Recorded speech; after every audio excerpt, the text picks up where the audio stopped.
Corrected edition. Alfred North Whitehead. Edited by David Ray Grimm and Donald W. Sherburne. Process and Reality. Corrected edition. Process and Reality. An essay in cosmology. Gifford Lecturetrace delivered in TIIE University of Edinburgh during TIIE session 1927-28. By Alfred North Whitehead. Corrected edition. Edited by David Ray Griffin and Donald W. Sherburne. Whitehead, Alfred North, 1861-1947. Process and Reality. Editor's Preface. Process and Reality, Whitehead's magnum opus, is one of the major philosophical works of the modern world, and an extensive body of SEC. Andre literature has developed around it. Yet surely no significant philosophical book has appeared in the last 2 centuries in nearly so deplorable a condition as has this one, with its many hundreds of errors and with over 300 discrepancies between the American, Macmillan, and the English, Cambridge, editions, which appeared in different formats, with divergent paginations. The work itself is highly technical and far from easy to understand, and in many passages the errors in those editions were such as to compound the difficulties.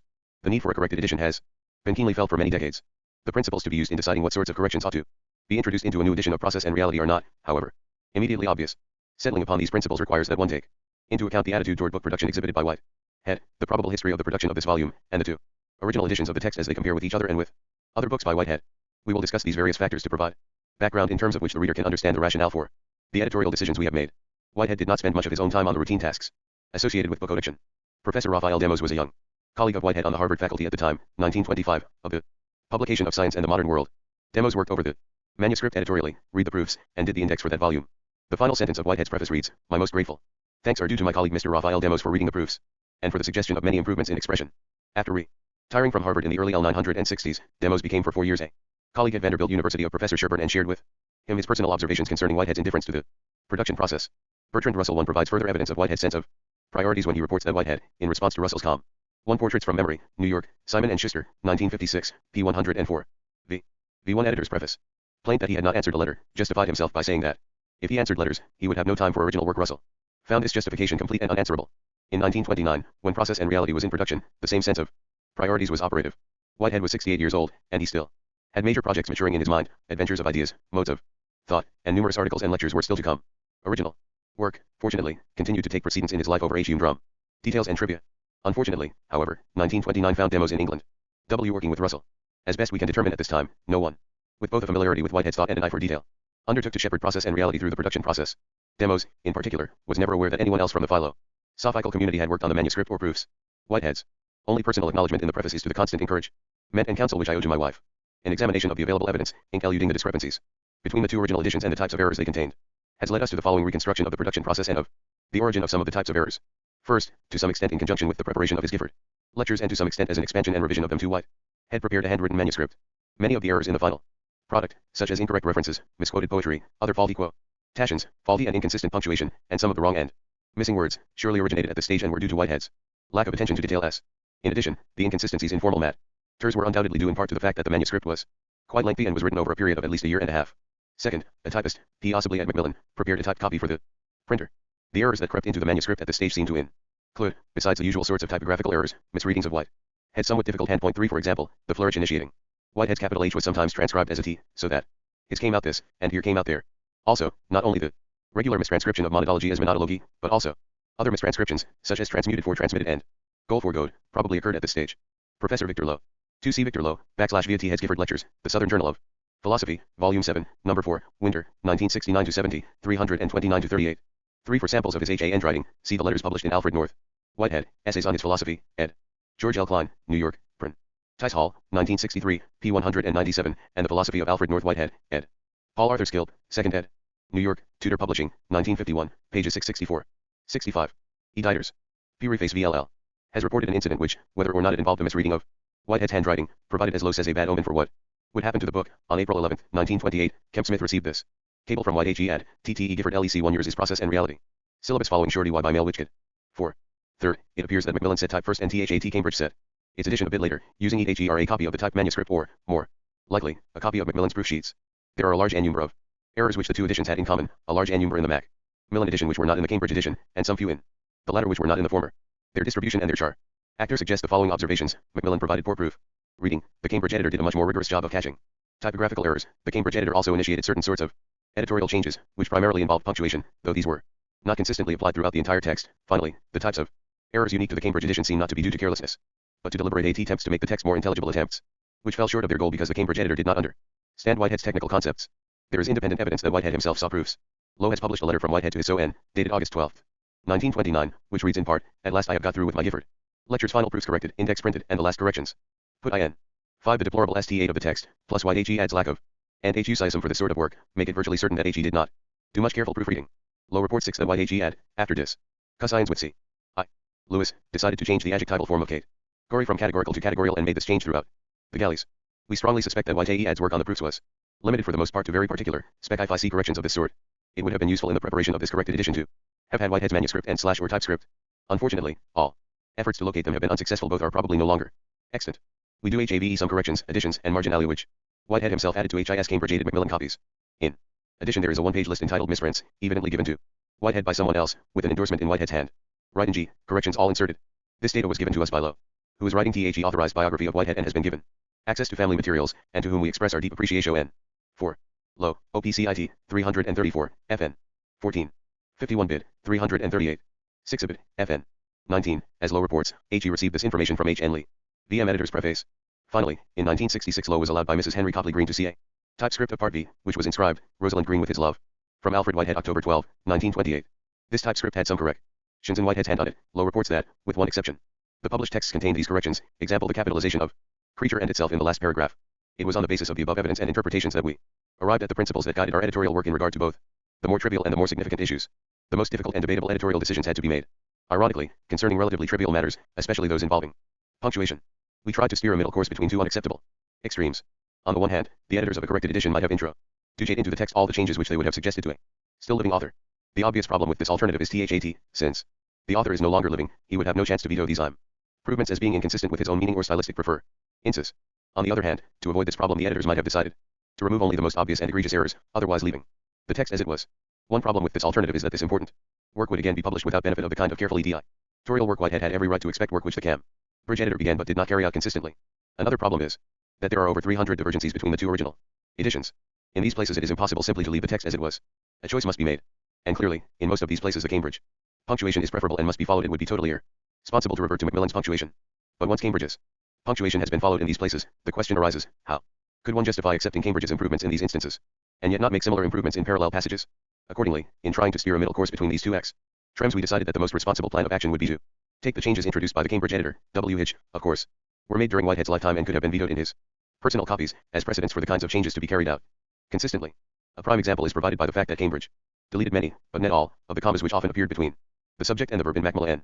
However, we left some other questionable practices, e.g., the frequent use of a semicolon where grammatical rules would call for a comma, as they were, primarily because Cambridge did not provide sufficient precedents for changes, even though we would. In Roar's Preface 9. Ourselves HAVE suggested changes to Whitehead had we been editing this book in 1929. Working within these guidelines, the editors have sued HT to produce a text that is free not only of the hundreds of blatant errors found in the original, especially in the Macmillan edition, but also free of many of the minor sorts of inconsistencies recognized and addressed to some extent by the Cambridge editor. It is in the matter of the more significant corrections involving word CHA and guest THAT editors must guard against the possibility that interpretative bias might lead to textual distortions. There were three factors which helped us guard against this possibility. First, we drew heavily upon a substantial amount of previous work, coordinated by Sherburne, in which the suggested corrigenda list of 6 SCHOLRs were collated and then circulated among 8 scholars for opinions and observations. The publication of the results of these discussions 7 plus the lengthy discussions that preceded and followed it, HAVE established a consensus view about many items which provided guidance. Second, in their own work the two editors approach Whitehead's thought from different perspectives and focus their work around different sorts of interests. Third, we used the principle that no changes would be introduced into the text unless they were endorsed by both editors. We note, finally, THAT there can be no purely mechanical guidelines to guarantee objectivity and prevent distortion. Ultimately, editors must rely upon their own judgment, their knowledge of their texts, and their common sense. Recognizing this, we accept full responsibility for the decisions we have made. Besides the issues discussed above, there were OT or editorial decisions to be made. There were substantial differences of format between the two. Original edition S.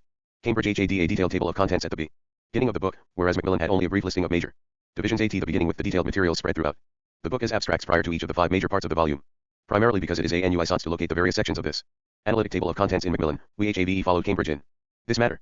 We have also followed the Cambridge edition in setting off some quote ATINs and HAVE let it guide us in regard to the question as to which quotations to set off. The Macmillan edition did not even set off page length ITEMS.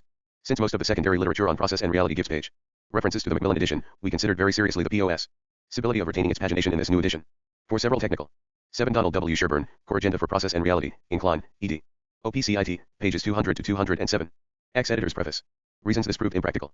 Consequently, we have inserted in this text, in brackets, the page numbers of the Macmillan edition, except in the table of contents. In regard to certain minor differences between the texts, some of which reflect American versus British conventions, we have followed Macmillan. Examples are putting periods and commas inside the quotation marks, numbering the footnotes consecutively within each chapter rather than on each page, and writing section instead of using the symbol S. Except for those matters, which simply reflect different conventions, we have left a record of all of the changes which we have made. That is, in the editor's notes at the back of the book we have indicated all the divergencies, or, in a few cases, types of divergencies, from both original editions, no matter how trivial, thereby giving interested scholars access to both previous readings through this corrected edition.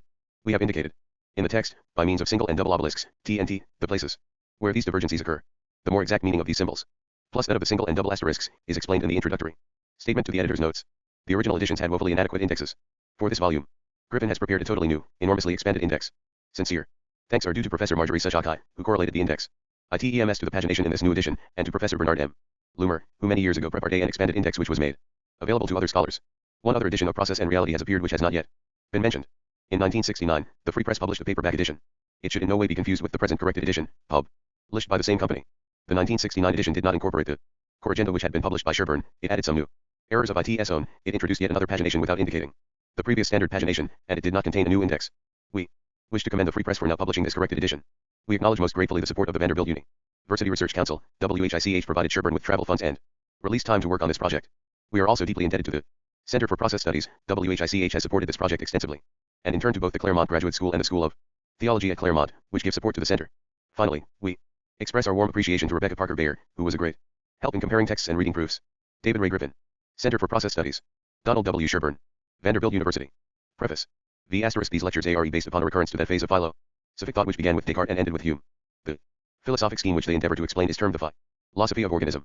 There is no doctrine put forward which cannot cite in its defense some explicit statement of one of this group of thinkers, or of one of the two founders of all Western thought, Plato and Aristotle. But the philosophy of organism is apt to emphasize just those elements in the writings of these masters which subsequent systematizers have put aside.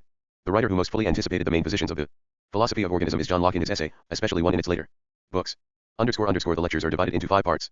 In the first part, the method is explained, and THET scheme of ideas, in terms of WHICH the cosmology is to be framed, is stated summarily. In the second part an endeavor is made to exhibit this SCHE as aid for the interpretation of the ideas and problems which form the complex texture of civilized thought. Apart from such an investigation the summary statement of part I is practically unintelligible. Thus part 2 at once gives meaning to the verbal phrases of the scheme by their use in discussion, and shows the power of the scheme to put the various elements of our experience into a consistent relation to each other.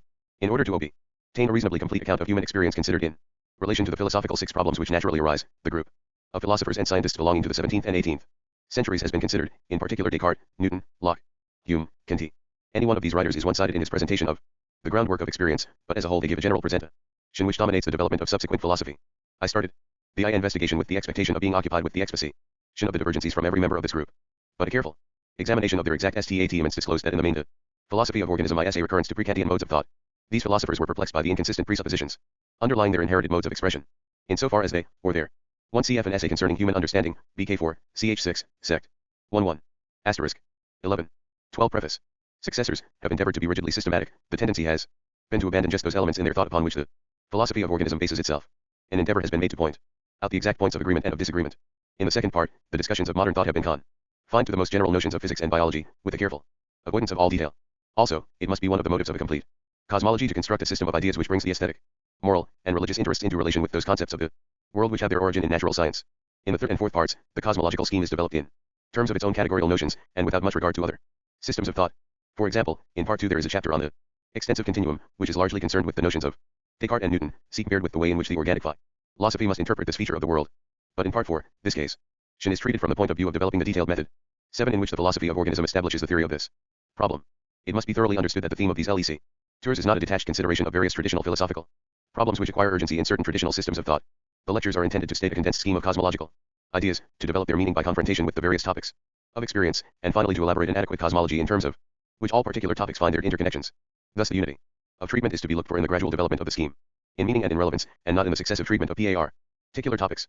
For example, the doctrines of time, of space, of perception, and of causality are recurred to again and again, as the cosmology develops. In each recurrence, these topics throw some new light on the scheme, or receive some new elucidation. At the end, insofar as the enterprise has been successful, there should be no problem of space-time, or of epistemology, or of causality, left over for discussion. The scheme should have developed all those generic notions adequate for the expression of any possible interconnection of things. Among the contemporary schools of thought, my obligations to the English and American realists are obvious. In this connection, I should like especially to mention Professor T.P. Nunn, of the University of London. His anticipations, in the Proceedings of the Aristotelian Society, of Some of the doctrines of recent realism do not appear to be sufficiently well known. I am also greatly indebted to Bergson, William James, and John Dewey. One of my preoccupations has been to rescue their type of thought from the charge of anti-intellectualism, which rightly or wrongly has been associated with it. Finally, though throughout the main body 9F the work I preface 13 am in sharp disagreement with Bradley, the final outcome is after all not so greatly different. I am particularly indebted to his chapter on the nature 8 of experience, which appears in his essays on truth and reality. His insistence on feeling is very consonant with my own conclusions. This whole metaphysical position is an implicit repudiation of the doctrine of vacuous actuality. The phi FTH part is concerned with the final interpretation of the ultimate way in which the cosmological problem is to be conceived. It answers the question, what does it all come to? In this part, the approximation to Bradley is evident. Indeed, if this cosmology be deemed successful, it becomes natural at this point to ask whether the type of dog HT involved be not a transformation of some main doctrines of absolute idealism onto a realistic basis. These lectures will be best understood by noting the following list of prevalent habits of thought, which are repudiated, insofar as concerns their influence on philosophy. I. The distrust of speculative philosophy. I. The trust in language as an adequate expression of propositions. I2. The mode of philosophical thought which implies, and is implied by, the faculty psychology. IV. The subject-predicate form of expression. V. The sensationalist doctrine of perception. VI. The doctrine of vacuous actuality. V2. The Kantian doctrine of the objective world as a theoretical construct from purely subjective experience. V3. Arbitrary deductions in ex absurdo arguments. IX. Belief that logical inconsistencies can indicate anything else than some antecedent errors. By reason of its ready acceptance of some, or all, of these 9 myths and fallacious procedures, much 19th century philosophy excludes itself from relevance to the ordinary stubborn facts of daily life. The positive doctrine of these lectures is concerned with the becoming, the being, and the relatedness of actual entities. An actual entity is a residential vera in the non-Cartesian sense of that term. 2. It is a Cartesian substance, and not an Aristotelian primary substance. But Descartes retained in his metaphysical doctrine the Aristotelian dominance of the category of quality over that of relatedness. In these lectures relatedness is dominant over quality. All relatedness has its foundation in the relatedness of actualities, and such relatedness is wholly concerned with the appropriation of the dead by the living, that is to say, with objective mortality, whereby what is divested of its own living immediacy becomes. 2. I derive my comprehension of this element in Descartes' Thog HT from Professor Hilson of the Sorbonne. I believe that he is the first to insist on its importance. He is, of course, not responsible for the use made of the notion in these lectures. 14. Preface. A real component in other living immediacies of becoming. This is a doctrine that the creative advance of the world is the becoming, the perishing, and the objective immortalities of those things which jointly constitute stubborn fact. The history of philosophy discloses 2 cosmologies which at different periods have dominated European thought, Plato's Timaeus III and the cosmology of the 17th century, whose chief authors were Galileo, Descartes, Newton, Locke. In attempting an enterprise of the same kind, it is wise to follow the clue that perhaps the true solution consists in a fusion of the 2 previous schemes, with modifications demanded by self-consistency and the advance of knowledge. The cosmology explained in these lectures has been framed in accordance with its reliance on the positive value of the philosophical tradition. One test of success is aid quasi in the comprehension of the variety of experience within the limits of one scheme of ideas. The endeavor to satisfy this condition is illustrated by comparing chapters 3, VH, and X of Part 2, respectively, entitled The Order of Nature, the Subjectivist Principle, and Process, with chapter XV of Part 3, entitled The Higher Phases of Experience, and with chapter V of Part 4, entitled Measurement, and with chapter 2 of Part V, entitled God and That World. These chapters should be recognizable as the legitimate outcome of the one scheme of ideas slated in the second chapter of Part I. In these lectures I have endeavored to compress the material derived from years of meditation. In putting out these results, 4 strong embrace Zions dominate my mind. First, that the movement of historical and philosophical criticism of detached questions, which on the whole has dominated the last 2 centuries, has done its work, and requires to be supplemented by a more sustained effort of constructive thought. SEC. Undly, that the true method of philosophical construction is to frame a scheme of ideas, the best that one can, and unflinchingly to explore the interpretation of experience in terms of that scheme. Thirdly, that all constructive thought, on the various special topics of scientific interest, is dominated by some such scheme, unacknowledged, but no less influential in guiding the imagination. The importance of philosophy lies in its sustained effort to make such schemes explicit, and thereby capable of criticism and improvement. There remains the final reflection, how shallow, puny, and imperfect are efforts to sound the depths in the nature of things. In philosophical discussion, the merest hint of dogmatic certainty as to finality of statement is an exhibition of folly. In the expansion of these lectures to the dimensions of the present book, 3. I regret that Professor A. E. Taylor's commentary on Plato's Timaeus was only published after this work was prepared for the press. 1. Bus, with the exception of one small reference, no use could be made of it. I am very greatly in debt to Professor Taylor's other writings. Preface 15. I have been greatly indebted to the critical difficulties suggested by the members of my Harvard classes. Also, this work would never have been written without the constant encouragement and counsel which I owe to my wife. Harvard University. January, 1929. A.N.W. Editor's Preface. Preface. Contents. Part I. The Speculative Scheme. Chap 1 ERI. A Speculative Philosophy. Section I. Speculative Philosophy, coherent, logical, necessary system of ideas, interpretation of experience. 2 defects of insight and of language, conditions for observation, rigid empiricism, imagination, generalization, coherence and incoherence, creativity, the ultimate. 3. Rationalism and dogmatism, scheme as a matrix, false and true propositions, use of the matrix, experimental adventure. 4. Philosophy and science, grades of generality, dogmatic influence of mathematics, progress of philosophy. The defects of language, propositions and their background. M. Metaphysical presupposition, excessive trust in language. M. Metaphysics and practice, M. Metaphysics and linguistic ex. Prescience. 6. Speculative philosophy and over ambition, Dogmatism and progress, interpretation and metaphysics. The higher elements of experience, subjectivity, and the metaphysical correction, morality, religion, science, con. Necked by philosophy, contrast between and religion and sci. Ins. Conclusion. Chap 1 ERI. TECA 1 Egril scheme. I. Four notions, namely, actual entity, prehension, nexus, the ontological principle, Descartes and Locke, philosophy. Explanatory of abstraction, not of concreteness. I. The four sets of categories, the category of the ultimate. V. 11. 3. 18. 17. XVM contents. Section. Conjunction and disjunction, creativity, the principle of novelty, creative advance, togetherness, concrescence. 8 categories of existence, 27 categories of explanation. 3 non-categorial obligations. 4 preliminary notes, complete abstraction self-contradictory. Principles of unrest and of relativity, actual entities never change, perishing of occasions and their objective I'm. Mortality, final causation and efficient causation, multiplicities, substance. Chapter 3. S. Own derivative notions. I. Primordial nature of God, relevance, the divine ordering. Consequent nature of God, creativity and its acquirement. Of character, creatures, objective immortality, appetition. Novelty, relevance, appetition and mentality, conceptual. Prehensions, pure and impure prehensions, synonyms and analogies, namely T conceptual prehension, appetition, intuition, physical purpose, vision, envisagement. 2 social order, defining characteristic, substantial form, 4. Zonal order, serial inheritance, enduring object, corpus. Killer societies. 3 classic notion of time, unique seriality, continuity of becoming of continuity, xeno, atomism and continuity, corpuscular and wave theories of light. 4 consciousness, thought, sense perception are unessentially elements in an instance of experience. Part 2. Discussions and applications. Chapter I. Fact and for M. I.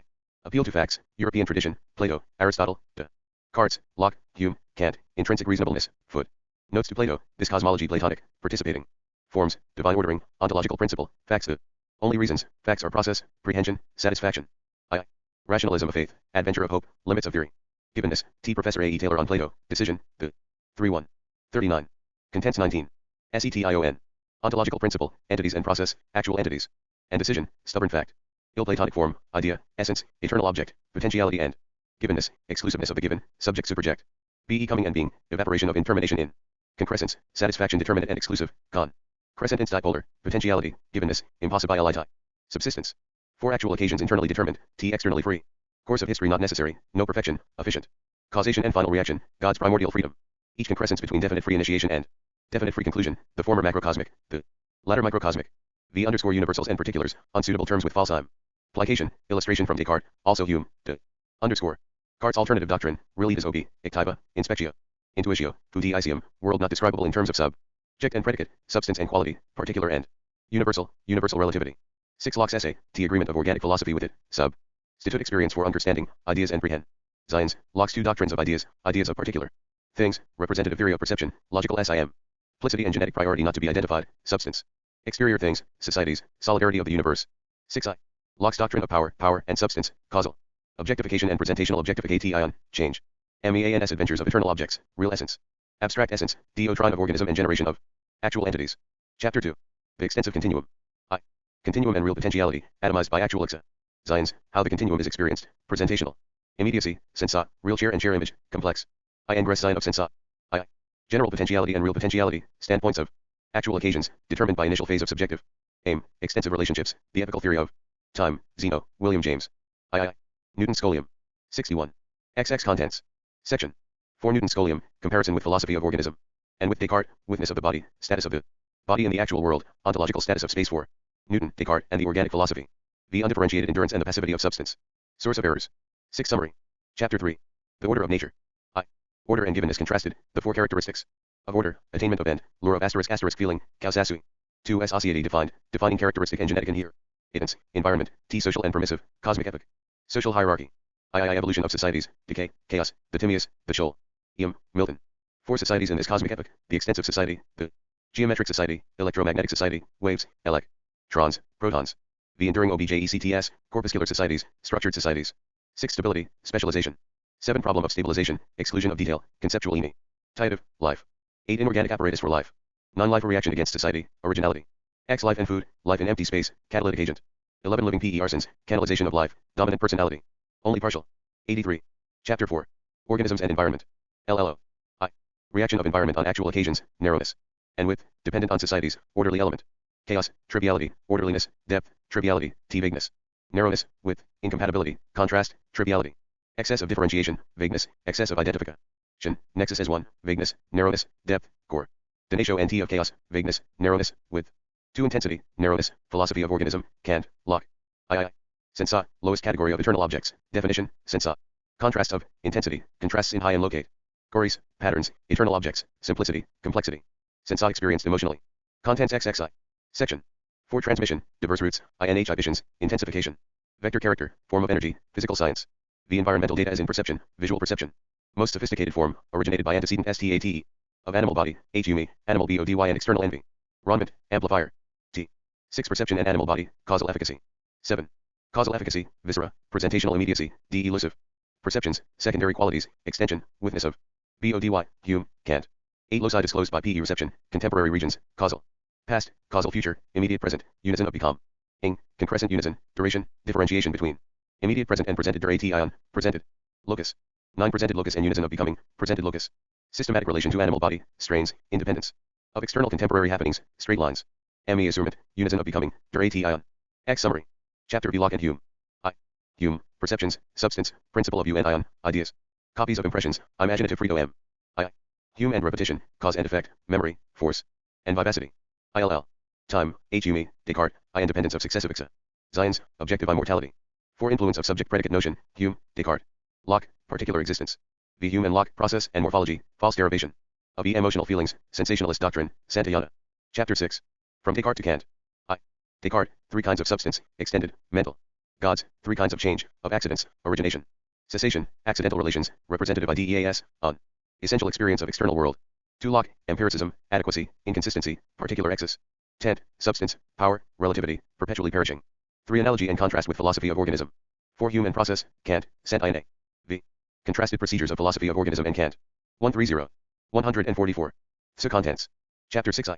The subjectivist principle. Section. I. The subjectivist principle and the sensationalist principle. The sensationalist doctrine combines both, Locke, Hume, Kant, statement of the principles, the 3 premises. For the subjectivist principle, philosophy of organism. Denies the 2 principles and the 3 premises, Descartes, that stone is gray, substance and quality, organs.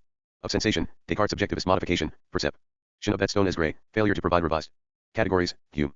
To knowledge, its variations, vaguenesses, negative perception. The general case, consciousness is a feeling of negation. Novelty, consciousness is subjective form, only present in late derivative phases of complex integrations, consciousness only illuminates the derivative types of objective data, philosophy misled by clearness and distinctness. 3. Primitive type of physical experience is emotional, vector. Transmission of feeling, pulses of emotion, wavelength. Human emotion is interpreted emotion, not bare emotional feeling. 4. Decision regulating anger sign of eternal objects, old meat. Ing nu, the 3 phases of feeling G, T conformal, conceptual, comparative, eternal objects and subjective. Forms, continuity of the phases, category of objective. Unity. The reformed subjectivist principle is another statement of principle of relativity, process is the becoming of experience. Hume's principle accepted, this method only errs in detail, law for causation no help, modem philosophy. Uses wrong categories, 2 misconceptions, T, I, vacuous. Actuality, I, inherence of quality in substance. Chapter 8. Symbolic reference. I. 2 pure modes of perception, symbolic reference, common ground, integration, originative freedom, error. Common ground L, presented locus, geometrical indistinct. Ness and mode of causal efficacy, exceptions, animal body. Witness of body. I. Common ground, common sensa, modern empiricism. Make-believe, Hume, sensa derived from efficacy of body. Projection. 3. Mistaken primacy of presentational immediacy, discussion. Causal efficacy primitive. 157. 168. Contents XXIII. Section. For further discussion, causation and sense perception. The comparison of L/Fodes, integration in symbolic reference. 6 principles of symbolism, language. Chapter 9. The PROPOSITIONST. I. Impure prehensions by I integration of pure conceptual and pure physical prehensions, physical purposes and propositions discriminated, theory, not primarily for judgment. Lures for feeling, objective lure, final cause, general. And singular propositions, logical subjects, complex predicate, propositions true or false, lure to novelty, FALT. Contrary is consciousness I and germ, judgment A and D entertainment, graded and /isagement. I. Truth and falsehood, experiential togetherness of propositions and fact, correspondence and coherence theory. Propositions true or false, judgments correct or incorrect or suspended, intuitive and derivative judgments. Logic concerned with derivative judgments, error. I. Systematic background presupposed by each proposition, relations, indicative systems of relations, propositions and indicative /E systems, illustration, I and adequacy of words. 4 metaphysical propositions, 1 and 1 make 2. The induction, probability, statistical theory, ground, sampling. Finite numbers. 6 suppressed premises in induction, presupposition of definite type of actuality requiring DE finite type of envy. Ronment, /Vidier inductions L and /alid, statistical probability. Within rel /ANT environment. 7. Objectification samples environment asterisk. 6 I. Alternative non-statistical ground, graduated op ions. Primordial nature of God, secularization of concept of God's functions. Chapter X process. I. Fluency and permanence, generation and substance, spatialization, 2 kinds of fluency, T macroscopic and microscopic, from occasion to occasion and within each Zion. I. Concrescence, novelty, actuality, microscopic concrescence. I. THRE stages of microscopic concrescence, vector characters indicate L/I microscopic transition, emotion, and sub. JE form generally is scalar in microscopic origination and is the datum for macroscopic transition. 184. 208. XX1b contents. Section. 4 higher phases of microscopic concrescence. V summary. Part 3. The theory of prehensions. Chapter I. The theory of FELINGST. I. Genetic and morphological analysis. Genetic consideration is analysis of the concrescence, the actual entity form. Leader. Morphological analysis is analysis of the actual entity as concrete, spatialized, objective. T. 2 finite truth, division into prehensions, succession of phases. Integral prehensions in formation, 5 factors, subject. Initial data, elimination, objective datum, subjective. Form, feeling is determinate. 3 feeling cannot be abstracted from its subject, aim. At the feeler, final cause, causasui. 4 categories of subjective unity, of objective identity, of objective diversity. V category of subjective unity, the one subject is the final. And conditioning each feeling, episode in self-production. Pre-established harmony, self-consistency of a prop. Opposition, subjective aim, category of objective identity. One thing has one role, no duplicity, one ground of incompatibility, category of objective diversity, no diverse elements with identity of function, another ground of incompatibility. 6 world as a transmitting medium, explanation, negative. Prehensions, with subjective forms. 7 application of the categories.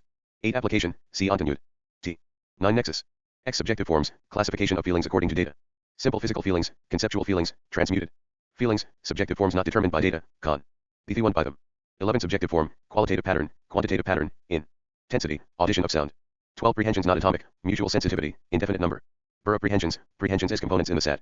Is faction and their genetic growth, justification of the 219. Contents XXV. Esetian. Analysis of the satisfaction, 8th and 9th categories. Of explanation N. Chapter I. The primary feelings. I. Simple physical feeling, initial datum is one actual entity. Objective datum is one feeling entertained by that one actual entity, act of causation, objective datum the cause, simple physical feeling the effect, synonymously. Causal feelings, primitive act of perception, initial datum. Is actual entity perceived, objective datum is the perspective, in general not conscious perception, reason for perspective, vector transmission of feeling, reenaction. Conformal, irreversibility of time, lock, eternal objects. Relational, two-way role, vector transference, reproduction. Permanence, quanta of feeling transferred, quantum. Theory in physics, physical mori, atomism, continuity. Causation, memory, perception, quality, quantity, x. Tension. I. Conceptual feelings, positive and negative prehensions, CRE.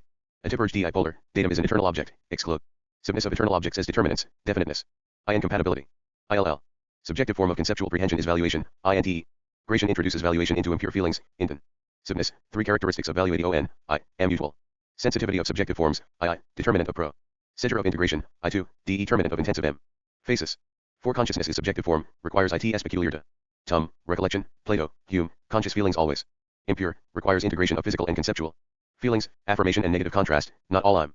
Pure feelings conscious. Chapter ILL. The transmission of feelings. I. Ontological principle, determination of initiation of feeling. Phases of concrescence, God, inexorable valuation, subjective aim, self-determination imaginative in origin, in action. I. Pure physical feelings, hybrid feel. Ings transmuted into pure physical feelings, disastrous. Separation of BODY and mind avoided, Hume's principle. Hybrid feelings with God as datum. 236. 244. XXVI contents. Section. 3 application of first categorial obligation, supplementary. Phase arising from conceptual origination, application of 4th and 5th categorial obligations, conceptual. Reversion, ground of identity, aim at contrast. 4 transmutation, feeling a nexus as one, transmuted physi. Cal feeling, R6LE of impartial conceptual feeling in trans. Mutation, category of transmutation, further explanations, conceptual feelings modifying physical feelings. Negative prehensions important. V subjective harmony, the 7th categorial obligation. Chapter 4. Propositions and feelings 256. I. Consciousness, propositional feelings, not necessarily con. Science, propositional feeling is product of integration of physical feeling with a conceptual feeling, eternal objects. Tell no tales of actual occasions, propositions are tales that might be told of logical subjects. Proposition, true or false, tells no tales about itself, awaits reasons, con. Conceptual feeling provides predicative pattern, physical feel. Ing provides logical subjects, integration, indication of logical subjects, element of givenness required for truth and falsehood. I. Proposition not necessarily judged, propositional feelings not necessarily conscious, new propositions arise, possible. Percipient subjects within the scope of a proposition. 3 origination of propositional feeling, 4, OR5, stages. Indicative feeling, physical recognition, predicative pat. Turn, P redicate, predicative feeling, propositional feeling. Integral of indicative and predicative feelings. 4 subjective forms of propositional feelings, dependent on phases of origination, case of identity of indicative feel. Ing with the physical recognition, perceptive feelings, T. Case of diversity, imaginative feelings, distinction not necessarily sharp cut, the species of perceptive feelings. Authentic, direct authentic, indirect authentic, unal. Authentic, tied imagination. The imaginative feelings, indicative feeling and physical recognition diverse, free imagination, subjective form depends on origination, valuation rather than consciousness, lure. To creative emergence, criticism of physical feelings. Truth, critical conditions. 6 language, its function, T origination of the necessary train of feelings. Contents XXVN. See after VHRP houses of experience. Section I. Compare ATI feelings, conscious perceptions, physical poses, physical purposes more primitive than propositional feelings. 2. Intellectual feelings, integration of propositional feeling with physical feeling of a nexus including the logical subjects. Category of objective identity, affirmation negation contrast, consciousness is a subjective form. II. Belief, certainty, lock, immediate intuition. 4. Conscious perception, recapitulation of origin, direct and indirect authentic feelings, unauthentic feelings, mutation, perceptive error, novelty, tests, force and vivacity, analysis of origination, tests fallible. V. Judgment, yes form, no form, S. Suspense form, in yes form. Identity of patterns, in no form diversity and incompatibility, in suspense form diversity and compatibility, in intuitive judgment, conscious perception. 6. Affirmative intuitive judgment analogous to conscious perception, difference explained, inferential J. Meant, divergence from Locke's nomenclature, S. Suspended judgment. 7. Physical purposes, primitive type of physical feeling, retain valuation and purpose, eliminating indeterminateness of complex eternal object, responsive reenaction. Decision. 8. Second species of physical purposes, reversion involved. 8th categorial obligation, subjective intensity, diet subject, relevant future, B.A. Lance, conditions for contrast, reversion as condition for balanced contrast. Rhythm, vibration, categorial conditions, physical poses and propositional feelings compared. Part 4. The theory of extension. C. After I. C. Ordinate DI vision. I. Genetic division is division of the concrescence, coordinate. Division is DI vision of the concrete, physical time arises. In the coordinate analysis of the satisfaction, genetic process not the temporal succession, spatial and temporal. Elements in the extensive quantum, the quantum is the extensive region, coordinate divisibility, subjective unity. 266. 283. XXVIII contents. Section. Indivisible, subjective forms arise from subjective aim. World as a medium, extensively divisible, indecision as to selected quantum. 2. Coordinate divisions and feelings, mental pole incurably. 1. Subjective forms of coordinate divisions depend on mental pole, inexplicable otherwise, a coordinate division is a contrast, a proposition, false, but useful matrix. 3. Coordinate division, the world as an indefinite multiplicity. Extensive order, roots of transmission, external extensive relationships, internal extensive division, 1. Basic scheme, pseudo-suborganisms, pseudo-superorganisms. Professor de Laguna's extensive connection. 4. Extensive connection is the systematic scheme underlying transmission of feelings and perspective, regulative conditions, Descartes, grades of extensive conditions, dimensions. V. Bifurcation of nature, publicity and privacy. 6. Classification of eternal objects, mathematical forms, sensa. 7. Elimination of the experience subject, concrescent immediacy. Chapter 2. Extensive CONNEPTION. 294. I. Extensive connection, general description. I. Assumptions, i.e., postulates, i. E, plus axioms and propositions. For a deductive system. I. Extensive abstraction, geometrical elements, points, segments. 4 points, regions, loci, irrelevance of dimensions. Chapter 3. Flat loci. I. Euclid's definition of straight line. 2. Weakness of Euclidean definition, straight line as shortest distance, dependence on measurement, new definition of straight lines, ovals. 3. Definition of straight lines, flat loci, dimensions. 4. Contiguity.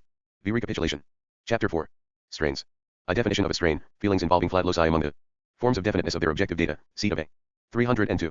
310. C. On tense XXIX. Section. Strain, strains and physical behavior, electromagnetic. Occasions involve strains. 2. Presentational immediacy I involves strains, witness of the body, projection, focal region, transmission of bodily strains, transmutation, ultimate percipient, emphasis, projection of the sensa, causal efficacy transmuted in presentational immediacy, massive simplification, types of energy, Hume, symbolic transference, physical purpose. ILL. Elimination of irrelevancies, massive attention to systematic order, design of contrasts, importance of contemporary independence, advantage to enduring objects. 4. Structural systems, discarding individual variations, physical matter involves strain loci. V. The various loci involved, T. Causal past, causal future, contemporaries, D. Rations, part of a duration, future of a D. Ration, presented duration, strain loco S. Chapter V. Measurement. I. Identification of strain loci with durations only approximate. Definitions compared, seat of strain, projectors, strain loci and presentational immediacy. I. Strain locus wholly determined by experient, SEAT and projectors determine focal region, animal body sole agent. In the determination, vivid display of real potentiality of contemporary world, new definition of straight lines. Explains this doctrine, ways of speech, interpretation of direct observation, de scarts inspectio, realitas objectiva. Judicium. 3. Modern doctrine of private psychological fields, secondary qualities, sensa, abandons Descartes realitas objectiva. Difficulties for scientific theory, all observation in PRI. VAT psychological fields, 111 illustration, Hume, conclusion. Mathematical form, presentational immediacy in one sense barren, in another sense has overwhelming significance. 4. Measurement D depends on counting and on permanence. What counted, what permanent, yard measure permanent, straight, infinitesimals no explanation, approximation. To straightness, thus straightness presupposed, inches. Counted, non-coincident, modern doctrine is possibility of coincidence, doctrine criticized, coincidence is test of congruence, not meaning, use of instrument presupposes. 322. XXX contents. Section. Itself congruence, finally all measurement depends on direct intuition of permanence of untested instrument. Theory of private psychological fields makes scientific measurement nonsense. The meaning of congruence in terms of geometry of straight lines, systems of geometry, sets of axioms, equivalent sets, incompatible sets, 3 important geometries, TL. Elliptic geometry, Euclidean geometry, hyperbolic geometry. Try, 2 definitions of a plane, characteristic distinction. Between the 3 geometries, congruence depends on Systematic geometry. 6. Physical measurement, least action, presupposes geometrical measurement, disturbed by individual peculiarities, physical. Eichel measurement expressible in terms of differential geometry, summary of whole argument. Part B. Final interpretation. Chapter I. The deal opposites. A danger to philosophy is narrowness of selection, variety of opposites, T. Puritan self-restraint and aesthetic joy, SOR. Rho and joy, religious fervor and sceptical criticism. Intuition and reason. I. Permanence and flux, time and eternity. 3. Order as condition for excellence, order as stifling excel. Lens, tedium, order entering upon novelty is required. Dominant living occasion is organ of novelty for animal body. 4. Paradox, T. Craving for novelty, terror at loss, final religious problem, ultimate evil is time as perpetually perishing. Final opposites, T. Joy and sorrow, good and evil, disjunction and conjunction, flux and permanence, greatness and triviality, freedom and necessity, God and the world. These pairs given in direct intuition, except the last pair, which is interpretive. Chapter I. God and the world.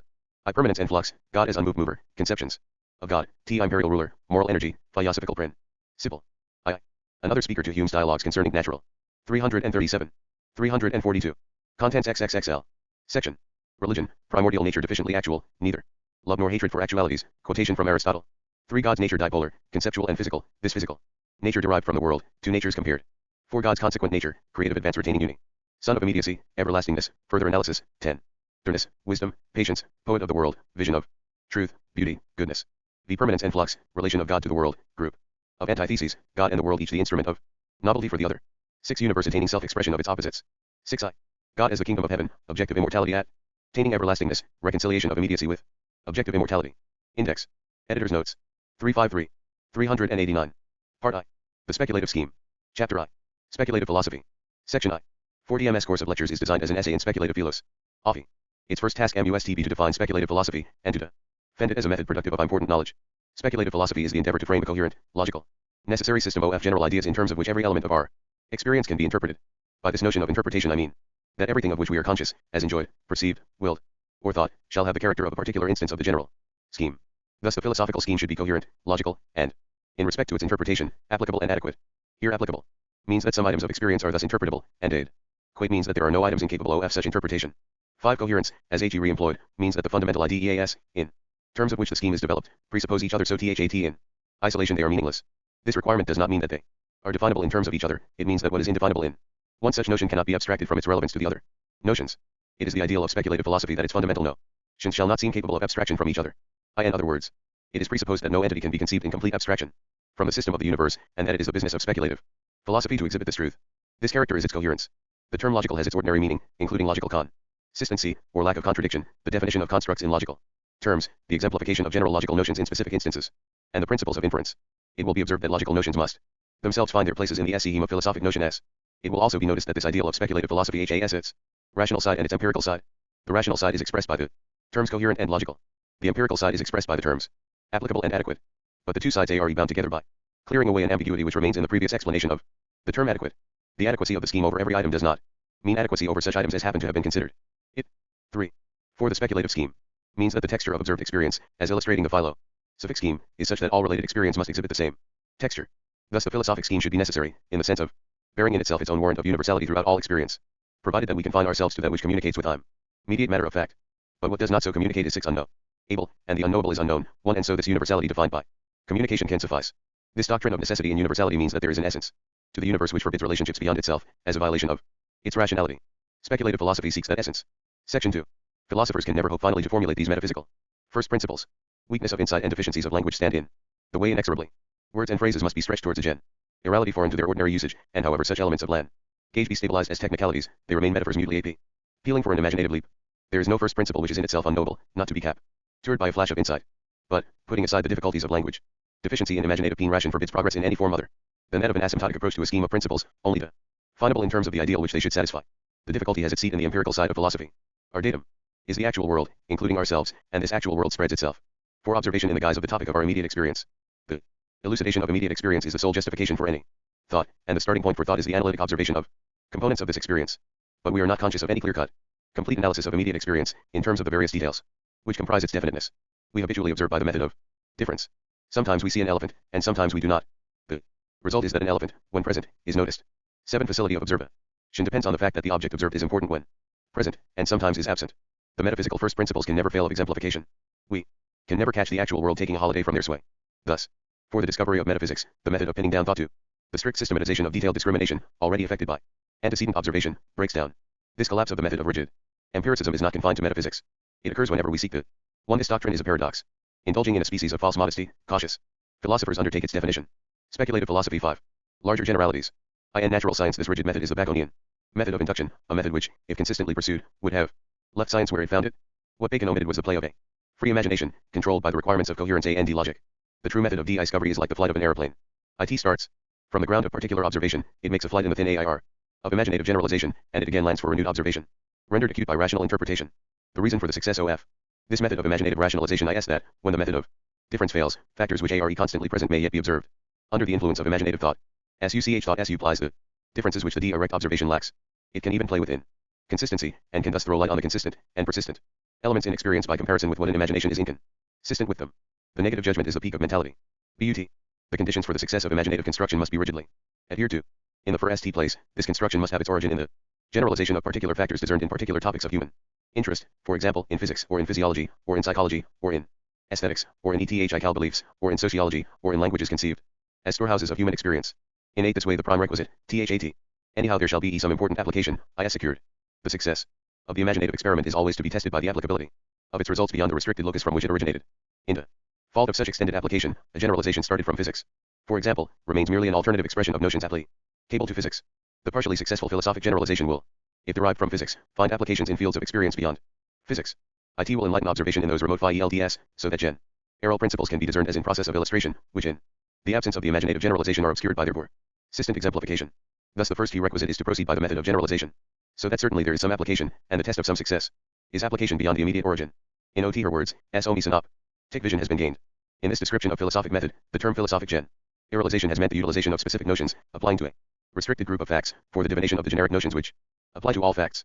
In its use of this method natural science has shown a curious mixture of rationalism and irrationalism. IT's prevalent tone of thought has been ardently rationalistic within its own borders, and dogmatically irrational beyond those borders. In practice such an attitude tends to become a dogmatic denial that there are and y factors in the world not fully expressible. 6. The speculative scheme. In terms of its own primary notions devoid of further generalization, such a denial is the self-denial of thought. The second condition for the success of imaginative construction is unflinching pursuit of the two rationalistic ideals, coherence and logical perfection. Logical perfection does not here require any detailed explanation. An example of its importance is afforded by the role of mathematics in the strict field of natural science. The history of mathematics exhibits the generalization of special notions observed in particular instances. In any branches of mathematics, the notions presuppose each other. It is a remarkable characteristic of the history of thought that branches of mathematics, developed under the pure imaginative impulse, thus controlled, finally receive their important application. Time may be wanted. Conic sections had to wait for 1800 years. In more recent years, the theory of probability, the theory of tensors, the theory of matrices are cases in point. The requirement of coherence is the great preservative of rationalistic sanity. But the validity of its criticism is not always admitted. If we consider philosophical controversies, we shall find that disputants tend to require coherence from their adversaries, and to grant dispensations to themselves. It has been remarked that a system of philosophy is never refuted. It is only abandoned. The reason is that logical contradictions, except as temporary slips of the mind plentiful, though temporary, are the most gratuitous of errors, and usually they are trivial. TLMS, after criticism, SYS. Temps do not exhibit mere logicalities. They suffer from inadequacy and incoherence. Failure to include some obvious elements of experience in the scope of the system is met by boldly denying the fact S. Also, while a philosophical system retains any charm of novelty, it enjoys a plenary indulgence for its failures in coherence. But after a system has acquired orthodoxy, and is taught with authority, it receives a sharper criticism. Its denials and its incoherences are found intolerable, and a reaction sets. M. Incoherence is the arbitrary disconnection of first principles. In modern philosophy Descartes two kinds of substance, corporeal and mental, illustrate incoherence. There is, in Descartes PL1 philosophy, no reason why there should not be a one-substance world, only corporeal, or 101 substance world, only mental. According to Descartes, a substantial individual requires nothing but itself in order to exist. Thus this system makes a virtue of its incoherence. But, on the other hand, the facts seem connected, while Descartes' system does not, for example, in the treatment of the body-mind problem. The Cartesian system obviously says something that is true, but its notions are too abstract to penetrate into the nature of things. The attraction of Spinoza's philosophy lies in its modification of Descartes' position into greater coherence. He starts with one substance. Speculative philosophy 7. Causasui, and considers its essential attributes and its individualized modes, i.e., the affection substantia. The gap in the system is the arbitrary introduction of the M-modes. And yet, a multiplicity of modes is a fixed requisite, if the SCHEM is to retain any direct relevance to the many occasions in the experienced world. The philosophy of organism is closely allied to Spinoza's scheme of thought, but it differs by the abandonment of the subject-predicate forms of thought, so far as concerns the presupposition that this form is a direct embodiment of the most ultimate characterization of fact. The result is, the substance quality concept is avoided, and that morphological description is replaced by description of dynamic process. Also Spinoza's modes now become the sheer actualities, so that, though analysis of them increases our understanding, it does not lead us to the discovery of any higher grade of reality. The coherence, which the system seeks to preserve, is the discovery that the process, or concrescence, of any one actual entity involves the other actual entities among its components. In this way the obvious solidarity of the world receives its explanation. In all philosophic theory there is an ultimate which is actual in virtue of its accidents. It is only then capable of characterization through its accidental embodiments, and apart from these accidents is devoid of one actuality. In the philosophy of organism this ultimate is termed creativity. And God is its primordial, non-temporal accident * in monistic philosophy. P. Highs, Spinoza's or absolute idealism, this ultimate is God, who is also equivalently termed the absolute. In such monistic schemes, the ultimate is illegitimately allowed a final, eminent reality, beyond that ascribed to any of its accidents. In this general position the philosophy of organism seems to approximate more to some strains of Indian, or Chinese, thought, than to Western Asiatic, or European, thought. One side makes process ultimate, the other side makes fact ultimate. SECTIONIIT. In its turn every philosophy will suffer a deposition. BUT the bundle of philosophic systems expresses a variety of general truths about the universe, awaiting coordination and assignment of their various spheres of validity. SUCH progress in coordination is provided by the advance of philosophy, and in this sense philosophy has advanced from Plato onwards. According to this account of the achievement of rationalism, the chief error in philosophy is overstatement. The aim at generalization is sound, but the estimate of success is exaggerated. There are two main forms of such overstatement. One form is WHAT I have termed elsewhere to the fallacy of misplaced concreteness. This fallacy consists in neglecting the degree of abstraction involved when an actual entity is considered merely. 2 cf. Science and the Modern World, ch. 8. The speculative scheme. So far as it exemplifies certain categories of thought, there are aspects of actualities which are simply ignored so long as we restrict thought to these categories. Thus the success of a philosophy is to be measured by its comparative avoidance of this fallacy, when thought is restricted within its categories. The other form of overstatement consists in a false estimate of logical procedure in respect to certainty, and in respect to premises. Philosophy has been haunted by the unfortunate notion that its method is dogmatic. Cali to indicate premises which are severally clear, distinct, and one to certain, and to erect upon those premises a deductive system of thought. But the accurate expression of the final generalities is the goal of discussion and not its origin. Philosophy has been misled by the example of mathematics, and even in mathematics the statement of the ultimate logical principles is beset with difficulties, as yet insuperable. Point 3 The verification of a rationalistic scheme is to be sought in its general success, and not in the peculiar certainty, or initial clarity, of its first principles. In this connection the misuse of the ex absurdo argument has to be noted. Much philosophical reasoning is vitiated by it. The only logical conclusion to be drawn, when a contradiction issues from a train of reasoning, is that at least one of the premises involved in the inference is false. It is rashly assumed without further question that the peccant premise can at once be located. In mathematics this assumption is often justified, and philosophers have been thereby misled. But in the absence of a well-defined categorical scheme of entities, issuing in a satisfactory metaphysical system, every premise in a philosophical argument is under suspicion. Philosophy will not regain its proper status until the gradual elaboration of categorical schemes, definitely stated at each stage of progress, is recognized as its proper objective. There may be rival schemes, inconsistent among themselves, each with its own merits and its own failures. It will then be the purpose of research to conciliate the differences. Metaphysical categories are not dogmatic statements of the obvious, they are tentative formulations of the ultimate generalities. If we consider any scheme of philosophic categories as one complex assertion, and apply to it the logician's alternative, true or false, the answer must be that the scheme is false. The same answer must be given to a like case 1 Thretion respecting the existing formulated principles of any science. The scheme is true with unformulated qualifications, exceptions, limitations, and new interpretations in terms of more general notions. We do not yet know how to recast the scheme into a logical truth, but the scheme is a matrix from which true propositions applicable to particular circumstances can be derived. We can at present only trust our trained instincts. 3 cf. Principia Mathematica, by Bertrand Russell and A. N. Whitehead, Vol. I. Introduction and Introduction to the Second Edition. THESE Introductory. Discussions are practically due to Russell, and in the second edition wholly so. Speculative Philosophy. 9. As to the discrimination of the circumstances in respect to which the scheme is valid, the use of such a matrix is to argue from it boldly and with rigid logic. The scheme should therefore be stated with the utmost precision and definiteness, to allow of such a argumentation. The conclusion of the argument should then be confronted with circumstances to which it should apply. The primary advantage thus gained is THAT experience is not interrogated with the benumbing repression of common sense. 111 observation acquires an enhanced penetration by reason of the expectation evoked by the conclusion of the argument. The outcome from this procedure takes one of three forms. The co-NCLUs may agree with the observed facts. The conclusion may exhibit general agreement, with disagreement in detail. 2. The CONCLUS may be in complete disagreement with the facts. In the first case, the FA-CTS are known with more adequacy and the applicability of the system to the world has been elucidated. In the second case, criticisms of the observation of the facts and of the details of the scheme are both required. The HI story of thought shows THAT false interpretations of observed facts enter info the records of their observation. Thus both theory and received notions as to fact are in do-BT. In the third case, a fundamental reorganization of theory is required either by way of limiting it to some special province, or by way of entire abandonment of its main categories of thought. 1. After the initial basis of a rational life, with a civilized language, has been laid, all productive thought has proceeded either by the poetic insight of artists, or by the imaginative elaboration of schemes of OT capable of utilization as logical premises. In some measure or OT her, progress is always a transcendence of what is obvious. Rationalism never shakes off its status of an experimental adventure. The combined influences of mathematics and religion, which have so greatly contributed to the rise of philosophy, have also had the unfortunate effect of yoking it with static dogmatism. Rationalism is an adventure in the clarification of thought, progressive and never finalbut. It is an adventure in which even partial success has importance. Section 4. The phi-eld of a special science is co-confined to one genus of facts, in the sense that no statements are made respecting facts which lie outside that genus. The very circumstance that a science has naturally arisen concerning a set of facts secures THAT facts of THAT type have definite relations among themselves which are very obvious to all mankind. The common obviousness of things arises when their explicit apprehension carries immediate importance for purposes of survival, or of enjoyment, that is to say, for purposes of being and of well-being. Elements in human experience. The speculative scheme. Singled out in this way are those elements concerning which language is copious and, within its limits, precise. The special sciences, therefore, deal with topics which lie open to easy inspection and are readily expressed by words. The study of philosophy is a voyage towards the larger generalities. For this reason, in the infancy of science, when the main stress lay in the discovery of the most general ideas usefully applicable to the subject matter in question, philosophy was not sharply distinguished from science.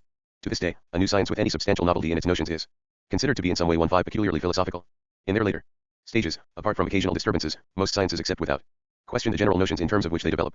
The main stress is laid on the adjustment and the direct verification of more special statements. In such periods, scientists repudiate philosophy. Newton, Justly, satisfied with his physical principles, disclaimed metaphysics. The fate of Newtonian physics warns us that there is a development in scientific first principles, and that their original forms can only be saved by interpretations of meaning and limitations of their field of application. Interpretations and limitations unsuspected during the first period of successful employment. One chapter in the history of culture is concerned with the growth of generalities. In such a chapter it is seen that the older generalities, like the older hills, are worn down and diminished in height, surpassed by younger rivals.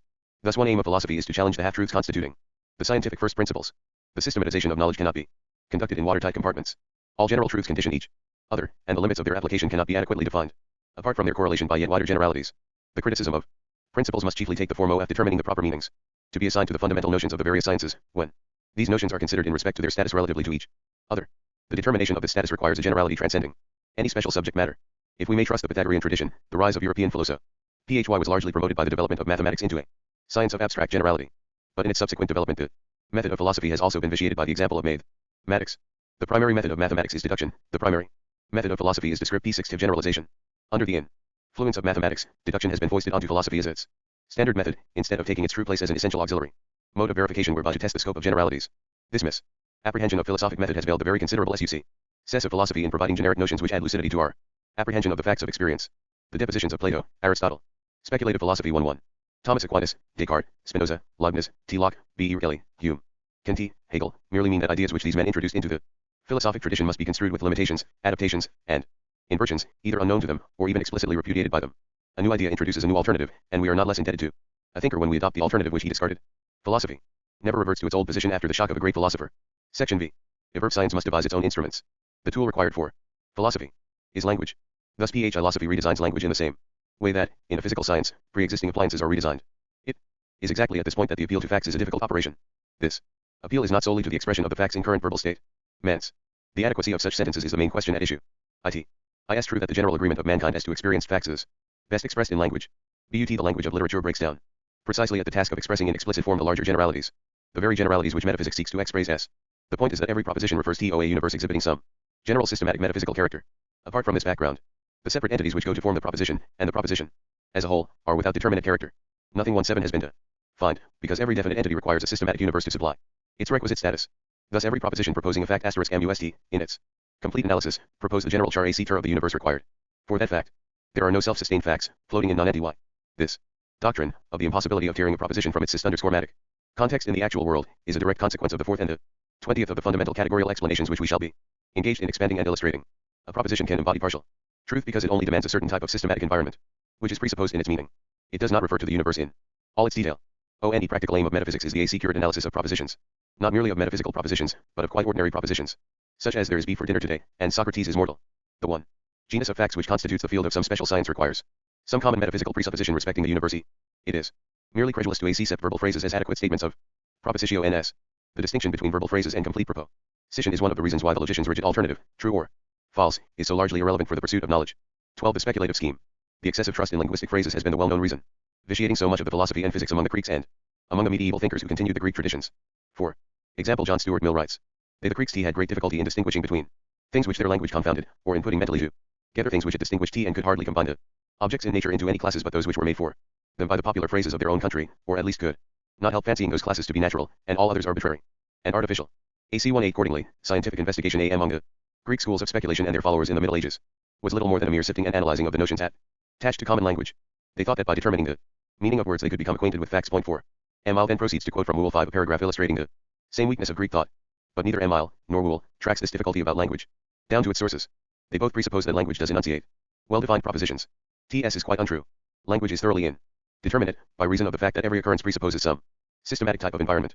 For example, the word Socrates, referring to the philosopher, in one sentence may stand for an entity presupposing a more closely defined background than the word Socrates, with the same reference, in another sentence. The word mortal affords an analogous possibility.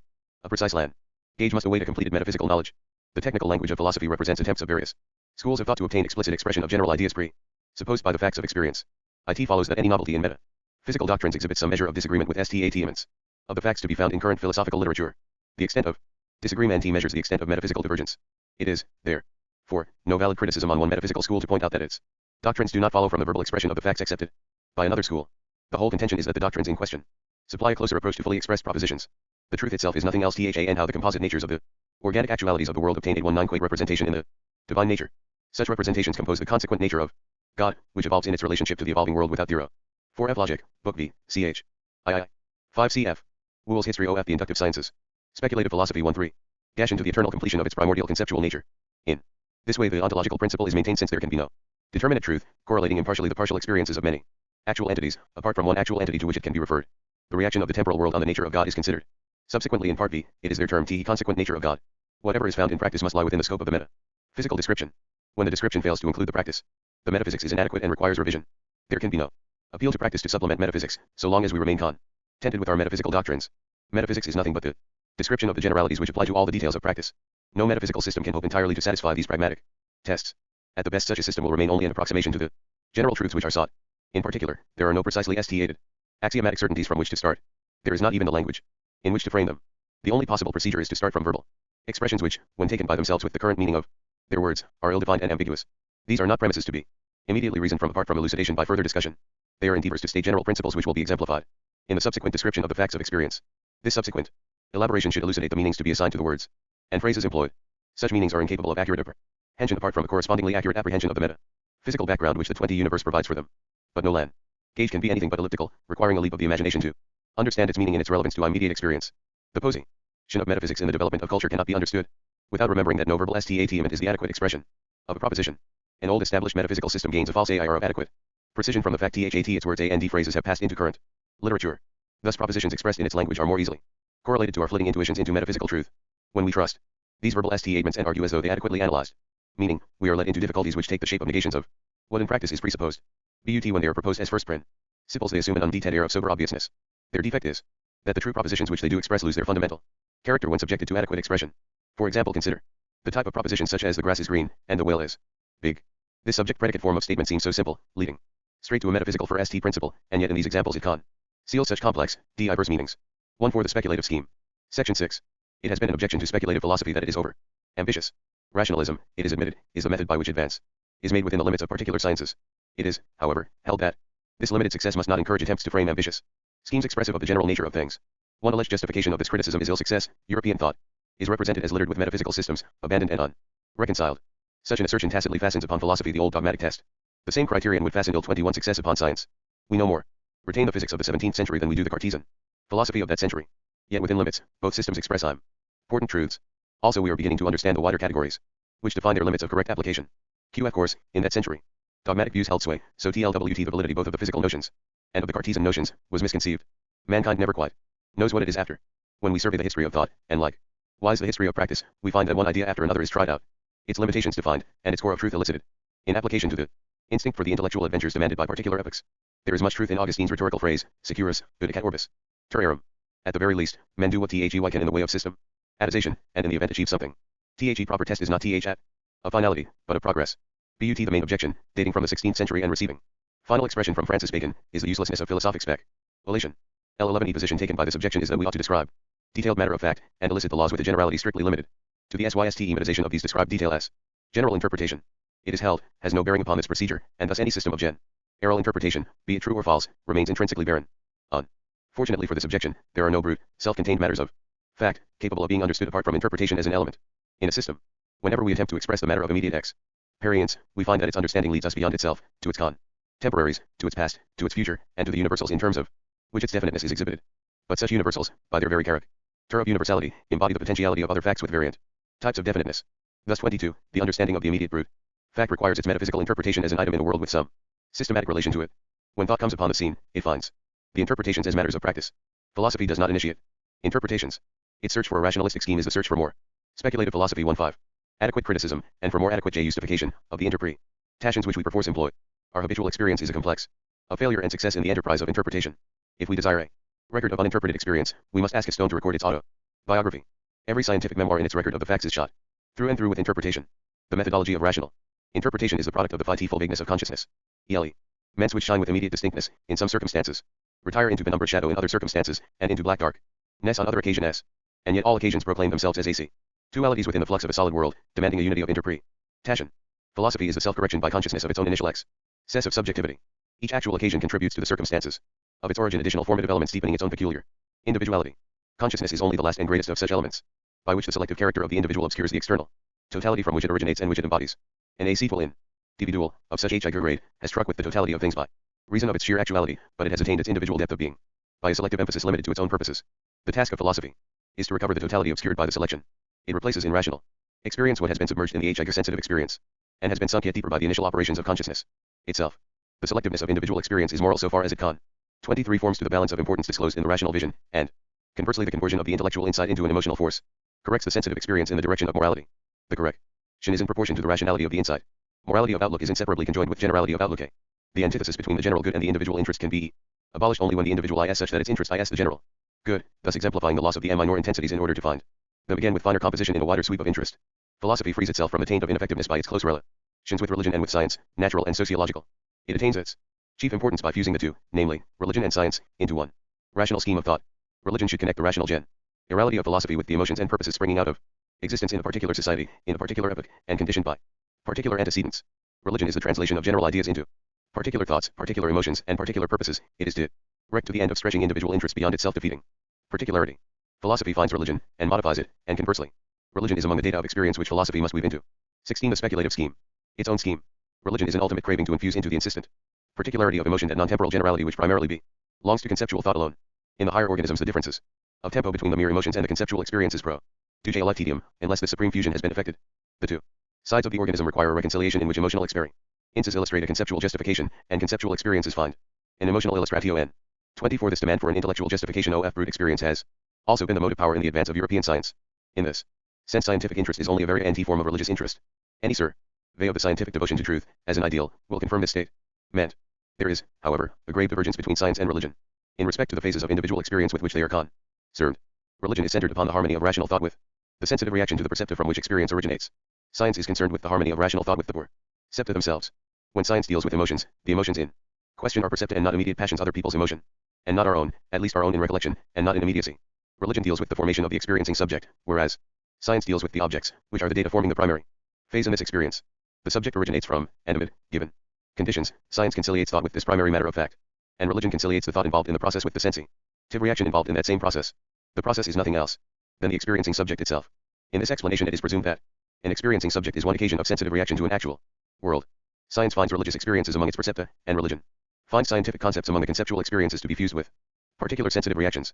The conclusion of this discussion is, first, the assertion of the old doctrine that breadth of thought reacting with intensity of sensitive experience stands out as an ultimate claim of existence. Secondly, the assertion that empirically the development of self-justifying thoughts has been achieved by the complex process of generalizing from particular topics, of natively schematizing the generalizations, and finally by renewed comparing Sun 25 of the imagined scheme with the direct experience to which it should apply.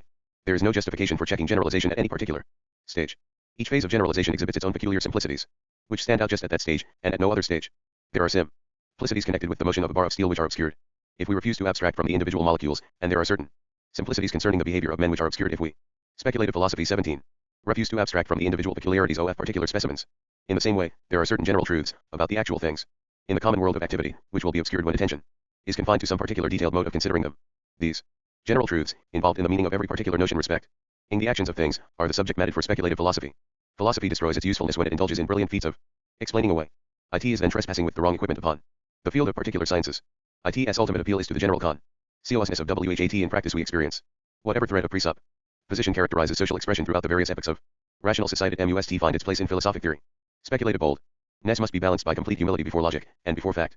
It is a disease of philosophy when it is neither bold nor humble, but merely a reflection of the temperamental presuppositions of exceptional personalities. Analogously, we do not trust any recasting of scientific theory depending upon a single performance of an aberrant experiment, unrepeated.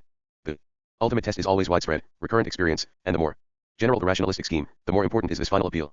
The useful function of philosophy is to promote the 26 most general systematization of civilized thought. There is a constant reaction between specialism and common sense. It is the part of the special sciences to modify common sense. Philosophy is the welding of imagination and common sense into a restraint upon specialists, and also into an enlargement of their imaginations. By providing the generic notions, philosophy should make it easier to conceive the infinite variety of specific instances which rest unrealized in the womb of nature. Chapter 2. The Categorical Scheme T. Section I. 27 TMS chapter contains an anticipatory sketch of the primary notions, which constitute the philosophy of organism. The whole of the subsequent discussion in these lectures has the purpose of rendering the summary intelligible, and of showing that it embodies generic notions inevitably presupposed in our reflective experience, presupposed, but rarely expressed in explicit distinction. 4 notions may be singled out from this sum, merely by reason of the fact that they involve some divergence from antecedent philosophical thought. These notions are that of an actual entity, that of apprehension, that of a nexus, and that of the ontological principle. Philosophical thought has made for itself difficulties by dealing exclusively in very abstract notions, such as those of mere awareness, mere private sensation, mere emotive one, mere purpose, mere appearance, mere causation. These are the ghosts of the old faculties, banished from psychology, but still haunting metaphysics. There can be no mere togetherness of such abstractions. The result is that philosophical discussion is enmeshed in the fallacy of misplaced concreteness. One in the 3 notions, actual entity, prehension, nexus, and endeavor has been made to base philosophical thought upon the most concrete elements in our experience. Actual entities, also termed actual occasions, are the final real things of which the world is made up. There is no going behind actual entities to find anything 28 more real. They differ among themselves. God is an actual entity, and so is the most trivial puff of existence in far-off empty space. But, though there are gradations of importance and diversities of function, yet in the principles which actuality exemplifies all are on the same level. The final facts are all alike, actual entities, and these actual entities are drops of experience, complex and interdependent. In its recurrence to the notion of a plurality of actual entities, the philosophy of organism is through and through Cartesian. T. The ontological principle broadens and extends a general principle laid down by John Locke in his essay, BK2, ch. XXIII, Sec 7, T, when he asserts that power is a great part of our complex ideas of substances. T. The notion 1 cf. My Science and the Modern World, ch. 3. 18. The categorical scheme 19 of substance is transformed into that of actual entity, and the notion of power is transformed into the principle that the reasons for things are always to be found in the composite nature of definite actual entities, in the nature of God for reasons of the highest absoluteness, and in the nature of definite temporal acethyl entities for reasons which refer to a particular environment. The ontological principle can be summarized as no actual entity, then no reason. Each acethyl entity is analyzable in an indefinite number of ways. In some modes of analysis, the component elements are more abstract than in other mode of analysis. The analysis of an acethyl entity into prehensions is that mode of analysis which exhibits the most concrete elements in the nature of actual entities. This mode of analysis will be termed the division of the actual entity in question. Each actual entity is divisible in an indefinite number of ways, and each way of division yields its definite quota apprehensions. Apprehension reproduces in itself the general characteristics of an actual entity. It is referent to an external world, and in this sense will be said to have a vector character. It involves emotion, and purpose, and valuation, and causation. In fact, any characteristic of an actual entity is reproduced 29 in apprehension. It may have been a complete actuality, but, by reason of a certain incomplete partiality, apprehension is only a subordinate element in an actual entity. A reference to the complete actuality is required to give the reason why such apprehension is what it is in respect to its subjective form. This subjective form is determined by the subjective aim at further integration, so as to obtain the satisfaction of the completed subject. In other words, final causation and atomism are interconnected philosophical principles, with the purpose of obtaining a one substance cosmology. Prehensions are a generalization from Descartes' mental cogitations, and from Locke's ideas, to express the most concrete mode of analysis applicable to every grade of individual acetduality. Descartes and Locke maintained a two-substance ontology. Descartes explicitly, Locke by implication. Descartes, the mathematician physicist, emphasized his account of corporeal substance, and Locke, the physician and the sociologist, confined himself to an account of mental substance. The philosophy of organism, in its scheme for one type of acethyl entities, adopts the view that Locke's account of mental substance embodies, in a very special form, a more penetrating philosophic description than does Descartes' account of corporeal substance. Nevertheless, Descartes' account must find its place in the philosophic scheme. On the whole, this is the moral to be drawn from the monadology of Leibniz. His monads are best conceived as generalizations of contemporary notions of mentality. The contemporary notions of physical bodies only enter into his philosophy subordinately and derivatively. The philosophy of organism endeavors to hold the balance more evenly. But it does start with the generalization of Locke's account of mental operations. 20. The speculative scheme. Actual entities involve each other by reason of their prehensions of each other. There are thus real individual facts of the togetherness of actual entities, which are real, individual, and particular, in the same sense in 30 which actual entities and the prehensions are real, individual, and particular. Any such particular fact of togetherness among actual entities is called a nexus. Plural form is written nexus. The ultimate facts of immediate actual experience are actual entities, prehensions, and nexus. All else is, for our experience, derivative abstraction. The explanatory purpose of philosophy is often misunderstood. Its business is to explain the emergence of the more abstract things from the more concrete things. It is a complete mistake to ask how concrete particular fact can be built up out of universals. The answer is, in no way. The true philosophic question too is, how can concrete fact exhibit entities abstract from itself and yet participated in by its own nature? In other words, philosophy is explanatory of abstraction, and not of concreteness. It is by reason of their instinctive grasp of this ultimate truth. THAT, in spite of much association with arbitrary fancifulness and atavistic mysticism, types of Platonic philosophy retain their abiding appeal. They seek the forms in the facts. Each fact is more than its forms, and each form participates throughout the world of facts. The definiteness of fact is due to its forms, but the individual fact is a creature, and creativity is The ultimate behind all forms, inexplicable by forms, and conditioned by its creatures. Section II. The categories. I. The category of the ultimate. II. Categories of existence. II. Categories of explanation. 4 categorial obligations. It is the purpose of the discussion in these lectures to make clear the meaning of these categories, their aptly 31 capability, and their adequacy. The course of the discussion will disclose how very far they are from satisfying this ideal. Every entity should be a specific instance of one category of existence. Every explanation should be a specific instance of categories of explanation. And every obligatio 11 should be a specific instance of categorial obliga. 2. In this connection I may refer to the second chapter of my book The Principles of Relativity, Cambridge University Press, T. 1922. The categorial scheme 2.1. The category YTOFTHE ultimate expresses the general principle supposed in the 3 MOE special categories. The category of the ultimate. Creativity, many, 1 are the ultimate n notions involved in the meaning of the synonymous terms thing, being, entity. These 3 notions complete the category of the ultimate NARE presupposed in all the more special categories. The term 1 does not stand for the integral number 1, which is a complex special notion. It stands for the general idea underlying alike. The indefinite article or an, and the definite article the, and the demon. Stratives this or that, and the relatives which or what or how. It stands for the singularity of an entity.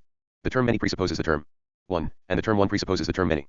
The term many conveys the notion of disjunctive diversity. This notion is an essential asterisk element in the concept of being. There are many beings in disjunctive diversity. Creativity is the universal of universal CHAR actualizing ultimate matter. Of fact, it is that ultimate principle by which the many, which are THE, universe disjunctively, become the one actual occasion. WHICH is the universe conjunctively. It lies in the nature of things that the many enter into complex unity. Creativity is the principle of novelty. An actual occasion is a novel entity diverse from any entity in the many which it unifies. Thus creative. ITY introduces novelty into the content of the many, which are the 32. Universe disjunctively. The creative advance is the application of this ultimate principle of creativity to each novel situation which it originates. Together is a generic term covering the various special ways in which various sorts of entities are together in any one actual occasion. Thus, together presupposes the notions creativity, many, 1, identity and diversity. The ultimate metaphysical principle is the advance from disjunction to conjunction, creating a novel entity other than the entities given in disjunction. The novel entity is at once the togetherness of the many which it phi and ds, and also it is one among the disjunctive many, which it leaves. It is a novel entity, disjunctively among the many entities which it synthesizes.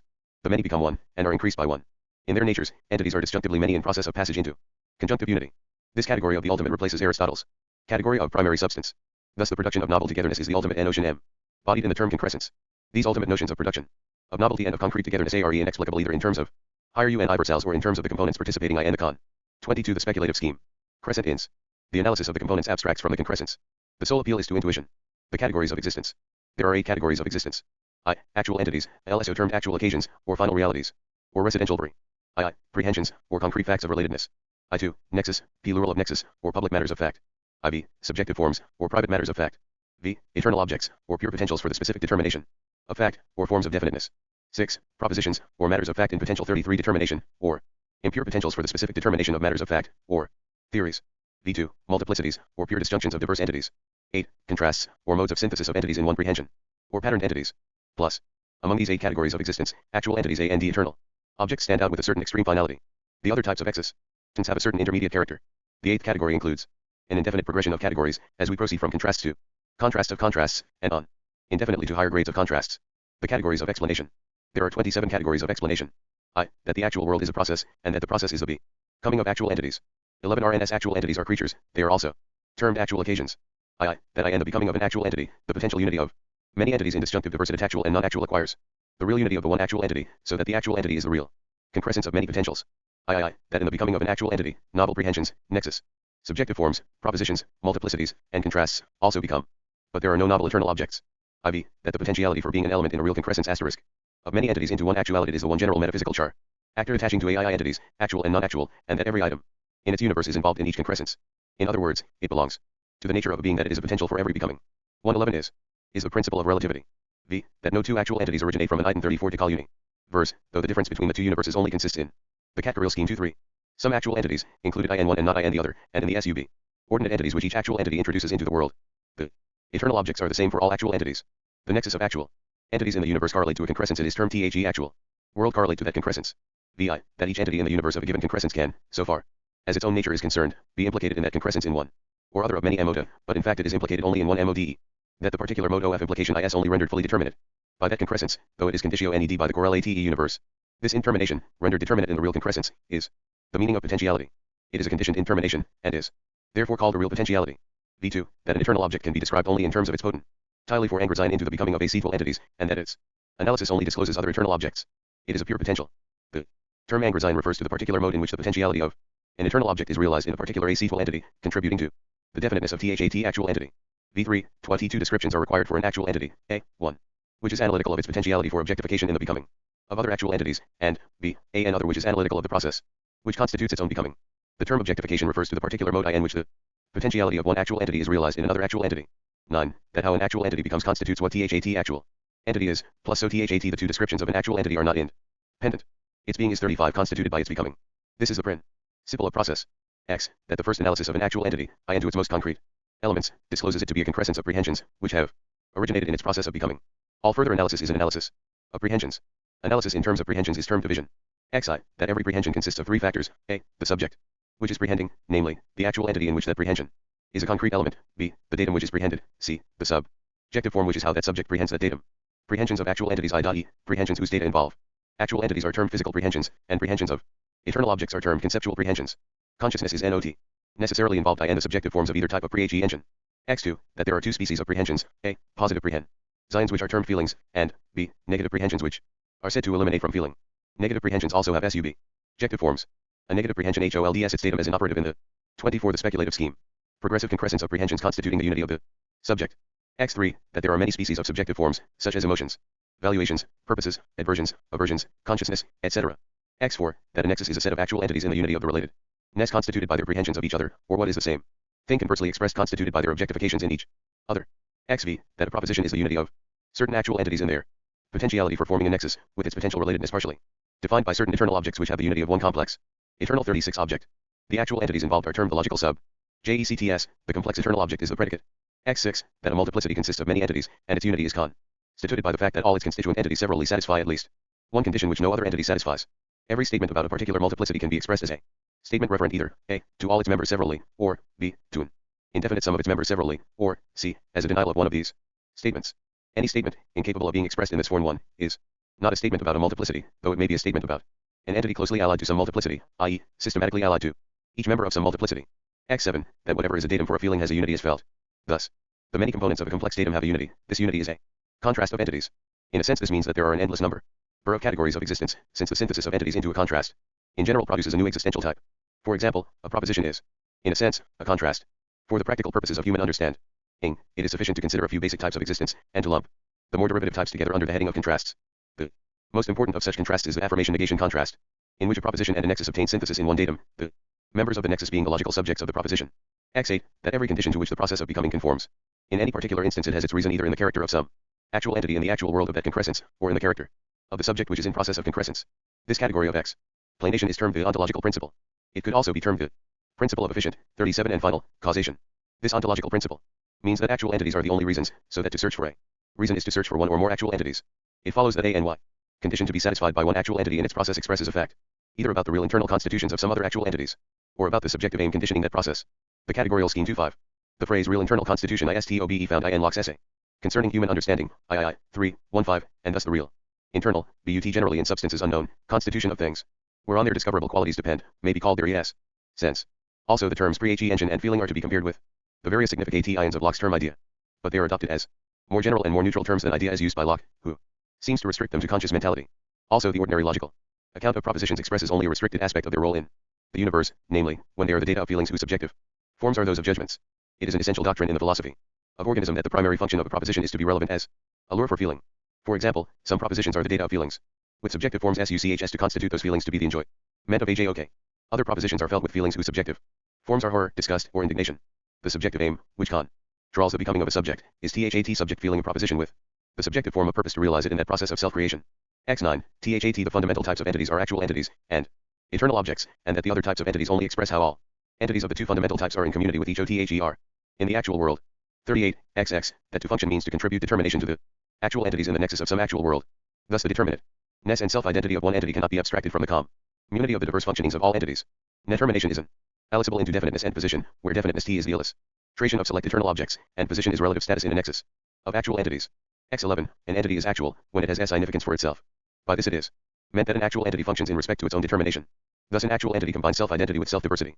X12. THAT an actual entity by functioning in respect to itself plays diverse roles in self-formation without losing its self-identity.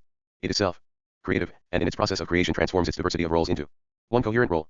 Thus becoming is the transformation of incoherence into coherence, and in each particular instance ceases with this attainment. XXIII. That this self-functioning is the real internal constitution of an actual entity. It is the immediacy of the actual entity. An actual entity is called the subject of its own immediate y. X14, the functioning of O and E actual entity in THE self-creation of an other actual entity is the objectification of the former for the latter actual entity. The functioning of an eternal object in the self-creation of an AC actual entity is the angredsign of the eternal object in the actual entity. XXV, the final phase I and the process of concrescence, constituting an 26. The speculative scheme. Actual entity is one complex, fully determinate feeling. This final phase is termed the satisfaction. It is fully determinate, A, as to its genesis, B, as to its objective character for the transcendent creativity, and C, as to its prehension positive or negative of every item in its universe.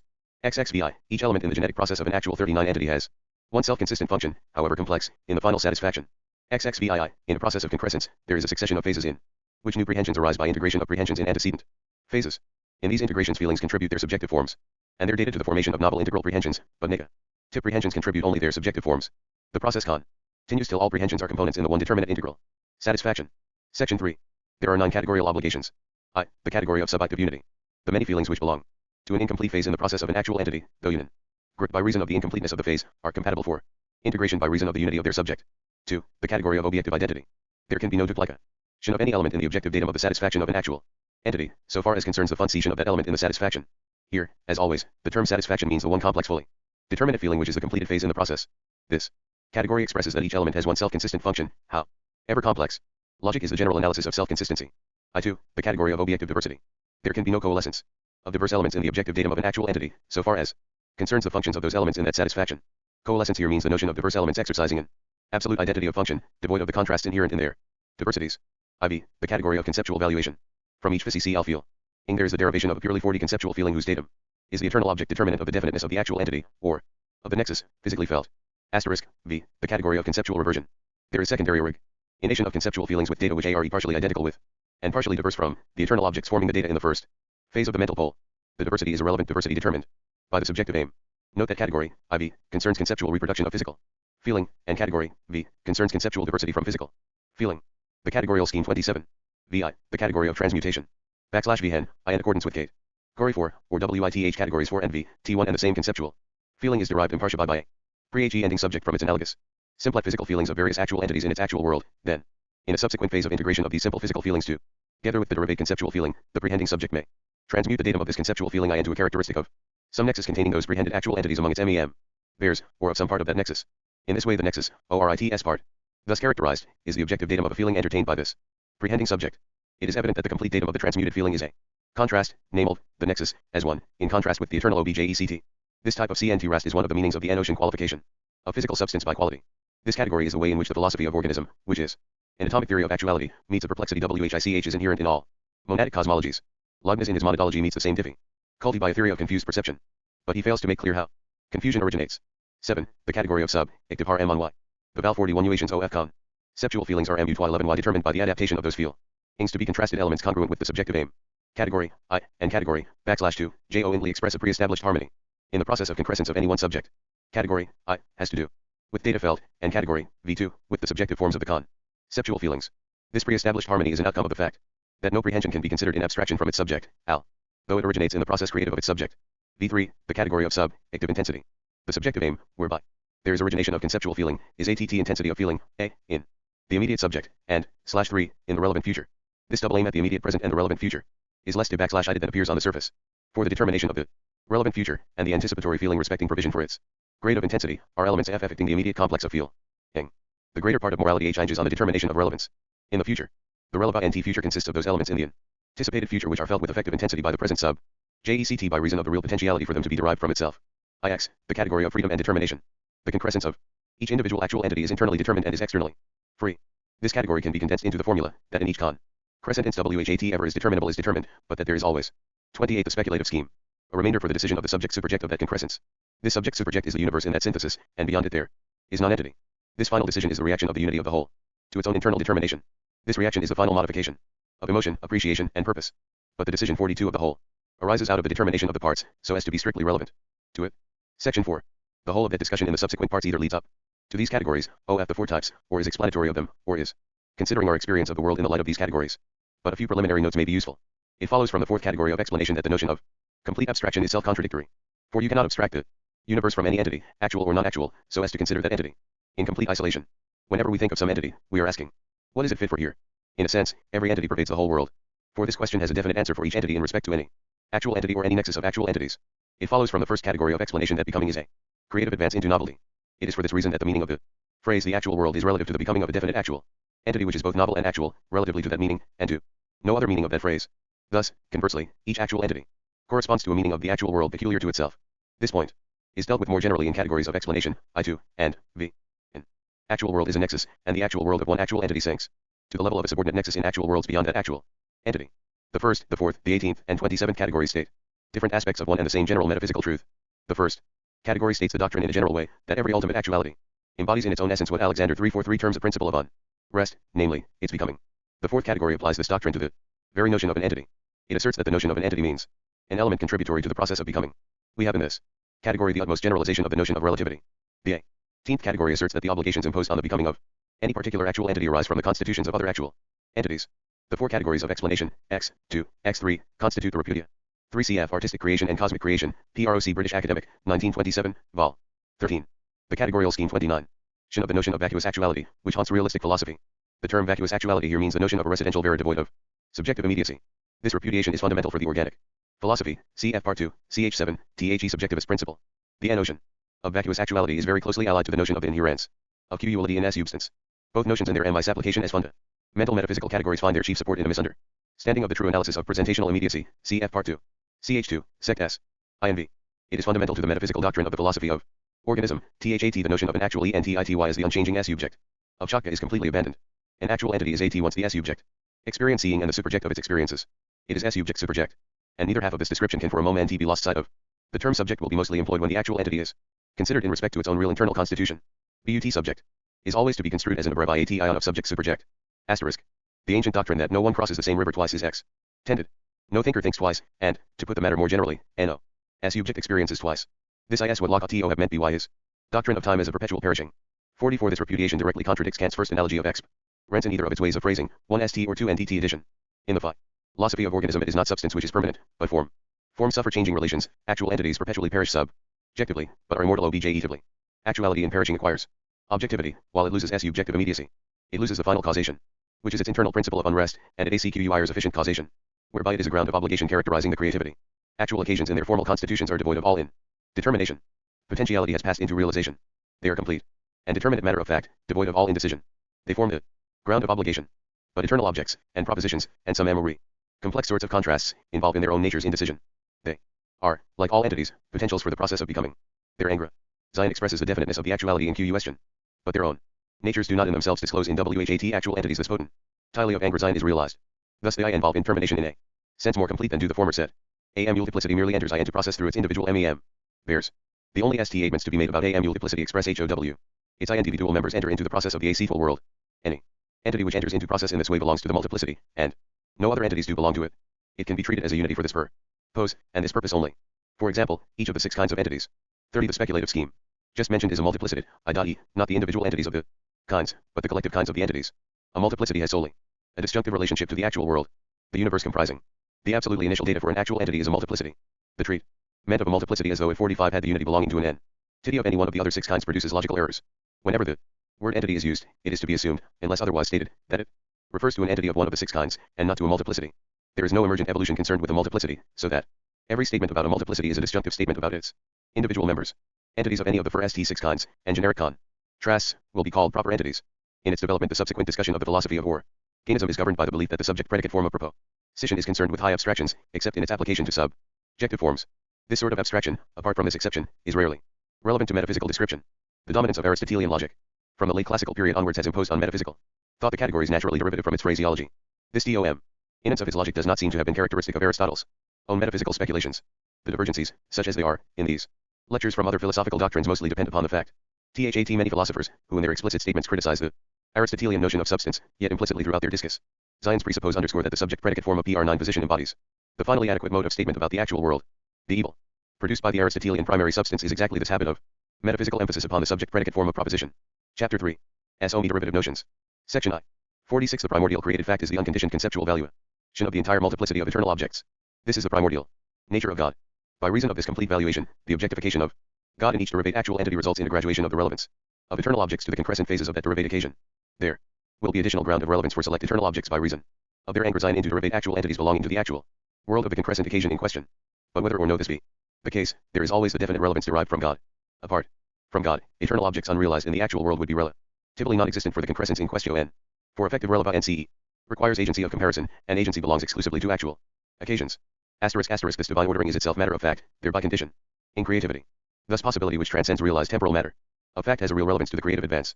God is the primordial creature, but the description of his nature is not exhausted by this conceptual side of it. His consequent nature results from his physical prehensions of the derivative actual entities, cf. Part B. Creativity is another rendering of the Aristotelian matter, and of the modum neutral stuff. But it is divested of the notion of passive receptivity, either of form, or of external relations. It is the pure notion of the activity conditioned by the objective immortality of 47 the actual world. A world which is never the same twice, though always with the stable element of divine ordering. Creativity is without a character of its own in exactly the same sense in which the Aristotelian matter is without a character of its own. It is that ultimate notion of the highest generality at asterisk, the base of actuality. It cannot be characterized, because all characters are more special than itself. But creativity is always found under conditions, and described as conditioned. The non-temporal act of all-inclusive unfettered valuation is at once a creature of creativity and a condition for creativity. It shares this double character with all creatures. By reason of its character as a creature, always in concrescence and never in the past, it receives a reaction from the world. This reaction is its consequent nature. It is here termed God, because the contemplation of our natures, as 31. 32 the speculative scheme, enjoying real feelings derived from the timeless source of all order, acquires that subjective form of refreshment and companionship at which religions aim. This function of creatures, that they constitute the shifting character of creativity, is here termed the objective immortality of actual entities. Thus God has objective immortality in respect to his primordial nature, and his consequent nature. The objective immortality of his consequent nature is considered later, cf. Part B. We are now concerned with his primordial naturi. God's immanence and the world in respect to his primordial nature isan. Urge towards the future based upon an appetite in the present. Appetition is at once the conceptual valuation of an immediate physical feeling combined with the urge towards realization of the datum conceptually prehend. For example, thirst is an immediate physical feeling integrated with the conceptual prehension of its quenching. Appetition 1 is immediate matter of fact including in itself a principle of unrest, involving realization of what 48 is not and may be.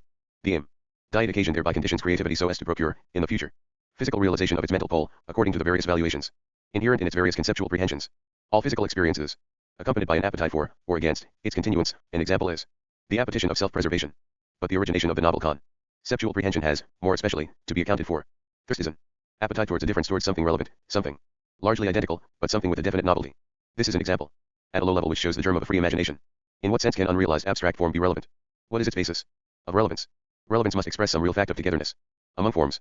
111 The ontological principle can be expressed as all real togetherness is togetherness in the formal constitution of an actuality. So if there be a relevance of what in the temporal world is unrealized, the relevance must express a fact of togetherness in the formal constitution of a non-temporal actuality. But by the principle of relativity there can only be one non-derivative actuality, unbounded by its prehensions of an actual world. Such a primordial subject of creativity achieves, in its unity of satisfaction, the complete conceptual valuation of all eternal objects. 111 is the ultimate, basic adjustment of the togetherness of eternal objects on which creative order depends. It is the conceptual adjustment of all petites in the form of aversions and adversions. It constitutes the meaning of relevance. Its status as an actual efficient fact is recognized by terming it the primordial nature of God. The word appetition illustrates a danger which lurks in technical terms. This same danger is also illustrated in the psychology derived from Freud. 1 cf. Leibniz monadology. Some derivative notions 3.3. The mental poles of actualities contribute various grades of complex feelings to the actualities including them as factors. The 49 basic operations of mentality are conceptual prehensions. These are the only operations of pure mentality. All other mental operations are impure, in the sense that they involve integrations of conceptual prehensions with the physical prehensions of the physical pole. Since impurity in prehension refers to the prehension arising out of the integration of pure physical prehensions with pure mental prehensions, it follows that an impure mental prehension is also an impure physical prehension and conversely. Thus the term impure applied to a prehension has a perfectly definite meaning, and does not require the terms mental or physical, except for the direction of attention in the discussion concerned. The technical term conceptual prehension is entirely neutral, devoid of all suggestiveness. But such terms present great difficulties to the understanding, by reason of the fact that they suggest no particular exemplifications. Accordingly, we seek equivalent terms which have about them the suggestiveness of a liar fact. We have chosen the term appetition, which suggests exemplifications in our own experience, also in lower forms of life such as insects and vegetables. But even in human experience petition suggests a degrading notion of this basic activity in its more intense operations. We are closely concerned with what Bergson calls intuition, with some differences however. Bergson's intuition is an impure operation. It is an integral feeling derived from the synthesis of the conceptual prehension with the physical prehension from which it has been derived according to the category of conceptual reproduction, c8. Gorial obligation 4. It seems that Bergson's term intuition has the same meaning as physical purpose in part 3 of these lectures. Also, Bergson's intuition seems to abstract from the subjective form of emotion and purpose. This subjective form is an essential element in the notion of conceptual prehension, as indeed in that of any prehension. It is an essential element in physical purpose, cf. Part 1.1i. If we come 50 cider these pure mental operations in their most intense operations, we should choose the term vision. A conceptual prehension is a direct vision of some possibility of good or of evil of some possibility as to how actualities may be defined. There is no reference to particular actualities, or to any particular actual world. The phrase of good or of evil has been added to in Include a reference to the subjective form, the mere word vision abstracts from this factor in a conceptual prehension. If we say that God's primordial nature is a completeness of appetition, we give due weight to the subjective form at a cost. If we say that God's primordial nature is intuition, we suggest mentality which is impure by reason of synthesis with physical prehension. If we say that God's primordial nature is vision, we suggest a main view of the subjective form, divesting it of yearning. After concrete fact, no particular facts, but after some actuality why there is deficiency in God's primordial nature which the term vision obscures. 34. The speculative scheme. One advantage of the term vision is that it connects this doctrine of God more closely with philosophical tradition. Envisagement is perhaps a safer term than vision. To sum up, God's primordial nature is abstracted from his commerce with particulars, and is therefore devoid of those impure intellectual cogitations which involve propositions. Cf. Part 2.1. It is God in abstraction, alone with I myself. As such, it is a mere factor in God, deficient in actuality. Section 2. The notions of social order and of personal order cannot be omitted from this preliminary sketch. A society, in the sense in which that term is here used, is a nexus with social order, and an enduring object, or an enduring creature, is a society whose social order has taken the special form of personal order. A nexus enjoys social order where, there is a common element of form illustrated in the definiteness 51 of each of ITS included actual entities, and, this common element of form arises in each member of the nexus by reason of the conditions imposed upon it by its prehensions of some other members of the nexus, and, these prehensions impose that condition of reproduction by reason of their inclusion of positive feelings of THAT common form.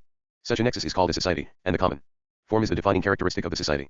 The notion of defining characteristic is allied to the Aristotelian notion of substantial form. The common element of form is simply a complex internal object X, implied in each member of the nexus. But the social order of the nexus is not the mere fact of this common form exhibited by all its members. The reproduction of the common form throughout the nexus is due to the genetic relations of the members of the nexus among each other, and to the additional fact that genetic relations include feelings of the common form. Thus the defining characteristic is inherited throughout the nexus, each member deriving it from those other members of the nexus which are antecedent to its own concrescence. A nexus enjoys personal order when, it is a society, and, /3, when the genetic relatedness of its members orders these members serially. By the serial ordering arising from the genetic relatedness, it is meant that any member of the nexus excluding the first and the last, if there be such, constitutes a cut in the nexus, so that, this member inherits from all members on one side of the cut, and from no members on the other side of the cut, and, b, if A and B are two members of the NESUS, and B inherits from A, then the side of BST cut, inheriting from B, forms part of the side of A's cut, inheriting from A, and the side of A's cut from which A inherits forms part of the side of B's cut from which B inherits. Thus the nexus forms a single line of inheritance of its defining characteristic. Such a nexus is called an enduring object. It might have been. So 11.Rn derivative notions 3.5. Term to person, and the legal sense 52 of that term. But unfortunately, person suggests the notion of consciousness, so that its use would lead to misunderstanding. The nexus sustains a character, and this is one of the meanings of the Latin word persona. But an enduring object, quapor, son, does more than sustain a character. For this sustenance arises out of the special genetic relations among the members of the nexus. An ordinary physical object, which has temporal endurance, is a society. In the ideally simple case, it has personal order and is an enduring object. A society may, or may not, be analyzable into many strands of enduring objects. THIS will be the case for most ordinary physical objects. THESE enduring objects. And societies, analyzable into strands of enduring objects, are the permanent entities which enjoy adventures of change throughout time and space. For example, they form the subject matter of the science of dynamics. Actual entities perish, but do not change, they are what they are. A nexus which, enjoys social order, is analyzable into strands of enduring objects may be termed a corpuscular society. A society may be more or less corpuscular, according to the relative importance of the defining characteristics of the various enduring objects compared to that of the defining characteristic of the whole corpuscular nexus. Section 3. There is a prevalent misconception that becoming involves the notion of a unique seriality for its advance into novelty. This is the classic notion of time, which philosophy took over from common SENSE. Mankind made an unfortunate generalization from its experience of enduring objects. Recently physical science has abandoned this notion. Accordingly we should now purge cosmology of a point of view which it ought never to have adopted as an ultimate metaphysical principle. In these lectures the term creative advance is not to be construed in the sense of a uniquely serial advance. 53. Finally, the extensive continuity of the physical universe has usually been construed to mean that there is a continuity of becoming. But if we admit that something becomes, it is easy, by employing Zeno's method, to prove that there can be no continuity of becoming. Point 2. There is a becoming of continuity, but no continuity of becoming. The actual occasions are the creatures which become, and they constitute a continuously extensive world. In other words, extensiveness becomes, but becoming is not itself extensive. THUS The ultimate metaphysical truth is atomism. The creatures are atomic. In the present cosmic epoch there is a creation of continuity. Perhaps such creation is an ultimate metaphysical truth holding of all cosmic. 2 CF Part 2, CH. 2, Sec 2, and also my science and the modern \B world. CH. 7, for a discussion of this A argument. 36 The speculative scheme. Epochs, but this does not seem to be a necessary conclusion. The more likely opinion is that extensive continuity is a special condition arising from the society of creatures which constitute our immediate epoch. But atomism does not exclude compel X and YT and universal relativity. Each atom is a system of all things. The proper balance between atomism and continuity is of importance to physical science. For example, the doctrine, here explained, conciliates Newton's corpuscular theory of LIGHT with the wave theory. For both a corpuscle and an advancing element of AT wave front are merely a permanent form propagated from atomic creature to atomic creature. A corpuscle is in fact an enduring object. The notion of an enduring object is, however, capable of more or less completeness of realization. Thus, in different stages of its career, a wave PFLIGHT may be more or less corpuscular. lar. A train of such waves at all stages of its career involves social order. But in the earlier stages the social order takes the more special form of loosely related strands of personal order. This dominant personal order gradually vanishes as the time advances. Its defining characteristics become less and 54 less important, as their various features peter out. The waves then become a nexus with important social order, but with no strands of personal order. Thus the train of waves starts as a corpuscular society, and ends as a society which is not corpuscular. Section 4. Finally, in the cosmological scheme here outlined, one implicit assumption of the philosophical tradition is repudiated. The assumption is that the basic elements of experience are to be described in terms of one, or all, of the three ingredients: consciousness, thought, sense perception. The last term is used in the sense of conscious perception in the mode of pre-sentational immediacy. Also in practice sense perception is narrowed down to visual perception. According to the philosophy of organism, these three components are unessential elements in experience, either physical or mental. Any instance of experience is dipolar, whether that instance be God or an actual occasion of the world. The origination of God is from the mental pole, the origination of an actual occasion is from the physical pole, but in either case these elements, consciousness, thought, sense perception, belong to the derivative impure phases of the concrescence, if in any effective sense they enter at all. This repudiation is the reason why, in relation to the topic under discussion, the status of presentational immediacy is a recurrent theme throughout the subsequent parts of these lectures. Part 2. Discussions and applications. Chapter I. Fact and Form. Section I. 62. All human discourse which bases its claim to consideration on the truth of its statements must appeal to the facts. And none of its branches. Can philosophy claim immunity to this rule? But in the case of philosophy, the difficulty arises that the record of the facts is in part dispersed vaguely through the various linguistic expressions of civilized language and of literature, and is in part expressed more precisely under the influence of schemes of thought prevalent in the traditions of science and philosophy. In this second part of these lectures, the scheme of 63 thought, which is the basis of the philosophy of organism, is confronted with various interpretations of the facts widely accepted in the European tradition, literary, philosophic, and scientific. So far as concerns philosophy, only a selected group can be explicitly mentioned. There is no point in endeavoring to force the interpretations of divergent philosophers into a vague agreement. What is important is that the scheme of interpretation here adopted can claim for each of its main positions the express authority of one, or the other, of some supreme master of thought: Plato, Aristotle, Descartes, Locke, Hume, Kant. But ultimately nothing rests on authority. The final court of appeal is intrinsic reasonableness. The safest general characterization of the European philosophical tradition is that it consists of a series of footnotes to Plato. I do not mean the systematic scheme of thought which scholars have doubtfully extracted from his writings. I allude to the wealth of general ideas scattered through them. His personal endowments, his wide opportunities for experience, a great period of civilization, his inheritance of an intellectual tradition, not yet stiffened by excessive systematization, have made his writings an inexhaustible mine of suggestion. Thus, in one sense, by stating my belief that the train of thought in these lectures is Platonic, I am doing no more than expressing the hope that it falls within the European tradition. But I do mean more. I mean that if we had to render Plato's general point of view with the least changes made necessary byth intervening 2,000 years of human experience in social organization, in aesthetic attainments, in science, and in religion, we should have to set about the construction of a philosophy of organism. In such a philosophy, the actualities constituting the process of the world are conceived as exemplifying the 39-40 discussions and applications, angrazine, or participation, of other things which constitute the potentialities of definiteness for any actual existence. The things which are temporal arise by their participation in the things which are eternal. The 64 two sets are mediated by a thing which combines the actuality of what is temporal with the timelessness of what is potential. This final entity is the divine element in the world, by which the barren inefficient disjunction of abstract potentialities obtains primordially the efficient conjunction of ideal realization. This ideal realization of potentialities in a primordial actual entity constitutes the metaphysical stability whereby the actual process exemplifies general principles of metaphysics, and attains the ends proper to specific types of emergent order. By reason of the actuality of this primordial valuation of pure potentials, each eternal object has a definite effective relevance to each concrescent process. Apart from such orderings there would be a complete disjunction of eternal objects unrealized in the temporal world. Novelty would be meaningless and inconceivable. We are here extending and rigidly applying Hume's principle that ideas of reflection are derived from actual facts. By this recognition of the divine element, the general Aristotelian principle is maintained that, apart from things that are actual, there is nothing either in fact or in efficacy. This is the true general principle, which also under LIES Descartes dictum. For this reason, when we perceive any attribute, we therefore conclude that some existing thing or substance to which it may be attributed is necessarily present. One and again, for every clear and distinct conception, perceptio is without doubt something, and hence cannot derive its origin from what is not. To this general principle will be termed the ontological principle. It is the principle that everything is positively somewhere in AC, duality, and in potency everywhere. In one of its applications, this principle issues in the doctrine of conceptualism. Thus 65 the search for a reason is always the search for an actual fact which is the vehicle of the reason. The ontological principle, as here defined, constitutes the first step in the description of the universe as a solidarity of many actual entities. Each actual entity is conceived as an act of experience arising out of data. It is a process of feeling the many data, so as to absorb them into the unity of one individual satisfaction. Here feeling is the term used for the basic generic operation of passing from the objectivity of the data to the subjectivity of the actual entity in question. Feelings are variously specialized. 1. Principles of Philosophy, Part I, 52, translation by Haldane and Ross. All quotations from Descartes are from this translation. Asterisk. 2. Meditation 4, towards the end. 3. The word solidarity has been borrowed from Professor Wildenkar's Presidential Address to the Aristotelian Society, session 1917 to 1918. The address. 1b. Interaction of body and mind develops a fundamental principle suggested by this word. Fact and form for 1. Operations, affecting a transition into subjectivity. They replace the new trial stuff of certain realistic philosophers. An actual entity is a process and is not describable in terms of the morphology of a stuff. This use of the term a feeling has a close analogy to Alexander's foreuse of the term enjoyment, and has also some kinship with Bergson's use of the term intuition. A near analogy is Locke's use of the term idea, including ideas of particular things, see FHISSA, III, 3, 2, 6, and 7. But the word feeling, as used in these lectures, is even more reminiscent of Descartes. For example, let it be so, still it is at least quite certain that it's EMS too. Me that I see light, that I hear noise, and that I feel heat. That cannot be false. Properly speaking, it is what is in me called feeling, sentire, and used in this precise sense that is no other thing than thinking. 5.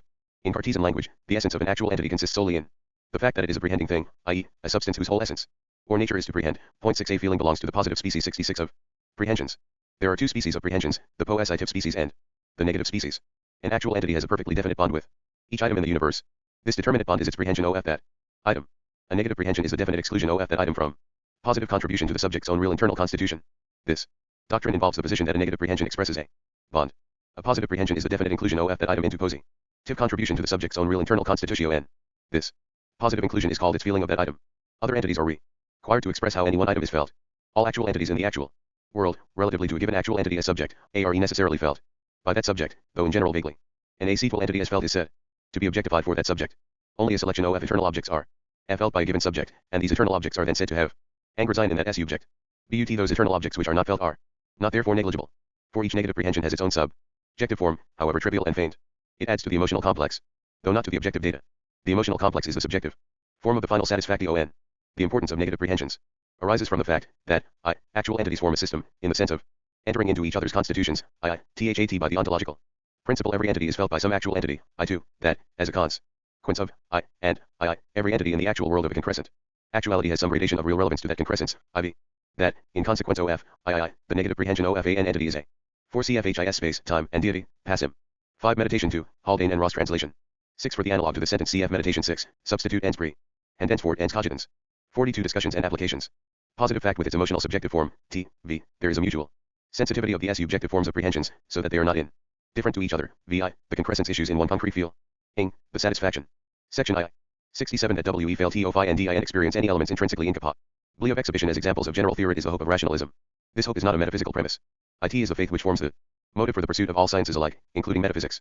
Insofar as metaphysics enables us to apprehend the rationality of things, the claim is justified. It is always open to us, having regard to the imperfections of all metaphysical systems, to lose hope at the exact point where we find ourselves. The preservation of such faith must depend on an ultimate moral intuition into the nature of intellectual action that it should embody the adventure of hope. Such an intuition marks the point where metaphysics and indeed every science gains assurance from religion and passes over into religion. But in itself the faith does not embody a premise from which the theory starts, it is an ideal which is seeking satisfaction. Insofar as we believe that doctrine, we are rationalists. There must, however, be limits to the claim that all the elements in the universe are explicable by theory.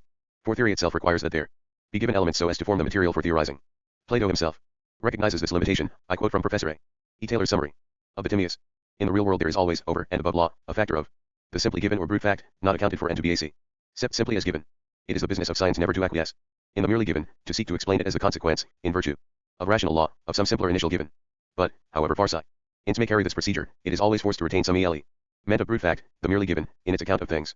It is the presence in nature of this element of the given, this third, or irrational, as it has 68 sometimes been called, which Timaeus appears to be personifying in his language about necessity. Point 7. So far as the interpretation of Plato is concerned, I rely upon the authority of Professor Taylor. But, apart from this historical question, a clear understanding of the given elements in the world is essential for any form of Platonic realism. For rationalistic thought, the notion of givenness carries with it a reference beyond the mere data in question. It refers to a decision, whereby what is given is separated off from what for that occasion is not. 7. Plato, The Man, and His Work, Lincoln McVeigh, New York, 1927. Asterisk. Fact and Form 43. Given. This element of givenness in things implies some activity curing limitation. The word decision does not here imply conscious judgment, though in some decisions consciousness will be a factor. The word is used in its root sense of a cutting off. The ontological principle declares that every decision is referable to one or more actual entities, because in separation from actual entities there is nothing, merely non-entity. The rest is silence. The ontological principle asserts the relativity of decision, whereby every decision expresses the relation of the actual thing, for which a decision is made, to an actual thing by which that decision is made. But decision cannot be construed as a casual adjoint of an actual entity. It constitutes the very meaning of actuality. An actual entity arises from decisions for it, and by its very existence provides decisions for other actual entities which supersede it. Thus the ontological principle is the first stage in constituting a theory embracing the notions of actual entity, givenness, and process. Just as potentiality for process is the meaning of the more general term entity, or thing, so decision is the additional meaning imported by the word actual into the phrase actual entity. Actuality is a decision amid potentiality. It represents stubborn fact which cannot be evaded. The real internal constitution of an actual 69 entity progressively constitutes a decision conditioning the creativity which transcends that actuality. The castle rock at Edinburgh exists from moment to moment, and from century to century, by reason of the decision *** effected by its own historic root of antecedent occasions. And if, in some vast upheaval of nature, it were shattered into fragments, that *ultion would still be conditioned by the fact that it was the destruction of that rock. The point to be emphasized is the insistent particularity of things experienced and of the act of experiencing. Bradley's doctrine **wolf eating lamb is a universal quality. Find the absolute as a travesty of the evidence. That wolf eat that lamb. At that spot at that time, the wolf knew it, the lamb knew it, and the carrion birds knew it. Explicitly in the verbal sentence, or implicitly in the understanding of the subject entertaining it, every expression of a proposition includes demonstrati **e elements. In fact, each word, and each symbolic phrase, is such inclement, exciting the conscious prehension of some entity belonging to one of the categories of existence. Section II. Con \ursa where there is no decision involving exclusion, there is no givenness. For example, the total multiplicity of Platonic for ns is not given. But in respect of each acetal entity, there is givenness of such form s. 111 e determinate definiteness of each actuality is an expression of a selection from these forms. It grades them in a diversity of relevance. THIS. 8 CF Logic, BK. ICH. 2, Sec 42. 44 Discussions and Applications. Ordering of relevance starts from those forms which are, in the fullest sense, exemplified, and passes through grades of relevance down to those forms which in some faint sense are approximately relevant by reason of contrast with actual fact. This whole gamut of relevance is given, and must be referred to the decision of actuality. The term Platonic form has here been used as the 70 briefest way of indicating the entities in question. But these lectures are not an exegesis of Plato's writings. The entities in question are not necessarily restricted to those which he would recognize as F-forms. Also, the term idea has a subjective suggestion in modern philosophy, which is very misleading for my present purposes, and in any case it has been used in many senses and has become ambiguous. The term essence, as used by the critical realists, also suggests their use of it, which diverges from what I intend. Accordingly, by way of employing a term devoid of misleading suggestions, I use the phrase internal object for what in the preceding paragraph of this section I have termed a Platonic form. Any entity whose conceptual recognition does not involve a necessary reference to any definite actual entities of the temporal world is called an eternal object. In this definition, the conceptual recognition must of course be an operation constituting a real feeling belonging to some actual entity. The point is that the actual subject which is merely conceiving the eternal object is not thereby in direct relationship to some other actual entity, apart from any other peculiarity in the composition of that conceiving subject. This doctrine applies also to that primordial nature of God, which is his complete envisagement of eternal objects. Head is not thereby directly related to the given course of history. The given course of history presupposes his primordial nature, but his primordial nature does not presuppose it. An eternal object is always a potentiality for actual entities, but in itself, as conceptually felt, it is neutral as to the fact of its physical engrosine in any particular actual entity of the temporal world. Potentiality is the COR, relative of givenness. The meaning of givenness is that what is given asterisk might not have been given, and that what is not given might have been given. Further, in the complete particular givenness for an actual entity there is an element of exclusiveness. The 71 various primary data and the crescent feelings do not form a mere multiplicity. Their synthesis in the final unity of one actual entity is another fact of givenness. The actual entity terminates its becoming in one complex feeling involving a completely determinate bond with every item in the universe, the bond being either a asterisk positive or a negative prehension. This termination is the satisfaction of the actual entity. Thus the addition of another component alters this synthetic givenness. Any additional component is therefore contrary to this integral givenness of the original. This principle may be illustrated by our visual perception of a picture. The pattern of colors is given for us. Fact and form 45. But an extra patch of red does not constitute a mere addition, it alters the whole balance. Thus in an actual entity the balanced unity of the total givenness excludes anything that is not given. This is the doctrine of the emergent unity of the superject. An actual entity is to be conceived both as a subject presiding over its own immediacy of becoming, and a superject which is the atomic creature exercising its function of objective immortality. It has become a being, and it belongs to the nature of every being that it is a potential for every becoming. This doctrine, that the final satisfaction of an actual entity is intolerant of any addition, expresses the fact that every actual entity, since it is what it is finally its own reason for what it omits. In the real internal constitution of an actual entity there is always some element which is contrary to an omitted element. Here contrary means the impossibility of joint entry in the same sense. In other words, intermination has evaporated from satisfaction, so that there is a complete determination of feeling, or of negation of feeling, respecting the universe. This evaporation of intermination is merely another way of considering the process whereby the actual entity arises from its data. Thus, in another sense, each actual entity includes the 72 verse, by reason of its determinativity, 2 towards every element in the universe. Thus the process of becoming is dipolar, by reason of its qualification by the determinateness of the actual world, by its conceptual prehensions of the indeterminateness of eternal objects. The process is constituted by the influx of eternal objects into a novel determinateness feeling which absorbs the actual world into a novel actuality. 111 formal constitution an actual entity is a process of transition from intermination towards terminal determination. But the indetermination is referent to determinate data. The objective constitution of an asterisk actual entity is its terminal determination, considered as a complex of component determinants by reason of which the actual entity is a datum for the creative advance. The actual entity on its physical side is composed of its determinate feelings of its actual world, and on its mental side is originated by its conceptual appetitions. Returning to the correlation of givenness and potentiality, we see that givenness refers to potentiality, and potentiality to givenness. Also we see that the completion of givenness in actual fact converts the not given for that fact into impossibility for that fact. The individuality of an actual entity involves an exclusive limitation. This element of exclusive limitation is the definiteness essential for the synthetic unity of an actual entity. This synthetic unity forbids the notion of mere addition to the included elements. It is evident that givenness and potentiality are both meaningless apart from a multiplicity of potential entities.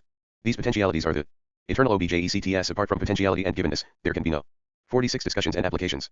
Nexus of actual things in process of supersession by novel actual things. The alternative is a static monistic universe, without unrealized potentialities, since potentiality is then a meaningless term. 73 The scope of the ontological principle is not exhausted by the corollary that decision must be referable to an actual entity. Everything must be somewhere, and here somewhere means some actual entity. Accordingly, the general potentiality of the universe must be somewhere, since it retains its proximate relevance to actual entities for which it is unrealized. This proximate relevance reappears in subsequent concrescence as final causation regulative of the emergence of novelty. This somewhere is the non-temporal actual entity. Thus proximate relevance means relevance. As in the primordial mind of God T. It is a contradiction in terms to assume that some explanatory fact can float into the actual world out of non-entity. Non-entity is nothingness. Every explanatory fact refers to the decision and to the efficacy of an actual thing. The notion of subsistence is merely the notion of how eternal objects can be components of the primordial nature of God. This is a question for subsequent discussion, cf. Part B. But eternal objects, as in God's primordial nature, constitute the Platonic world of ideas. There is not, however, one entity which is merely the class of all eternal objects. For if we conceive any class of eternal objects, there are additional eternal objects which presuppose that class but do not belong to it. For this reason, at the beginning of this section, the phrase the multiplicity of Platonic forms was used, instead of the more anatural phrase that class of Platonic forms. A multiplicity is a type of complex thing which has a unity derivative from some qualification which participates in each of its components severally, but a multiplicity has no unity derivative merely from its various components. Section 4. The doctrine just stated that every explanatory fact refers to the design and to the efficacy of an actual 74 thing requires discussion in reference to the ninth categorical obligation.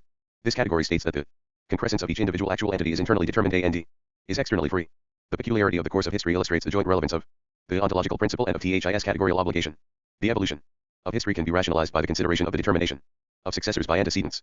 But, on the other hand, the evolution of history is incapable of rationalization because it exhibits a selected flux of participating forms. No reason, internal to history, can be assigned why that flux of forms, rather than another flux, should have been illustrated. It is true that any flux must exhibit the character of internal determination. So much follows from the ontological principle. But every instance of fact and form 47, internal determination assumes that flux up to that point. There is no reason why there could be no alternative flux exhibiting that principle of internal determination. The actual flux presents itself with the character of being merely given. It does not disclose any peculiar character of or perfection. On the contrary, the imperfection of the world is the theme of every religion which offers a way of escape, and of every sceptic who deplores the prevailing superstition. The Leibnizian theory of the best of possible worlds is an audacious fuss produced in order to save the face of a creator constructed by contemporary and antecedent theologians. Further, in the case of those actualities whose immediate experience is most completely open to us, namely, human beings, the final decision of the immediate subject to project, constituting the ultimate modification of subjective aim, is the foundation of our experience of responsibility, of AP probation or of disapprobation, of self approval or of self-reproach, of free DOM, of emphasis. This element in experience is too large to be put aside merely as misconstruction.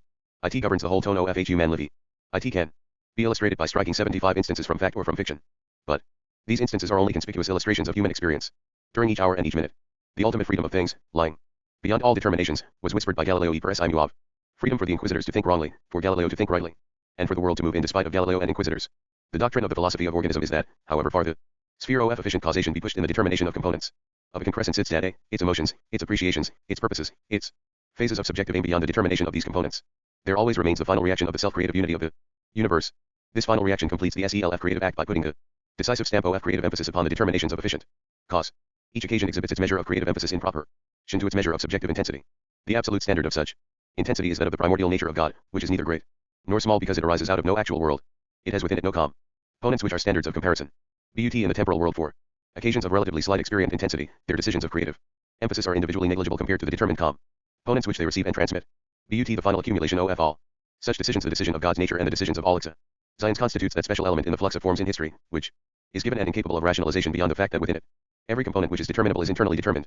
The doctrine is that each concrescence is to be referred to a definite free initiation and a definite free conclusion.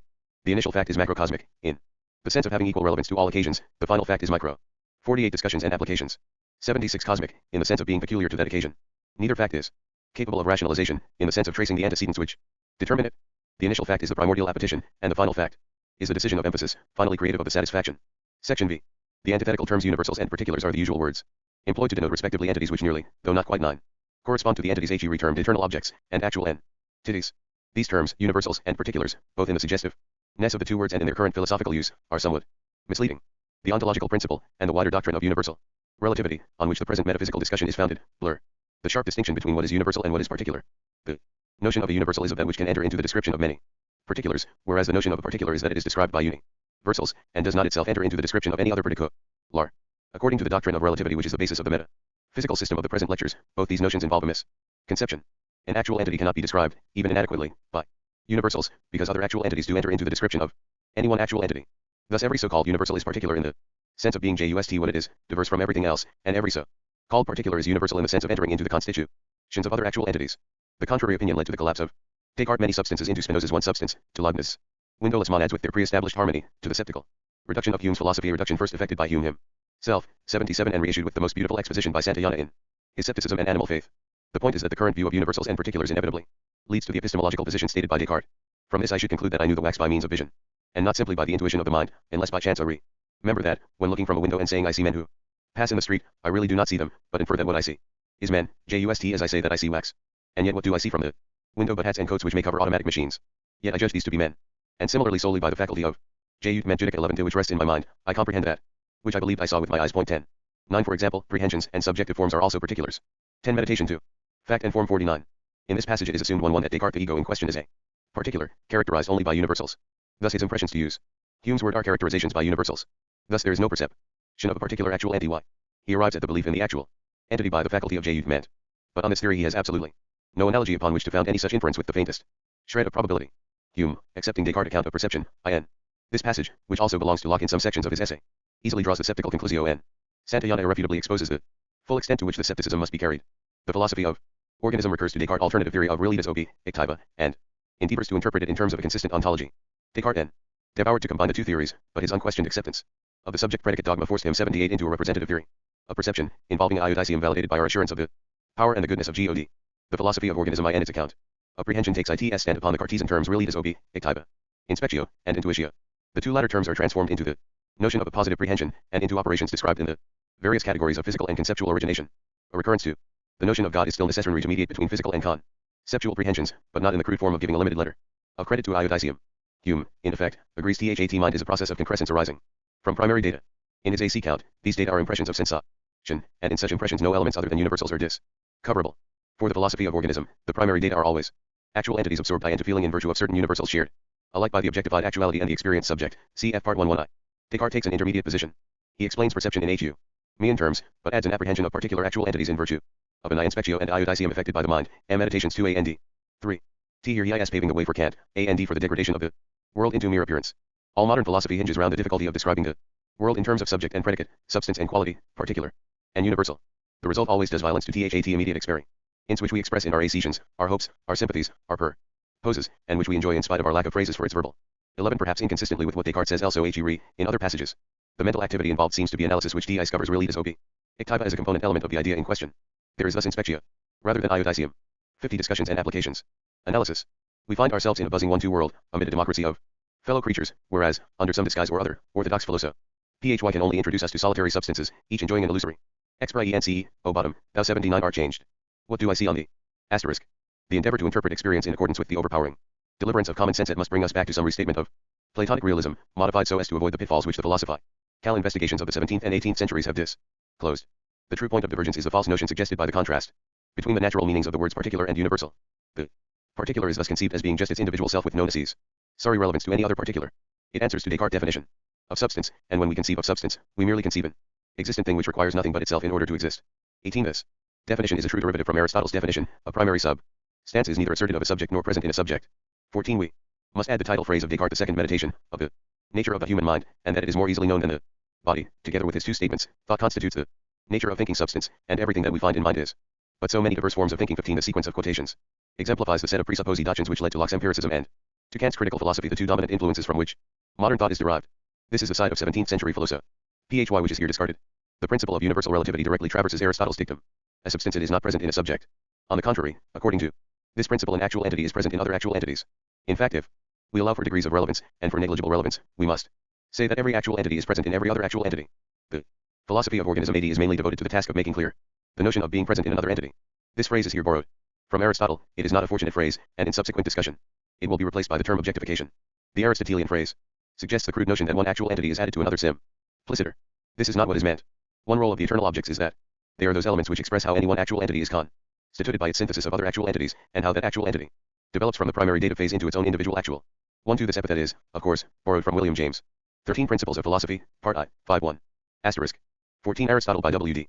Ross, Ch2. 15. Principles of Philosophy, Part I, 5.3. Fact and Form 5.1. Existence, involving its individual enjoyments and opinions. An actual entity is concrete because it is such a particular concrescence of the Universe. Section 6. A short examination of Locke's essay concerning human understanding will throw light on the presuppositions from which the philosophy of organism originates. These citations from Locke are valuable as clear statements of the obvious deliverances of common sense, expressed with their natural limitations. They cannot be bettered in their character of presentations of facts which have to be accepted by any satisfactory system of philosophy.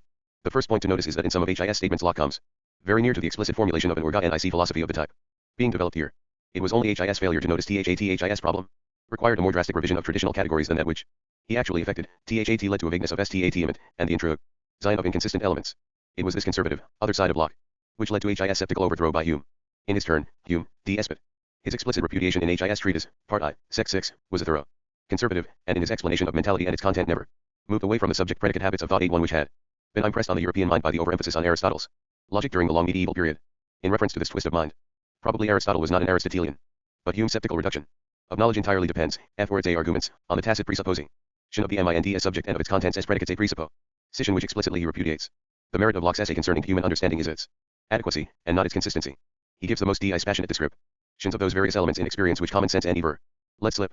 Unfortunately, he is hampered by inappropriate metaphysical categories which he never criticized. He should have widened the title of his book into an essay concerning experience. His true topic is the analysis of the types of experience enjoyed by an actual entity. But this complete experience is nothing other than what the actual entity is in itself, for itself. I will adopt the pre-Kantian phraseology, and say that the experience enjoyed by an actual entity is that entity formal liter. By this I mean THAT the entity, when considered formally, is being described in respect to those forms of its constitution whereby it is that individual entity, with its own amnesia of absolute self-realization. Its ideas of things are what OTHER things are for it. In the phraseology of these lectures, they are its feelings. The actual entity is composite and analyzable, and its ideas express HOW, and in what sense, other things are components in its own. 52 discussions and applications. Constitution. Thus the form of its constitution is to be found by an analysis of the Lockean ideas. Locke talks of understanding and perception. He should have started with a more general neutral term to express the synthetic concrescence whereby the many things of the universe become the one actual entity. Accordingly I have adopted the term prehension to express the activity whereby an actual entity affects its own concretion of other things. 82 The prehension of one actual entity by another actual entity is the complete transaction, analyzable into the objectification of the former entity as one of the data for the latter, and into the fully clothed feeling, whereby the datum is absorbed into the subjective satisfaction clothed with the various elements of its subjective form. But this definition can be stated more generally so as to include the case of the prehension of an eternal object by an actual entity, namely, the positive prehension of an entity by an actual entity is the complete transaction analyzable into the angrazine, or objectification, of that entity as a datum for feeling, and into the feeling whereby this datum is absorbed into the subjective satisfaction. I also discard Locke's term idea. Instead of that term, the other things, in their limited roles as clements for the acetal entity in question, are called objects for that thing. There are four main types of objects, namely, eternal objects, propositions, objectified actual entities and nexus. These eternal objects are Locke's ideas as explained in his essay. 1, T where he writes, idea is the object of thinking, every man being conscious to himself that he thinks, and that which his mind is applied about, whilst thinking, being the ideas that are there, it is past doubt that men have in their mind several ideas, such as ARET those expressed by the words whiteness, hardness, sweetness, thinking, motion, man, elephant, army, drunkenness, and others. But lated, I2, ill, 2, when discussing general terms, and subcon. Cosly, earlier in his discussion of substance into XXIII, he adds PAR. Emphatically another type of ideas which are practically what I term objectified actual entities and nexus. He calls them ideas of particular things, and he explains why, in general, such ideas cannot have their separate names. The reason is simple and undeniable, there are too many actual entities. He writes, but it is beyond the power of human capacity to frame and retain distinct ideas of all the particular things we meet with. Every bird and beast men saw, 83 every tree and plant that affected the senses, could not find a place in the most capacious understanding. The context shows that it is not the impossibility of an idea of any particular thing which is the seat of the difficulty, it is solely their number. This notion of a direct idea, or feeling, of an actual entity is a presupposition of all common sense. Santayana ascribes it to animal faith, but it accords very ill with the sensationalist theory of knowledge which can be derived, fact and form 53, from other parts of Locke's writings. Both Locke and Descartes wrestle with exactly the same difficulty. The principle that I am adopting is that consciousness presupposes experience, and not experience consciousness. It is a special element in the subjective forms of some feelings. Thus an actual entity may, or may not, be conscious of some part of its experience. Its experience is its complete formal constitution, including its consciousness, if any. Thus, in Locke's phraseology, its ideas of particular things are those other things exercising their function as felt components of its constitution. Locke would only term them ideas when these objectifications belong to that region of experience lit up by consciousness. In section 4T of the same chapter, he definitely makes all knowledge to be founded in particular things. He writes, yet a distinct name for every particular thing would not be of any great use for the improvement of knowledge, which, though founded in particular things 1/6 enlarges itself by general views, to which things reduced into sorts under general names, are properly subservient. Thus for Locke, in this passage, there are not first the qualities and then the conjectural particular things, but conversely. Also he illustrates his meaning of a particular thing by a leaf, a crow, a sheep, a grain of sand.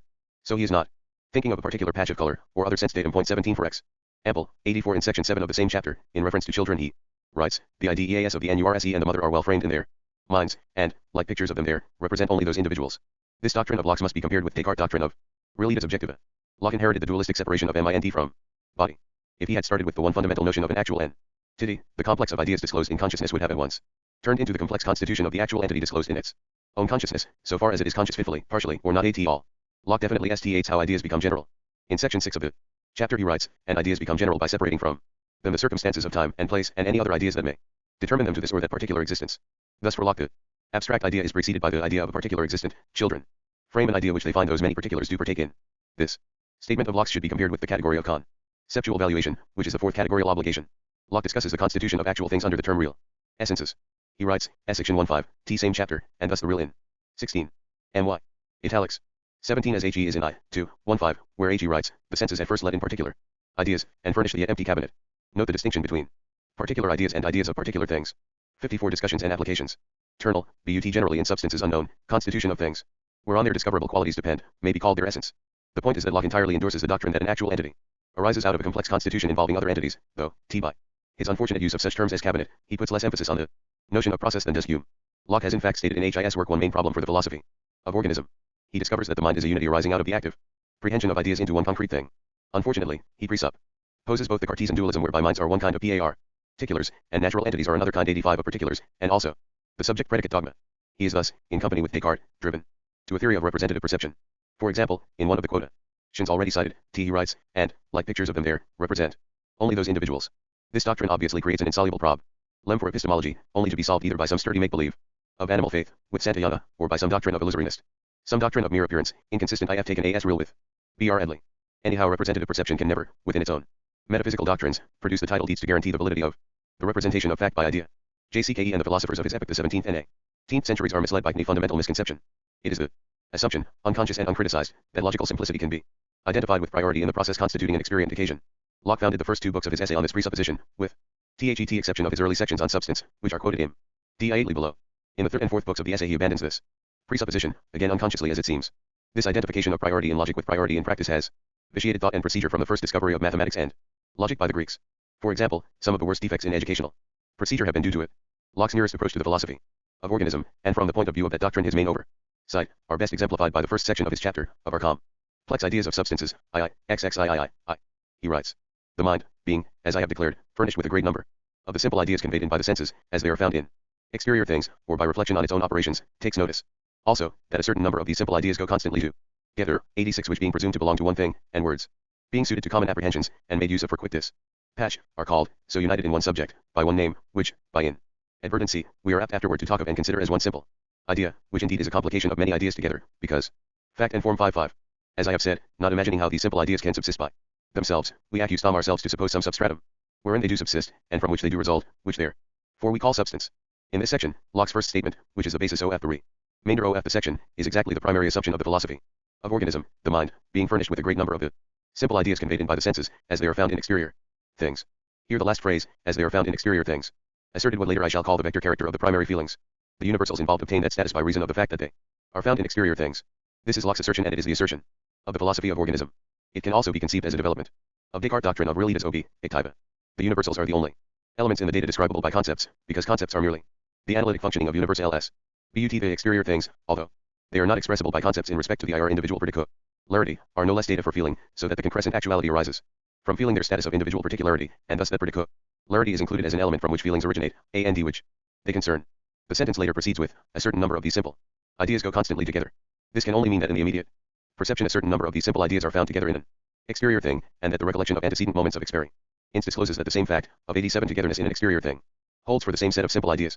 Again, the philosophy of organism agrees that this description is true for moments of immediate experience. But Locke, owing to the fact that he veils his second premise under the phrase go constantly together, omits to consider the question whether the exterior things of the successive moments are to be identified. The answer of the philosophy of organism is that, in the sense in which Locke is here speaking, the exterior things of successive moments are not to be identified with each other. Each exterior thing is either one actual entity, or, and more frequently, is a nexus of actual entities with him. Diases mutually contemporary. For the sake of simplicity we will speak only of the simpler case where the exterior thing means one actual entity at the moment in question. But what Locke is explicitly concerned with is the notion of the self-identity of the one enduring physical body which lasts for years, or for seconds, or for ages. He is considering the current philosophical notion of an individualized particular substance, in the Aristotelian sense, which undergoes adventures of change, retaining its substantial form amid transition oft accidents. Throughout his essay, he in effect retains this notion while rightly insisting on its vagueness and obscurity. The Philosophy of organism agrees with Locke and Hume that the NON in 56 discussions and applications. Individualized substantial form is nothing else than the collection of universals, or, more accurately, the one complex universal common to the succession of exterior things at successive moments, respectively. In other words, an exterior thing is either one actual entity, or is a society with a defining characteristic.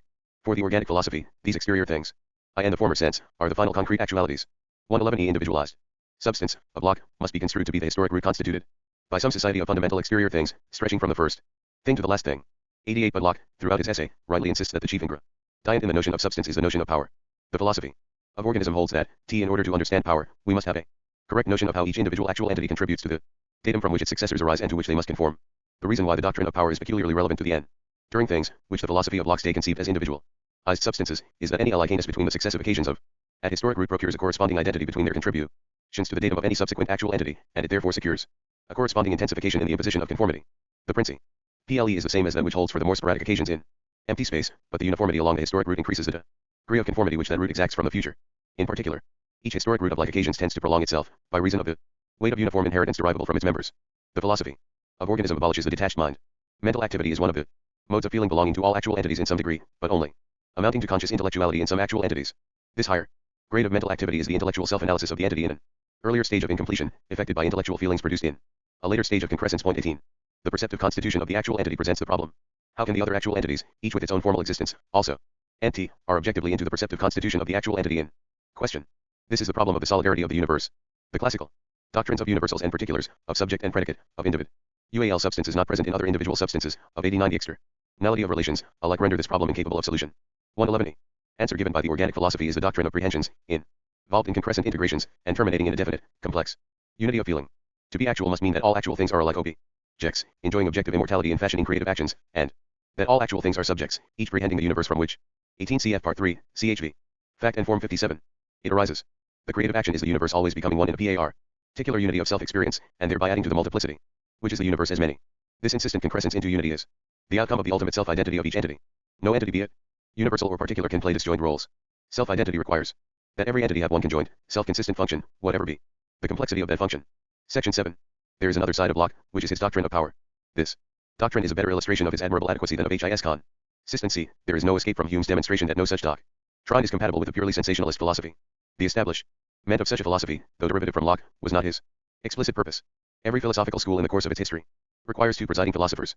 One of them under the influence of the main doctrines of the school should survey experience with some aid, quasi, but inconsistently. The other philosopher should reduce the doctrines of the school to a rigid consistency. He will thereby effect a reductio ad absurdum. No school of thought has performed its full service to philosophy until these men have appeared. In this way the school of sensationalist empiricism derives its importance from Locke and Hume. Locke introduces his doctrine of power as follows: XXI, L3T. This idea how got the mind being 90 every day informed, by the senses, of the alteration of those simple ideas it observes in things, without, and taking notice how one comes to an end and ceases to be, and another begins to exist which was not before, reflecting also on what passes within itself, and observing a constant change of its ideas, sometimes by the impression of outward objects on the senses, and sometimes by the determination of its own choice, and concluding, from what it has so constantly observed to have been, that the like changes will for the future be made in the same things by like agents, and by the like ways, considers in one thing the possibility of having any of its simple ideas changed, and in another the possibility of making that change, and so comes by that idea which we call power. Thus we say, fire has a power to melt gold, and gold has a power to be melted. In which NTHET like cases, the power we consider is in reference to the change of perceivable ideas, for we cannot observe any alteration to be made in, or operation upon, a and y thing, but by the observable change of its sensible ideas, nor conceive any alteration to be made, but by conceiving a change of some of its ideas. Asterisk power thus considered is twofold, viz. as able to make, or able to receive, any change, the one may be called active, and the other passive, power. Asterisk I confess power includes in it some kind. 58 discussions and applications of relation or relation to action or change, as, indeed, which of our ideas, of what kind soever, when attentively considered, does not. For our ideas of extension, duration, and number, do they not all contain in them a secret relation of the parts? Figure and motion have something relative in them much more visibly, and sensible qualities, as colors and smells, etc. What are they but the powers of different bodies in relation to our perception? Our idea therefore of power, I think, may well have a place amongst other simple ideas, and be considered as one of them, being one of those that make a principal ingredient in our complex ideas of substances, as we shall hereafter have occasion to observe. 91 In this important passage, Locke enunciates the main doctrines of the philosophy of organism, namely, the principle of relativity, the relational character of eternal objects, whereby they constitute the forms of the objectifications of actual entities for each other, the composite character of an actual entity, i.e., a substance, the notion of power as making a principal ingredient in that of actual entity, as substance. In this latter notion, Locke adumbrates both the ontological principle, and also the principle that the power of one actual entity on the other is simply how the former is objectified in the constitution of the other. Thus the problem of perception and the problem of power are one and the same, at least so far as perception is reduced to mere prehension of actual entities. Ception, in the sense of consciousness of such prehension, requires the additional factor of the conceptual prehension of internal objects, and a process of integration of the two factors, cf. Part 1.1i. Locke's doctrine of power is reproduced in the philosophy of organism by the doctrine of the two types of objectification, namely, a. Causal objectification, and /3. Presentational objectification. In causal objectification, what is felt subjectively by the objectified AC actual entity is transmitted objectively to the concrescent actualities which supersede it. In Locke's phraseology, the objectified actual entity is then exerting power. In this type of objectification, the eternal objects, relational between object and subject, express the formal constitution of the objectified actual entity. In presentational objectification, the relational eternal objects fall into two sets, one set contributed by the extensive perspective of the perceived, from the position of the perceiver, and the other set by the antecedent crescent phases of the perceiver. What is ordinarily termed perception is consciousness of presentational objectification. But according to the philosophy of organism, there can be consciousness of both types of objectified cation. There can be such consciousness of both 92 types because, AC. According to this philosophy, the knowable is the complete nature of the knower, at least such phases of it as are antecedent to that operation of knowing. Locke misses one essential doctrine, namely, that the doctrine of internal fact and form 59 relations makes it impossible to attribute change to any actual entity. Every actual entity is what it is, and is with its definite status in the universe, determined by its internal relations to other actual entities. Change is the description of the adventures of eternal objects in the evolving universe of actual things.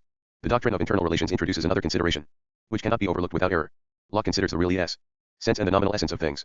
But on the theory of the general relativity of actual things between each other, and of the internality of these relations, there are two distinct notions hidden under the term real essence, both of importance. Locke writes, I2, 3, 1, 5. Essence may be taken for the being of anything, whereby it is what it is. And thus the real internal, but generally in substances unknown, constitution of things, whereon their discoverable qualities depend, may be called their essence. It is true, there is ordinarily supposed a real constitution of the sorts of things, and it is passed out there must be some real constitution, on which any collection of simple ideas coexisting must depend. But it being evident that things are ranked under names into sorts or species only as they agree to certain abstract ideas to which we have annexed those at names, the essence of each genus or sort comes to be nothing but that abstract idea, which the general or sortal, if I may have leave so to call it from sort, as I do general from genus, name stands for. And this we shall find to be that which the word essence imparts in its most familiar use. These two sorts of essences, I suppose, may not unfitly be termed, the one the real, the other the nominal, essence. 93. The fundamental notion of the philosophy of organism is expressed. In Locke's phrase, it is passed out there must be some real constitution, on which any collection of simple ideas coexisting must depend.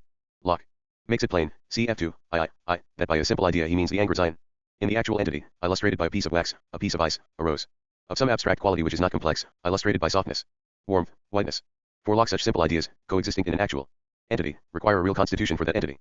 Now in the philosophy of organism, passing beyond Locke's explicit statement, the notion of a real constitution is taken to mean that the eternal objects function by introducing the multiplicity of acetyl entities as constitutive of the actual entity in question. Thus the constitution is real because it assigns its status in the real world to the acetyl entity. In other words, the actual entity, in virtue of being what it is also where it is. It is somewhere because it is some actual thing with its correlated acetyl world. This is the direct denial of the Cartesian doctrine, an existent thing which requires nothing but itself in order to exist. It is also inconsistent with Aristotle's phrase, neither asserted of a subject nor present in a subject. I am certainly not maintaining that Locke grasped explicitly the imply 60 discussions and applications cations of his words as thus developed for the philosophy of organism. But it is a short step from a careless phrase to a flash of insight, nor is it unbelievable that Locke saw further into metaphysical problems than some of his followers.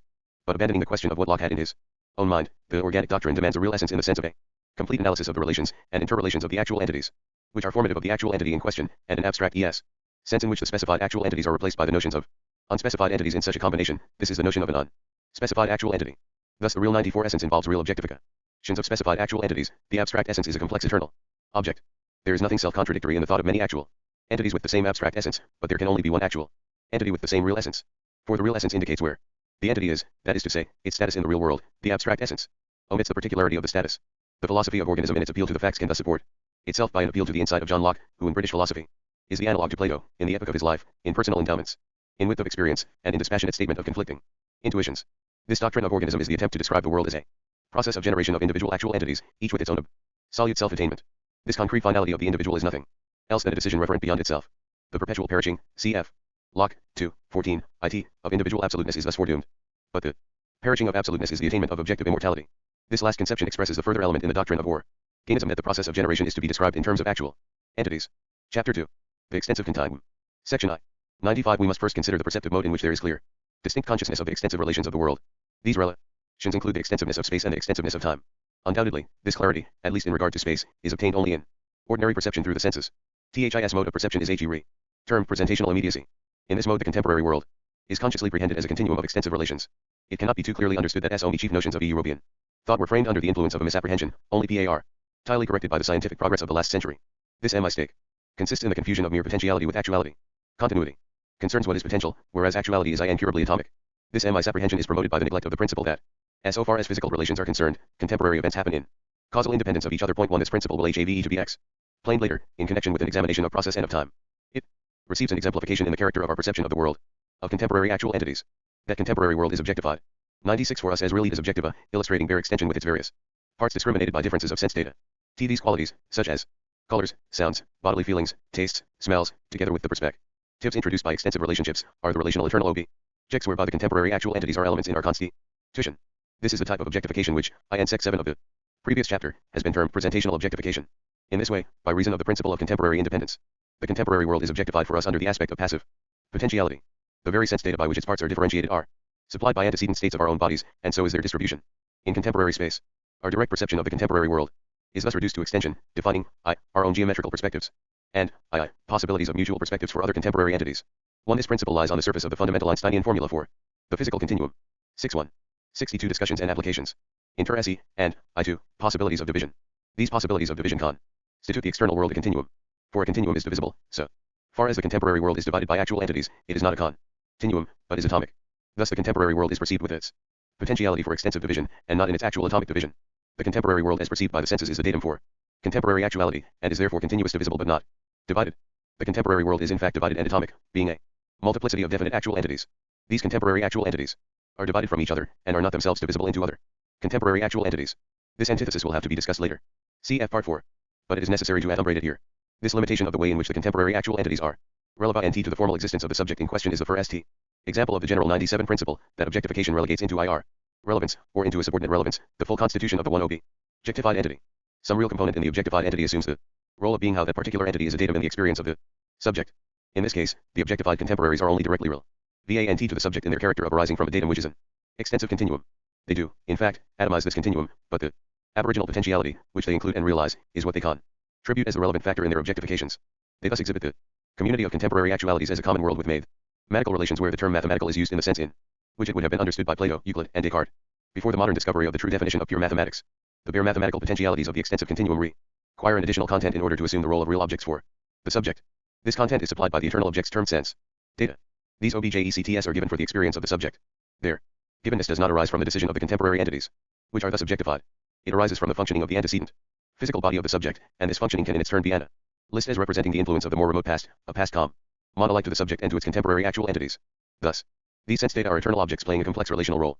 They connect the actual entities of the past with the actual entities of the contemporary world, and thereby effect objectifications of the contemporary things and of the past things. For instance, we see the contemporary chair, but we see it with our eyes, and we touch the contemporary chair, but we touch it with our hands. Thus colors objectify the chair in one way, and objectify the eyes in another way, as elements in the experience of the subject.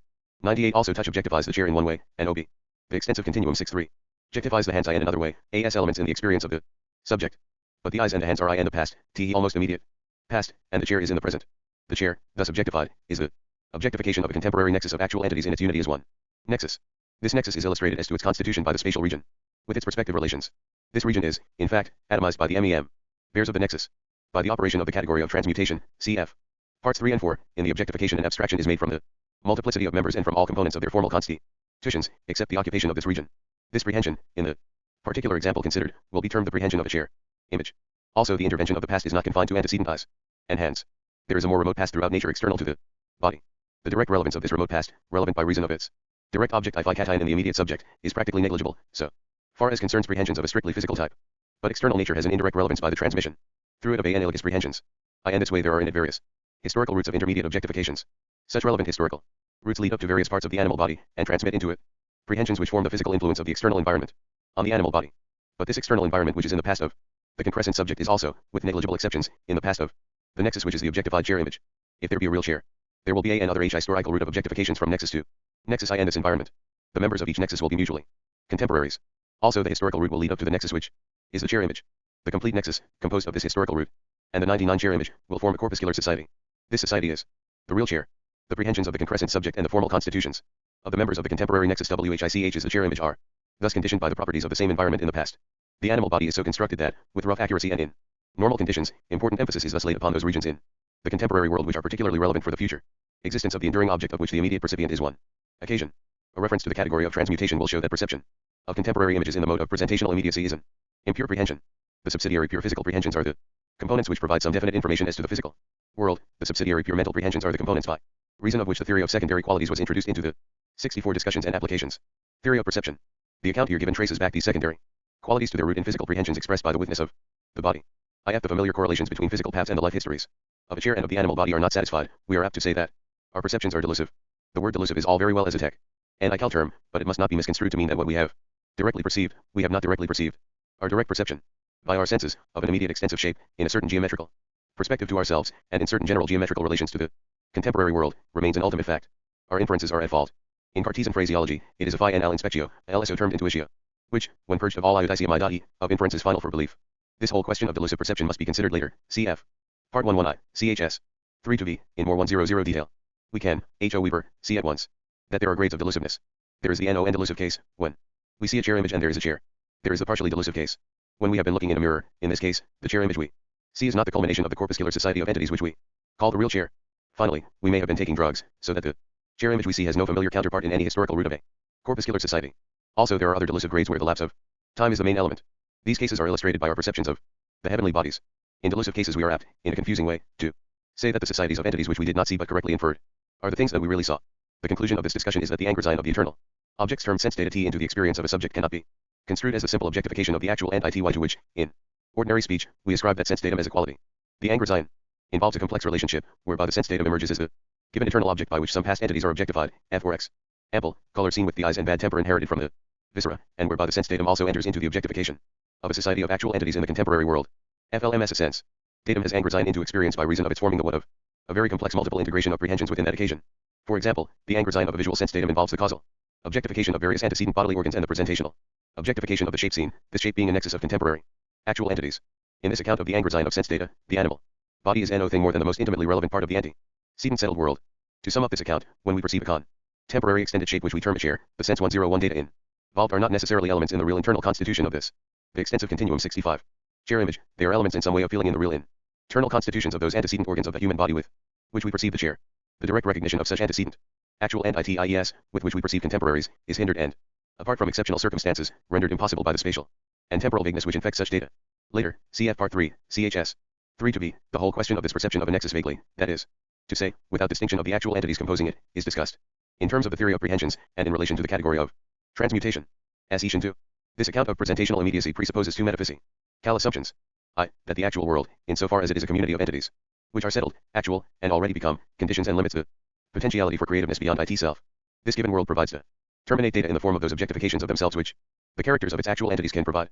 This is a limitation laid upon the general potentiality provided by eternal objects, considered merely in respect to the generality of their natures. Thus, relatively to a ny actual entity, there is a given world of settled actual entities and a real potentiality, which is the datum for creativeness beyond THAT standpoint. This datum, which is the primary phase in the process constituting an actual entity, is nothing else than the actual world itself in its character of a possibility for the process of being felt. This exemplifies the metaphysical principle that every being is a potential for a becoming. The actual world is the objective content of each new creation. Thus we have always to consider two meanings of 102 potentiality, a. The general potentiality, which is the bundle of possibilities, mutually consistent or alternative, provided by the multiplicity of eternal objects, and b. The real potentiality, which is conditioned by the data provided by the actual world. General potentiality is absolute, and real potentiality is relative to some actual entity, taken as a standpoint whereby the actual world is defined. It must be remembered that the phrase actual world is like yesterday and tomorrow, in that it alters its meaning according to standpoint. The actual world must always mean the community of all actual entities, including the primordial actual entity called God and the temporal actual entities. Curiously enough, even at this early stage of metaphysical discussion, the influence of the relativity theory of modern physics is important. According to the classical uniquely serial view of time, two contemporary actual entities define the same actual world.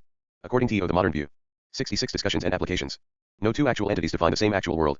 Actual entities are called contemporary when neither belongs to the given actual world defined by the other. The differences between the actual worlds of a pair of contemporary entities, which are in a certain sense neighbors, are negligible for most human purposes. Thus the difference between the classical and the relativity view of time only rarely has any important relevance.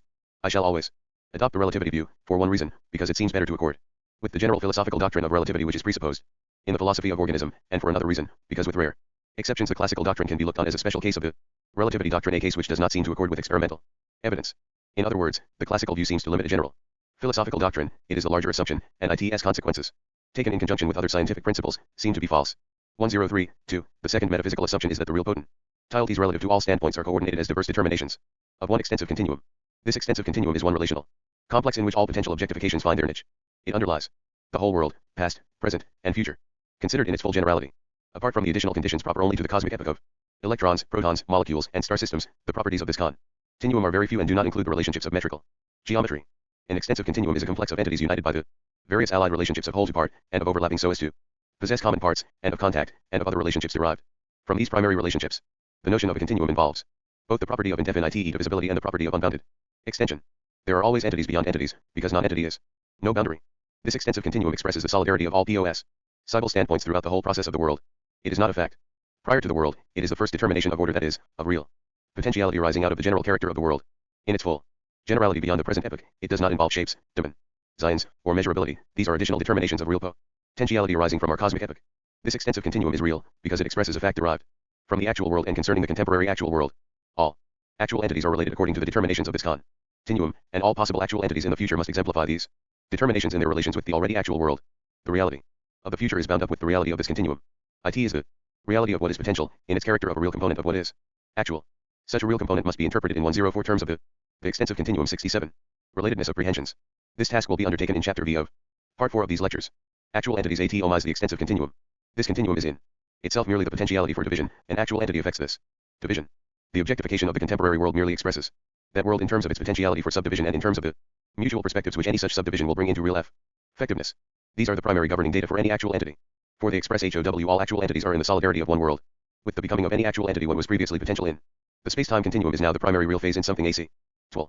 For each process of concrescence, a regional standpoint in the world, defining a limited potentiality for objectifications, has been adopted. In the mere extensive continuum there is no principle to determine what regional quanta shall be atomized, so as to form the real perspective stand point for the primary data constituting the basic phase in the concrescence of an actual entity. The factors in the actual world whereby this determination is effected will be discussed at a later stage of this investigation. They constitute the initial phase of the subjective aim. THIS initial phase is a direct derivative from God's primordial nature. In this function, as in every other, God is the organ of novelty, aiming at intensification. In the mere continuum there are contrary potentialities. In the AC-12 world there are definite atomic actualities determining one coherent SYS tem of real divisions throughout the region of actuality. Every actual entity in IT's relationship to other actual entities is in this sense somewhere in the continuum, and arises out of the data provided by this standpoint. But in another sense it is everywhere throughout the continuum, for its constitution includes the objectifications of the actual world and thereby includes the continuum. Also the 105 potential objectifications of itself contribute to the real potentialities whose solidarity the continuum expresses. Thus the continuum is present in each actual entity, and each actual entity pervades the continuum. This conclusion can be stated otherwise. Extension, apart from its spatialization and temporalization, is THAT general scheme of relationships, providing the capacity that many objects can be welded into the real unity of one experience. Thus, an act of experience has an objective scheme of extensive order by reason of THE double fact that its own perspective stand point has extensive content, and that the other actual entities are objectified with the retention of their extensive relationships. These extensive relationships are more fundamental than their more special spatial and temporal relationships. Extension is the most general scheme of real potentiality, providing the background for all other organic relations. The potential scheme does not determine its own atomization by actual entities. It is divisible, but its real division by actual entities depends upon 68 discussions and applications. More particular characteristics of the actual entities constituting the antecedent environment. In respect to time, this atomization takes the special form 2 of the ethical theory of time. In respect to space, it means that every actual entity in the temporal world is to be credited with a spatial volume for IT's perspective standpoint. These conclusions are required by the consideration 3 of Zeno's arguments, in connection with the presumption that an actual entity is an act of experience. The authority of William James can be quoted in support of this conclusion. He writes, either your experience is of no content, of no change, or it is of a perceptible amount of content or change. Your acquaintance with reality grows later, allied by buds or drops of perception. Intellectually and on reflection you can divide these into components, but as I immediately given, 106a, come totally or not at all. 4. James also refers to Zeno. In substance I agree with his argument from Zeno, though I do not think that he allows sufficiently for those elements in Zeno's paradoxes which are the product of inadequate mathematical knowledge. But I agree that a valid argument remains after the removal of the invalid parts.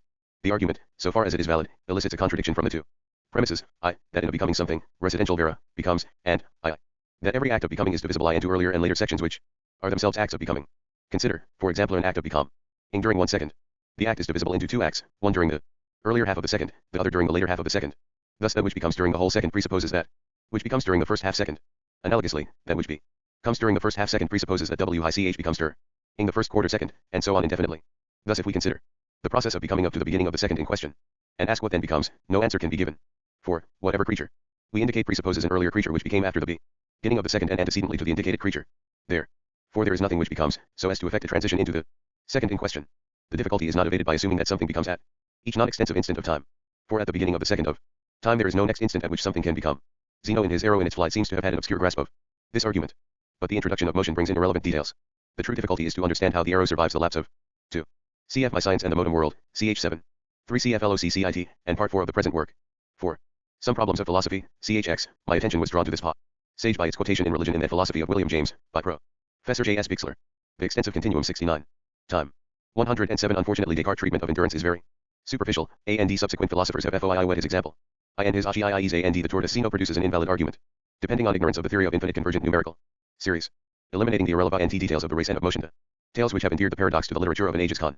Cider the first half second as one act of becoming, the next quarter second as another such act, the next eighth second as yet another, and so on in. Definitely.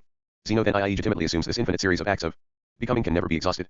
But there is no need to assume that an infinite series of acts of Beko Ming, with the first act, and each act with an immediate successor, t is inexhaustible in the process of becoming. Simple. Arithmetic assures us that the series just indicated WIII be exhausted in the period of 1 second.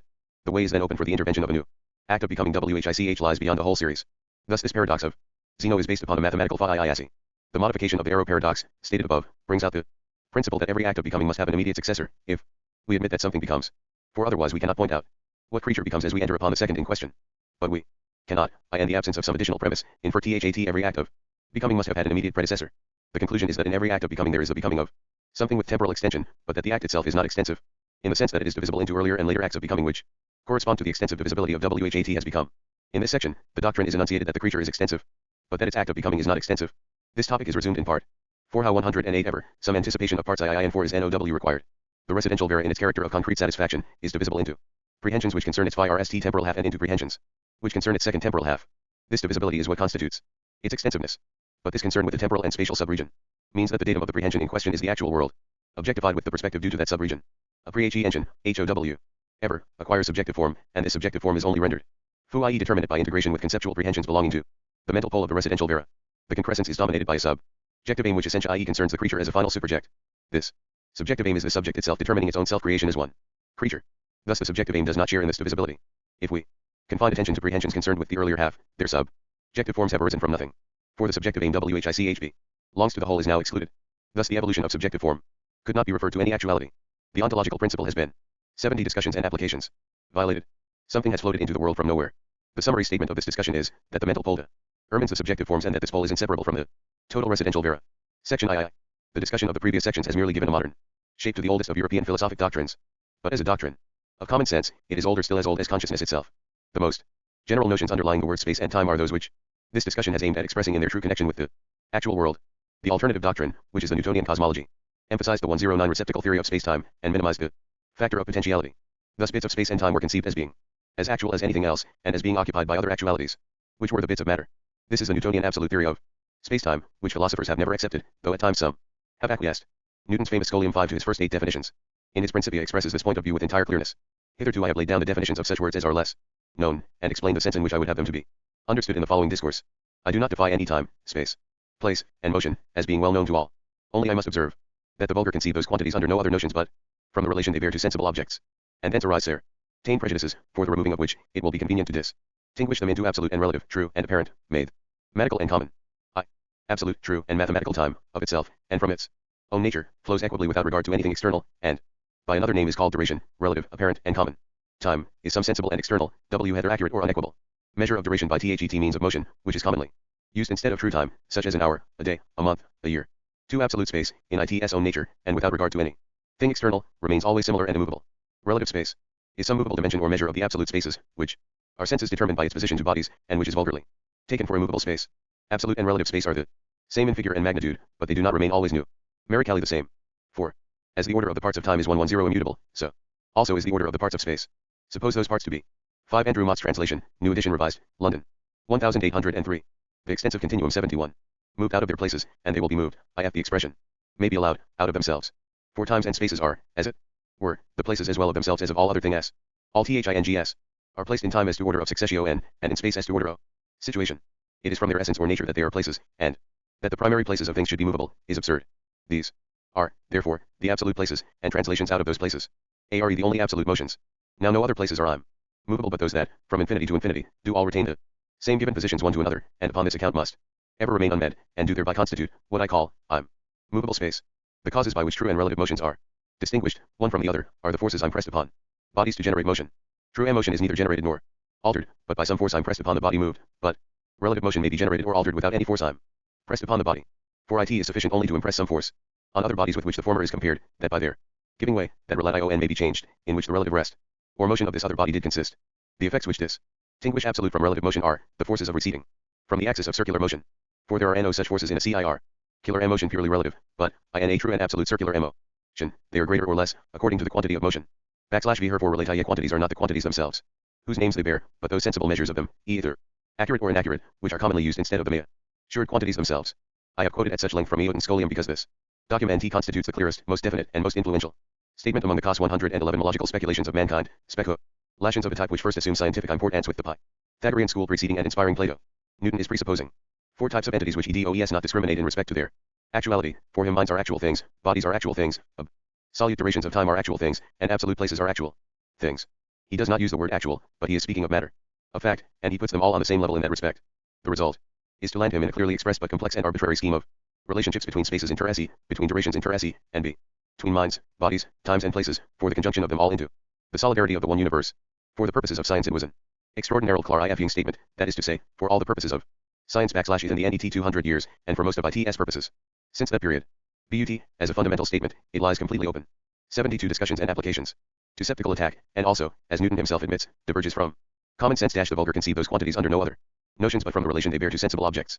Kant only saved it by reducing it to the description of a construct by means of which pure intuition introduces an order for chaotic data, and for the schools of transcendentalists derived from Kant this construct has remained in the inferior position of a derivative from the proper ultimate substantial reality. For them it is an element in appearance, and appearance is to be distinguished from reality. The philosophy of organism is an attempt, with the minimum of critical adjustment, to return to the conceptions of the vulgar T. In the first place, the discussion must fasten on the notion of a sensible object. To quote Newton's phrase, we may expand Newton's phrase, and state that the common sense of mankind conceives that all its notions ultimately refer to actual entities, or as Newton terms them, sensible objects. Newton, basing himself upon 112 current physical notions, conceived sensible objects to be the material bodies to which the science of dynamics applies. He was then left with the antithesis between sensible objects and empty space. Newton, indeed, as a private opinion, conjectured that there is a material medium pervading space. But he also held that there might not be such a medium. For him the notion empty space, that is, mere spatiality, had sense, conceived as an independent actual existence from infinity to infinity. In this he differed from Descartes. Modern physics sides with Descartes. It has introduced the notion of the physical field. Also the latest speculations tend to remove the sharp distinction between the occupied portions of the field and the unoccupied portion. Further, in these lectures, see FCH 3 of Part 1.1, a distinction is introduced, not explicitly in the mind either of the vulgar or of Newton. This distinction is that between I, an actual entity, I, an enduring object, I2, a corpuscular society, IV, a non-corpuscular society, V, a non-social nexus. A non-social nexus is what answers to the notion of chaos. The extensive continuum is that general relational element in experience whereby the actual entities experienced and that unit experience itself are united in the solidarity of one common world. The actual entities atomize it, and thereby make real what was antecedently merely potential. The atomization of the extensive continuum is also its temporalization, that is to say, it is the process of the becoming of actuality into what in itself is merely potential. The SYS tematic scheme, in its completeness embracing the actual past and the potential future, is prehended in the positive experience of each actual entity. In this sense, it is Kant's form of intuition, but it is derived from the actual world qua datum, and thus is not pure in Kant's sense of that term. It is not productive of the ordered world, but derivative from it. The prehension of this scheme is one more example that actual fact includes in its own constitution 113 real potentiality which is referent beyond itself. The former example is appetition. The extensive continuum 73. Section 4. Newton in his description of space and time has confused what is real potentiality with what is a seatful fact. He has thereby been led to diverge from the judgment of the vulgar who conceive those quantities under no other notions but from the relation they bear to sensible objects. The philosophy of organism starts by agreeing with the vulgar except that the term sensible object is replaced by actual entity, so as to free our notions from participation in an epistemological theory as to sense perception. When we further consider how to adjust Newton's other descriptions to the organic theory, the surprising fact emerges that we must identify the atomized quantum of extension correlative to an actual entity with Newton's absolute place and absolute duration. Newton's proof that motion does not apply to absolute place, which in its nature is immovable, also HOLTS. Thus an actual entity never moves, it is where it is and what it is. In order to emphasize this characteristic by a phrase connecting the notion of actual entity more closely with our ordinary habits of thought, I will also use the term actual occasion in the place of the term actual entity. Thus the actual world is built up of acetyl occasions, and by the ontology, cal and simple whatever things there are in any sense of existence, are derived by abstraction from acetyl occasions. I shall use the term event in the more general sense of a nexus of acetyl occasions, inter relate et in some determinate fashion in one extensive quantum. An actual occasion is the limiting type of an event with only one member. It is quite obvious that meanings have to be found for the notions of motion and of moving bodies. For the present, this inquiry must be postponed to a later chapter 114, cf part 4 and also ch. II of this. PART. It is sufficient to say that a molecule in the sense of a moving body, with a history of local change, is not an actual occasion, it must therefore be some kind of nexus of actual occasions. In this sense it is an event, but not an actual occasion. The fundamental meaning of the notion of change is the difference between actual occasions comprised in some determinate event. A further elucidation of the status of the extensive continuum in the organic philosophy is obtained by comparison with Descartes' doctrine of material bodies. It is at once evident that the organic theory is much closer to Descartes' views than to Newton's. On this topic Spinoza is Teleological systematization of Descartes, purging him of inconsistencies. But this attainment of logical coherence is obtained by emphasizing just those elements in Descartes which the philosophy of organism rejects. In this respect, Spinoza performs the same office for Descartes that Hume does for Locke. The philosophy of organism may be conceived as a recurrence to Descartes and to Locke, in respect to just those elements in their philosophies which are usually rejected by reason of their inconsistency with the elements which their successors developed. Thus the 74 discussions and applications. Philosophy of organism is pluralistic in contrast with Spinoza's monism, and is a doctrine of experience prehending actualities, in contrast with Hume's sensationalist phenomenalism. First let us recur to Descartes at the stage of thought antecedent to his disastrous classification of substances into two species, bodily substance and mental substance. At the beginning of meditation he writes, for example, there is the fact that I am here, seated by the fire, attired in a dressing gown, having this paper in my hands and other similar matters. And how could I deny that these hands and this body are mine, were it not perhaps that I compare myself to certain poor sons, devoid of sense. But they are mad, and I should not 115. Be any THET less insane were I to follow examples so extravagant. At the same time I must remember that I am a man, and that consequently I am in the habit of sleeping, and in my dreams represent to myself the same things or sometimes even less probable things than do those who are insane in their waking moments. At the same time we must at least confess that the things which are represented to us in sleep are like painted representations which can only have been formed as the counterparts of something real and true ad similitude in rerum, and that in this way those general things at least, eyes, a head, hands, and a whole body, are not imaginary things, but things really existent. And for the same reason, although these general things, to wit, a body, 6 eyes, a head, hands, and such like, may be imaginary, we are bound at the same time to confess that there are at least some other objects yet more simple and more universal, which are real and true veracity, and of these just in the same way as with certain real colors, all these images of things which dwell in our thoughts, whether true and real or false, and fantastic, are formed. To such a class of things pertains corporeal nature in general, and its extension, the figure of extended things, their quantity or magnitude and number, as also the place in which they are, the time which measures their duration, and so on. In meditation 2, after its HT recapitulation, he continues, speaking of God. Then without doubt I exist also if he deceives me, and let him deceive me as much as he will, he can never cause me to be nothing, so long as I think that I am something. So that after having reflected well and carefully examined all things, we must come to the definite conclusion that this proposition, I exist, is necessarily true each time that I pronounce it, or that I mentally conceive it. 116 at the end of the quotation from Meditation Descartes uses the 6. Haldane and Ross enclose in square brackets phrases appearing in the French version, and not in the Latin. I have compared with the Latin. The extensive continuum 75. Phrase residential vera in the same sense American some OTHAT in which I have used the term actual. It means existence in the fullest sense of that term, beyond which there is no other. Descartes, indeed, would ascribe to God excess 10 CE in a generically different sense. In the philosophy of organism, as here developed, God's existence is not generically different from that of other actual entities, except that he is primordial in a sense to be gradually explained. Descartes does not explicitly frame the definition of actuality in terms of the ontological principle, as given in section IVT of this chapter, that actual occasions form the ground from which all other types of existence are derivative and abstracted, but he practically formulates an equivalent in subject-predicate phraseology, when he writes, for this reason, when we perceive any attribute, we therefore conclude that some existing thing or substance to which it may be attributed, is necessarily present. 1. 4. Descartes the word substance is the equivalent of my phrase actual sein. I refrain from the term substance, for one reason because it suggests a subject predicate and notion, and for another reason because Descartes and Locke permit their substances to undergo adventures of Chang in qualifications, and thereby create difficulties.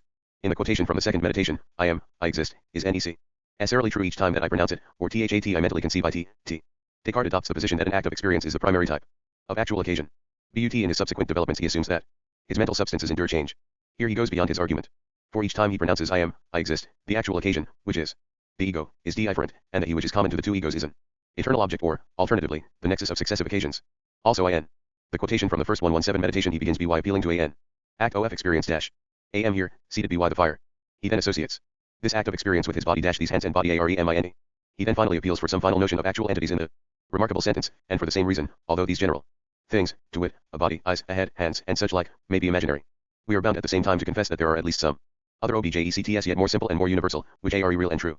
And of these all these images of things which dwell in our thoughts, whether true and real or false and theistic, are formed. Notice the peculiarly intimate association with immediate experience, which Descartes claims for his body, an association beyond the mere sense perception of the contemporary world. These hands and feet are mine. In the philosophy of organism this immediate association is the recognition of them as distinguishable data whose formal constitutions are immediately felt in the origination of experience. In this function the 1. Principles of philosophy, part I, 52. 76 discussions and applications. Animal body does not differ in principle from the rest of the past actual world, but it does differ in an intimacy of association by reason of which its spatial and temporal connections obtain some definition in the experience of the subject. What is vague for the rest of the world has obtained some additional measure of distinctness for the bodily organs. But, in principle, it would be equally true to say, the actual world is mine. Descartes also asserts that objects yet more simple and more universal, which are real and true, are what the images of things which dwell in our thoughts are formed of. This does not seem to accord with his theory of perception, of a later date, stated in his Principles, part 4, 196, 197, 198. In the later theory the emphasis is on the judicium, in the sense of inference, and not in the sense of inspectio of realitatis objectiva. But it does accord with the organic theory, that the objectifications of other acetal occasions form the given data from which an 1. Actual exa. 118 Zion originates. He has also brought the body into its immediate association with the act of experience. Descartes, with Newton, assumes that the extensive continuum is actual in the full sense of being an actual entity. But he refrains from the additional material bodies which Newton provides. Also in his efforts to guard his representative ideas from the fatal gap between mental symbol and actuality symbolized, he practically, in some sentences, expresses the doctrine of objectification here put forward. Thus, hence the idea of the sun will be the sun itself existing in the mind, not indeed formally, as it exists in the sky, but objectively, i.e. in the way in which objects are wont to exist in the mind, and this mode of being is truly much less perfect than that in which things exist outside the mind, but it is not on that account mere nothing. As I have already said. Point 8. Both Descartes and Locke, in order to close the gap between idea representing and actual entity represented, require this doctrine of the sun itself existing in the mind. But though, as in this passage, they at times casually state it in order to push aside the epistemological difficulty, they neither of them live up to these admissions. They relapse into the tacit presupposition of the mind with its private ideas which are in fact qualities, without intelligible connection with the entities represented. But if we take the doctrine of objectification seriously, the extensive continuum at once becomes the primary factor in objectification. It provides the general scheme of extensive perspective which is exhibited in all the mutual objectifications by which actual entities prehend each other. Thus in itself, the extensive continuum is a scheme of real potentiality, which must find exemplification in the mutual prehension of all actual entities. It also finds exemplification in each actual entity considered. 8. Reply to objections. I have already quoted this passage in my SCINS and that modern world, note to ch. 4.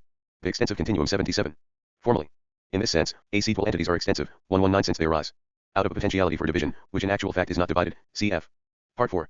It is for this reason, as stated above, that the phrase actual occasion is used in the place of actual entity. Descartes' doctrine of the physical world as exhibiting an extensive plenum of actual entities pracetically the same as the organic doctrine. But Descartes' bodies have to move, and this presupposition introduces new obscurities. It is exactly at this point that Newton provides a clear conception in comparison with that of Descartes. In the organic doctrine, motion is not attributable to an actual occasion n. In the organic theory, there is only one type of temporal actual entity, each such actual entity is extensive, i2, from the standpoint of any one actual entity, the given actual world is a n issues of acetal n. Tit ies, trans forming the potentiality of the extensive scheme into a plenum of actual occasions, iv, in this plenum, motion cannot be significantly attribute to any actual occasion, v, the plenum is continuous in respect to the potentiality from which it arises, but each actual entity is atomic. Vi, the trm actual occasion is used synonymously with actual entity. But chiefly what its character of extensiveness has some direct relevance to the discussion, either extensiveness in the form of temporal extensiveness, that is to say Duratian, or extensiveness in the form of spatial extension, or in the more complete signification of spatio-temporal extensiveness. Section V. The baseless metaphysical doctrine of undifferentiated endurance is a subordinate derivative from the misapprehension engine of the proper character of the extensive scheme.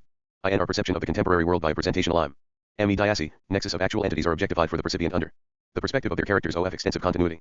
In the perception of a contemporary stone, for example, the separate individuality of each actual entity in the nexus constituting the stone is merged into the unity of the extensive plenum, which for Descartes and for common sense is the stone. The complete objectification is effected by the generic extensive perspective of the ST1, specialized into the specific perspective of some sense datum, such as some definite color, for example. Thus the immediate percept assumes the character of the quiet undifferentiated endurance of the material stone, perceived by MEANS of its quality of color. This basic notion dominates language, and haunts both science and philosophy. Further, by an unfortunate application of the excellent maxim, that our conjectural explanation should always proceed by the utilization of a very causat, whenever science or philosophy has ventured to extrapolate beyond the limits of the immediate deliverance of direct perception, a satisfactory explanation has always complied with the condition that substances with undifferentiated endurance of essential attributes be 78 discussions and applications to jade, and that activity be explained as the occasional modification of their accidental qualities and relations. Thus the imaginations of men are dominated by the quiet extensive stone with its relationships of positions, and its quality of color relationships and qualities which occasionally change. The stone, Thursday interpreted, guarantees the very causat, and conjectural explanations in science and philosophy follow its model. Thus in framing cosmological theory, the notion of continuous stuff with permanent attributes, enduring without differentiation, and retaining its self-identity through any stretch of time however small or large, has been fundamental. The stuff undergoes change in respect to accidental qualities and relations, but it is numerically self-identical in its character of one actual and ity throughout its accidental adventures. The admission of this fundamental metaphysical concept has wrecked the various systems of pluralistic realism. This metaphysical concept has formed the basis of scientific materialism. For example, when the activities 1-to-1 associated with so-called empty space required scientific formula J-ion, the scientists of the 19th century produced the materialistic ether as the ultimate substratum whose accidental adventures constituted these activities. But the interpretation of the stone, on which the whole concept is based, has proved to be entirely mistaken. In the first place, from the 17th century onwards the notion of the simple inherence of the color in the stone has had to be given up. This introduces the further difficulty that it is the color which is extended and only inferentially the stone, since now we have had to separate the color from the stone. Secondly, the molecular theory has robbed the stone of its continuity, of its unity, and of its passiveness. The stone is now conceived as a society of separate molecules in violent agitation. But the metaphysical concepts, which had their origin in a mistake about the stone, were now applied to the individual molecules. Each atom was still a stuff which retained itself identity and its essential attributes in any portion of time however short, and however long provided that it did not perish. The notion of the undifferentiated endurance of substances with essential attributes and with accidental adventures was still applied. This is the root doctrine of materialism. The substance, thus conceived, is the ultimate actual entity. But this materialistic concept has proved to be as mistaken for the atom as it was for the stone. The atom is only explicable as a society with AC. Activities involving rhythms with THEI are definite periods. Again, the concept shifted its application. Protons and electrons were conceived as materialistic electric charbes whose activities could be construed as locomotive adventures. We are now approaching the limits of any reasonable certainty in our scientific knowledge, but again there is evidence that the concept may be mistaken. The mysterious quanta of energy have made their appearance, derived, as it would seem, from the recesses of protons, or of electrons. Still worse for the concept, these quanta seem to dissolve 1 to 2. The extensive continuum 79. Into the vibrations of light. Also the material of the star seems to be wasting itself in the production of the vibrations. Further, the quanta of energy are associated by a simple law with the periodic rhythms which we detect in the M molecules. Thus the quanta are, themselves, in their own nature, somehow vibratory, but they emanate from the protons and electrons. Thus there is every reason to believe that rhythmic periods cannot be dissociated from the protonic and electronic entities. The same concept has been applied in other connections where it even more obviously fails. It is said that men are rational. This is palpably false. They are only intermittently rational, merely liable to rationality. Again, the phrase Socrates is mortal is only another way of saying that perhaps he will die. The intellect of Socrates is intermittent. He sleeps and he can be drugged or stunned. The simple notion of an enduring substance sustaining persistent quality, either essentially or accidentally, expresses a useful abstract for many purposes of life. But whenever we try to use it as a fundamental statement of the nature of things, it proves itself mistaken. It arose from a mistake, and has never succeeded in any of its applications. But it has had one success: it has entrenched itself in language, in Aristotelian logic, and in metaphysics. For its employment in language and in logic, there is, as stated above, a sound pragmatic defense. But in metaphysics the concept is sheer error. This error does not consist in the employment of the word substance, but in the employment of the notion of an actual entity which is characterized by essential qualities, and remains numerically 1 amidst. The changes of accidental relations and of accidental qualities. The contrary doctrine is that an actual entity never changes, and that it is the outcome of whatever can be ascribed to it in the way of quality or relationship. There then remain two alternatives for philosophy: a monistic universe, 1, 2, 3 with the illusion of change, and a pluralistic universe in which. Change means the diversities among the actual entities which belong to some one society of a definite type. Section 6. We can now, in a preliminary way, summarize some of the agreements and disagreements between the philosophy of organism and the 17th century founders of the modern philosophic and scientific traditions.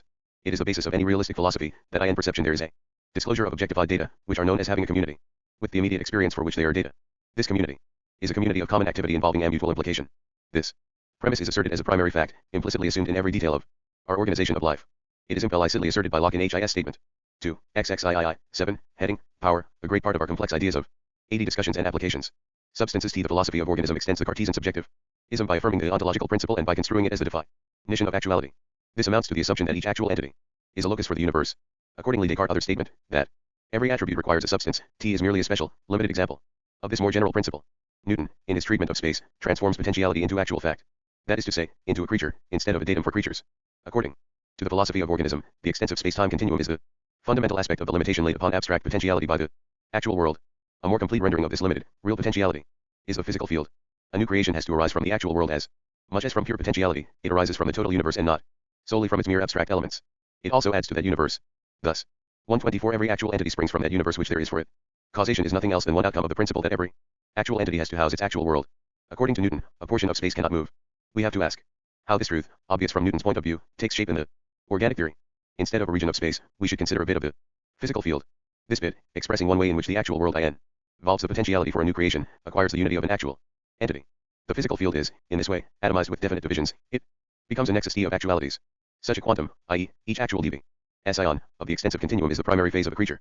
This quantum is constituted by its totality of relationships and cannot move. Also, the creature cannot have any external adventures, but only the internal adventure of becoming. Its birth is its end. This is a theory of monads, but it differs from Leibniz in that his monads change. In the organic theory, they merely become. Each monadic creature is a mode of the process of feeling the world, of housing the world in one unit of complex feeling, in every way determinate.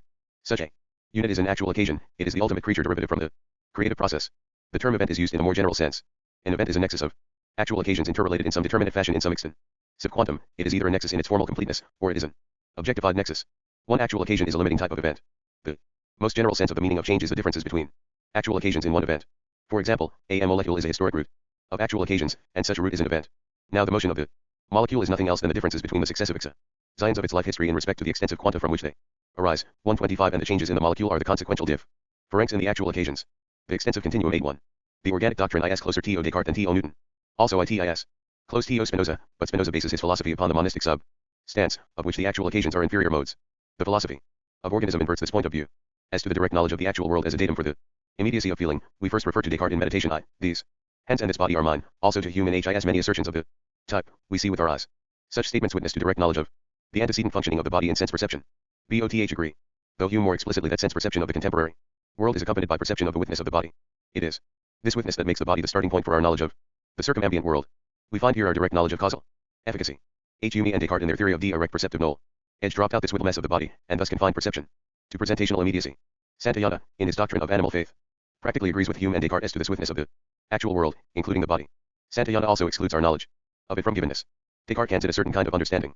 Santayana calls it animal faith provoked by shock, and Hume calls it practice. But we must to avoid solipsism of the present moment include in direct perception as omitting more than presentational immediacy. For the organic dot theory, the most primitive perception is a feeling the body is functioning. This is a feeling of the world in the past. It is the inheritance of the world as a complex of feeling, namely, it is a feeling of derived feelings. The later, sophisticated perception is feeling the contemporary world. Even this presentational immediacy begins with 1/26 sense presentation of the contemporary body. The body, H.O. Weaver, is only a peculiarly intimate bit of the world. Just as Descartes said, this body is mine, so he should have said, this actual world is mine. My process of being myself is my origination from my possession of the world. It is obvious that there arise the questions of comparative relevance and of comparative vagueness, which constitute the perspective of the world. For example, the body is that portion of the world where, in causal perception, there is some distinct separation of regions. There is not, in causal perception, this distinctness for the past world external to the body. We eke out our knowledge by symbolic transference from causal perception to sense presentation, and vice versa. Those realists, who base themselves upon the notion of substance, do not get away from the notion of actual entities which move and change. From the point of view of the philosophy of organism, there is great merit in Newton's immovable receptacles. But for Newton they are eternal. Locke's notion of time hits the mark better. Time is perpetually perishing. In the organic philosophy an actual entity has perished when it is 82 discussions and applications complete. The pragmatic use of the actual entity, constituting its static life, lies in the future. The creature perishes and is immortal. The actual entities beyond it can say, it is mine. But the possession imposes conformation. This conception of an actual entity in the fluent world is little more than an expansion of a sentence in the Timaeus, 9 but that which is conceived by opinion with the help of sensation and without reason, is always in a process of becoming and perishing and never really is. Bergson, in his protest against spatialization, is only echoing Plato's phrase, and never really is. 928a, T. Jowett's translation. Professor A. E. Taylor in his commentary 011. Plato's Timaeus renders the word 86a by belief or judgment in the place of Jowett's word opinion. Taylor's translation brings out the Platonic influence in Descartes' Meditations, namely Plato's 86a is the Cartesian, Buddhisium. Chapter 3. The Order of Nature. Section I. 127 in this, and the next chapter, among modern philosophers we are chiefly concerned with Hume and with Kant, and among ancient philosophers with the Timaeus of Plato. These chapters are concerned with the allied problems of order in the universe, of induction, and of general truths. The present chapter 5 wholly concerned with the topic of order. For the organic doctrine the problem of order assumes primary importance. No actual entity can rise beyond WHAT. The actual world is a datum from IT's standpoint. Its actual world allows it to be. Each such entity arises from a primary phase of the concrescence of objectifications, which are in some respects settled. The basis of IT's experience is given. Now the correlative of order is disorder. There can be no peculiar meaning in the notion of order unless this contrast holds. Apart from IT, order must be a synonym for givenness. But order means more than givenness, though it presupposes givenness. Disorder is also given. Each actual entity requires a totality of givenness, and each totality of givenness attains its measure of order. Four grounds of order once emerge. That order in the actual world is differentiated from mere givenness by introduction of adaptation for the attainment of an end. That this end is concerned with the gradations of intensity in the satisfactions of actual entities, and members of the nexus, in whose formal constitutions the nexus 128, antecedent members of the nexus, in question is objectified. That the heightening of intensity arises from order such that the multiplicity of components in the NESUs can enter explicit feeling as contrasts, and are not dismissed into negative prehensions as incompatibilities. That intensity in the formal constitution of a subject superject involves appetition in its objective functioning as superject. Order is a mere generic term. There can only be some definite specific order, not merely order in the vague. Thus every definite total phase of givenness involves a reference to that specific order which is its dominant ideal, and involves the specific disorder due to its inclusion of given components which exclude the attainment of the full ideal. The attainment is partial, and thus there is disorder, but there is some attainment. 83. 84 discussions and applications. And thus there is some order. There is not just one ideal order which all actual entities should attain and fail to attain. In each case there is an ideal peculiar to each particular actual entity, and arising from the domain components in its phase of givenness. This notion of dominance will have to be discussed later in connection with the notion of the systematic character of a cosmic epoch and of the subordinate systematic characters of societies included in a cosmic epoch. The notion of one ideal arises from the disastrous overmoralization of thought under the influence of fanaticism, or pedantry. The notion of a dominant ideal peculiar to each actual entity is Platonic. It is notable that no biological science has been able to express itself apart from phraseology which is meaningless unless it refers to ideals proper to the organism in question. This aspect of the universe impressed itself on that great biologist and philosopher, Aristotle. His philosophy led to a wild overstressing of the notion of final causes during the Christian mid-DLE ages, and thence, by reaction, to the correlative overstressing of 1 to 9. The notion of efficient causes during the modern scientific period. 1. Task of a sound metaphysics is to exhibit final and efficient causes in their proper relation to each other. The necessity and the difficulty of this task are stressed by Hume in his dialogues concerning natural religion. Thus the notion of order is bound up with the notion of an actual entity as involving an attainment which is a specific satisfaction. This satisfaction is the attainment of something individual to the entity in question. It cannot be construed as a component contributing to its own concrete sense. It is the ultimate fact, individual to the entity. The notion of satisfaction is the notion of the entity as concrete abstracted from the process Of concrescence, it is the outcome separated from the process, thereby losing the actuality of the atomic entity, which is both process and outcome. Satisfaction provides the individual element in the composition of the actual entity, that element which has led to the definition of substance, as requiring nothing but itself in order to exist. But the satisfaction is the superject rather than the substance or the subject. It closes up the entity, and yet is the superject adding its character to the creativity, whereby there is a becoming of entity superseding the one in question. The formal real ity of the actuality in question belongs to its process of concrescence and not to its satisfaction. This is the sense in which the philosophy of organism interprets Plato's phrase "and never really is," for the superject can only be interpreted in terms of its objective immortality. Satisfaction is a generic term. There are specific differences between the satisfactions of different entities, including gradations of intensity. These specific differences can only be expressed by the analysis of the components in the concrescence out of which the actual entity arises. The intensity of satisfaction is promoted by the order in the phases from which concrescence arises and through which it passes. It is enfeebled by the 130 disorder. The components in the concrescence are thus values the order of nature 85. Tributary to the satisfaction. The concrescence is thus the building up of a determinate satisfaction, which constitutes the completion of the actual togetherness of the discrete components. The process of concrescence terminates with the attainment of a fully determinate satisfaction, and the creativity thereby passes over into the given primary phase for the concrescence of other actual entities. This transcendence is thereby established when there is attainment of determinate satisfaction completing the antecedent entity. Completion is the perishing of immediacy. It never really is No actual entity can be conscious of its own satisfaction, for such null edge would be a component in the process, and would thereby alter the satisfactio n. In respect to the entity in question, the satisfaction can only be considered as a creative determination, by which the objectifications of the entity beyond itself are settled. In other words, the satisfaction of an entity can only be discussed in terms of the usefulness of that entity. Why? It is a qualification of creativity. The tone of feeling embodied in the satisfaction passes into the world beyond, by reason of these objectifications. The world is self-creative, and the actual entity as self-creating creature passes into its immortal function of part creator of the transcendent world. In its self-creation, the actual entity is guided by its ideal of itself as individual satisfaction and as transcendent creator. The enjoyment of this ideal is the subjective aim, by reason of which the actual entity is a determinate process. This subjective aim is not primarily intellectual, it is a lure for feeling. This lure for feeling is the germ of mind. Here I am using the term mind to mean the complex of mental operations involved in the constitution of an actual entity. Mental operations do not necessarily involve consciousness. The concrescence, absorb 131ing the derived data into immediate privacy, consists in mating the data with ways of feeling provocative of the private synthesis. These subjective ways of feeling are not merely receptive of the data as alien facts, they clothe the dry bones with the flesh of a real being, emotional, purposive, appreciative. The miracle of creation is described in the vision of the prophet Ezekiel. So I prophesied as he commanded me, and the breath came into them, and they lived, and stood up upon their feet, an exceeding great army. 1. The breath of feeling which creates a new individual fact has an origin not wholly traceable to the mere data. It conforms to the data, in that it feels the data. But the how of feeling, though it is germane to the data, is not fully determined by the data. The relevant feeling is not settled, as to its inclusions or exclusions of subjective form, by the data about which the feeling is concerned. The concrescent process is the elimination of these interminations of subjective forms. The quality of feeling has to be definite in respect to the eternal objects with which feeling clothes itself. 1. Ezekiel, X. XXV. I. 10t. 86 Discussions and applications. In its self-definition, it is a mode of angrazine of eternal objects into the actual occasion. But this self-definition is analyzable into two phases. First, the conceptual angrazine of the eternal objects in the double role of being germane to the data and of being potentials for physical feeling. This is the angrazine of an eternal object in the role of a conceptual lure for feeling. The second phase is the admission of the lure into the reality of feeling, or its rejection from its reality. The relevance of an eternal object in its role of lure is a fact inherent in the data. In this sense, the eternal object is a constituent of the objective lure. But the admission into, or rejection from, reality of conceptual feeling is the originative decision of the actual occasion. In this sense, an actual occasion is causa sui. The subjective forms of the prehend 132 signs in one phase of concrescence control the specific integrations of prehensions in later phases of that concrescence. An example of the lure for feeling is given by Hume himself. In the first section of his treatise *, he lays down the proposition that all are simple ideas in their first appearance, are derived from simple impressions, which are correspondent to them, and which they exactly represent. It must be remembered that in the organic philosophy the data of objectifications are the nearest analog to Hume's simple impressions. Thus, modifying Hume's principle, the only lure to conceptual feeling is an exact formation to the qualities realized in the objectified actualities. But Hume, ZOECIT, notes an exception which carries with it the exact principle, which has just been laid down, namely, the principle of relevant potentials, unrealized in the datum and yet constituent of an objective lure by proximity to the datum. The point is that order in the actual world introduces a derivative order among eternal objects.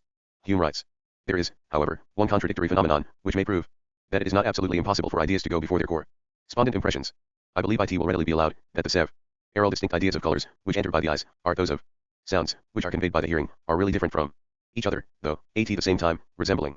Now, if this be true of different colors, it must be no less so of the different shades of the same color, that each of them produces a distinct idea, independent of the rest. Suppose, therefore, a person to have enjoyed his sight for 30 years, and to have become perfectly well acquainted with colors of all kinds, excepting one particular shade of blue, for instance, which it never has been his fortune to meet with. Let all the different shades of that color, except that single one, be placed before him, descending gradually from the deepest to the 133 lightest. It is plain that he will perceive a blank where that shade is wanting, and will be sensible that there is a greater distance in that place betwixt the contiguous colors than in any other. Now I ask whether it is possible for him, from his own imagination, to supply this deficiency, and raise up to himself the idea of that particular shade, though it had never been. The order of nature 87. Conveyed to him by his senses. I believe there are few but will be of opinion that he can, and this may serve as a proof, that the simple ideas are not always derived from the correspondent impressions. Though the instant is so particular and singular, that it is scarce worth our observing, and does not merit that, for it alone, we should alter our general maxim. And this passage requires no comment, except for its final clause. Hume puts the instance aside as being particular and singular, it is exactly this estimate which is challenged by the philosophy of organism. The analysis of concrescence, here adopted, conceives that there is an origination of conceptual feeling, admitting or rejecting whatever is apt for feeling by reason of its germaneness to the basic data. The gradation of eternal objects in respect to this germane NCSS is the objective lure for feeling. The concrescent process admits a selection from this objective lure into subjective efficiency. 1b is the subjective ideal of itself which guides the process. Also the basic data are constituted by the acetal world which belongs to that instance of concrescent process feelings are vectors, for they feel what is there and transform it into WHAT is here. 111 term potential difference is an old one in physical science, and recently it has been introduced in physiology with a meaning diverse from, though generically allied to, its older meaning in physics. The ultimate fact in the constitution of an actual entity which suggests this term is the objective lure for feeling. In the comparison of two actual entities, the contrast B134 between their objective lures is their potential difference, and all other uses of this phrase are abstractions derivative from this ultimate meaning. The objectifications of the actual entities in the actual world, relative to a definite actual entity, constitute the efficient causes out of which that actual entity arises. The subjective aim at satisfaction constitutes the final cause, or lure, whereby there is determinate concrescence, and that attained satisfaction remains as an element in the content of creative purpose.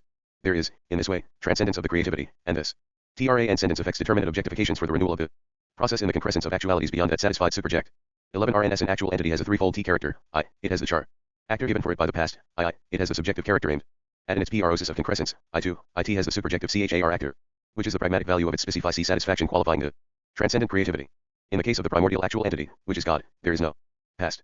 11 RNS the ideal realization of conceptual feeling takes the precedence. God differs from other acetal entities in the fact that Hume's principle of the derivate character of conceptual feelings does not hold for him. There is still, however, the same threefold CHAR actor, I, the primordial nature of God is the concrescence OFAT unity of conceptual feelings, in 88 discussions and applications, eluding among their data all eternal objects.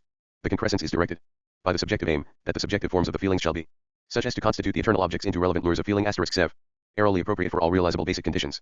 The consequent nature of God is the physical prehension by God of the actualities of the evolving universe.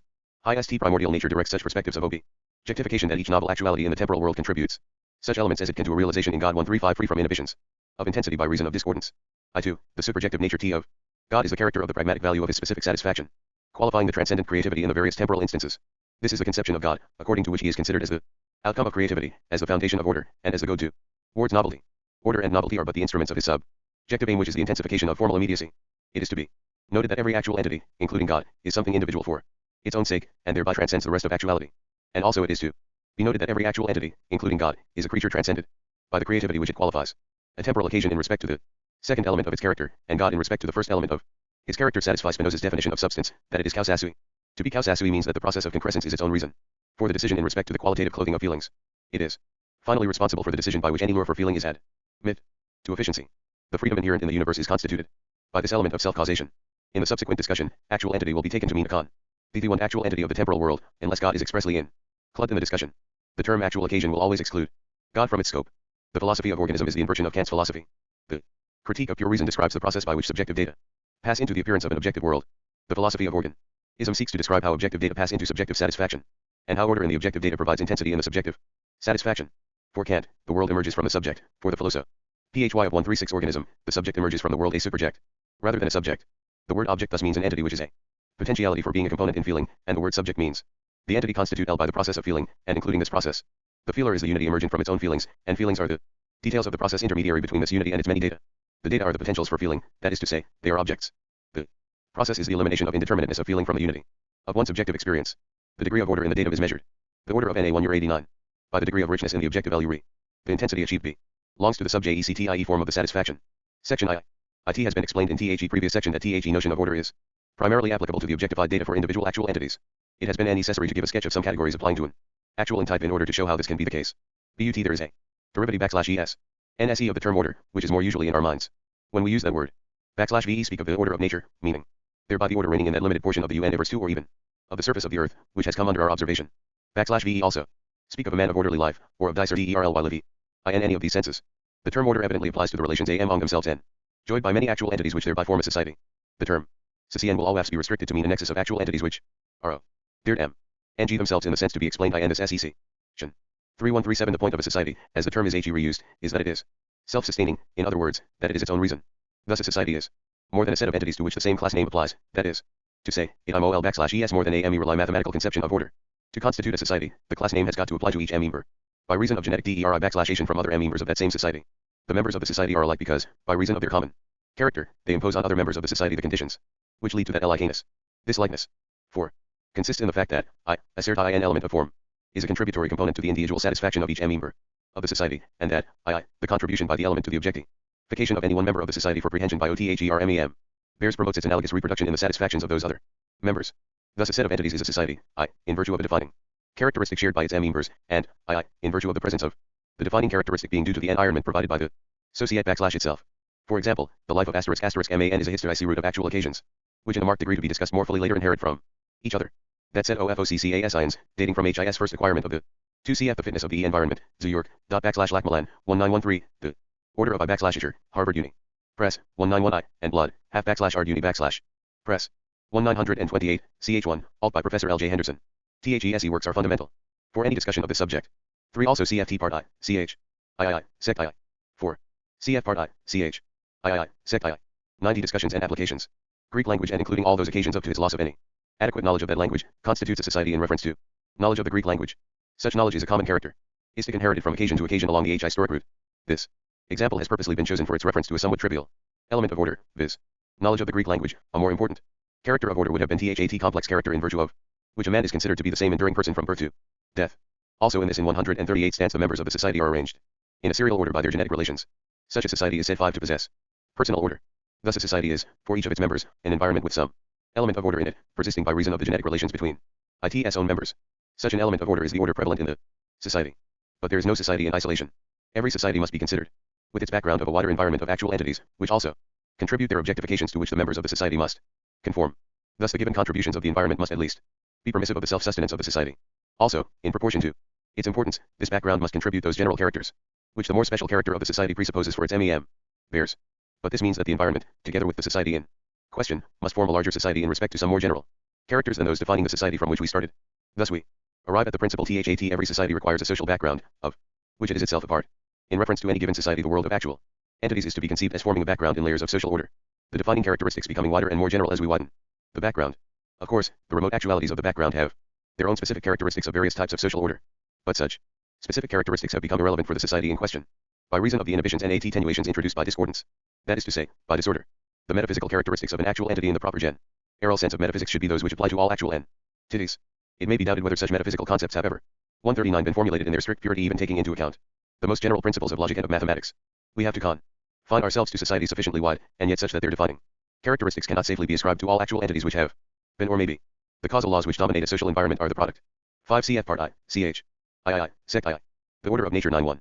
OF the defining characteristic of THAT society. BUT the society is only efficient through its individual members.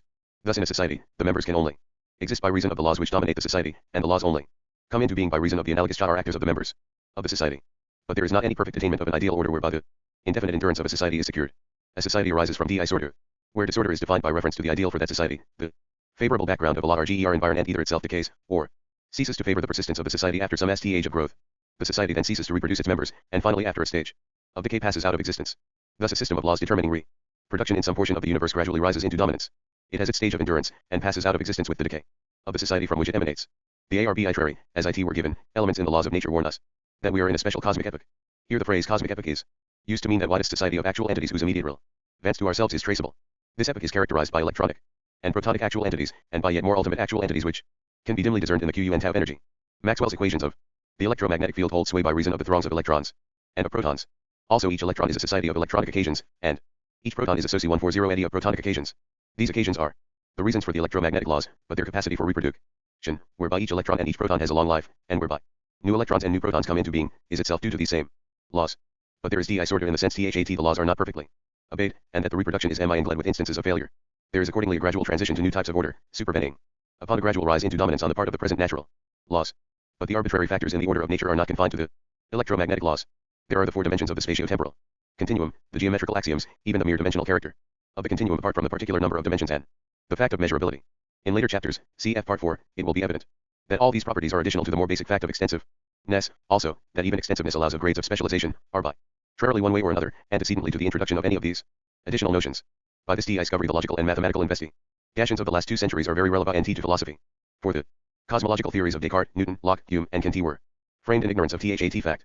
Indeed, in the Timaeus Plato seems to be more aware of it than any of his successors, in the sense that he frames 92 discussions and applications, statements whose meaning is elucidated by its explicit recognition.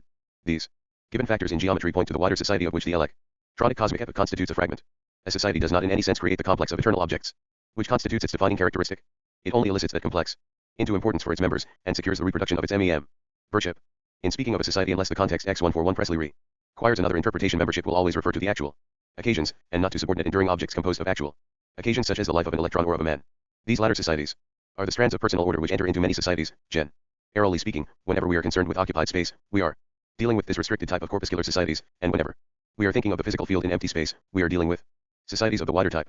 It seems as if the careers of waves of light illustrate the transition from the more restricted type to the wider type. Thus our cosmic epoch is to be conceived primarily as a society of electromagnetic occasions, including electronic and protonic occasions, and only occasionally for the sake of brevity in statement as a society of electrons and protons. There is the same distinction between thinking of an army either as a class of men, or as a class of regiments. Section II. Thus the physical relations, the geometrical relations of measurement, the dimensional relations, and the various grades of extensive relations involved in the physical and geometrical theory of nature are derivative from a series of societies of increasing width of prevalence, the more SPE shale societies being included in the wider societies. This situation constitutes the physical and geometrical order of nature. Beyond these societies, there is disorder, where disorder is a relative term expressing the lack of importance possessed by the defining characteristics of the societies in question beyond their own bounds. When those societies decay, it will not mean that their defining characteristics cease to exist, but that they lapse into unimportance for the actual entities in question. The term disorder refers to a society only partially influential in impressing its characteristics in the 142 form of prevalent laws. This doctrine, that order is a social product, appears in modern science as the statistical theory of the laws of nature, and in the emphasis on genetic relation. But there may evidently be a state in which there are no prevalent CD securing any congruent unity of effect. This is a state of chaotic disorder. It is disorder approaching an absolute sense of that term. In such an ideal state, what is given for any actual entity is the outcome of thwarting contrary decisions from the settled world. Chaotic disorder means lack of dominant definition of compatible contrast in the satisfac. The order of nature 9.3. Shinzatai NED, consequent enfeeblement of I intensity. It means the lapse towards slighter actuality. It is a natural figure of speech, but only a figure of speech, to conceive a slighter actuality as being an approach towards non-entity. But you can not approach nothing, for there is nothing to approach. It is an approach towards the futility of being a faint compromise between contrary reasons. The dominance of societies, harmoniously requiring each other, is the essential condition for depth of satisfaction. The Timaeus of Plato, and the Scholium of Newton, the latter already in large part quoted, are the 2 statements of cosmological theory which have had the chief influence on Western thought. To the modem reader, the Timaeus, considered as a statement of scientific details, is in comparison with the Scholium simply foolish. But what it lacks in superficial detail, it makes up for by its philosophic depth. I have it be read as an allegory. It conveys profound truth, whereas the Scholium is an immensely able statement of details which, although abstract and inadequate as a philosophy, can within certain limits be thoroughly trusted for the deduction of truths at the same level of abstraction as itself. The penalty of its philosophical deficiency is that the Scholium conveys no hint of the limits of its own application. The practical effect is that the readers, and almost certainly Newton himself, construe its meaning as to fall into 143 what I have elsewhere termed the fallacy of misplaced concreteness. It is the office of metaphysics to determine the limits of the applicability of such abstract notions. The Scholium betrays its abstractness by affording no hint of that aspect of self-production, of generation, of kionk, of natura naturans, which is so prominent in nature. For the Scholium, nature is merely, and completely, there, externally designed and obedient. The full sweep of the modern doctrine of evolution would have confused the Newton of the Scholium, but would have enlightened the Plato of the Timaeus. So far as Newton is concerned, we have his own word for this statement. In a letter to Bentley, he writes, "When I wrote my treatise about our system, I had an eye upon such principles as might work with considering and for the belief of a deity." 7. The concept in Newton's mind is that of a fully articulated system requiring a definite supernatural origin with that articulation. This is the form of the cosmological argument, now generally abandoned as invalid, because our notion of causation concerns the relations of states of things within the actual world, and can only be legitimately extended to a transcendent derivation. The notion of God, which will be discussed later, cf. Part B, is that of an actual entity immanent in the actual world, but transcending any finite cosmic epoch, being at once actual, eternal, immanent, and transcendent. The TRA and sentence of 6 cf. Science and that Modern World, ch. ILL. 7. This quotation is taken from Gibbs' Life of Bentley, ch. I.T.I.1e. Life is published in the English Men of Letters series. 94 Discussions and Applications. God is not peculiar to him. Every actual entity, in virtue of its novelty, transcends its universe, God included. In the Scholium, space and time, with all their current mathematical properties, are ready-made for the material masses. The material masses are ready-made for the forces which constitute their action and reaction, and space and time and material masses and forces are 144 alike ready-made for the initial motions which the deity impresses throughout the universe. It is not possible to extract from the Scholium construed with misplaced concreteness either a theism, or an atheism, or an epistemology, which can survive a comparison with the facts. This is the inescapable conclusion to be inferred from Hume's dialogues concerning natural religion. Biology is also reduced to a mystery, and finally physics itself has now reached a stage of experimental knowledge inexplicable in terms of the categories of the scholium. In the Timaeus, there are many phrases and statements which find their final lucid expression in the scholium. While noting this concurrence of the two great cosmological documents guiding Western thought, it can not be too clearly understood that, within its limits of abstraction, what the scholium says is true, and that it is expressed with the lucidity of genius. Thus any cosmological document which cannot be read as an interpretation of the scholium is worthless. But there is another side to the Timaeus which finds no analogy in the scholium. In general terms, this side of the Timaeus may be termed its metaphysical character, that is to say, its endeavor to connect the behavior of things with the formal nature of things. The behavior apart from the things is abstract, and so are the things apart from their behavior. Newton wisely, for his purposes, made this abstraction which the Timaeus endeavors to avoid. In the first place, the Timaeus connects behavior with the ultimate molecular characters of the actual entities. Plato conceives the notion of definite societies of actual molecular entities, each society with its defining characteristics. He does not conceive this assemblage of societies as kausasui, but he does conceive it as the work of subordinate deities, who are the animating principles of those departments of nature. In Greek thought, either poetic or philosophic, the separation between the puel and such deities had not that absolute character which it has for us who have inherited the Semitic Jehovah. 145 Newton could have accepted a molecular theory as easily as Plato. But there is this difference between them. Newton would have been surprised at the modern quantum theory and at the dissolution of quanta into vibrations. Plato would have expected it. While we note the many things said by Plato in the Timaeus which are now foolishness, we must also give H. credit for that aspect of his teaching in which he was 2,000 years ahead of his time. Plato accounted for the sharp-cut differences between kinds of natural things, by assuming an approximation of the mole. The order of nature 95 calls of the fundamental kinds respectively to the mathematical forms of the regular solids. He also assumed that certain qualitative contrasts in occurrences, such as that between musical notes, depended on the participation of these occurrences in some of the simpler ratios between integral numbers. He thus obtained a reason why there should be an approximation to sharp-cut differences between kinds of molecules, and why there should be sharp-cut relations of harmony standing out amid dissonance. Thus contrast as the opposite of incompatibility depends on a certain simplicity of circumstance, but the higher contrasts depend on the assemblage of a multiplicity of lower contrasts, this assemblage again exhibiting higher types of simplicity. It is well to remember that the modern quantum theory plus with its surprises in dealing with the atom, is only the latest instance of a well-marked character of nature, which in each particular instance is only explained by some ad hoc dogmatic assumption. The theory of biological evolution would not in itself lead us to expect the sharply distinguished genera and species which we find in nature. There might be an occasional bunching of individuals around certain typical forms, but there is no explanation of the almost complete absence of intermediate forms. Again, Newton's scholium gives no hint of the 92 possibilities for atoms, or of the limited number of ways in which atoms can be combined so as to form molecules. Physicists are NOW explaining these 146 chemical facts by means of concept ions which Plato would have welcomed. There is another point in which the organic philosophy only repeats Plato. In the Timaeus, the origin of the present cosmic epoch is traced back to an aboriginal disorder, chaotic according to our ideals. This is the evolutionary doctrine of the philosophy of organism. Plato's notion has puzzled critics who are obsessed with the Semitic theory of a holy transcendent God creating out of nothing an accidental universe. Newton held the Semitic theory. The scholium made no provision for the evolution of matter very naturally, since the topic lay outside its scope. The result has been that the non-evolution of matter has been a tacit presupposition throughout modern thought. Until the last few years the sole alternatives were either the material universe, with its present type OF order, is eternal, or else it came into being, and will pass out OF being, according to the fiat of Jehovah. Thus, on all sides, Plato's allegory of the evolution OF a new type of order based on new types of dominant societies became a daydream, puzzling to commentators. Milton, curiously enough, INHIS Paradise Lost wavers between the Timaeus and the Semitic doctrine. This is only another instance of the intermixture of classical and Hebrew notions on which his charm of the Book of Genesis is too primitive to bear upon this point. 96 Discussions and applications. Thought depends. In the description of Satan's journey across chaos, Satan discovers the secrets of the hoary deep, a dark, illimitable ocean, without bound, without dimension, where length, breadth, and height, and time and place are lost, where eldest night and chaos, ancestors of nature, hold eternal anarchy amidst the noise of endless wars, and by confusion stand 9. Milton is here performing for Plato the same poetic service that Lucretius performed for Democritus with 147 less J justification, since Plato was quite capable of being his own poet. Also the fact of Satan's journey helped to evolve order, for he left a permanent track, useful for the devils and the damned. The appeal to Plato in this section has been an appeal to the facts against the modes of expression prevalent in the last few centuries. These recent modes of expression are partly the outcome of a mixture of theology and philosophy, and are partly due to the Newtonian physics, no longer accepted as a fundamental statement. But language and thought have been framed according to that mold, and it is necessary to remind ourselves that this is not the way in which the world has been described by some of the greatest intellects. Both for Plato and for Aristotle the process of the actual world has been conceived as a real incoming of forms into real potentiality, issuing into that real togetherness which is an actual thing. Also, for the Timaeus, the creation of the world is the incoming of a type of order establishing a cosmic epoch. It is not the beginning of matter of fact, but the incoming of a certain type of social order. Section 4. The remainder of this chapter will be devoted to a discussion largely conjectural of the hierarchy of societies composing our present epoch. In this way, the pre-CDG discussion of order may be elucidated. It is to be carefully noted that we are now deserting metaphysical generality. We shall be considering the more special possibilities of explanation consistent with our general cosmological doctrine, but not necessitated by it. The physical world is bound together by a general type of relatedness, which constitutes it into an extensive continuum. When we analyze the properties of this continuum, we discover that they fall into two classes, of which one the more special presupposes the other the more general. Point 10. The more general type of properties 148 expresses the mere fact of X. Tense of connection, of whole and part, of various types of geometrical. 9 Paradise Lost, BK2. 1 degree. Cf. Part 4 for a detailed discussion. The order of Natitra 97. Elements derivable by extensive abstraction, but excluding the introduc.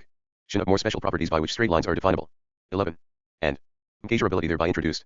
In these general properties of extensive connection, we discern the defining characteristic of a vast nexus extending far beyond our immediate cosmic epoch. IT contains in itself other epochs, with more particular characteristics incompatible with each other. Then from the standpoint of our present epoch, the fundamental society insofar as it transcends our own epoch seems a vast confusion mitigated by the few, faint elements of order contained in its own defining characteristic of extensive connection. We cannot discriminate its other epochs of vigorous order, and we merely conceive it as harboring the faint flush of the dawn of order in our own epoch. This ultimate, vast society constitutes the whole environment within which our epoch is set, so far as systematic characteristics are discernible by us in our present stage of development. In the future the growth of theory may endow our successors with keener powers of discernment. Our logical analysis, in company with immediate intuition, inspectio, enables us to discern a more special society within the society of pure extension. This is the geometrical society. In this society, 12. Those specialized relationships hold, in virtue of which st rate lines are defined. Systematic geometry is illustrated in such a geometrical society, and metrical relationships can be defined in terms of the analogies of function within the scheme of any one systematic geometry. These analogies of function are what is meant by the notion of congruence. This notion is nonsense apart from a systematic geometry. The inclusion of extensive quantity 149 among fundamental categorical notions is a complete mistake. This notion is definable in terms of each systematic geometry finding its application in a geometrical society. It is to be noticed that a systematic geometry is determined by the definition of straight lines applicable to the society in case. Contrary to the general opinion, this definition is possible in independence of the notion of measurement. It cannot however be proved that in the same geometrical society there may not be competing families of loci with equal claims to the status of being a complete family of straight lines. Given a family of st rate lines, expressing a system of relatedness in a geometric society, the notion of congruence and ends of measurement is now determinable in a systematic way throughout the society. But again, in this case there certainly are competing systems of measurement. Hence, in connection with each family of straight lines allowing there be more than one such family there are alternative systems. 1-3. Of metrical geometry. 1. 1 CF part 4, CHST 3, 4, V. 1. 2 CF part 4, especially CHS 3, 4, V. 1 3. The existence of alternative systems was demonstrated by Cayley in his 6th memoir on quantics in Transactions of the Royal Society. 1859. T. 98 Discussions and Applications. Etri, no one system being more fundamental than the other. Our present cosmic epoch is formed by an electromagnetic society, which is a more special society contained within the geometric society. In this society yet more special defining characteristics obtain. These characteristics presuppose those of the two wider societies within which the electromagnetic society is contained. But in the electromagnetic society the ambiguity as to the relative importance of competing families of straight lines, if there be such competing families, and the ambiguity as to the relative importance of competing definitions of congruence, are determined in favor of one family and one. 14. Congruence definition. This determination is effected by an additional set of physical relationships throughout the society. But this set has lost 150 its merely systematic character because it constitutes our neighborhood. These relationships involve components expressive of certain individual diversities and identities between the zions which are the members of the nexus. But these diversities and identities are correlated according to a systematic law expressible in terms of the systematic measurements derived from the geometric nexus. We here arrive at the notion of physical quantities which vary from individual to individual. This is the notion of the systematization of individual differences, the notion of law. It is the ideal of mathematical physicists to formulate this systematic law in its complete generality for our epoch. It is sufficient for our purposes to indicate the presumed character of this law by naming the members of the society electromagnetic occasions. Thus our present epoch is dominated by a society of electromagnetic occasions. In so far as this dominance approaches completeness, the systematic law which physics seeks is absolutely dominant. In so far as the dominance is incomplete, the obedience is a statistical fact with its corresponding lapses. The electromagnetic society exhibits the physical electromagnetic field, which is the topic of physical science. The members of this nexus are the electromagnetic occasions. But in its turn, this electromagnetic society would provide no adequate order for the production of individual occasions realizing peculiar intensities of experience unless it were pervaded by more special societies, vehicles of such order. The physical world exhibits a bewildering complexity of such societies, favoring each other, competing with each other. The most general examples of such societies are the regular trains of waves, individual electrons, protons, individual molecules, societies of molecules such as inorganic bodies, living cells, and societies of cells such as vegetable and animal bodies. 1-4. The transformations into an indefinite variety of coordinates, to which the tensor theory refers, all presuppose one congruence definition. T. The invariance of the Einsteinian ds expresses this fact. The order of nature 99. Section V. 151 It is obvious that the simple classification, cf part I, ch, III, sect. 2, of societies into enduring objects, corpuscular societies, and non-corpuscular societies requires amplification. The notion of a society which includes subordinate societies and nexus with a definite pattern of st rook, dural interrelations to mustbint reduced. Such societies will be termed structured. A structured society as a whole provides a favorable environment for the subordinate societies which it harbors within itself. Also the whole society must be set in a wider environment permissive of its continuance. Some of the component groups of occasions in a structured society can be termed subordinate societies. But OT or such groups must be given the wider designation of subordinate nexus. The distinction arises because in some instances a group of occasions, such as, for example, a particular enduring entity, could have retained the dominant features of its defining characteristic in the general environment, apart from the st-ruptured society. It would have lost some features. In other words, the analogous sort of enduring entity in the general environment is, in its mode of definiteness, not quite identical with the enduring entity within the st-ruptured environment. But, abstracting such additional details from the generalized defining characteristic, the enduring object with that generalized characteristic may be conceived as independent of the st-ruptured society within which it finds itself. T, for example, we speak of a molecule within a living Cell, because its general molecular features are independent of the environment of the cell. Thus a molecule is a subordinate society in the structured society which we call the living cell. But there may be OT or nexus included in a structured society which, accepting the general systematic characteristics of the external environment, present no features capable of genetically sustaining themselves apart from 152 the special environment provided by that structured society. It is misleading, therefore, to term such a nexus a society when it is being considered in abstraction from the whole structured society. In such an abstraction it can be assigned no social features. Recurring to the example of a living cell, it will be argued that the occasions composing the empty space within the cell exhibit special features which analogous occasions outside the cell are devoid of. Thus the nexus, which is the empty space within a living cell, is called a subordinate nexus, but not a subordinate society. Molecules are structured societies, and so in all probability are separate electrons and protons. Crystals are structured societies, but gases are not structured societies in any important sense of that term, although their individual molecules are structured societies. It must be remembered that each individual occasion within a special form of society includes features which do not occur in analogous occasions. I00 discussions and applications. In the external environment, the first stage of systematic investigation must always be the identification of analogies between occasions within the society and occasions without it. The second stage is constituted by the more subtle procedure of noting the differences between behavior within and without the society, differences of behavior exhibited by occasions, which also have close analogies to each other. The history of science is marked by the vehement, dogmatic denial of such differences, until they are found out. An obvious instance of such distinction of behavior is afforded by the notion of the deformation of the shape of an electron according to variations in its physical situation. A structured society may be more or less complex in respect to the multiplicity of its associated subsocieties and subnexus and to the intricacy of their structural pattern. A structured society which is highly complex can be 153 correspondingly favorable to intensity of satisfaction for certain sets of its component members. This intensity arises by reason of the ordered complexity of the contrasts which the society stages for these components. T. The structural relations gather intensity from this intensity in the individual experiences. Thus the growth of a complex structured society exemplifies the general purpose pervading nature. The mere complexity of givenness which procures incompatibilities has been superseded by the complexity of order which procures contrasts. Section 6. The doctrine that every society requires a wider social environment leads to the distinction that a society may be more or less stabilized in reference to certain sorts of changes in that environment. A society is stabilized in reference to a species of change when it can persist through an environment whose relevant parts exhibit that sort of change. If the society would cease to persist through an environment with that sort of heterogeneity, then the society is in that respect unstable. A complex CD which is stable provided that the environment exhibits certain features is said to be specialized in respect to those features. The notion of specialization seems to include both that of complexity and that of strictly conditioned stability. An unspecialized society can survive through important changes in its environment. THIS means that it can take on different functions in respect to its relationship to a changing environment. In general, the defining characteristic of such a society will not include any particular determination of structural pattern. By reason of this flexibility of structural pattern, the society can adopt that special pattern adapted to the circumstances of the moment. Thus an unspecialized society is apt to be deficient in structural pattern when viewed as a whole. The order of nature 101. 154 Thus in general an unspecialized society does not secure conditions favorable for intensity of satisfaction among its members, whereas a structured society with a HIGH grade of complexity will in general be deficient in survival value. In other words, such societies will in general be specialized in the sense of requiring a very special sort of environment. Thus the problem T for nature is the production of societies which are structured with a HIGH complexity, and which are at the same time unspecialized. In this way, intensity is mated with survival. Section 7. There are two ways in which structured societies have solved this problem. Both ways depend on that enhancement of the mental pole, which is a factor in intensity of experience.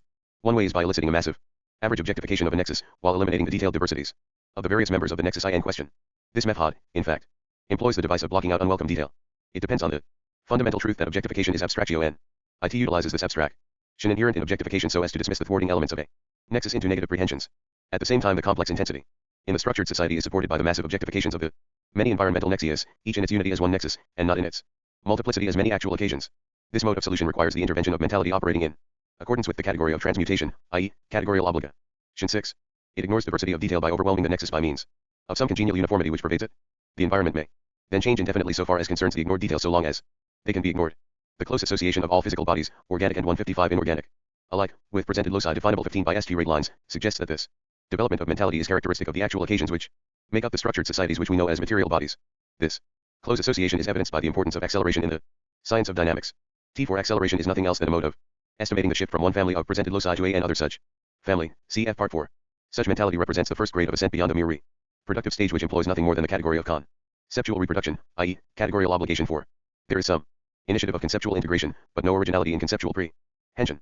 This initiative belongs to the category of transmutation, and the excluded originality belongs to the category of reversion. 15 CFCH4 of this part and also Part 4. 102 Discussions and applications. These material bodies belong to the lowest grade of structured societies, which are obvious to our gross apprehensions. They comprise societies of various types of complexity: crystals, rocks, planets, and suns. Such bodies are easily the most long-lived of the structured societies known to us, capable of being traced through their individual life histories. The second way of solving the problem is by an initiative in conceptual prehensions, i.e., in appetitio n. The purpose of this initiative is to receive the novel elements of the environment into explicit feelings with such subjective forms as conciliate them with the complex experiences proper to members of the structured society. Thus in each concrescent occasion its subjective aim originates novelty to match the novelty of the environment. In the case of the higher organisms, this conceptual initiative amounts to thinking about the diverse experiences. In the case of lower organisms, this conceptual initiative merely amounts to thoughtless adjustment of aesthetic emphasis in obedience to an ideal of harmony. 156. In either case the creative determination which transcends the occasion in question has been deflected by an impulse original to that occasion. This deflection in general originates a self-preservative reaction throughout the whole society. It may be unfortunate or inadequate, and in the case of persistent failure we are in the province of pathology. This second mode of solution also presupposes the former mode. Thus, the categories of conceptual reversion and of transmutation are both called into play. Structured societies in which the second mode of evolution has importance are termed living. It is obvious that a structured society may have more or less life, and that there is no absolute gap between living and non-living societies.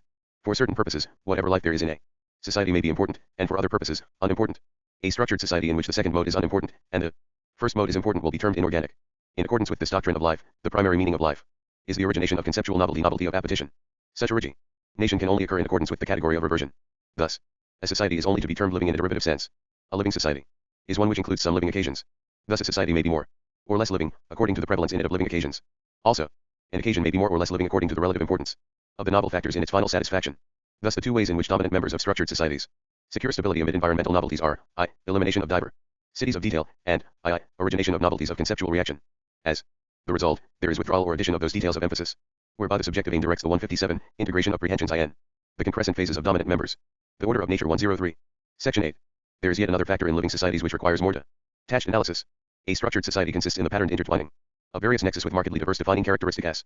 Some of these nexus are of lower types than others, and some will be of markedly higher types. There will be the subservient nexus and the regnant nexus within the same structured society. This structured society will provide the immediate environment which sustains each of its subsocieties, subservient and regnant alike. In a living society only some of its nexus will be such that the mental poles of all their members have any original reactions. These will be its entirely living nexus, and in practice a society is only called living when such nexus are regnant. Thus a living society involves nexus which are inorganic, and nexus which are inorganic do not need the protection of the whole living society for their survival in a changing external environment. Such nexus are societies, but entirely living nexus do require such protection if they are to survive. According to this conjectural theory, an entirely living nexus is not a society. This is the theory of the animal body, including a unicellular body as a particular instance. A complex inorganic system of interaction is built up for the protection of the entirely living nexus, and the originative accessions of the living elements are protective of the whole system. On the other hand, the reactions of the whole system provide the intimate environment required by the entirely living nexus. We do not know of any living society devoid of its subservient apparatus of inorganic societies. Physical physiology deals with the subservient inorganic apparatus, and psychological physiology seeks to deal with entirely living nexus, partly in abstraction 158 from the inorganic apparatus, and partly in respect to their response to the inorganic apparatus, and partly in regard to their response to each other. Physical physiology has, in the last century, established itself as a unified science. Psychological physiology is still in the process of incubation. It must be remembered that an integral living society, as we know it, not only includes the subservient inorganic apparatus, but also includes many living nexus, at least one for each cell. Section IX. It will throw light upon the cosmology of the philosophy of Orga and ISM to conjecture some fundamental principles of psychological physiology as suggested by that cosmology and by the preceding conjectures concerning the societies of our epoch. These principles are not necessitated by this cosmology, but they seem to be the simplest principles which are both consonant with that cosmology, and also fit the facts. I04 discussions and applications. In the first instance, consider a single living cell. Such a cell includes subservient inorganic societies, such as molecules and electrons. Thus, the cell is an animal body, and we must presuppose the physical physiology proper to this instance.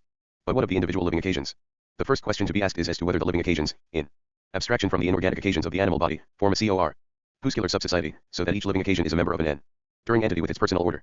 In particular, we may ask whether this corpuscular society reduces to the extreme instance of such a society, namely, to one enduring entity with its one personal order. The evidence before us is of course extremely slight, but so far as it goes, it suggests a negative answer to both these questions.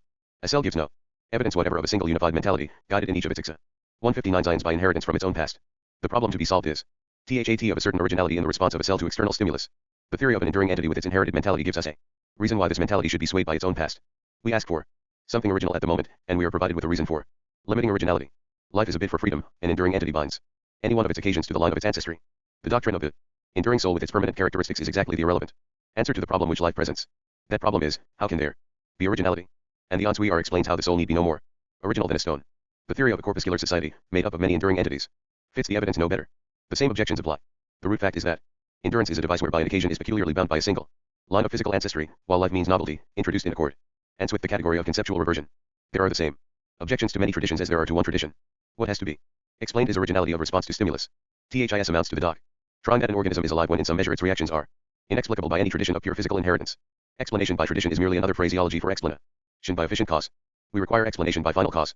Thus a single occasion is alive when the subjective aim which determines its Cess of concrescence has introduced a novelty of definiteness not to be found in the inherited data of its primary phase. The novelty is introduced conceptually and disturbs the inherited responsive adjustment of subject. Tip form S. It alters the values, in the artist's sense of that term. It follows from these considerations that in abstraction from its animal body an entirely living nexus is not 160 properly a society at all, since life cannot be a defining characteristic. It is the name for originality, and not for tradition. The mere response to stimulus is characteristic of all societies whether inorganic or alive. Action and reaction are bound to the order of nature 105. Together, the characteristic of life is reaction adapted to the capture of intensity, under a large variety of circumstances. But the reaction is dictated by the present and not by the past. It is the clutch at vivid immediacy. Section X. Another characteristic of a living society is that it requires food. In a museum the crystals are kept under glass cases, in zoological gardens the animals are fed. Having regard to the universality of reactions with envy. Ronment, the distinction is not quite absolute. It cannot, however, be ignored. The crystals are not agencies requiring the destruction of a lab. Or eight societies derived from the environment. A living society is such an agency. 111 societies which it destroys are its food. This food is destroyed by dissolving it into somewhat simpler social elements. It has been robbed of something. Thus, all societies require interplay with their environment. And in the case of living societies this interplay takes the form of robbery. The living society may, or may not, be a higher type of organism than the food which it disintegrates. But whether or no it be for the general good, life is robbery. It is at this point that with life morals become acute. The robber requires justification. The primordial options which jointly constitute God's purpose are seeking intensity, and not preservation. Because they are primordial, there is nothing to preserve. He, in his primordial nature, is unmoved by love for this particular, or that particular, for in this foundational process of creativity, there are no preconstituted particulars. In the foundations of his being, God is indifferent alike to preservation and to novelty. 161 He cares not whether an immediate occasion be old or new, so far as concerns derivation from its ancestry. His aim 16 for it is depth of satisfaction is an intermediate step towards the fulfillment of his own being. His tenderness is directed towards each actual occasion, as it arises. 11 milliseconds God's purpose in the creative advance is the evocation of cities. The evocation of societies is purely subsidiary to this absolute end. The characteristic of a living society is that a complex structure of organic societies is woven together for the production of a non-social nexus, characterized by the intense physical experiences of its members. But such an experience is derived from the complex order of the material animal body, and not from the simple personal order of past occasions with analogous experience. There is intense experience without the shackle of reiteration from the past. This is a condition for spontaneity of conceptual reactio n. The conclusion to be drawn from this argument is that life is a characteristic of empty space and not of space occupied by any corpuscular society. In a nexus of living occasions, there is a certain social deficiency. Life lurks in the interstices of each living cell, and in the 16 cf part v. I06 discussions and applications. Interstices of the brain. In the history of a living society, its more vivid manifestations wander to whatever quarter is receiving from the animal body an enormous variety of physical experience. This experience, if treated inorganically, must be reduced to compatibility by the normal adjustments of mere responsive reception. This means the dismissal of incompatible elements into negative prehensions.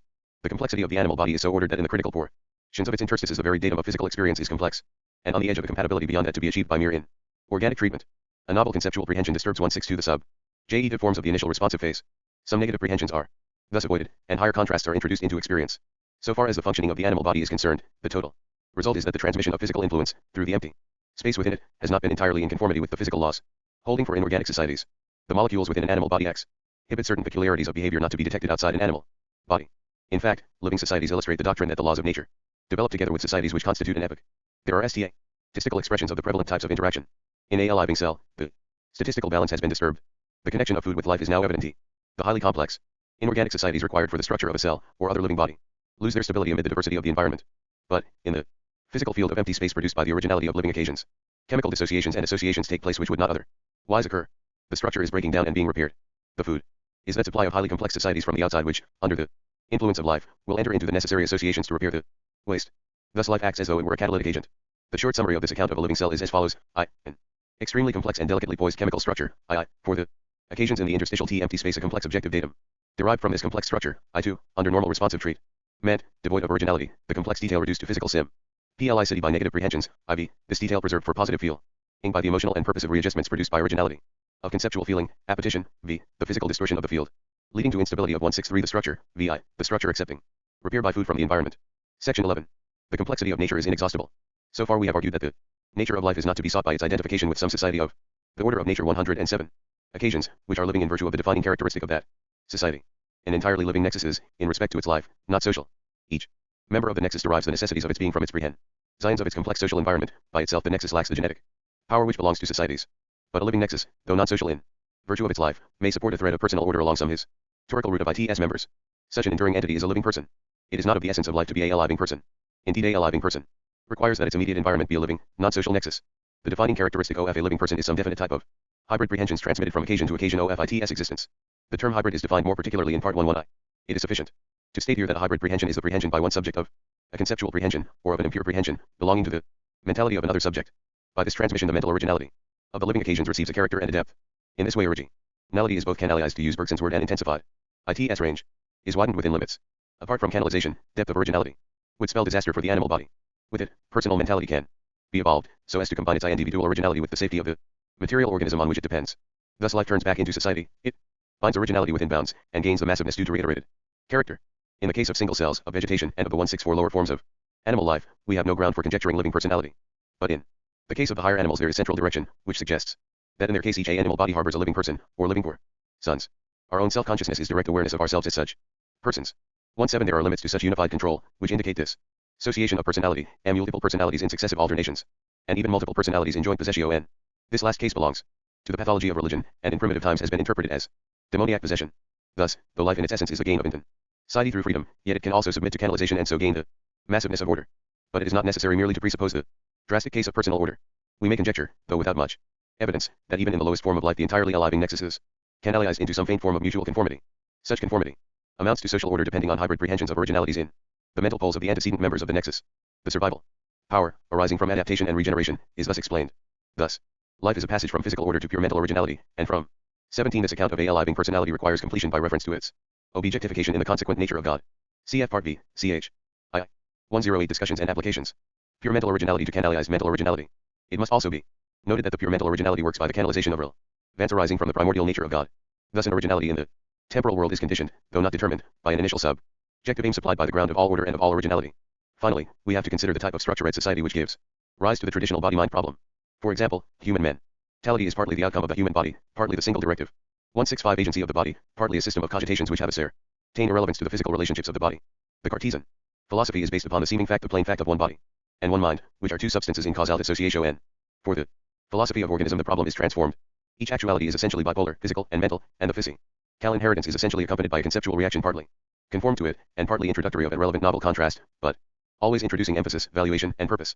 The integration of the physical and mental side into a unity of experience is a self-formation, which is a process of concrescence, and which by the principle of objective immortality characterizes the creativity which transcends it. So though mentality is non-spatial, mentality is always a reaction from, and integration with, physical experience which is spatial. It is obvious that we must not demand another mentality presiding over these other actualities, a kind of Uncle Sam, over and above all the U.S. Cities NS. All the life in the body is the life of the individual cells. There are thus millions upon millions of centers of life in each animal body. So what needs to be explained is not dissociation of personality but unifying control, by reason of which we not only have unified behavior, which can be observed by others, but also consciousness of a unified experience. A good many actions do not seem to be due to the unifying control. Example: with proper stimulants a heart can be made to go on beating after it has been taken out of the body. There are centers of reaction and control which cannot be identified with the center of experience. This is still more so with insects. For example, worms and jellyfish seem to be merely harmonized cells, very little centralized. When cut into, their parts go on performing their functions independently. Through a series of animals we can trace a progressive rise into a 166 centrality of control. Insects have some central control. Even in man, many of the body's actions are done with some independence, but with an organ of central control of very high grade actor in the brain. The state of things, according to the philosophy of organism, is very different from the scholastic view of St. Thomas Aquinas, of the mind as in forming the body. The living body is a coordination of high grade actual occasions, but in a living body of a low type the occasions are much nearer to a democracy. In a living body of a high type there are grades of the order of nature 109. Zions so coordinated by their paths of inheritance through the body, that a peculiar richness of inheritance is enjoyed by various occasions in some parts of the body. Finally, the brain is coordinated so that a peculiar richness of inheritance is enjoyed now by this and now by that part, and thus there is produced the presiding personality at that moment in the body. Owing to the delicate organization of the body, there is a returned influence, an inheritance of character derived from the presiding occasion and modifying the subsequent occasions through the rest of the body. We must remember the extreme generality of the notion of an enduring object agenetic character inherited through a historic root of actual occasions. Some kinds of enduring objects form material bodies, others do not. Butjust as the difference between living and non-living occasions is not sharp, but more or less, so the distinction between an enduring object, which is an atomic material body, and one which is not is again more or less. Thus the question as to whether to call an enduring object a transition of matter or of character is very much a verbal question as to where you draw the line bet / in the various properties, cf. the way in which the distinction between matter and radiant energy has now vanished. Thus in an animal body the presiding occasion, if there be one, is the final node, or intersection, of a complex 167 structure of many enduring objects. Such a structure pervades the human body. The harmonized relations of the parts of the body constitute this wealth of inheritance into a harmony of contrasts, issuing into intensity of experience. The inhibitions of opposites have been adjusted into the contrasts of opposites. The human mind is thus conscious of its bodily inheritance. There is also an enduring object formed by the inheritance from presiding occasion to presiding occasion. This endurance of the mind is only one more example of the general principle on which the body is constructed. This root of presiding Occasions probably wanders from part to part of the brain, dissociated from the physical material atoms. But central personal dominance is only partial, and in pathological cases is apt to vanish. Chapter 4. Organisms and Environment. Section I. 168. So far the discussion has chiefly concentrated upon the discrimination of the modes of functioning which in germ, or in mere capacity, are represented in the constitution of each actual entity. The presumption that there is only one genus of actual entities constitutes an ideal of cosmological theory to which the philosophy of organism endeavors to conform. The description of the generic character of an actual entity should include God, as well as the lowliest actual occasion, though there is a specific difference between the nature of God and that of any occasion. Also the differences between actual occasions, arising from the characters of their data, and from the narrowness and widths of their feelings, and from the comparative importance of various stages, enable a classification to be made whereby these occasions are gathered into various types. From the metaphysical standpoint these types are not to be sharply discriminated. As a matter of empirical observation, the occasions do seem to fall into fairly distinct classes. The character of an actual entity is finally governed by its datum. Whatever be the freedom of feeling arising in the concrescence, there can be no transgression of the limitations of capacity inherent in the datum. The datum both limits and supplies. It follows from this doctrine that the character of an organism depends on that of its environment. But the character of an environment is the sum of the characters of the various societies of actual entities which jointly constitute that NV169 Ron meant, although it is pure assumption that every environment is completely overrun by societies of entities spread through the environment. There may be many entities which cannot be assigned to any society of entities. The societies in an environment will constitute its orderly element, and the non-social actual entities will constitute its element of chaos. There is no reason, so far as our knowledge is concerned, to conceive the actual world as purely orderly, or as purely chaotic. Apart from the reiteration gained from its societies, an environment does not provide the massiveness of emphasis capable of dismissing its contrary elements into negative prehensions. Any ideal of depth of satisfaction, arising from the combination of narrowness and width, can only be achieved through adequate order. In proportion to the chaos there is triviality. There are different types of order, and it is not true that in Pro. 110. Organisms and Environment 111. Portion to the orderliness there is depth. There are various types of order, and some of them provide more trivial satisfaction than do others. Thus, if there is to be progress beyond limited ideals, the course of HI story by way of escape must venture along the borders of chaos in its substitution of higher for lower types of order. The immanence of God gives reason for the belief that pure chaos is intrinsically impossible. At the other end of the scale, the immensity of the world negatives the belief that any state of order can be so established that beyond it there can be no progress. This belief in a final order, popular in religious and philosophic thought, seems to be due to the prevalent fallacy that all types of seriality necessarily involve terminal instances. It follows that Tennyson's phrase, one T far off divine event, to which the whole creation moves, presents a fallacious conception of the universe. An acetal entity must be classified in respect to its 170 satisfaction, and this arises out of its datum by the operations constituting its process. Satisfactions can be classified by reference to triviality, vagueness, nar, rowness, width. Triviality and vagueness are characteristics in the satisfaction which have their origins respectively in opposed characteristics in the datum. Triviality arises from lack of coordination in the factors of the datum, so THATNO feeling arising from one factor is reinforced by any feeling arising from another factor. In other words, the specific constitution of the actual entity in question is not SUCHS to elicit depth of feeling from contrasts THUS presented. Incompatibility has predominated over contrast. Then the process can involve no coordinating intensification, either from a reinforced narrowness, or from enhancement of relevance, due to the higher contrasts derived from harmonized width. Triviality is due to the wrong sort of width, that is to say, it is due to width with HOUT. Any reinforced narrowness in its H-Iger categories. Harmony is this combination of width and narrowness. Some narrow concentration on a limited set of effects is essential for depth, but the difference arises in the levels of the categories of contrast involved. AHIGH category involves plumb potentiality for the realization of depth in its lower components. Thus triviality arises from excess of incompatible differentiation. On the other hand, vagueness is due to excessive identification. In the datum the objectifications of various acetal entities are replicas with faint coordinations of perspective contrast. Under these conditions the contrasts between the various objectifications are faint, and there is deficiency in supplementary feeling discriminating the objects from each other. There can thus be intensive narrowness in the prehension of the whole nexus, by reason of the common character, T combined with vagueness, which is the irrelevance of the differences between the definite actual entities of the nexus. The objectified entities reinforce each other by their 112 discussions and applications. Likeness. But their 171 is lack of differentiation among the component objectifications owing to the deficiency in relevant contrasts. In this way a group of actual entities contributes to the satisfaction as one extensive whole. It is divisible, but the actual divisions, and their sporadic differences of character, have sunk into comparative irrelevance. Beside the one character belonging to the whole and any of its parts, by reason of vagueness, many count as one, and are subject to indefinite possibilities of division into such multifold unities. When there is such vague prehension, the differences between the actual entities so prehend are faint chaotic factors in the environment, and have thereby been relegated to irrelevance. Thus vagueness is an essential condition for the narrowness which is one condition for depth of relevance. It enables a background to contribute its relevant quota, and it enables a social group in the foreground to gain concentrated relevance for its community of character. The right chaos, and the right vagueness, are jointly required for any effective harmony. They produce the massive simplicity which has been expressed by the term narrowness. Thus chaos is not to be identified with evil, for harmony requires the due coordination of chaos, vagueness, narrowness, and width. According to this account, the background in which the environment is set must be discriminated into two layers. There is first the relevant background, providing a massive systematic uniformity. This background is the presupposed world to which all ordinary propositions refer. Secondly, there is the more remote chaotic background which has merely an irrelevant triviality, so far as concerns direct objectification in the actual entity in question. This background represents those entities in the actual world, with such perspective remoteness that there is even a chaos of diverse cosmic epochs. In the background there is triviality, vagueness, and moss. Subuniformity, in the foreground discrimination and 172 contrasts, but always negative prehensions of irrelevant diversities. Section I. Intensity is the reward of narrowness. The domination of the environment, meant by a few social groups, is a factor producing both the vagueness of discrimination between actual entities and the intensification of relevance of common characteristics. These are the two requisites for narrowness. The lower organisms have low-grade types of narrowness, the higher organisms have intensified contrasts and the higher categories. In describing the capacities, realized or unrealized, of an actual occasion, we have, with Locke, tacitly taken human experience as an example upon which to found the generalized description required for metaphysics. But when we turn to the lower orga and ISMS, we have first to determine which among such capacities fade from realization into irrelevance, that is to say, by comparison with human experience, which is our standard. Organisms and environment 113. In any metaphysical scheme founded upon the Kantian or Hegelian traditions, experience is the product of operations which lie among the higher of the human mode of functioning. For such schemes, ordered experience is the result of schematization of mode of thought, concerning causation, substance, quality, quantity. The process by which experiential unity is attained is thereby conceived in the guise of mode of thought.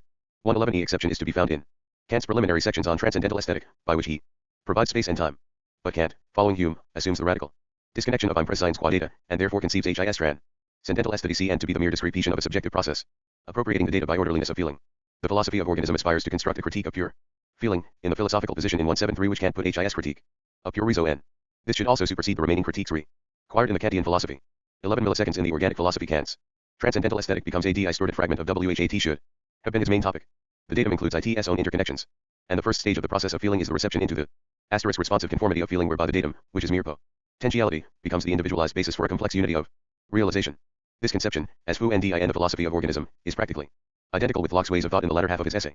He speaks of the ideas in the perceived objects, and tacitly presupposes their identification with corresponding ideas in the perceiving mind. The ideas in the objects have been appropriated by the subjective functioning of the perceiving mind. This mode of phraseology can be construed as a casual carelessness of speech on the part of Locke, or a philosophic inconsistency. But apart from this inconsistency, Locke's philosophy falls to pieces, as in fact was its fate in the hands of Hume. There is, however, a fundamental misconception to be found in Locke, and in prevalent doctrines of perception. It concerns the answer to the question as to the description of the primitive types of experience. Locke assumes that the utmost primitiveness is to be found in sense perception. The 17th century physics, with the complex issues of primary and secondary qualities, should have warned philosophers that sense perception was involved in complex modes of functioning. Pyramid of feeling is to be found at a lower level. The mistake was natural for medieval and Greek philosophers, for they had not modern physics before them as a plain warning. In sense perception we have passed the Rubicon, dividing direct perception from the higher forms of mentality, which play with error and thus found intellectual empires. 174. The more primitive types of experience are concerned with sense reception, and not with sense perception. This statement will require some 114 discussions and applications. Prolonged explanation. But the course of thought can be indicated by adopting Bergson's admirable phraseology. Sense reception is unspatialized, and sense perception is spatialized. In sense reception the sensa are the definiteness of a notion, they are emotional forms transmitted from occasion to occasion. Finally, in some occasion of adequate complexity, the category of transmutation endows them with the new function of characterizing nexias. Section 3. In the first place, those eternal objects which will be classified under the name sensa constitute the lowest category of eternal objects. Such eternal objects do not express a manner of relatedness between other eternal objects. They are not contrasts, or patterns. Sensa are necessary as components in any actual entity, releva in the realization of the higher grades. But a sensum does not, for its own realization, require any eternal object of a lower grade, though it does involve the potentiality of pattern, and does gain access of intensity from some realization of status in some realized pattern. Thus a sensum requires, as a rescue from its shallowness of zero width, some selective relevance of wider complex eternal objects, which include it as a component, but it does not involve the relevance of any eternal objects which it presupposes. Thus, in one sense, a sensum is simple, for its realization does not involve the concurrent realization of certain definite eternal objects, which are its definite simple components. But, in another sense, each sensum is complex, for it cannot be dissociated from its potentiality for engrosine into any actual entity, and from its potentiality of contrast and of patterned relationships with other eternal objects. Thus each sensum shares the characteristic common to all eternal objects, that it introduces the notion of the logi 175 cal variable, in both forms, the unselective any and the selective some.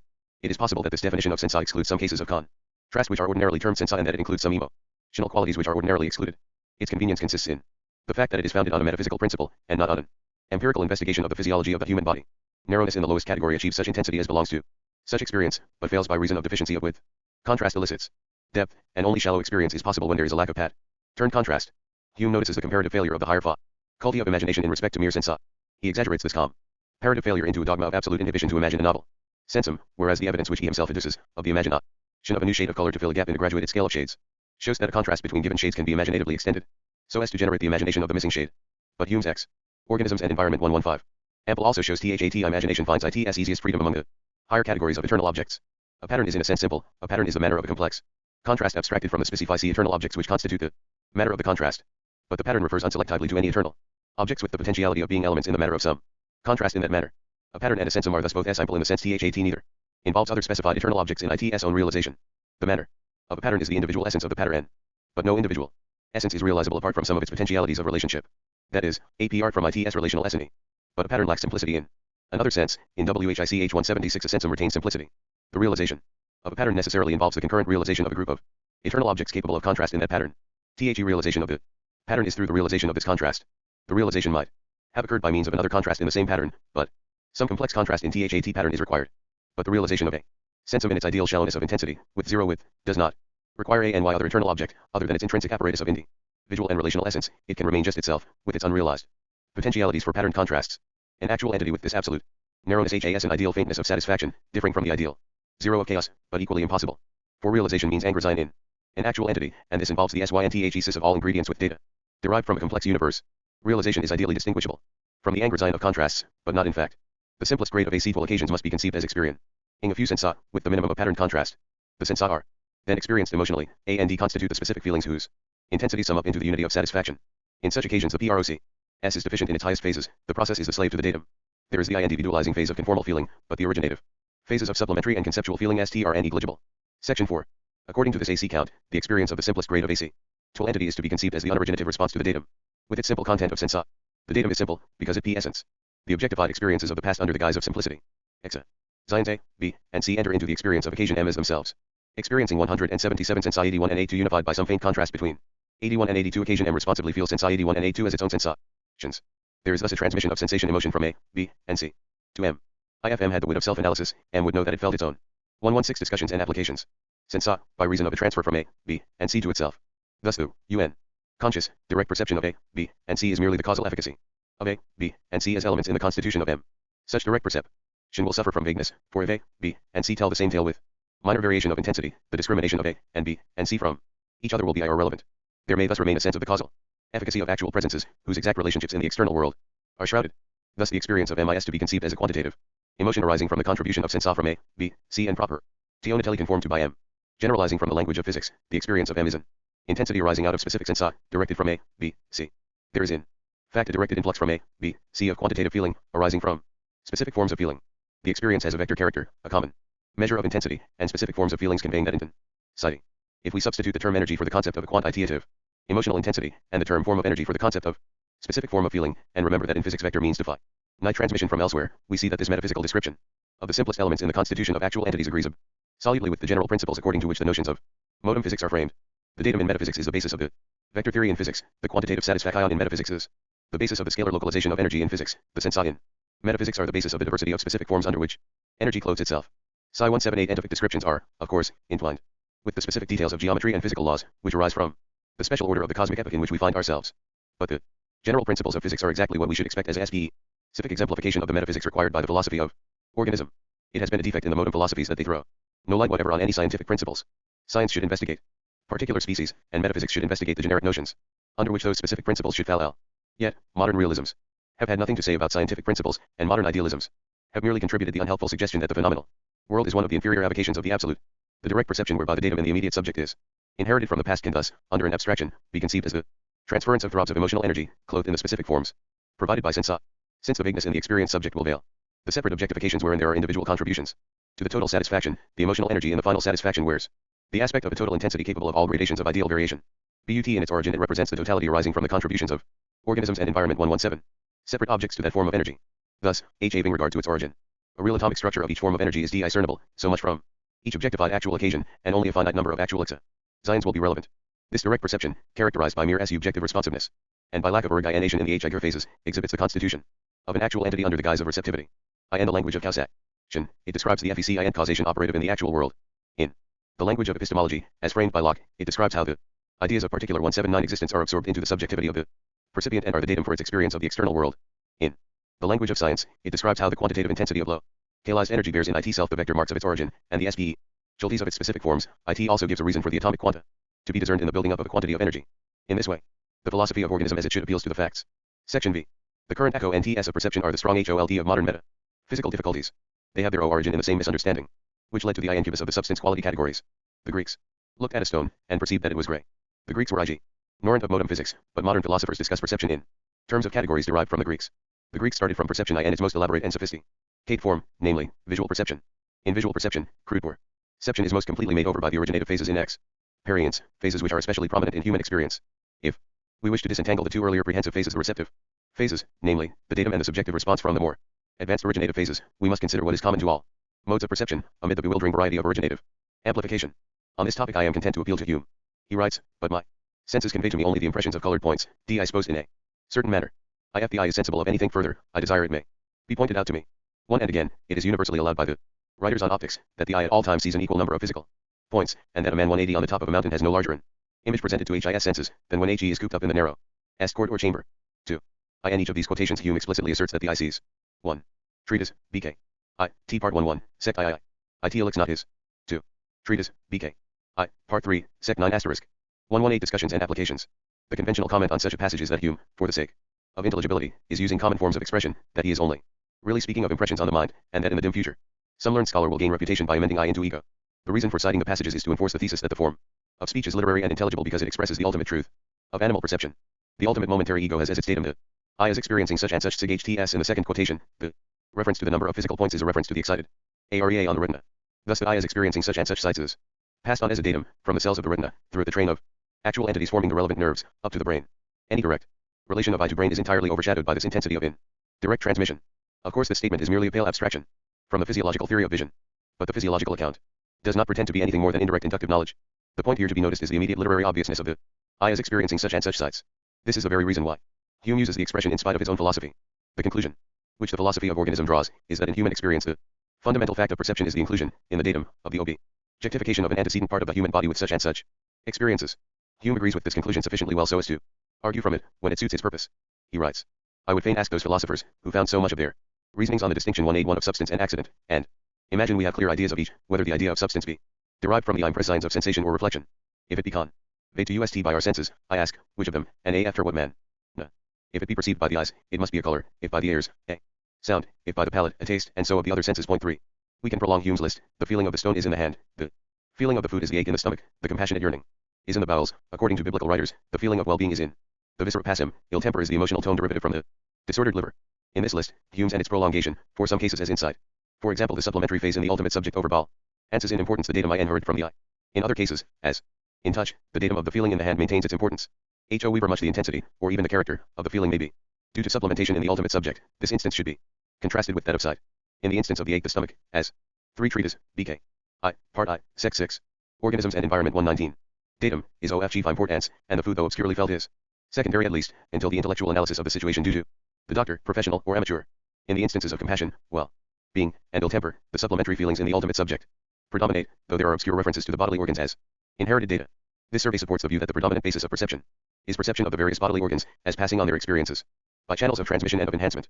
It is the accepted doctrine and physical science that a living body is to be interpreted according to what is known of other sections of the physical universe. This is a sound axiom, but IT 182 is double-edged. For IT carries with it the converse deduction that OT or sections of the universe are to be interpreted in AC, Corda and CE with what we know of the human body. It is also a sound rule THAT all I interpretation should be based upon a varicose act. Now the original reliance upon the gray ST1 has been shown by modern physics to be due to a misapprehension of a complex situation, but we have direct knowledge of the relationship of our central intelligence to our bodily feelings. According to this interpretation, the human body is to be conceived as a complex amplifier, to use the LAN gauge of the technology of electromagnetism. The various actual entities which compose the body are so coordinated that the experiences of any part of the body are transmitted to one or more central occasions to be inherited with enhancements AC accruing upon the way, or finally added by reason of the final integration. The enduring personality is the historic root of living occasions. WHICH are severally dominant in the body at successive instance.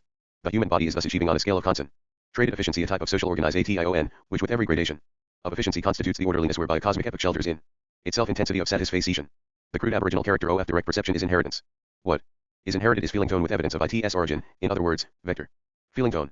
In the higher grades of perception, vague feeling tone differentiates itself into various types of sensados of touch, sight, smell, etc., each transmuted into a definite prehension of tonal contemporary nexius by the final percipient. Section 6. In principle, the animal body is only the more HIGHLY organized and immediate part of the general environment for its dominant actual excision, which is the ultimate 183 percipient. But the transition from out to within the body marks the passage from lower to higher grades of actual occasions. The higher the grade, the more vigorous and the more original is the enhancement from the supplementary phase. Pure recep. 120 Discussions and applications. Activity and transmission give it place to the trigger action of life, whereby there is release of energy in novel forms. Thus the transmitted datum AC acquires and enhanced in relevance or even changed in character by the passage from the low-grade external world into the intimacy of the human body. The datum transmitted from the stone becomes the touch feeling in the hand, but it preserves the vector char acted of ITS origin from the stone. The touch feeling in the hand with this vector origin from the stone is transmitted to the percipient in the brain. Thus the final perception is the perception of the stone through the touch in the hand. In this perception the stone is vague and faintly relevant in comparison with the hand. But, however dim, it is there. In the transmission of inheritance from A to B, to C, to D, A is OB. Objectified by the eternal object S as a datum for B, where S is a sensum or a complex pattern of sensa. Then B is objectified for C. But the datum for B is thereby capable of some relevance for C, namely, A is objectified for B becomes re-objectified for C, and so on to D, and throughout the line of objectifications. Then for the ultimate subject M the datum includes A as thus transmitted, B as thus transmitted, and so on. The final objectifications for M are affected by a set S1T of eternal objects which is a modification of the original group S. The modification consists partly in relegation of elements into comparative irrelevance, partly in enhancement of relevance for other elements, partly in supplementation by eliciting into important relevance some eternal objects not in the original S. Generally, there will be vagueness in the distinction between A, and B, and C, and D, etc., in their function as components in the datum for M. Some of the line, A and C for instance, may stand out 184 with distinctness by RA. Son of some peculiar feat of original supplementation which retains its undimmed importance in subsequent transmission. Other members of the chain may sink into oblivion.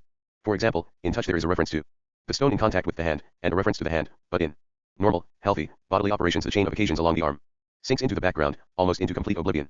Thus M, which has some analytic consciousness of its datum, is conscious of the feeling in its hand as the hand touches the stone. According to this account, perception in its primary form is consciousness of the causal efficacy of the external world by reason of which the percipient is a concrescence from a definitely constituted datum. The vector character of the datum is this causal efficacy. Thus perception, in this primary sense, is perception of the settled world in the past as constituted by its feeling tones, and as efficacious by reason of those feeling tones. Perception, in this sense of the term, will be called perception in the mode of causal efficacy. Memory is an example of perception in this mode. For memory is perception relating to the data from some historic root of ultimate percipient subjects MI, M2, M3, etc., leading up to M which is the memorizing percipient. Organisms and environment 121. Section 7. It is evident that perception I and the mode of causal efficacy is not that sort of perception which has received chief attention in the philosophical tradition. Philosophers have disdained the information about the universe obtained through their visceral feelings, and have concentrated on visual feelings. WHAT we ordinarily term our visual perceptions are the result of the later stages in the concrescence of the percipient occasion. When we register in consciousness our visual perception of a grey stone, something more than bare sight is meant. The stone has a reference 185 to its past, when it could have been used as a and missile if small in gauge, or as a seed if large enough. A stone has certainly a history, and probably a future. It is one of the elements in the actual world which has got to be referred to as an actual reason and not as an abstract potentiality. But we all know TL1 at the mere side involved in the perception of the grey stone is the side of a grey shape contemporaneous with the percipient, and with certain spatial relations to the percipient, more or less vaguely defined. Thus the mere side is confined to the illustration of the geometrical perspective relatedness of a certain contemporary spatial region to the percipient, the illustration being effected by the mediation of grey. The sensum grey rescues that region from its vague confusion with other regions. Perception which merely, by means of a sensum, rescues from vagueness a contemporary spatial region, in respect to its spatial shape and its spatial perspective from the percipient, will be called perception in the mode of presentational immediacy. Perception in this mode has already been considered in Part 1.1, Chapter 2. A more elaborate discussion of it can now be undertaken. For the definition, which has just been given, extends beyond the particular case of sight. The unraveling of the complex interplay between the two modes of perception causal efficacy and presentational immediacy TIS 1 main problem of the theory of perception. Point 5 The ordinary philosophical discussion of perception is almost wholly concerned with this interplay, and ignores the two pure modes which are essential for its proper explanation. The interplay between the two modes will be termed symbolic reference. 186 Such symbolic reference is so habitual in human experience that great care is required to distinguish the two modes in order to find OB.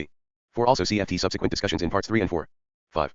CF My Barber Page Lectures, Symbolism, Its Meaning and Effect, delivered at the University of Virginia, April 1, 927, and New York, Macmillan, 1927, Cam. BRH University Press, 1928. Another discussion of this question is there undertaken, with other illustrations. CF also Professor Norman Kempsmith's Prolegomena into an Idealist Theory of Knowledge, Macmillan, 1924. 122 Discussions and Applications. Vice examples of the pure mode of causal efficacy we must have recourse to the viscera and to memory, and to find examples of the pure mode of presentational immediacy we must have recourse to so-called delusive perceptions. For example, the image of a grey stone as seen in a mirror illustrates the space behind the mirror. The visual delusions arising from some delirium, or some imaginative excitement, illustrate surrounding spatial regions. Analogously for the double vision due to maladjustment of the eyes, the sight at night, of the stars and nebulae and Milky Way, illustrates vague regions of the contemporary sky. The feelings in amputate limbs illustrate spaces beyond the actual body, of bodily pain, referred to some part not the cause of the disorder, illustrates the painful region though not the pain-giving region. All these are perfectly good examples of the pure mode of presentational immediacy. The epithet delusive, which fits many, if not all, of these examples of presentational immediacy, is evidence that the mediating eternal object is not to be ascribed to the donation of the perceived region. It must have acquired its angresign in this mode from one of the originative phases of the percipient occasion. To this extent, the philosophy of organism is in agreement with the 17th century doctrine of primary and second secondary qualities, the mediating eternal object being, in this mode of angresign, a secondary quality. But in the philosophy of organism the doctrine does not have the consequences which follow in the earlier philosophies. The AC count of perception I and the pure mode of presentational im. Diacy, which has just been given, agrees absolutely with Descartes' doctrine of perception in general, so far as can be judged from his arguments which presuppose perception, and putting aside a few detached 187 passages, wherein he comes near to the doctrine of objectification and near to Locke's second doctrine of ideas determined to particular existence. Anyhow, his conclusion immediately follows that, in perception, thus to Scribed, all that is perceived is that the object has extension and is implicated in a complex of extensive relatedness with the animal body of the percipient. Part of the difficulties of Cartesian philosophy, and of any philosophy which accepts this account as a complete account of perception, is to explain how we know more than this meager fact about the world, although our only avenue of direct knowledge limits us to this barren residuum. Also, if this be all that we perceive about the physical world, we have no basis for ascribing the origination of the mediating sensa to any functioning of the human body. We are thus driven to the Cartesian duality of substances, bodies, and minds. Perception is to be ascribed to mental functioning in respect to the barren x tense of universe. We have already done violence to our immediate conviction by thus thrusting the human body out of the story, for, as Hume himself declares, we know that we see by our eyes, and taste by our palates. But when we have gone so far, it is inevitable to take a further step, and to discard our other conviction that we are perceiving a world of actual organisms and environment. 1, 2, 3. Things within which we find ourselves. For a barren, extensive world is not really WHAT we mean. We thus reduce perceptions to consciousness of impressions on the mind, consisting of sensa with matters of relatedness. We then come to Hume, and to Kant. Kant's philosophy is an endeavor to retrieve some meaning for the two convictions which we have successively discarded. We have noted that Locke wavers in his account of perception, so that in the earlier portion of his essay he agrees with Hume, and in the later portion with the philosophy of organism. We have also noted that Hume is inconsistent to the extent of arguing from a conviction which is discarded in his philosophy. Section 6i. 188 Presentational immediacy illustrates the contemporary world in respect to its potentiality for extensive subdivision into atomic actualities, and in respect to the scheme of perspective relationships which thereby eventuates. But it gives no information as to the actual atomization of this contemporary real potentiality. By its limitations it exemplifies the doctrine, already stated above, that the contemporary world happens independently of the actual occasion with which it is contemporary. This is, in fact, the definition of contemporaneousness, cf. Part 2, ch2, sect I. Namely, that actual occasions, A and B, are mutually contemporary, when A does not contribute to the datum for B, and B does not contribute to the datum for A, except that both A and B are atomic regions in the potential scheme of spatio-temporal extensiveness which is a datum for both A and B. Hume's polemic respecting causation is, in fact, one prolonged, convincing argument that pure presentational immediacy does not disclose any causal influence, either whereby one actual entity is constitutive of the percipient actual entity, or whereby one perceived actual entity is constitutive of another perceived actual entity. The conclusion is that, in so far as concerns their disclosure by presentational immediacy, actual entities in the contemporary universe are causally independent of each other. The two pure modes of perception in this way disclose a variety of loci, defined by reference to the percipient occasion M. For example, there are the actual occasions of the settled world which provide the datum for M. These lie in M's causal past. Again, there are the potential occasions for which M decides its own potentiality i.e. of contribution to their data. These lie in M's causal future. There are also those actual occasions which lie neither in M's causal past, nor in M's causal future. Such actual occasions are called M's contemporaries. These 1893 loci are defined solely by reference to the pure mode of causal efficacy. \VE now turn to the pure mode of presentational immediacy. One great difference from the previous weight of ing loci at once comes into view. In considering the causal mode, the past and the future were to 124 discussions and applications. Find positively, and the contemporaries of M were defined negatively as lying neither in M's past nor in M's future. In dealing with presentational immediacy, the opposite way must be taken. For presentational immediacy gives positive information only about the immediate present as defined by itself.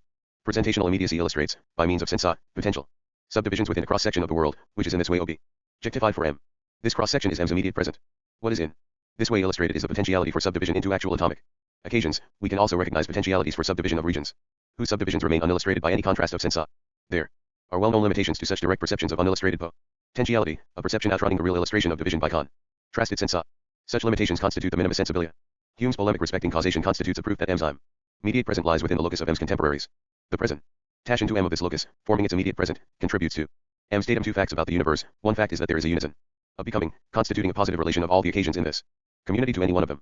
The members of this community share in a common immediacy. They are in unison as to their becoming, that is to say, any pair of occasions in the locus are contemporaries.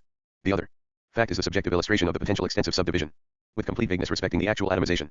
For example, the stone, which in the immediate 190 present is a group of many actual occasions, is illustrated as one great spatial region. But, to go back to the former fact, the many actual entities of the present stone and the percipient are connected together in the unison of immediate becoming. This community of concrescent occasions, forming M's immediate present, thus establishes a principle of common relatedness, a principle realized as an element in M's datum. This is the principle of mutual relatedness in the unison of becoming. But this mutual relatedness is independent of the illustration by those sensa through which presentational immediacy for M is affected. Also, the illustration by these sensa has unequal relevance for M throughout the locus. In its spatially remote parts it becomes vaguer and vaguer, fainter and fainter, and yet the principle of unison of becoming still holds, in despite of the fading importance of the sensa. We thus find that the locus, namely, M's immediate present, is determined by the condition of mutual unison independently of variations of relevant importance in M's illustrative sensa, and extends to their utmost bounds of faintness, and is equally determinate beyond such bounds.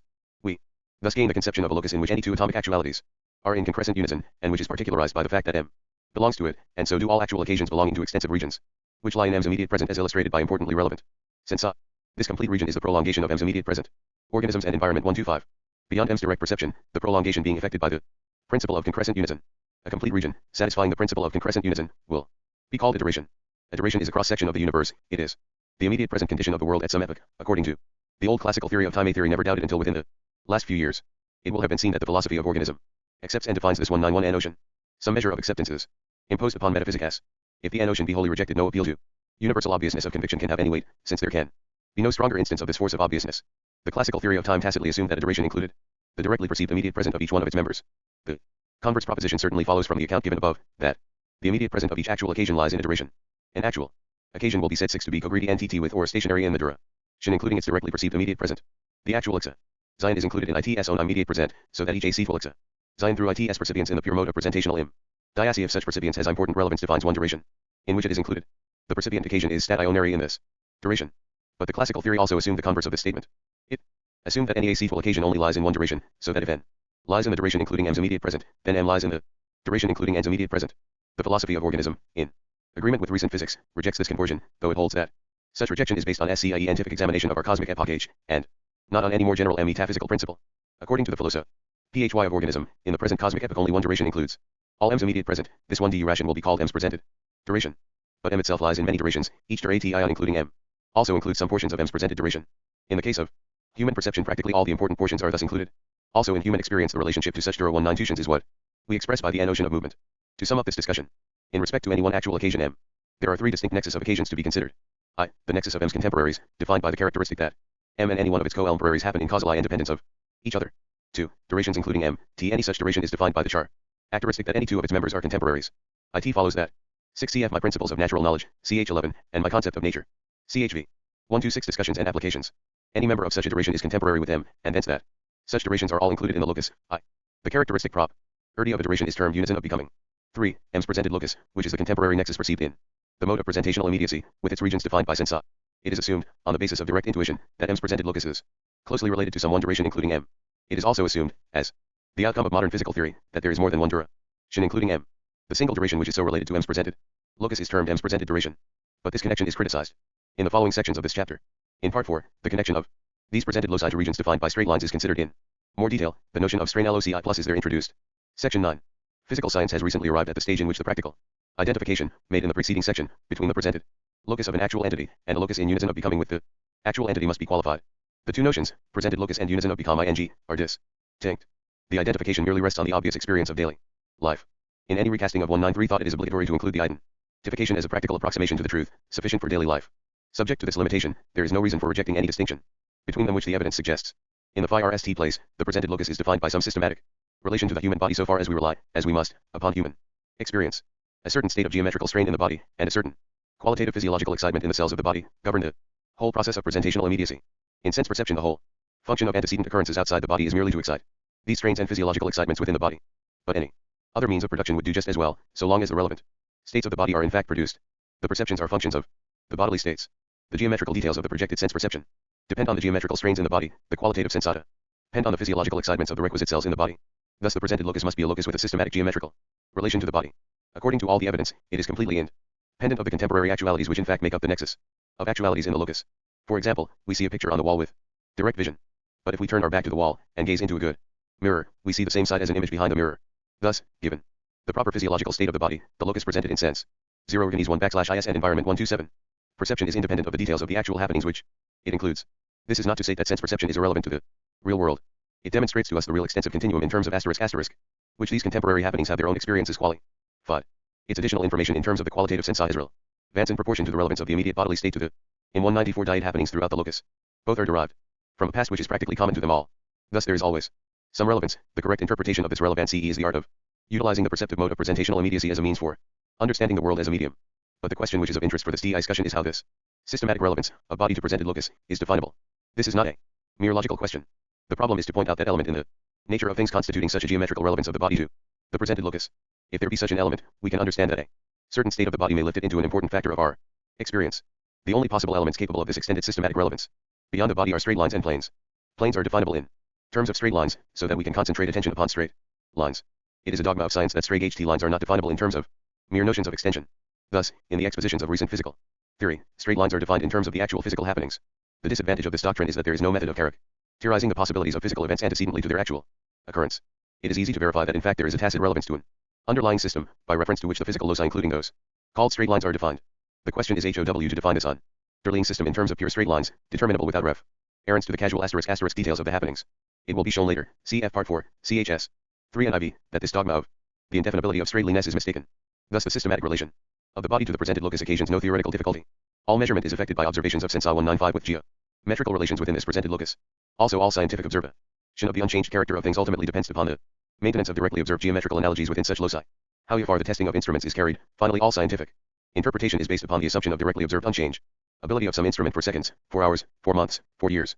\v when we test this assumption we can only use another instrument, and there cannot be an infinite regress of instruments. Thus ultimately all science depends upon direct observation of Homal. 128 Discussions and applications. OG of status within a system. Also the observed system is a complex of geometrical relations within some presented locus. In the second place, a locus of entities in unison of becoming OB obviously depends on the particular actual entities. The question, as to how the extensive continuum is in fact atomized by the atomic actualities, is relevant to the determination of the locus. The factor of temporal endurance selected for any one actuality will depend upon its initial subjective aim. The categorical conditions which govern the subjective aim are discussed later in Part 3. They consist gene in satisfying some condition of a maximum, to be obtained by the transmission of in Hurth types of order.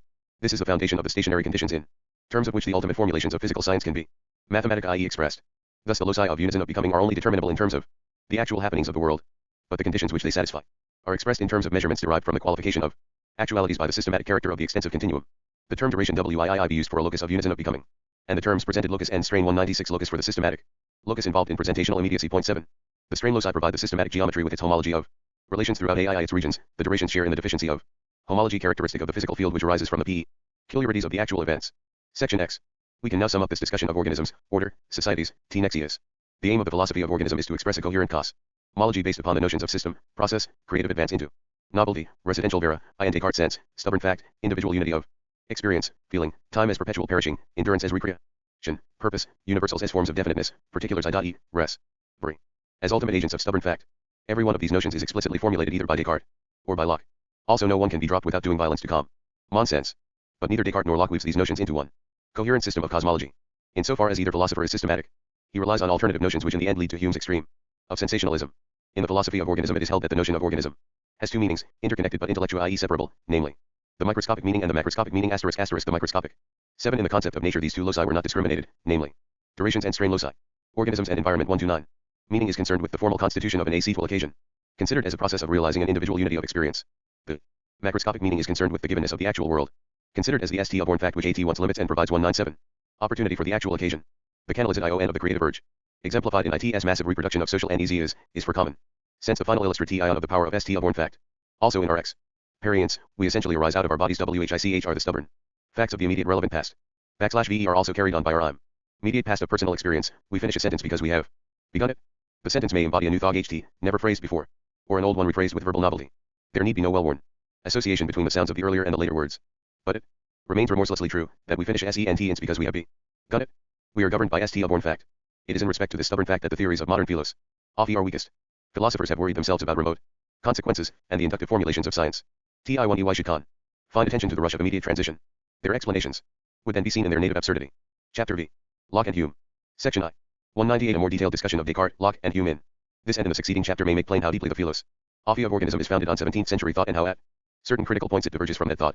We shall understand better the discussion if we start with some analysis of the presuppositions upon which Hume's philosophy rests. These presuppositions were not original to Hume, nor have they ceased with time.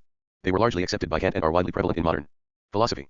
The philosophy of organism can be best understood by conceiving it as accepting large portions of the expositions of Hume and Kant, with the exception of these presuppositions, and of inferences directly derived from them. Hume is a writer of unrivaled clearness, and, as far as possible, it will be well to allow time to express his ideas in his own words. He writes, we may observe that it is universally allowed by philosophers, and is besides pretty obvious of itself, that nothing is ever really and with the mind but its perceptions or impressions and ideas, and that external objects become known to us only by those perceptions. They occasion to hate, to love, to think, to feel, to see, all this is nothing but to perceive. Point 1. Again, all the perceptions of the human mind resolve themselves into two distinct kinds, which I shall call impressions and ideas. The difference betwixt these consists in 199 the degrees of force and liveliness with which they strike upon the mind, and make their way into our thought or consciousness.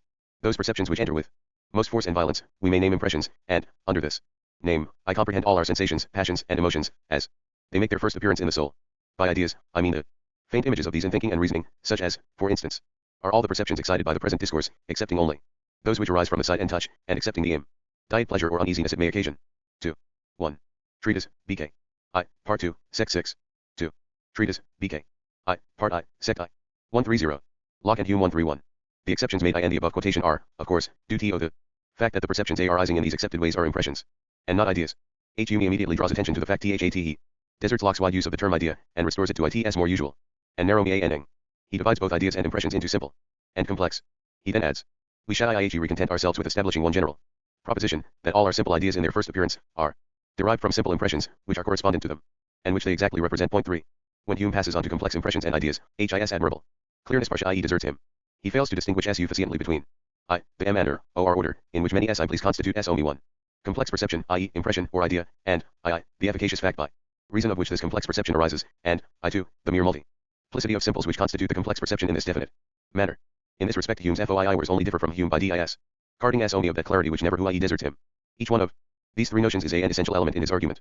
He writes, 200 We may conclude with certainty that the idea of extension is nothing but a copy of these colored T-points, and of the manner of their appearance. Also he writes, were ideas entirely loose and unconnected, T alone would join them, and it is impossible the same simple ideas should fall regularly into complex ones, as they commonly do, without some bond of union among them, only associating quality, by WHICH1. Idea naturae introduces another. This uniting principle among ideas is not to be considered as an inseparable connection, for that has been already 5 excluded from the imagination, nor yet are we to conclude. THAT without it the mind cannot join two ideas, for nothing is more free than THAT faculty, but we are only to regard it as a gentle force, which commonly prevails, and is the cause why, among other things, languages so nearly correspond to each other, nature, in a manner, pointing out to everyone those simple ideas, which are most proper to be united into a complex. 1.6.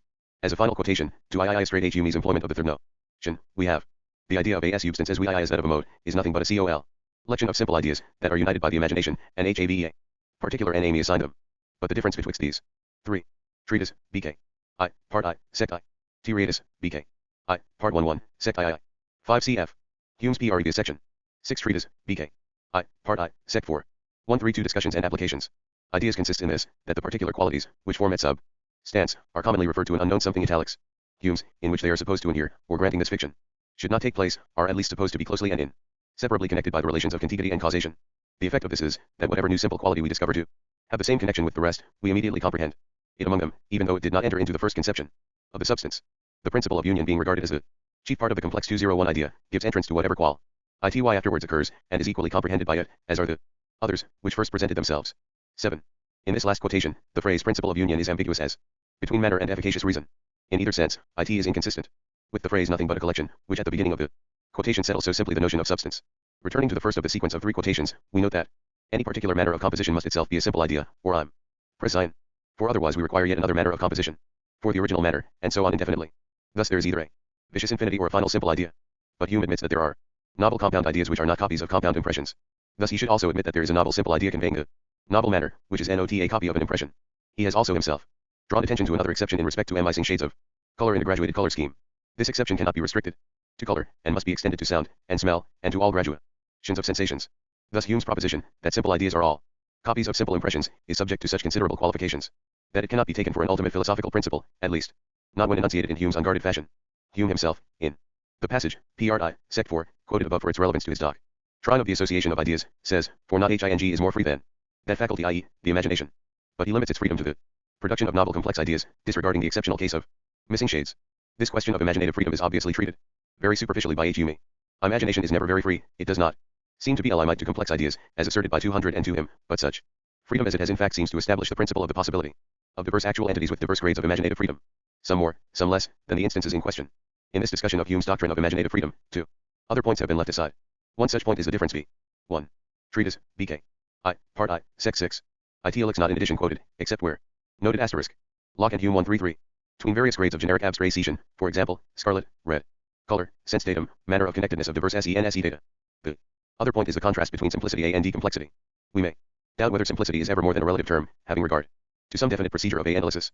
I hold this to be the case, and by reason of this opinion find yet not reason for discarding Hume's doctrine which would debar imagination from the free conceptual production of any type of eternal objects, such as Hume calls simple.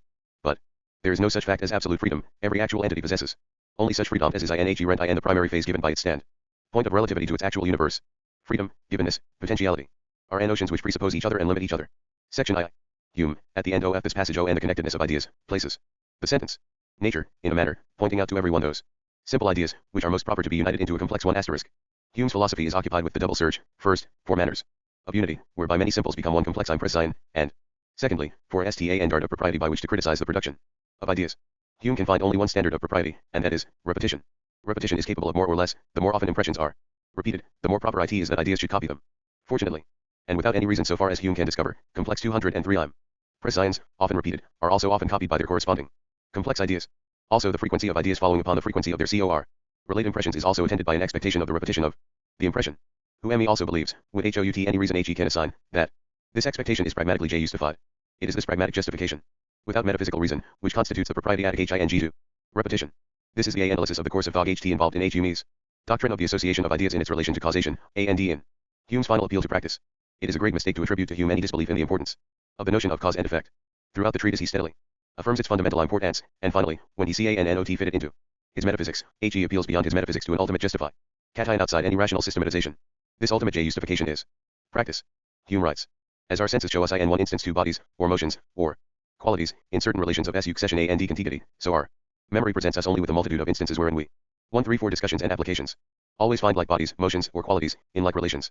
From the mere repetition of any past impression, even to infinity, there never will arise any new original idea, such as that of a necessary connection, and the number of impressions has in this case no more effect than if we confine ourselves to one only.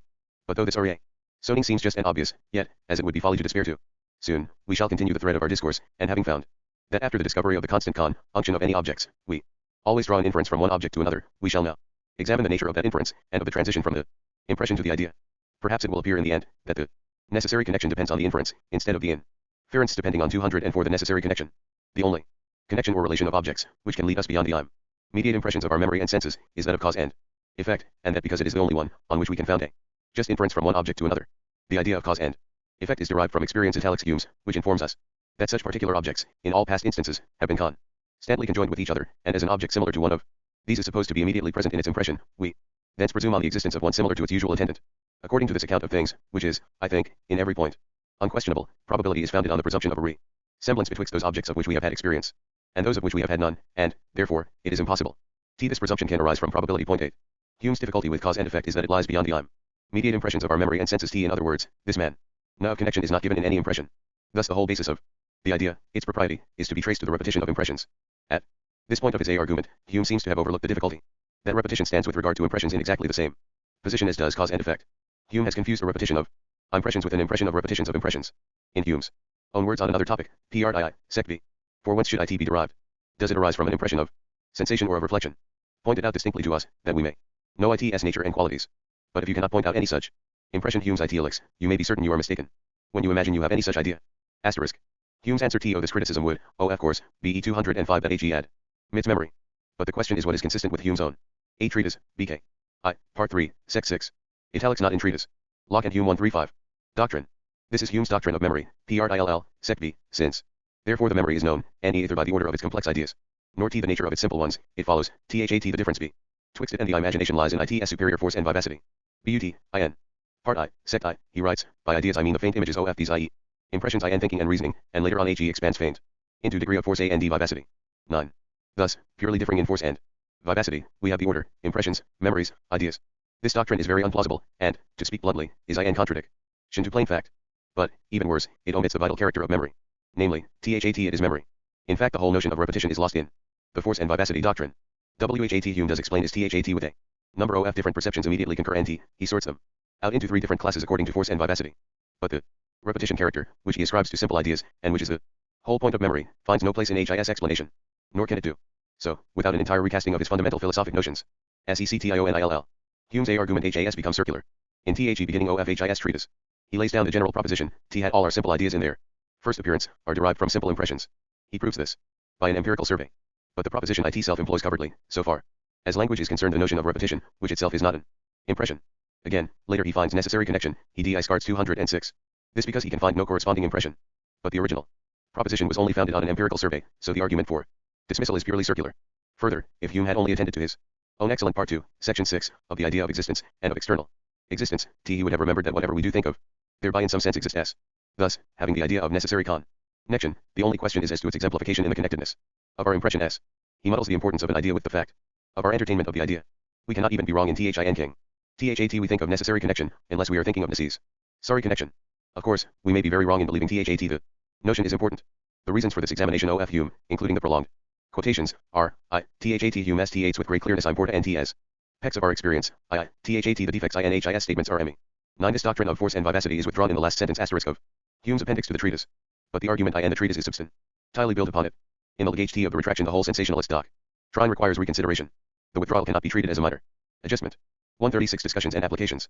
Mentally natural defects which emerge with great clearness, owing to the excellence of his presentation, and, that Hume differs from the great majority of his followers chiefly by the way in which he faces up to the problems raised by his own philosophy. The first point to notice is that Hume's philosophy is pervaded by the notion of repetition, and that memory is a particular example of this character of experience, that in some sense there is entwined in its fundamental nature the fact that it is repeating something to your repetition out of experience, and there is nothing left. On the other hand, immediacy, or first-handedness, is another element in experience. Feeling overwhelms repetition, and there remains the immediate, first-handed fact, which is the actual world in an immediate complex unity of feeling. There is another contrasted pair of elements in experience, clustering round the notion of time, namely, endurance and change. Descartes, who emphasizes the notion 207 of substance, also emphasizes change. Hume, who minimizes the notion of substance, similarly emphasizes change. He writes, now as time is composed of parts that are not coexistent, an unchangeable object, since it produces none but coexistent impressions, produces none that can give us the idea of time, and, consequently, that idea must be derived from a succession of changeable objects. And time in its first appearance can never be severed from such a succession. 10. Whereas Descartes writes, for this i.e., the nature of time or of the duration of things is of such a kind that its parts do not depend one upon the other, and never coexist, and from the fact that we now are, it does not follow that we shall be a moment afterwards, if some cause the same that first produced us does not continue so to produce us, that is to say, to conserve us. And again, we shall likewise have a very different understanding of duration, order and number, if, in place of mingling with the idea that we have of them what properly speaking pertains to the conception of substance, we merely consider that the duration of each thing is a mode, under which we shall consider this thing in so far as it continues to exist. 11. We have certainly to make room in our philosophy for the two contrasted notions, one THAT every actual entity endures, and the other that every morning is a new fact with its measure of change. These various aspects can be summed up in the statement that experience involves a becoming, that becoming means that something be. 10 Treatise, BK. I, Part 2, Sect II. 11 Principles, Part I, 2-1, and 5-5. Locke and Hume 137. Comes, and then what becomes involves repetition transformed into novel immediacy. This STATment directly traverses one main presupposition which Descartes and Hume agree in STATing explicitly. THIS presupposition is that of the individual independence of successive temporal occasions. For 208. Example, Descartes, in the passage cited above, writes, the nature of time is sucht that its parts do not depend one upon the other. Also, Hume's impressions are self-contained, and he can find no temporal relationship other than mere serial order. This STATment about Hume requires qualifying so far as concerns the connection between impressions and ideas. There is a relation of derivation of ideas from impressions, which he is always citing and never discussing. So far as it is to be taken seriously, for he never refers it to a correlate impression. It constitutes an exception to the individual independence of successive perceptions. This presupposition of individual independence is what I have elsewhere 12. CAIED, the phi of simple location. The notion of simple location is inconsistent with any admission of repetition. Hume's difficulties arise from the fact that he starts with simple locations and ends with repetition. In the organic philosophy, the notion of repetition is fundamental. The doctrine of objectification is an endeavor to express how what is settled in actuality is repeated under limitations, so as to be given for immediacy. Later, in discussing time, this doctrine be termed the doctrine of objective immortality. Section 4. The doctrine of the individual independence of real facts is derived from the notion that the subject-predicate form of statement conveys a truth which is metaphysic, i.e. ultimate. According to this view, an individual substance with its predicates constitutes the ultimate type of AC. Duality. If there be one individual, the philosophy is monistic. If there be many individuals, the philosophy is pluralistic. With this metaphysical presupposition, the relations between individual substances constitute metaphysical nuisances. There is no place for them. Accordingly, in the fiancé of the most obvious deliverance of our intuitive prejudices, every 209 respectable philosophy of the subject-predicate type is monistic. The exclusive dominance of the substance-quality metaphysics was mousely promoted by the logical bias of the medieval period. It was retarded by the study of Plato and of Aristotle. These authors included the strains of thought which issued in this doctrine, but included them in consistently and bled with other notions. The substance-quality metaphysics triumphed with exclusive dominance in Descartes' doctrines. Unfortunately, he did not realize that his notion of the residential vera did not entail the same disjunction of ultimate facts as that entailed by the Eris. 12 Cf. Science and the Modern World, ch. II. 138 Discussions and Applications. Totally notion of primary substance. Locke led a revolt from this but inconsistently. For him and also for Hume, in the background, and tacitly presupposed in all explanations, there remained the mind with its perceptions. The perceptions, for Hume, are what the mind knows about itself, and tacitly the knowable facts are always treated as qualities of a subject, the subject being the mind. His final criticism of the notion of the mind does not alter the plain fact that the whole of the previous discussion has included this presupposition. Hume's final criticism only exposes the metaphysical superficiality of his preceding exposition. In the philosophy of organism, a subject-predicate proposition is considered as expressing a high abstraction. The metaphysical superiority of Locke over Hume is exhibited in his wide use of the term idea, which Locke himself introduced and Hume abandoned. Its use marks the fact that his tacit subject-predicate biases slide in its warping effect.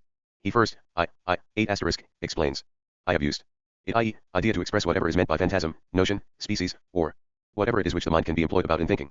But later, 60, without any explicit notice of the widening of use, he writes, and ideas become 13210 general by separating from them the circumstances of time and place and any other ideas that may determine them to this or that particular existence. Here, for Locke, the operations of the mind originate from ideas determined to particular existence. This is a fundamental principle with Locke. It is a casual concession to the habits of language with Hume, and it is a fundamental principle with the philosophy of organism. In an earlier section, Locke expresses more vaguely the same doctrine, though in this text he immediately waters it down into an unexplained notion of going constantly together. The mind, being furnished with a great number of the simple ideas conveyed in by the senses, as they are found in exterior things, takes notice, also, that a certain number of these simple ideas go constantly together. But Locke wavers in his use of this principle of some sort of perception of particular existence, and Hume seeks consistency by abandoning it, while the philosophy of organism seeks to reconstruct Locke by abandoning those parts of his philosophy which are inconsistent with this principle. But the principle itself is to be found plainly stated by Locke. Hume has only signs of sensation and of reflection. He writes, the first kind arises in the soul originally, from unknown causes. 1. 4. Note the tacit presupposition of the soul as subject, and impression of sensation as predicate. Also note the dismissal of any intrinsic relevance to a particular existent, which is an existent in the same sense as the soul is an existent, whereas Locke illustrates his meaning by referring, cf. 3. 1.8. Italize mine asterisk. A. Treatise, BK. Part I, Sect I. Locke and Hume 139. 3. 7. To a child corresponding to the soul in Hume's phrase and to its nurse of WHOM the child has its IDEA. Hume is certainly inconsistent, because he cannot entirely disregard common sense. But his inconsistencies are violent, and his main argument negates Locke's use. 21.1 as an example of his glaring inconsistency of phraseology, note. As to those impressions, which arise from the senses, their ultimate cause is, in my opinion, perfectly inexplicable by human reason, and it will always be impossible to decide with certainty, whether they arrive immediately from the object, or are produced by the creative power of the mind, or are derived from the author of our being. Point 15. Here he inconsistently speaks of the object, whereas he has no thing on hand in his philosophy which justifies the demonstrative word the. In the second reference the object has emerged into daylight. He writes, there is no object which implies the existence of any other, if we consider these objects in themselves, and never look beyond the ideas which we form of them. This quotation exhibits an ingenious confusion whereby Hume makes the best of two metaphysical worlds, the world with Locke's principle, and his own world which is without Locke's principle. But Locke's principle amounts to this, that there are many actual existents, and that in some sense one acetal existent repeats itself in another actual existent, so that in the analysis of the latter existent a component determined to the former existent is discoverable. The philosophy of organism expresses this principle by its doctrines of prehension and of objectification. Locke always supposes that consciousness is consciousness of the ideas in the conscious mind, but he never separates the ideas from the consciousness. The philosophy of organism makes this separation, and thereby relegates consciousness to a subordinate metaphysical posit and gives to Locke's essay a metaphysical interpretation, which was not in Locke's mind. This separation asserts Kant's principle. Eden can only halt sind leer, Anschauungen only begriff sind blind. 1.6 But Kant's principle is here applied in exactly the converse way to Kant's own use of it. Kant is obsessed with the mentality 21.2 of intuition, and hence it with its necessary involution in consciousness. His suppressed premise is intuitions are never blind. Section B. In one important respect Hume's philosophical conceptions show a marked superiority over those of Locke. In the essay concerning human understanding, the emphasis is laid upon the morphological structure of human understanding. The logical relationships of various sorts of ideas are examined. Now, whether in physics, biology, or elsewhere, morphology. 1.5. Treatise, BK. Part 3, Sect B, cf. also Sect 6. T. 16 Critique of Pure Reason, Transcendental Logic, Introduction, Sect I. T. 140 Discussions and Applications. In the sense of the analysis of logical relationships, constitutes the first stage of knowledge. It is the basis of the new mathematical method, which Descartes introduced. Morphology deals in analytical propositions, as they are termed by Kant. For example, Locke writes, the common names of substances, as well as other general terms, stand for sorts, which 17 is nothing else but the being made signs of such complex ideas, wherein several particular substances do or make agree, by virtue of which they are capable of being comprehended in one common conception, and be signified by one name. And again, our abstract ideas are to us the measures of species. And again, nor let anyone say, that the power of propagation in animals by the mixture of male and female, and in plants by seeds, keeps the supposed real species distinct and entire. 18 In technical language, Locke had no use for genetic evolution. On the other hand, Hume's train of thought unwittingly emphasizes process. His very skepticism is nothing but the discovery that there is something in the world which cannot be expressed in analytic propositions.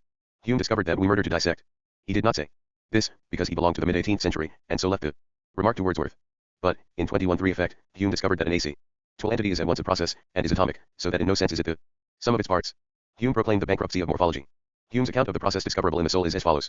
First, impressions of sensation, of unknown origin, then, ideas of such impressions, derived from the impressions, then, impressions of reflection, derived from the antecedent ideas, and then, ideas of impressions of reflection. Somewhere in this process, there is to be found repetition of impressions, and thence by habit by which we may suppose that a particular mode of derivation is meant by habit, a repetition of the relate ideas, and thence expectancy of the repetition of the correlate impressions. This expectancy would be an impression or reflection. It is difficult to understand why Hume exempts habit from the same criticism as that applied to the notion of cause. We have no impression of habit, just as we have no impression of cause. Cause, repetition, habit are all in the same boat. Somewhat inconsistently, Hume never allows impressions of sensation to be derived from the correlate ideas, though, as the difference between them only consists in force and vivacity, the reason for this refusal can not be found in his philosophy. The truth is that Hume retained an obstinate belief in an external world which his principles forbade him to confess in his philosophical constructions. He reserved that belief for his daily life, and for his historical and sociological writings, and for his Dialogues concerning natural religion. The merit of Hume's account is that the process described is within 17 italics mine. 1111, 6, I, 22, 23. Locke and Hume 141. The soul. In the philosophy of organism, the soul as it appears I and Hume, and the mind as it appears in Locke and Hume, are replaced by the phrases the actual entity, and the actual occasion, these phrases being synonymous. Two defects, found equally in Locke and in Hume, are, first, the confusion between a Lockean idea and 21 for consciousness of such an idea, and, secondly, the assigned relations between ideas of sensation and ideas of reflection. In Hume's language, this latter point is concerned with the relations between impressions of sensation and impressions of reflection. Hume and Locke, with the over-intellectualist bias prevalent among philosophers, assume that emotional feelings are necessarily derivative from sensations. This is conspicuously not the case. The correlation between such feelings and sensations is on the whole a secondary effect. Emotions conspicuously brush aside sensations and fasten upon the particular objects to which in Locke's phrase certain ideas are determined. The confinement of apprehension of other actual entities to the mediation of private sensations is pure myth. The converse doctrine is nearer the truth. The primitive mode of objectification is via emotional tone, and only in exceptional organisms does objectification, via sensation, supervene with any effectiveness. In their doctrine on this point, Locke and Hume were probably only repeating a medieval tradition, and they have passed on the tradition to their successors. Nonetheless, the doctrine is founded upon no necessity of thought, and lacks empirical confirmation. If we consider the matter physiologically, the emotional tone depends mainly on the condition of the viscera, which are peculiarly ineffective in generating sensations. Thus the whole notion of prehension should be inverted. We prehend other actual entities more primitively by direct mediation of emotional tone, and only secondarily and waveringly by direct mediation of sense. The two modes fuse with important effects upon our perceptive knowledge. This topic must be reserved, cf. parts II and 4, for further discussion, but it is fundamental in the philosophy of organism. One difficulty in appealing to modern psychology, for the purpose of a preliminary survey of the nature of experience, is that so much of THAT science is based upon the presupposition of the sensationalist mythology. Thus the Sim 21 Fipler, more naive surveys of Locke and Hume are philosophically the more useful. Later, in part 3, apprehension will be analyzed into prehending subject, object prehended, and subject to form.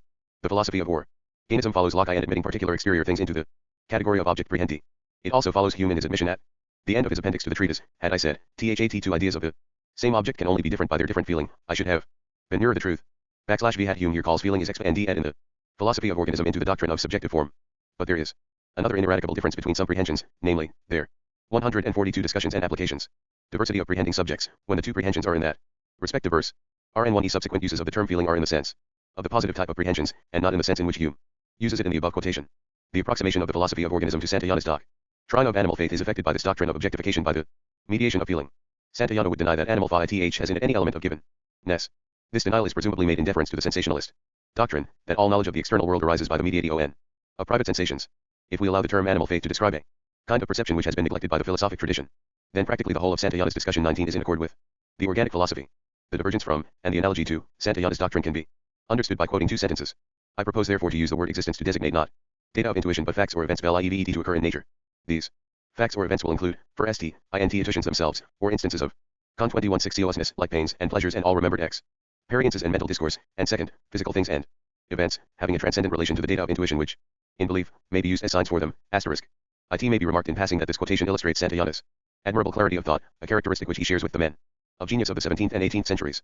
Now the exact point where Santayana differs from the organic philosophy is his implicit assumption that intuitions themselves cannot be among the data of intuition, that is to say, the data of other intuitions. This possibility is WHAT. Santayana denies and the organic philosophy asserts. In this respect, Santayana is voicing the position which, implicitly or explicitly, pervades modern philosophy. He is only distinguished by his clarity of thought. If Santayana's position be granted, there is a phenomenal veil, a primitive credulity associated with action and valuation, and a mysterious symbolism. From the veil to the realities behind the veil.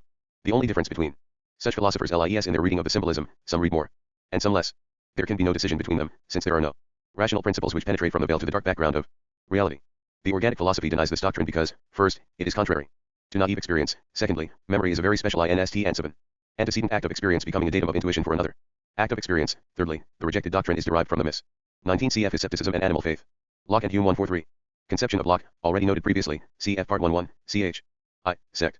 6. THAT logical simplicity can be identified with priority in the crescent process. Locke, in his first two books, attempts to build up experience from the basic elements of simple ideas of sensation. These simple ideas are practically Santayana's intuitions of essences. Santayana explicitly 217 repudiates the MI's conception, but in so doing he knocks away one of the supports of his doctrine. A fourth reason for the rejection of the doctrine is THAT the way is thereby open for a rational scheme of cosmology in which a final reality is identified with acts of experience. Chapter 6. From Descartes to Kant. Section I. 218 A comparison of the different ways in which Descartes and Locke respectively conceived the scope of their investigations at once discloses the very important shift which Locke introduced into the tradition of philosophic thought. Descartes asked the fundamental metaphysical question. What is it to be an actual entity? He found three kinds of actual entities. Namely, cogitating minds, extended bodies, and God. His word for an actual entity was substance. The fundamental proposition, whereby the analysis of actuality could be achieved, took the form of predicating a quality of the substance in question. A quality was either an accident or an essential attribute. In the Cartesian philosophy there was room for three distinct kinds of change. One was the change of accidents of an enduring substance, another was the origination of an individual substance, and the third was the cessation of the existence of an enduring substance.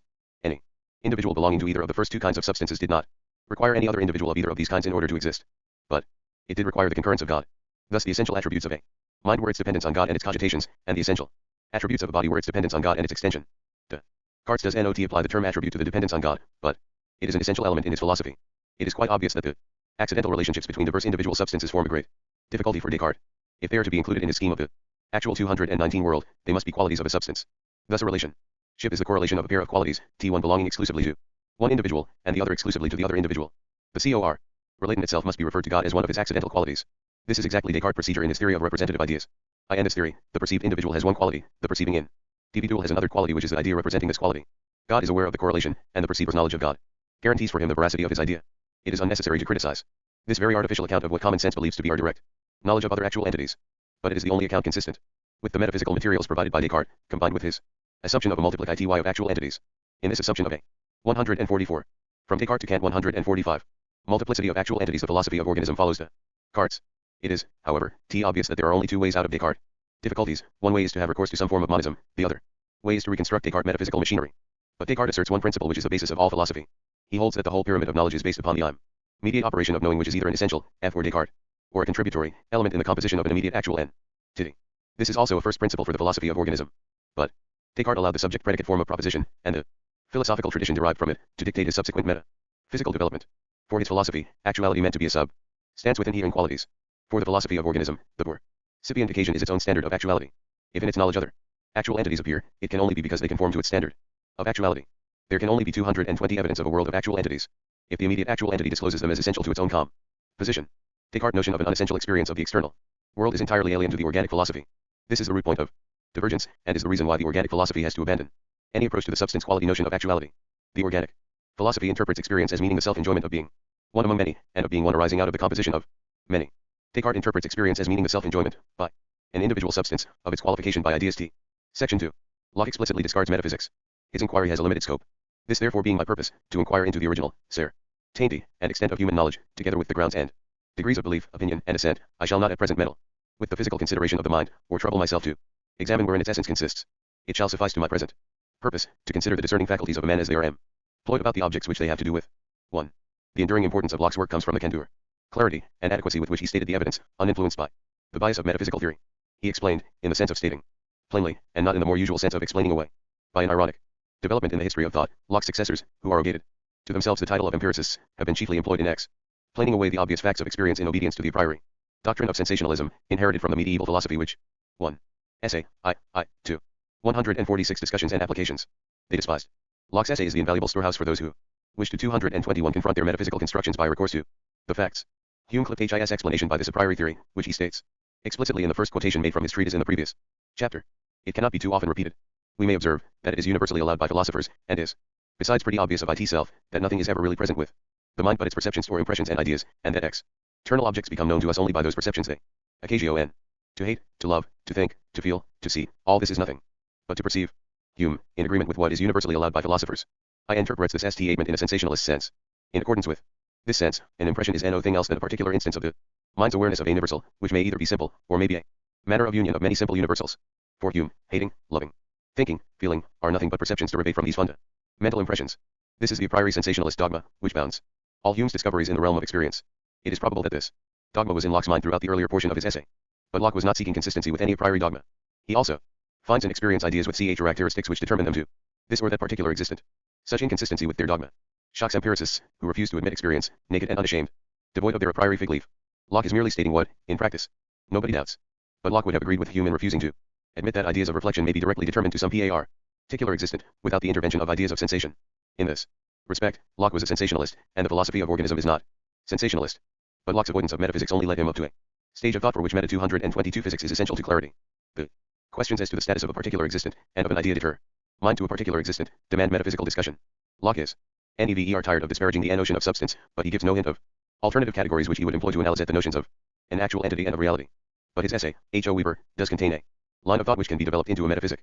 In the first place, he distinctly holds that ideas of particular existence, for example, the child's idea of its mother, constitute the fundamental data which the mental functioning welds into a unity by a determinate process of absorption, including comparison, emphasis, and abstraction. He also holds that powers are to be ascribed to particular existence whereby the constitutions of other particulars are conditioned. Correlatively, he holds that the constitutions of particular existence must be described so as to exhibit, from Descartes to Kant 147, their capacities for being conditioned by such powers in other particulars. He also holds that all qualities have in some sense a relational element in them. Perhaps, though Locke does not say so, this notion of the relational element in qualities is illustrated in the following passage. Besides, there is scarce any particular thing existing, which, in some of its simple ideas, does not communicate with a greater, and in others with a less, number of particular beings. 2. Locke here expresses the notion of an identity between two simple ideas in the form of a communication between the particular exists which possess that common quality. This passage also illustrates Locke's habit of employing the term idea in a sense other than particular content of an act of awareness. Finally, Locke's notion of the passage of time is that something is perpetually perishing.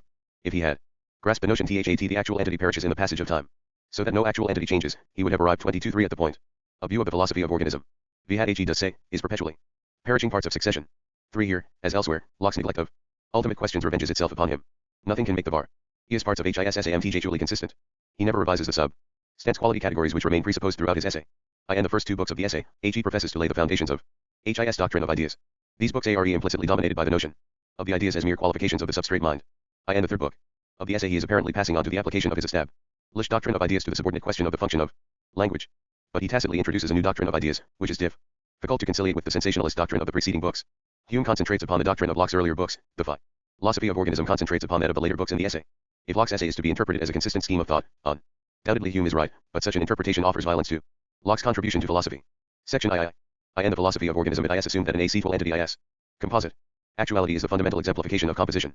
All other meanings of composition are referent to this root meaning. But actuality is a general term, which merely indicates this ultimate type of composite unity. There are many composite unities to which this general term applies. There is no general fact of composition, not expressible in terms of the composite constitutions of the individual occasion as every proposition is entertained in the constitution of some one actual entity, or severally in the constitutions of many actual entities. This is only 224. 2. Essay, III, 9, 14. 311, 14, 1. 148 Discussions and Applications. Another rendering of the ontological principle. It follows from the ontological principle, thus interpreted, that the notion of a common world must find its exemplification in the constitution of each actual entity taken by itself for analysis. For an actual entity cannot be a member of a common world, except in the sense that the common world is a constituent of its own constitution. It follows that every item of the universe, including all the other actual entities, is a constituent in the constitution of any one actual entity. This conclusion has already been employed under the title of the principle of relativity. This principle of relativity is the axiom by which the ontological principle is rescued from issuing in an extreme monism. Hume adumbrates this principle in his notion of repetition. Some principle is now required to rescue actual entities from being undifferentiated repetitions, each of the other, with mere numerical diversity. This requisite is supplied by the principle of intensive relevance. The notion of intensive relevance is fundamental for the meaning of such concepts as alternative possibilities, more or less, important or negligible. The principle asserts that any item of the universe, however preposterous as an abstract thought, or however remote as an actual entity, has its own gradation of relevance, as prehended, in the constitution of any one actual entity. It might have had more relevance, and it might have had less relevance, including the zero of relevance involved in the negative prefusion, but in fact it has just that relevance whereby it finds its status in the constitution of that actual entity. It will be remembered that Hume finds it necessary to introduce the notion of variations in force and vivacity. He is here making a particular application and, as I believe, an unsuccessful application of the general principle of intensive relevance. There is interconnection between the degrees of relevance of different items in the same actual entity. This fact of interconnection is asserted in the principle of 225 compatibility and contrariety. There are items which, in certain respective gradations of relevance, are contraries to each other, so that those items, with their respective intensities of relevance, cannot coexist in the constitution of one actual entity. If some group of items, with their variety of relevance, can coexist in one actual entity, then the group, as thus variously relevant, is a compatible group. The various specific essences of one genus, whereby an actual entity may belong to one or other of the species but cannot belong to more than one, illustrate the incompatibility between two groups of items. Also, insofar as a specific essence is complex, the specific essence is necessarily composed of compatible items, if there has been any exemplification of that species. But feelings are the entities which are primarily compatible or incompatible. All other usages of these terms are derivative. The words real and potential are, in this exposition, taken in senses which are antithetical. In their primary senses, they qualify the eternal objects. These eternal objects determine how the world of actual entities enters into the constitution of each one of its members via its feelings. From Descartes to Kant 149.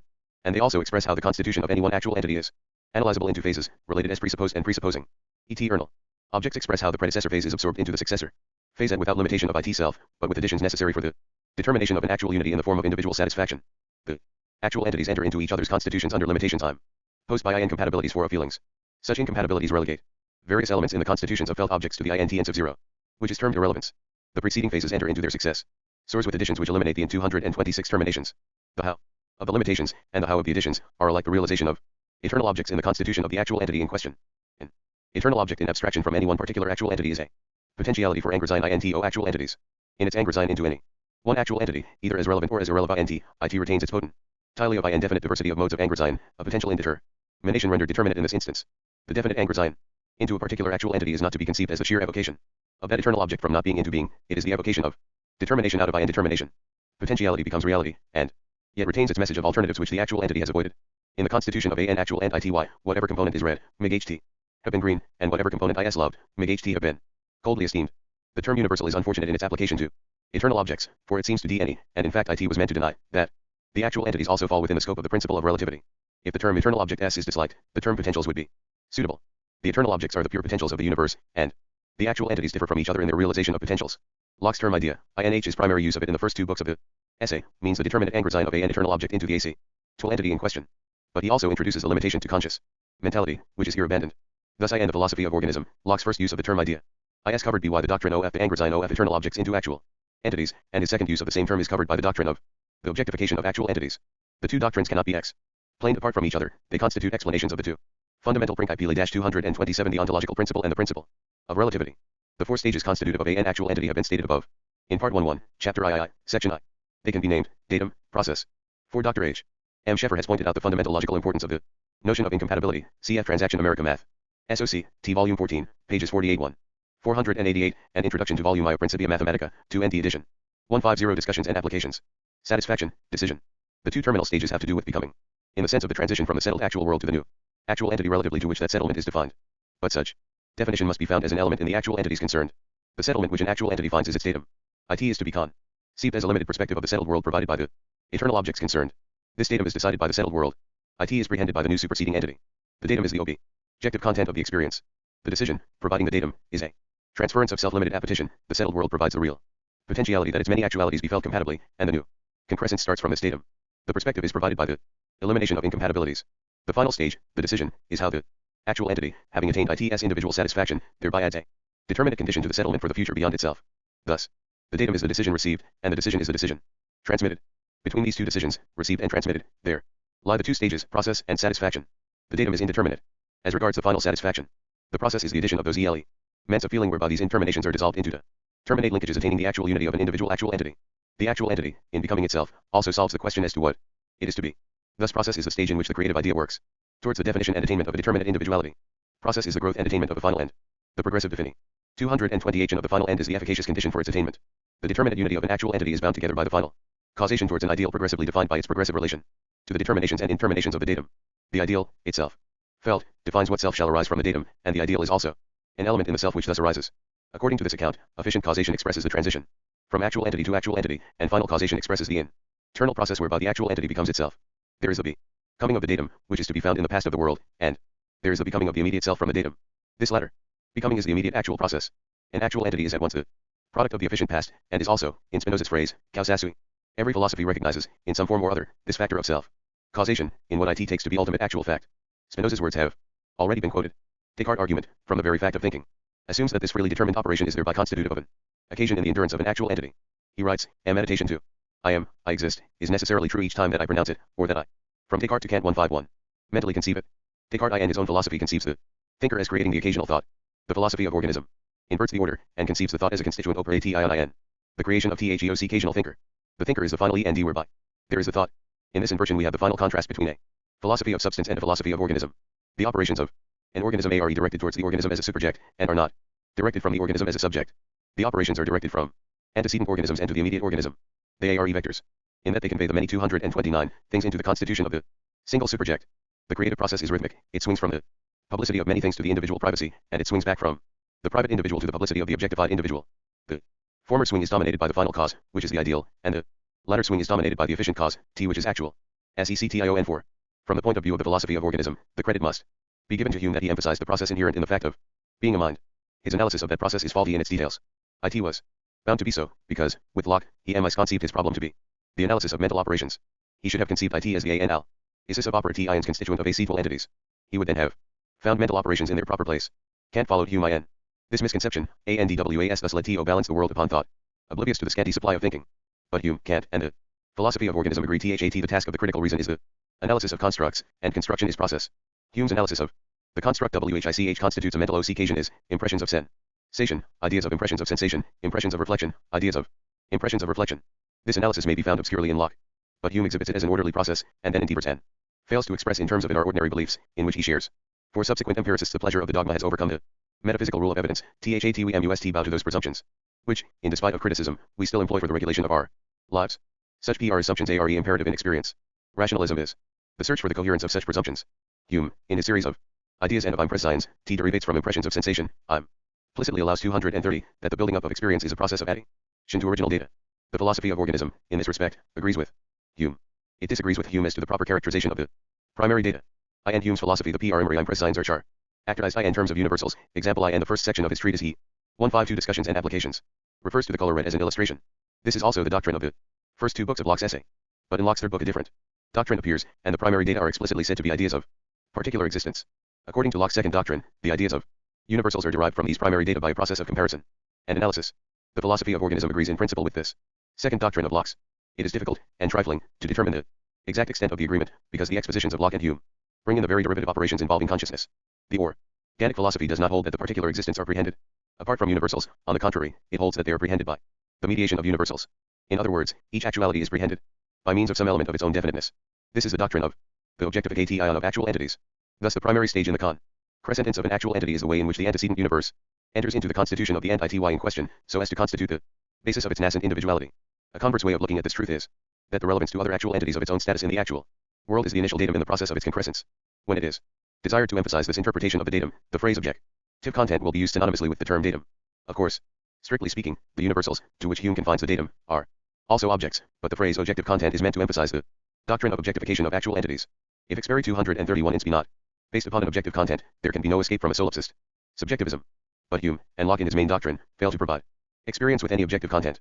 Kant, for whom process is mainly a process of thought, accepts Hume's doctrine as to the datum, and turns the apparent objective content into the end of the construct. So far, Kant's apparent objective content seems to take the place of the satisfaction in the philosophy of organism. In this way there can be no real escape from the solipsist difficulty.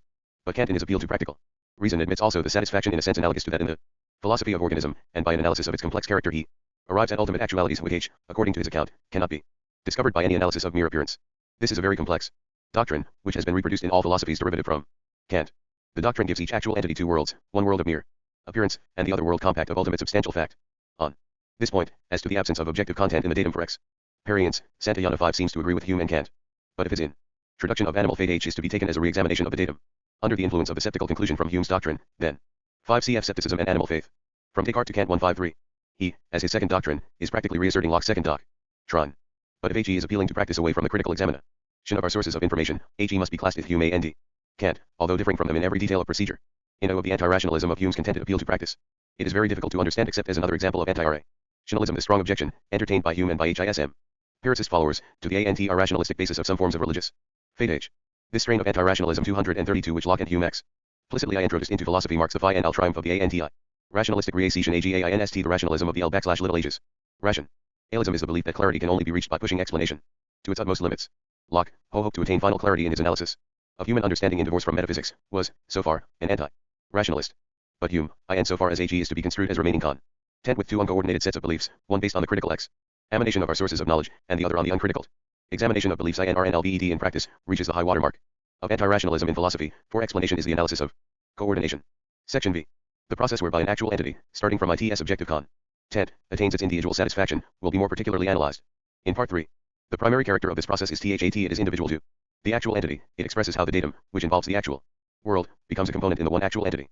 There must therefore be no further reference to other actual entities. The elements available for the explanation are simply the objective content, eternal objects, and the selective concrescence of feelings whereby an actual entity becomes itself. It must be remembered THAT the objective content is analyzable INT. Actual entities under limited perspectives /guided by their own natures. These limited perspectives in /OE eternal objects in grades of relevance. IF. The process were primarily a process of understanding. WE should have to note that grades of relevance are only OTHE are eternal objects in grades of rel /ants, and so on indefinite. But we have /E not the sort of understandings which embrace such indefinite progressions. Accordingly there is HE re. A vicious regress, if the process be essentially a process of understanding NG. But this is not the primary 233 description of it. The process is a process of feeling. In feeling NG, what he is felt is not necessarily analyzed. In understanding, what is understood is analyzed, and so far as it is understood. Understanding is a special form of feeling. Thus there is noicios regress in feeling, by reason of the indefinite complexity of what is felt. Kant, in his 154 Discussions and Applications. Transcendental Aesthetic, T emphasizes the doctrine that an intuition a complex datum is intuited as one. Again, the selection involved in the phrase selective concrescence is not a selection among the components of the objective content, for, by hypothesis, the objective content is a datum. The compatibilities and incompatibilities which impose the perspective, transforming the actual world into the datum, are inherent in the nature of things. Thus the selection is a selection of relevant eternal objects whereby what is a datum from without is transformed into its complete determination as a fact within. The problem which the concrescence solves is how the many components of the objective content are to be unified in one felt content, with its complex subjective form. This one felt content is the satisfaction, whereby the actual entity is its particular individual self, to use Descartes' phrase, requiring nothing but it self in order to exist.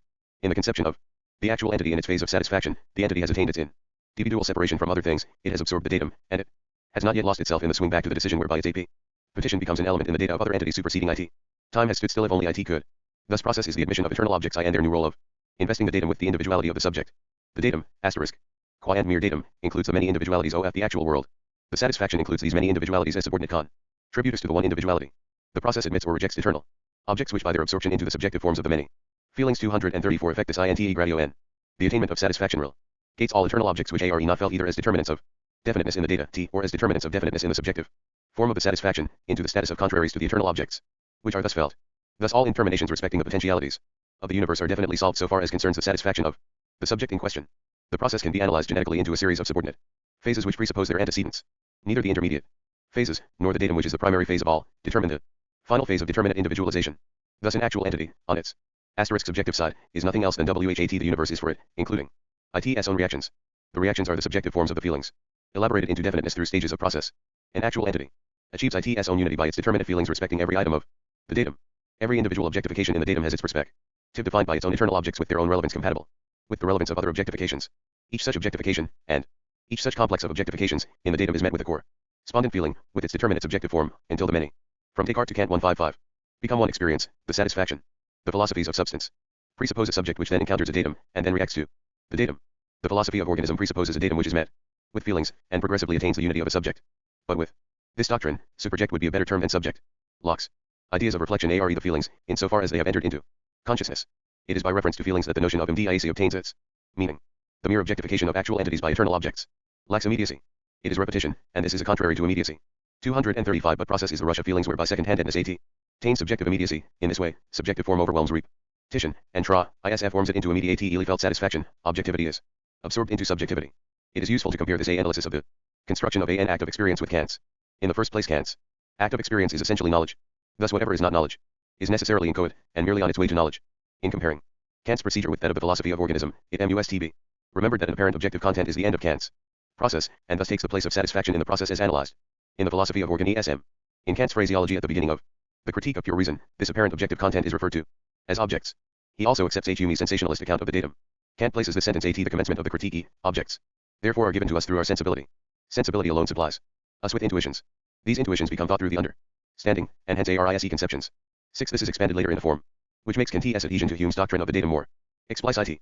And HERWEC that the impressions of the senses give the first pulse to the whole faculty of knowledge with respect to them, and thus produce experience which consists of two very heterogeneous elements, namely, matter for knowledge, derived from the senses in materia zur Erkenntnis aus den Sinnen, and assert in form accord, into which it is arranged, derived from the internal source of pure intuition and pure thought, first brought into action by the former, and then producing concepts. Point 7. Also, thoughts with 236 out content are empty, intuitions with hout con. Seps are blind. Point 8. 6. Vermittelster Sinnlichkeit also werden uns gegenständig ben, UNDSIE. Alien liefert uns Anschauungen, die Lurch den Verstand aber werden SIE DHT. UND von ihnen springen begriffen. Translation in the text is Max Muller's. 7. Transcendental Analytic, TCH. 2. Sect I, M. Max Muller R. 8. Transcendental Logic, Introduction, Sect I. Asterisk. 156 Discussions and Applications. In this last statement the philosophy of organism is in agreement with Kant, but for a different reason. It is agreed that the functioning of concepts is an essential factor in knowledge, so that intuitions with hout concepts are blind. But for Kant, apart from concepts there is nothing to know, since objects related in a knowable world are the product of conceptual functioning whereby categorical form is introduced into the sense datum, which otherwise is intuited in the form of a mere spatio-temporal flux of sensations.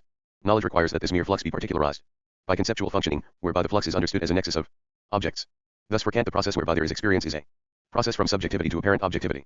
The philosophy of organism inverts this analysis, and explains the process as proceeding from objectivity to subjectivity, namely, from the objectivity, whereby the external world is a datum, to the subjectivity, whereby there is one individual experience.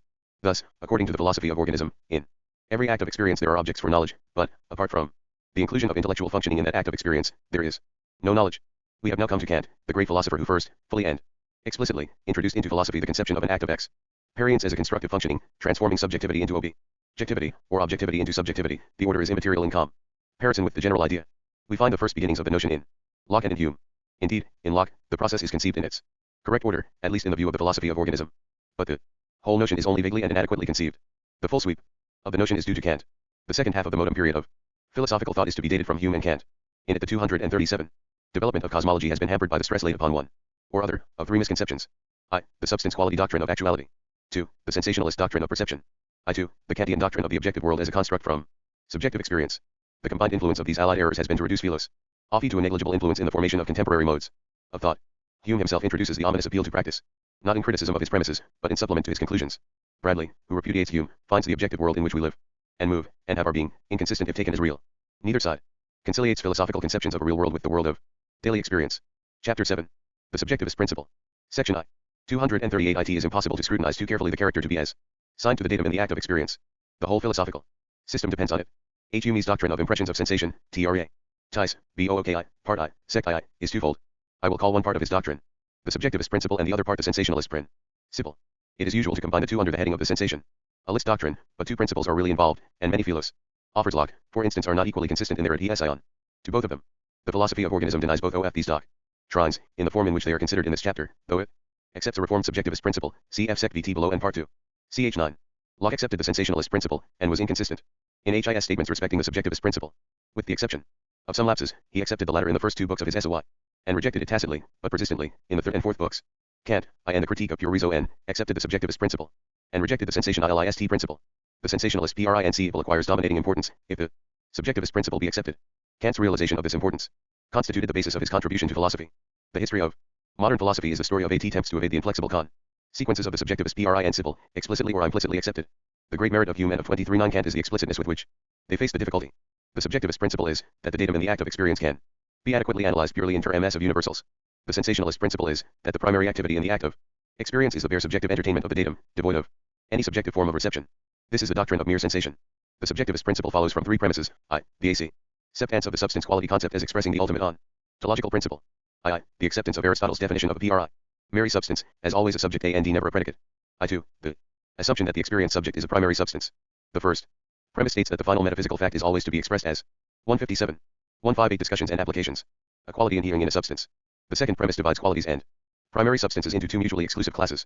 The two premises together are the foundation of the traditional distinction between universals and particulars. The philosophy of organism denies the premises on which this distinction is founded. It admits two ultimate classes of entities, mutually exclusive. One class consists of actual entities, which in the philosophical tradition are misdescribed as particulars, and the other class consists of forms of definiteness, here named eternal objects, which, in comparison with actual entities, are misdescribed as universals.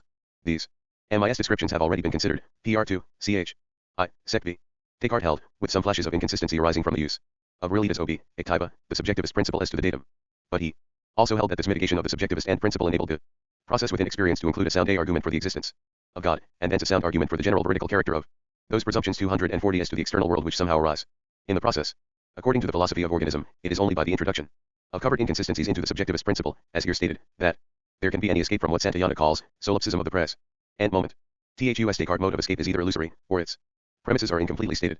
This covered introduction is always arising because common sense is inflexibly objectivist. We perceive other things, which are in the world of actualities in TL1 same sense as we are. Also our emotions are directed towards other things, including of course our bodily organs.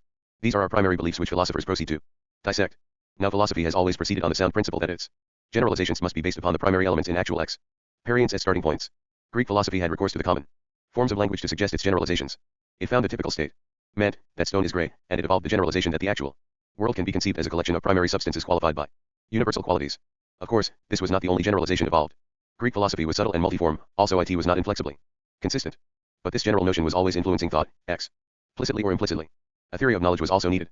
Again, philosophy started on a sound principle, that all knowledge is grounded on perception.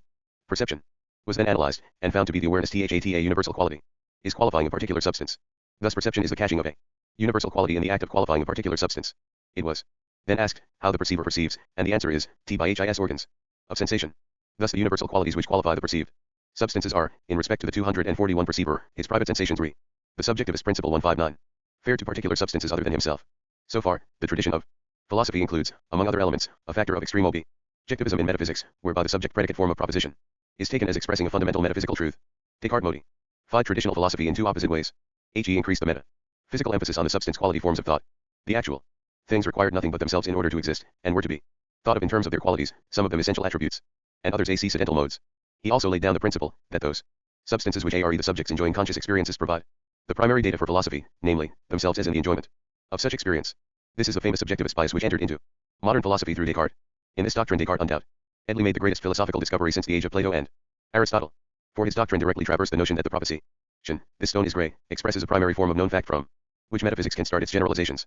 If we are to go back to the subjective enjoyment of experience, the type of primary starting point is, my perception of this stone is grey. Primitive men were not metaphysicians, nor were they interested in the expression of concrete experience. Their language merely expressed useful abstractions, such as grayness of the stone. But like Columbus who never visited America, Descartes missed the full sweep of his own discovery, and he and his successors, Locke and Hume, continued to construe the functionings of the subjective enjoyment of experience according to the substance-quality categories. Yet if the enjoyment of experience be the constitutive subjective fact, these categories have lost in claim to any fundamental character in metaphysics. Hume to proceed at once to the consistent exponent of the method. Look for A242 universal quality to function as qualifying the mind, by way of explanation of its perceptive enjoyment. Now if we scan my perception of this stone as grey in order to find a universal, the only available candidate is grayness. Accordingly for Hume, grayness, functioning as a sensation qualifying the mind, is a fundamental type of fact for metaphysical generalization. The result is Hume's simple impressions of sensation, which form the starting point of his philosophy. But this is an entire muddle. For the perceiving mind is not grey, and so grey is now made to perform a new role. From the original fact my perception of this stone as grey, Hume extracts awareness of sensation of grayness, and puts it forward as the ultimate datum in this element of experience. He has discarded the objective actuality of the stone image in high search for a universal quality. This objective actuality is Descartes really his objectivity. Hume's search was undertaken in obedience to a metaphysical principle which had lost all claim to validity, if the Cartesian discovery be accepted. He is then content with sensation of grey NESS, which is just as much a particular as the original stone image. He is aware of the sensa 160 discussions and applications of grayness. What he has done is to assert arbitrarily the subjectivist and sensationalist principles as applying to the datum for experience, the notion that sensation of grayness has no reference to any other actual entity. Hume thus applies to the experiencing subject Descartes principle, that it requires no other actual entity in order to exist. The fact that finally Hume criticizes the Cartesian notion of mind does not alter the other fact that his antecedent arguments presuppose that notion. It is to be noticed that Hume can only analyze the sensation in terms of a universal and of its realization in the prehending mind. For example, to take the first examples which in his treatise he gives of such analysis, we find red, scarlet, orange, sweet, bitter. Thus Hume describes signs of sensation in the exact terms in which the philosophy of organism describes con 243 conceptual feelings. They are the particular feelings of universals, and are not feelings of other particular existence x, implying universals.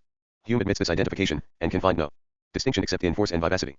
He writes, the first circumstance that strikes my eye, is the great resemblance between our impressions and ideas in every particular except their degree of force and vivacity. Asterisk.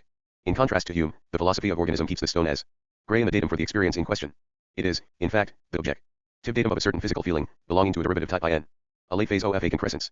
But this doctrine fully accepts Descartes' discovery that subjective experiencing is the primary metaphysical situation which is presented to metaphysics for analysis. This doctrine is the reformed subjectivist principle, mentioned earlier in this chapter. AC.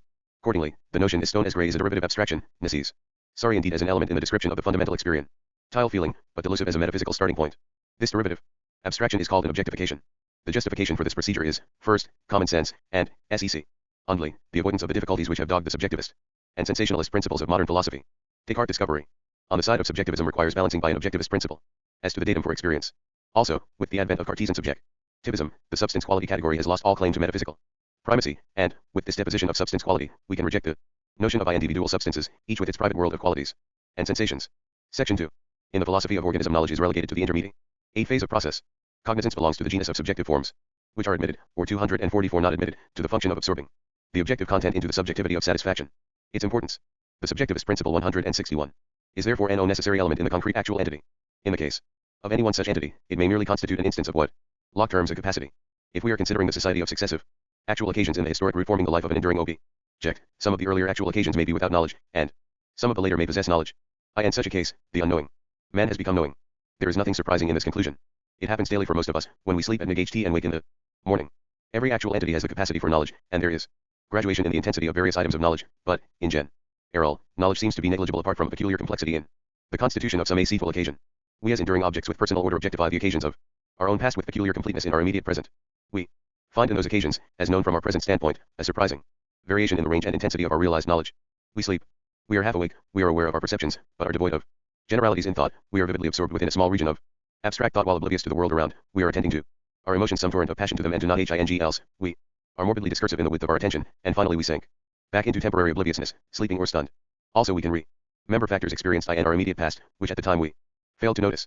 When we survey the checkered history of our own capac, ity for knowledge, does common sense allow us to believe that the operations of judgment, operations which require definition in terms of science of engine, are those operations which are foundational and exist in either as 245 an essential attribute for an actual and ity, or as the final culmination whereby unity of experience is attained. The general case 1. Of conscious perception is the negative perception, namely, perceiving this st1 as not gray. The gray then has anchor in its full character of a conceptual novelty, illustrating an alternative. In the positive case, perceiving the stone as gray, the gray has anchor in its character of a possible novelty, but in fact by its conformity emphasizing the date of gray, blindly felt. Consciousness is the feeling of negation. In the perception of the stone as gray, such feeling is embarrassed. Germ, in the perception of the stone as not gray, such feeling is int full development. Thus the negative perception is the triumph of consciousness. It finally rises to the peak of free imagination, in which the conceptual novelty search through a universe in which they are not datively exemplified. Consciousness is the subjective form involved in feeling the contrast between the theory which may be erroneous and the fact which is given. Thus consciousness involves the rise into importance of the contrast b. 1. Cf. Part 1.1i, for the full account. 162 Discussions and applications. Between the eternal objects designated by the words any and just that. Conscious perception is, therefore, the most primitive form of judgment. The organic philosophy holds that consciousness only arises in a late derivative phase of complex integrations. If an actual occasion be such that phases of this sort are negligible in its concrescence, then in its experience there is no knowledge, owing to the fact that consciousness is a subjective form belonging to the later phases. The prehensions which it directly irradiates are those of an impure type. Consciousness only illuminates the more primitive types of prehension so far as these ions are still elements in the products of integration. 11 RNS Those elements of our experience which stand out clearly and distinctly in our consciousness are not its basic facts, they are the derivative modifications which arise in the process. For 246 example, consciousness only dimly illuminates the prehensions in the mode of causal efficacy, because these prehensions are primitive elements in our experience. But prehensions in the mode of presentational immediacy are among those prehensions which we enjoy with the most vivid consciousness. These prehensions are late derivatives in the concrescence of an experienced subject.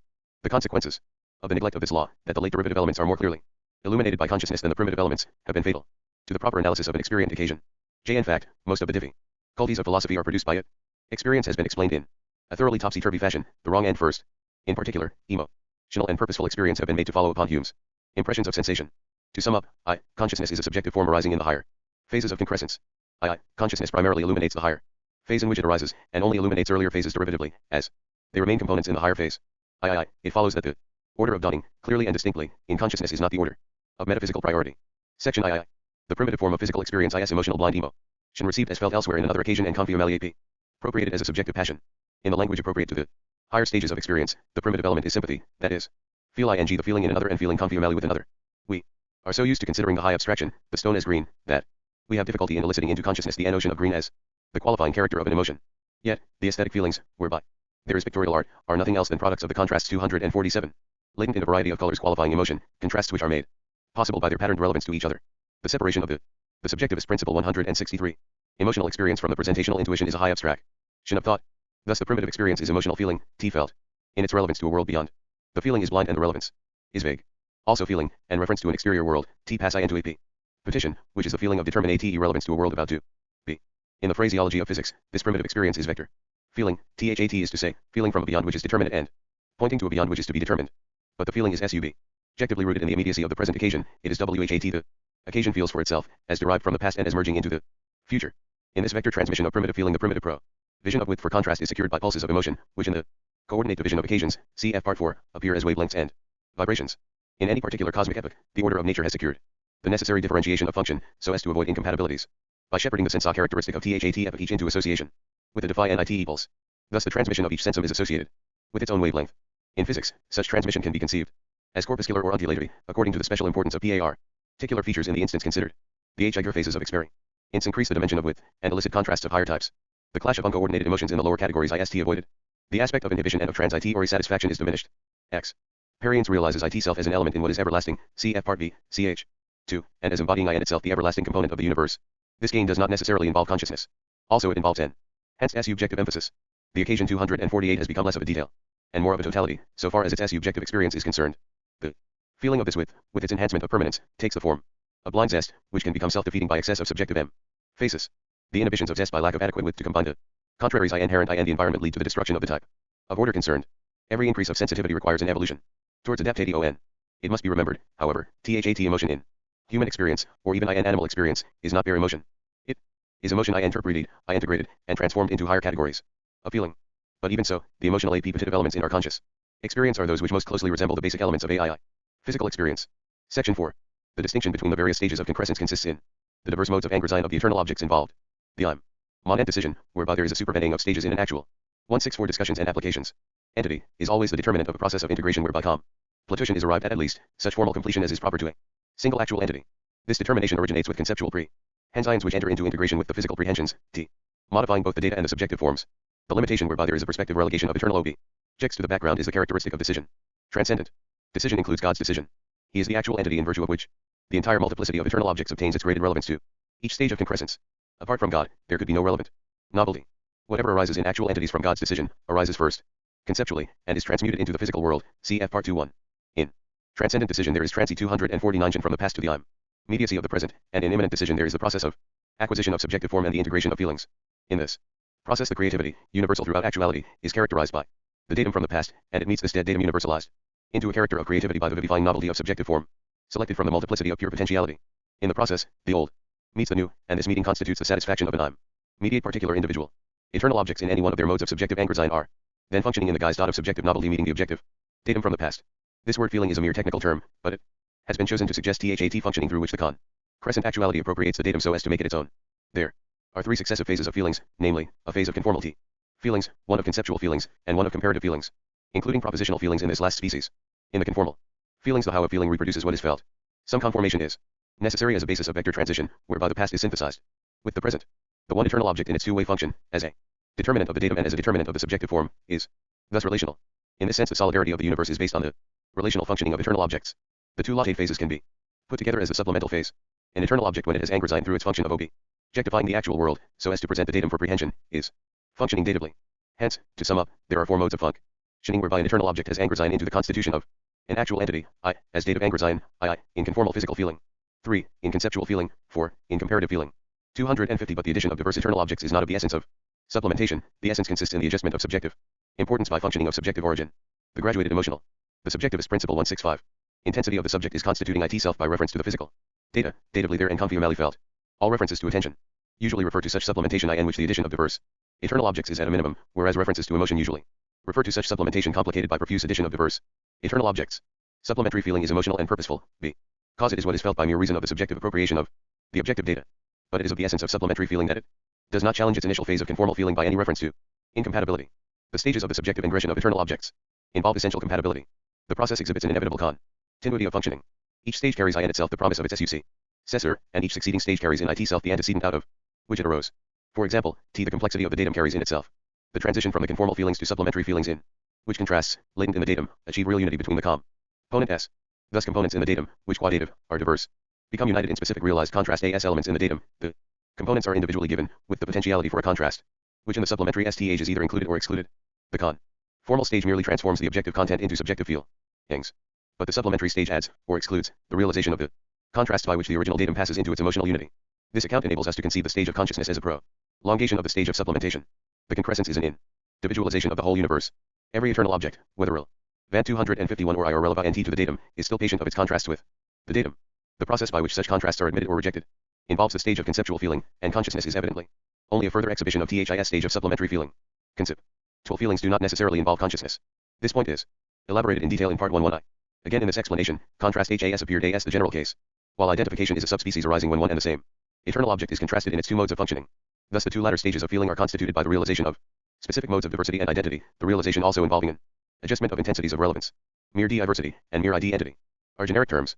Two components in the constitution of an actual one entity are specifically diverse and specifically identical by reason of the definite potential contrast involved in the diversity of the implicated eternal objects, and by reason of the definite self-identity of each eternal object. The specific identity arising from the synthesis of diverse modes of functioning of one eternal object is the individual essence of that eternal object. But the concrescence reaches the goal required by the category of objective. 166 Discussions and applications. Unity, that in any subject one entity can only be felt once. Nothing can be duplicated. The many potentialities for one entity must be synthesized into one fact. Hence arise the incompatibilities productive of alignment at ION. Properly speaking, modes of functioning are compared, thereby evoking specific contrasts and specific identifications. The two latter stages of feeling are the stages of comparison. These stages involve comparisons, and comparisons of comparisons, and the admission, or exclusion, of an indefinite complexity of potentialities for comparison, in ascending grades. The ultimate attainment is satisfaction. This is the final characterization of the unity of feeling of the 1252 actual entity, the superject, which is familiarly termed the subject. In a sense the satisfaction is two-dimensional. It has a dimension of narrowness, and a dimension of width. The dimension of narrowness refers to the intensities of individual emotions arising out of individual components in the datum. In this dimension, the higher levels of coordination are irrelevant. The dimension of width arises out of the higher levels of coordination, by which the intensities in the dimension of narrowness become subordinated to a coordination which depends upon the higher levels of comparison. The savoring of the complexity of the universe can enter into satisfaction only through the dimension of width. The emotional depths at the low levels have their limits. The function of width is to deepen the ocean of feeling, and to remove the diminutions of depth produced by the interference of diverse emotions uncoordinated at a higher level. In the place of the Hegelian hierarchy of categories of thought, the philosophy of organism finds a hierarchy of categories of feeling. Section V. The reformed subjectivist principle adopted by the philosophy of organism is merely an alternative statement of the principle of relativity, t.e. Fourth category of explanation. This principle states that it belongs to the nature of a being that it is a potential for every becoming. Thus all things are to be conceived as qualifications of actual occasions. According to the ninth category of explanation, how an actual entity becomes constitutes what that actual entity is. This principle states that the being of a residential vera is constituted by its becoming. The way in which one actual entity is qualified by other actual entities is the experience of the actual world enjoyed by that actual entity, as subject. The subjectivist principle *** is that the whole universe consists of elements disclosed in the analysis of the experiences of objects. Process is the becoming of experience. 253. It follows that the philosophy of organism entirely accepts the subjectivist bias of modern philosophy. It also accepts Hume's doctrine that nothing is to be received into the philosophical scheme which is not discoverable as an element in subjective experience. This is the ontological principle. Thus Hume's demand that causation be describable as an element in X. The subjectivist principle 167. Variance is, on these principles, entirely justifiable. The point of the criticisms of Hume's procedure is that we have direct intuition of inheritance and memory, thus the only problem is, so to describe the general character of experience these intuitions may be included. It is here that Hume fails. Also those modern empiricists who substitute law for causation fail even worse than Hume. For law no more satisfies Hume's tests than does causation. There is no impression of law, or of lawfulness. Even allowing memory, according to Humean principles what has happened in experience has happened in experience, and that is all that can be said. Everything else is bluff, combined with the fraudulent insertion of probability into a conclusion which demands blank ignorance. The difficulties of all schools of modern philosophy lie in the fact that, having accept the subjectivist principle ***, they continue to use philosophical categories derived from another point of view. These categories are not wrong, but they deal with abstractions unsuitable for metaphysical use. It is for this reason the notions of the extensive continuum and of presentation all immediacy require such careful discussion from every point of view. The notions of the green leaf and of the round ball are at the base of traditional metaphysics. They have generated two misconceptions. One is the concept of vacuous actuality, void of subjective experience, and the other is the concept of quality inherent in substance. In their proper character, as high abstractions, both of these notions are of the utmost pragmatic use.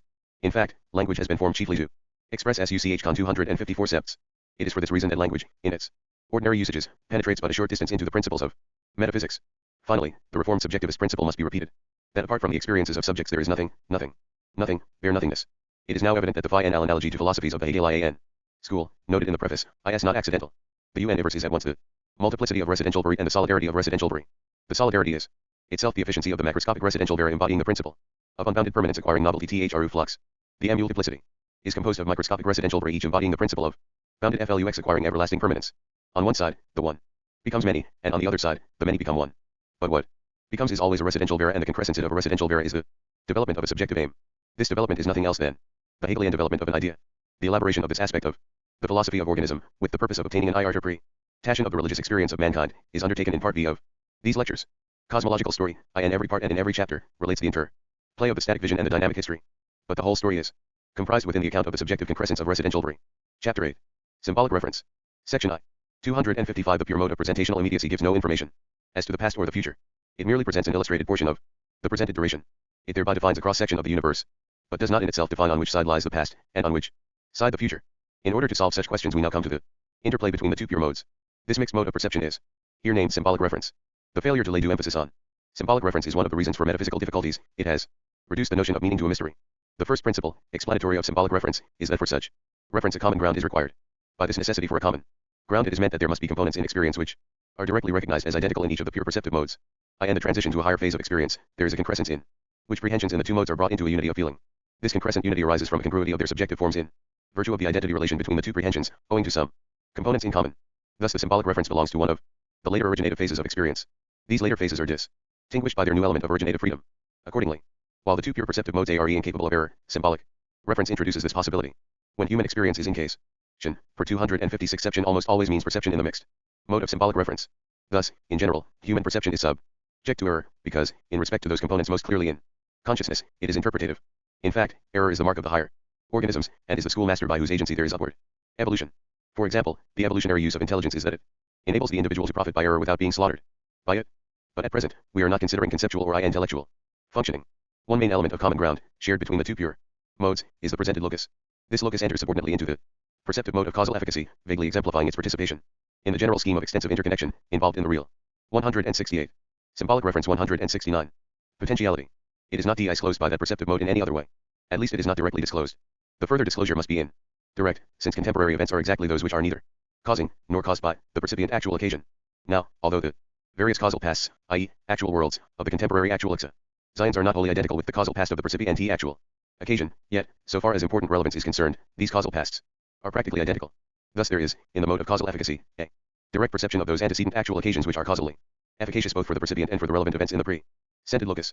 The percipient therefore, under the limitation of its own perspective, prehends the causal influences to which the presented locus in its important regions is subjected. This amounts to an indirect perception of this locus, a perception in which the direct components belong to the pure mode of causal efficacy. If we now turn to the perceptive mode of presentational immediacy, the regions, perceived by direct and indirect knowledge respectively, are inverted in comparison with the other mode. The presented locus is directly Ls 257 traded by the sensa, while the causal past, the causal future, and the other contemporary events, are only indirectly perceived by means of their extensive relations to the presented locus. It must be remembered that the presented locus has its fourth dimension of temporal thickness spatialized as the species present of the percipient. Thus the presented locus, with the animal body of the percipient as the region from which perspectives are focused, is the regional origin by reference to which in this perceptive mode the complete scheme of extensive regions is rendered determinate. The respective roles of the two perceptive modes in experience are aptly exemplified by the fact that all scientific observations, such as measurements, determinations of relative spatial position, determinate IONS of sense data such as colors, sounds, tastes, smells, temperature feelings, touch feelings, etc., are made in the perceptive mode of presentational immediacy, and that great care is exerted to keep this mode pure, that is to say, devoid of symbolic reference to causal efficacy. In this way accuracy is secured, in the sense that the direct observation is purged of all interpretation. On the other hand, all scientific theory is stated in terms referring exclusively to the scheme of relatedness, which, so far as it is observed, involves the percepta in the pure mode of causal efficacy. It thus stands out at once that what we want to know about, from the point of view either of curiosity or of technology, chiefly resides in those aspects of the world disclosed in causal efficacy, but that what we can distinctly register is chiefly to be found among the percepta in the mode of presentational immediacy. The presented locus is a common ground for the symbolic reference, because it is directly and distinctly perceived in presentational immediacy, and is indistinctly and indirectly perceived in causal efficacy. In the latter mode, the indistinctness is such that the detailed geometrical relationships, 170 discussions and applications, are, for the most part, incurably vague. Particular regions are, in this perceptive mode, 258 in general not distinguishable. In this respect, causal efficacy stands in contrast to presentational immediacy with its direct illustration of certain distinct regions. But there are exceptions to this geometrical indistinctness of causal efficacy. In the first place, the separation of the potential extensive scheme into past and future lies with the mode of causal efficacy and not with that of presentational immediacy. The mathematical measurements, derivable from the latter, are indifferent to this distinction, whereas the physical theory, expressed in terms of the former, is wholly concerned with it. In the next place, the animal body of the percipient is a region for which causal efficacy acquires some accuracy in its distinction of regions, not all the distinctness of the other mode, but sufficient to allow of important identifications. For example, we see with our eyes, we taste with our palates, we touch with our hands, etc. Here the causal efficacy defines regions which are identified with themselves as perceived with greater distinctness by the other mode. To take one example, the slight eye strain in the act of sight is an instance of regional definition by presentational immediacy. But in itself it is no more to be correlated with projected sight than is a contemporary stomachache, or a throb in the foot. The obvious correlation of the eye strain with sight arises from the perception, in the other mode, of the eye as efficacious in sight. This correlation takes place in virtue of the identity of the two regions, the region of the eye strain, and the region of eye efficacy. But the eye strain is so immeasurably the superior in its power of regional definition that, as usual, we depend upon it for explicit geometrical correlations with other parts of the body. In this way, the animal body is the great central ground underlying all symbolic reference. In respect to bodily perceptions, the two modes achieve the maximum of symbolic reference, and pool their feelings referent to identity. Cal regions. Every statement about the geometrical relationships of physical bodies in the world is ultimately R259 referable to certain definite human bodies as origins of reference. A traveler, who has lost his way, should not ask, where am I? What he really wants to know is, where are the other places? He has got his own body, but he has lost them. Section I. The second ground for symbolic reference is the connection between the two modes affected by the identity of an eternal object ingredient in both of them. It will be remembered that the former ground was the identity of the extensive region throughout such stages of direct perception and synthesis, when there was a diversity of eternal objects, for example, eye region, visual sense, eye strain. But now we pass to a diversity of regions combined with an identity of the eternal object, for example, visual sense given by efficacy of eye region, and the region of the stone perceived. Symbolic reference 171. In the mode of presentational immediacy under the illustration of the same visual sense T in this connection the make-believe character of modern empiricism is well shown by putting into juxtaposition T2 widely separated passages. One from Hume's treatise, Impressions may be divided into two kinds, those of sensation, and those of reflection. The first kind arises in the soul originally, from unknown causes, and if it be perceived by the eyes, it must be a color. The earlier passage is Hume's make-believe, when he is thinking of his philosophical principles. He then refers the visual sensations in the soul to unknown causes. But in the second passage, the heat of argument elicits his real conviction, everybody's real conviction that visual sensations arise by the eyes. The causes are not a bit unknown, and among them there is usually to be found the efficacy of the eyes. If Hume had stopped to investigate the alternative causes for the occurrence of visual sensations, for example, eyesight, or excessive consumption of alcohol, He might have hesitated in his 260 profession of ignorance. If the causes be indeed unknown, it is absurd to bother about eyesight and intoxication. The reason for the existence of oculists and prohibitionists is that various causes are known. We can now complete our account of presentational immediacy. I end this. Perceptive mode. The sense are given for the percipient, but this donation is not to be ascribed to the spatial object which is thereby presented, the stone, for example. Now it is a primary doctrine that what is given is given by reason of objectifications of actual entities from the settled past. Ve therefore seek for the actual occasions to whose objectifications this donation is to be ascribed. I end this first we are only agreeing with the spirit of Descartes' 52nd principle, PRI. For this reason, when we perceive any attribute, we therefore conclude that some existing thing, or substance to which it may be a tribute, is necessarily present. Common sense, physical theory, and physiological theory combine to point out a historic root of inheritance from actual occasion to succeeding actual occasion, first physically in the external environment, then physiology. Cali through the eyes in the case of visual data up the nerves, into the brain. The donation taking sight as an example is not confined to define nights and sight, such as shades of color, also in clutch geometrical relation. Shifts to the general environment. In this chain of inheritances, the eye is picked out to rise into perceptive prominence, because another historic root of physiological inheritance starts from it, whereby a later Zion, almost identical with the earlier, is illustrated by the sense of eye strain in the mode of presentational immediacy, but this eye strain is an other allied story. The visual datum for the percipient. There are first these components of color sense combined with geometrical relationships to the external world of the settled past. Secondly, there are also in the datum the general geometrical relationships forming the completion of this potential scheme into the co-anti-temporary world, and into 261 the future. 1 book I, part I, sex I and 6, italics mine. Asterisk. 172 discussions and applications. The responsive phase absorbs these data as material for a subjective unity of feeling. The supplemental stage heightens the relevance of the color sense and supplements the geometrical relationships of the past by picking out the contemporary region of the stone to be the contemporary representative of the efficacious historic roots. There then results in the mode of presentational immediacy, the perception of the region illustrated by the sensum termed gray. The term stone is primarily applied to a certain historic root in the past, which is an efficacious element in this train of circumstance. It is only properly applied to the contemporary region illustrated by gray on the assumption that this contemporary region is the prolongation of that historic root into the presented locus. This assumption may, or may not, be true. Further, the illustration of the contemporary region of gray may be due to quite other efficacious historic roots. For example, to lighting effects arranged by theatrical producers A and D. In such a case, the term stone may suggest an even more violent error than in the former example. What is directly perceived, certainly and without shadow of doubt, is a gray region of the presented locus. Any further interpretation, instinctive or by intellectual judgment, must be put down to symbolic reference. This account makes it plain that the perceptive mode of presentational immediacy arises in the later, originative, integrative phases of the process of concrescence. The perceptive mode of causal efficacy is to be traced to the constitution of the datum by reason of which there is a concrete or recipient entity. Thus we must assign the mode of causal efficacy to the fundamental constitution of an occasion, so that in germ this mode belongs even to organisms of the lowest grade, while the mode of presentational immediacy requires the more sophistical activity of the later stages of process, so as to belong only to organisms of a relatively high grade. So far as we can judge, such high-grade organisms are relatively few, in 262. Comparison with the whole number of organisms in our immediate environment. Presentational immediacy is an outgrowth from the complex datum implanted by causal efficacy. But, by the originative power of the supplemental phase, what was vague, ill-defined, and hardly relevant in causal efficacy, becomes distinct, well-defined, and importantly relevant in presentational immediacy. In the responsive phase, the gray color, T and the geometrical relations between the efficacious bodily roots and the contemporary occasions were subjective sensations associated with barely relevant geometrical relations. They represent T and the vivid sensational qual. It is in the enjoyment of which the percipient subject barely distinguished vague indirect relationships to the external world. The supplemental phase, LIFTS the presented duration into vivid distinctness, so that the vague efficacy of the indistinct external world in the immediate past is precipitated upon the representative regions in the contemporary present. In the usual language, the sensations are projected. This phraseology is unfortunate, for there never were sensations apart from these geometrical relations. Symbolic reference 173. Presentational immediacy is the enhancement of the importance of relationships which were already in the datum, vaguely and with slight relevance. This fact, that presentational immediacy deals with the same datum as does causal efficacy, gives the ultimate reason why there is a common ground for symbolic reference. The two modes express the same datum under different proportions of relevance.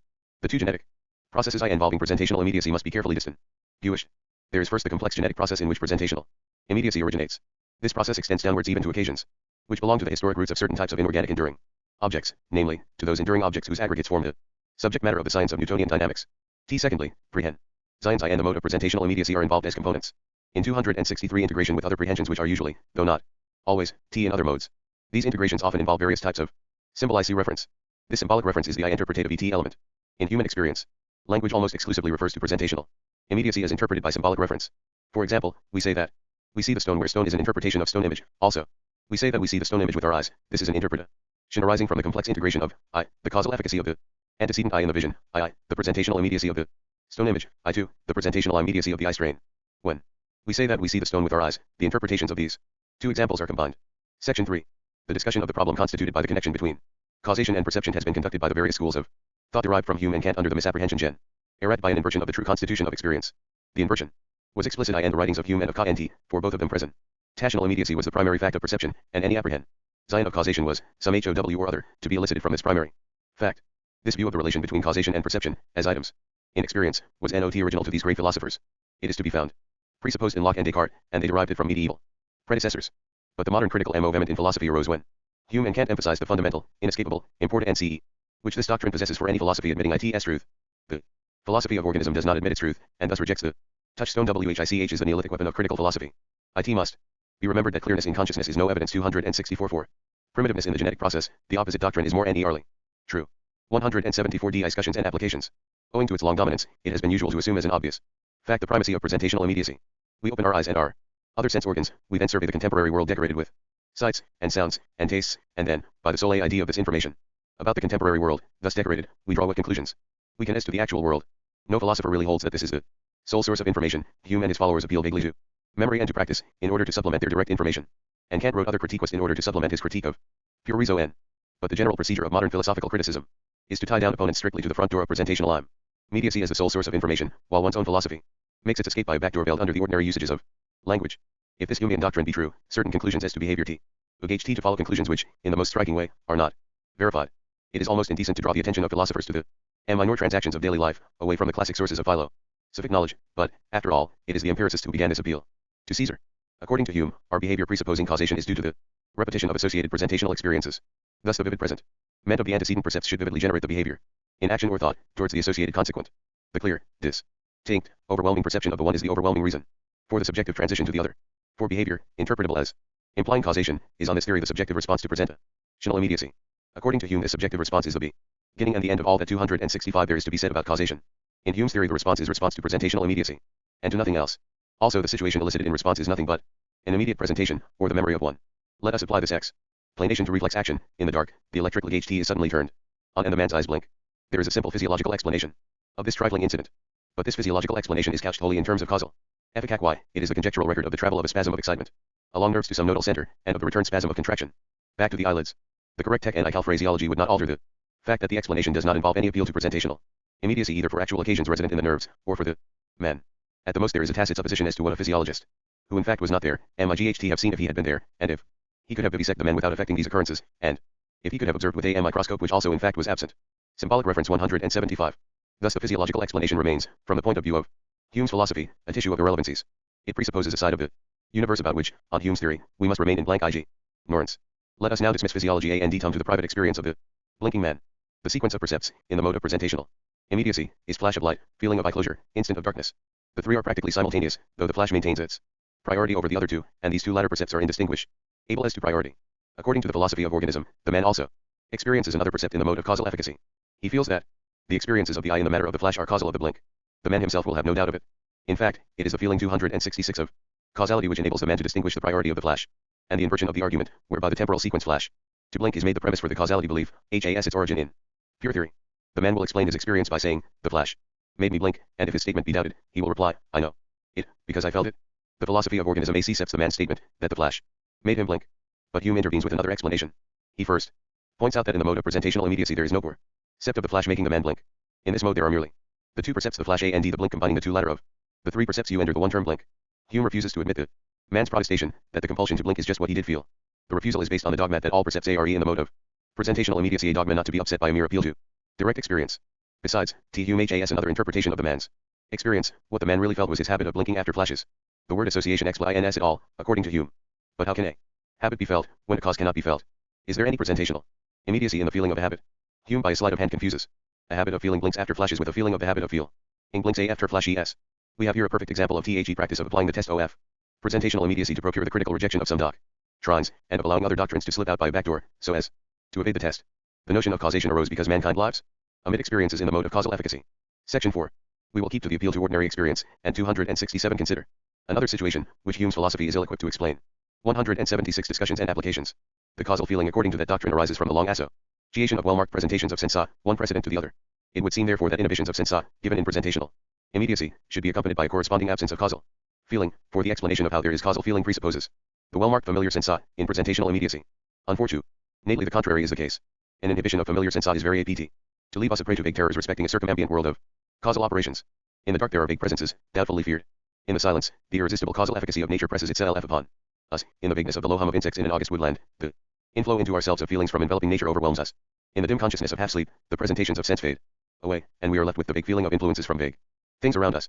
It is quite untrue that the feelings of various types of influences are dependent upon the familiarity of well-marked sensa in immediate presentment.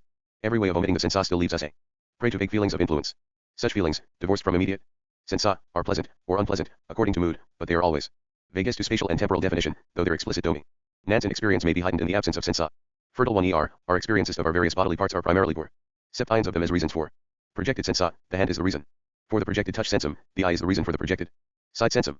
Our bodily experience is primarily an experience of the dependence of presentational immediacy upon causal efficacy. Hume's doctrine inverts this relationship by making causal efficacy, as an experience, dependent upon presentational immediacy. This Doc 268 trine, whatever be its merits, is not based upon any appeal to experience. Bodily experiences, in the mode of causal efficacy, are distinguished by their comparative accuracy of spatial definition. The causal influences from the body have lost the extreme vagueness of those which inflow from the external world. But, even for the body, causal efficacy is dogged with vagueness compared to presentational immediacy. These conclusions are confirmed if we descend and the scale of organic being. It does not seem to be the sense of causal awareness that the LOWER living things lack, so much as variety of sense presentation, and then vivid distinctness of presentational immediacy. But animals, and even vegetables, in low forms of organism exhibit modes of behavior directed towards self-preservation. There is every indication of a vague feeling of causal relationship with the external world, of some intensity, vaguely defined as to quality, and with some vague definition as to locality. A.J. Elyfish advances and withdraws, and in so doing exhibits some perception of causal relationship with the world beyond itself. A plant grows downwards to the damp earth, and upwards towards the light. There is thus some direct reason for attributing symbolic reference 177. Dim, slow feelings of causal nexus, although we have no reason for any ascription of the definite percepts and the mode of presentational immediacy. But the philosophy of Orga and ISM attributes feeling throughout the AC world. It bases this doctrine upon the directly observed fact that feeling as revives as a known element constitutive of the formal existence of such actual entities as we can best observe. Also when we observe the causal nexus, devoid of interplay with sense presentation, the influx of feeling with vague QU-relative and vector definition is what we find. The dominance of the scalar physical QU entity, inertia, in the Newtonian physics obscured the recognition of the truth that all fundamental physical quantities are V-eater and not scalar. 269 When we pass to inorganic actual occasions, we have lost the two higher originative phases in the process, namely, the supplemental phase and the mental phase. They are lost in the sense that, so far as our observations go, they are negligible. The influx of objectifications of the actualities of the world as organized vehicles of feeling is responded to by a mere subjective appropriation of such elements of feeling in their received relevance. The inorganic occasions are merely what the causal past allows them to be. As we pass to the inorganic world, causation never for a moment seems to lose its grip. What is lost is originativeness, and any evidence of immediate absorption in the present. As so far as we can see, inorganic entities are vehicles for receiving, for storing in a napkin, and for restoring with loss or gain. In the acetal world we discern 4 grades of actual occasions, grades which are not to be sharply distinguished from each other. First, and lowest, there are the actual occasions and so-called empty space. Secondly, there are the acetal occasions which are moments in the life histories of enduring non-living objects, such as electrons or other primitive organisms. Thirdly, there are the actual occasions which are moments in the life histories of enduring living objects. Fourthly, there are the actual occasions which are moments in the life histories of enduring objects with conscious knowledge. VE may imaginatively conjecture that the first grade is to be identified with actual occasions for which presented durations are negligible mens among their data, negligible by reason of negligible presentational immediacy. Thus no intelligible definition of rest and motion is possible for historic roots including them, because they correspond to no inherent spatialization of the actual world. The second grade is to be identified with actual occasions for which presented durations are important elements in their data, but with the limitation only to be 270 observed in the lower moments of human experience.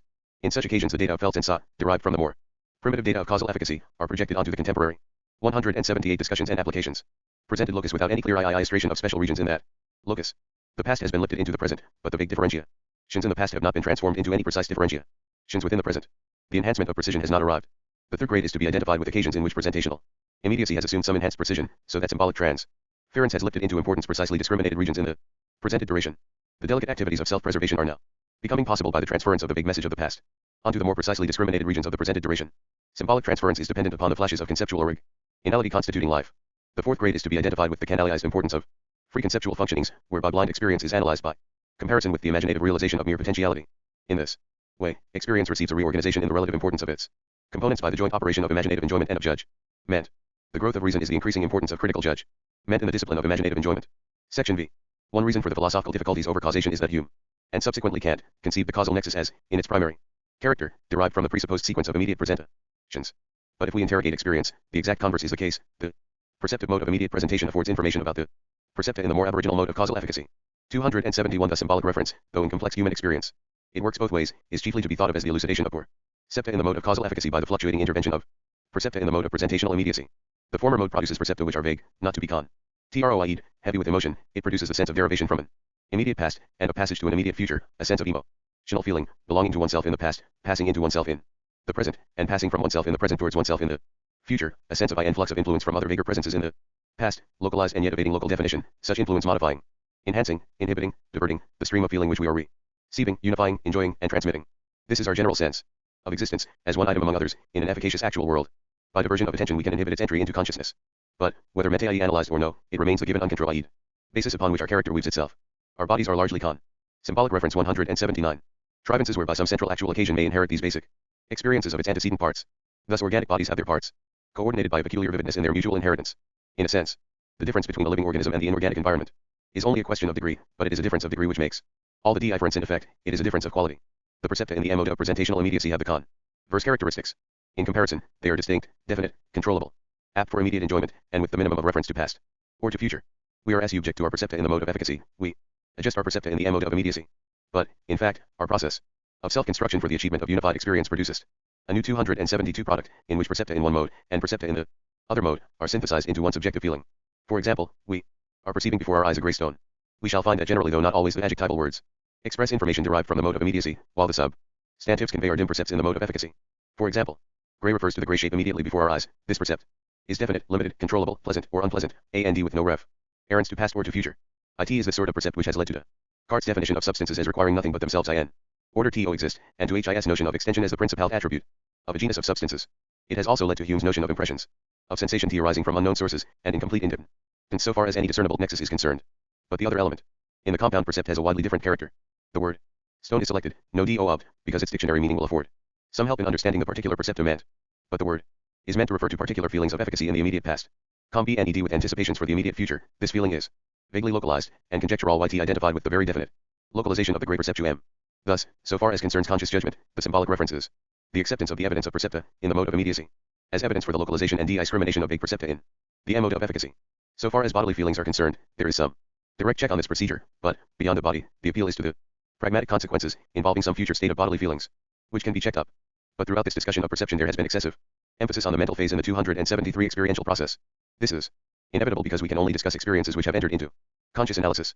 But perception is a feeling which has its seat in the two earlier phases of the experiential process, namely, the responsive phase, 180 discussions and applications, and the supplemental phase. Perception, in these phases, is the appropriation of the datum by the subject, so as to transform the datum into a unity of subjective feeling. The mode of efficacy belongs to the responsive phase, in which the objectifications are felt according to their relevance.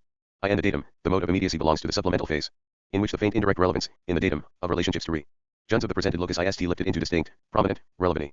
The question sto which regions have their relatedness to other constituents of the datum such as gray, for instance thus accentuated, depends upon the coordination of the bodily organs through which the roots of inheritance pass. In a fortunately construed ** animal body, this selection is determined chiefly by the inheritance received by the superficial organs, the skin, the eyes, etc. from the external environment, and preserves the relevance of the vector character of that external inheritance. When this is the case, the perceptive mode of immediacy has definite relevance to the future efficacy of the external environment, and then indirectly illustrates the inheritance which the presented locus receives from the immediate past.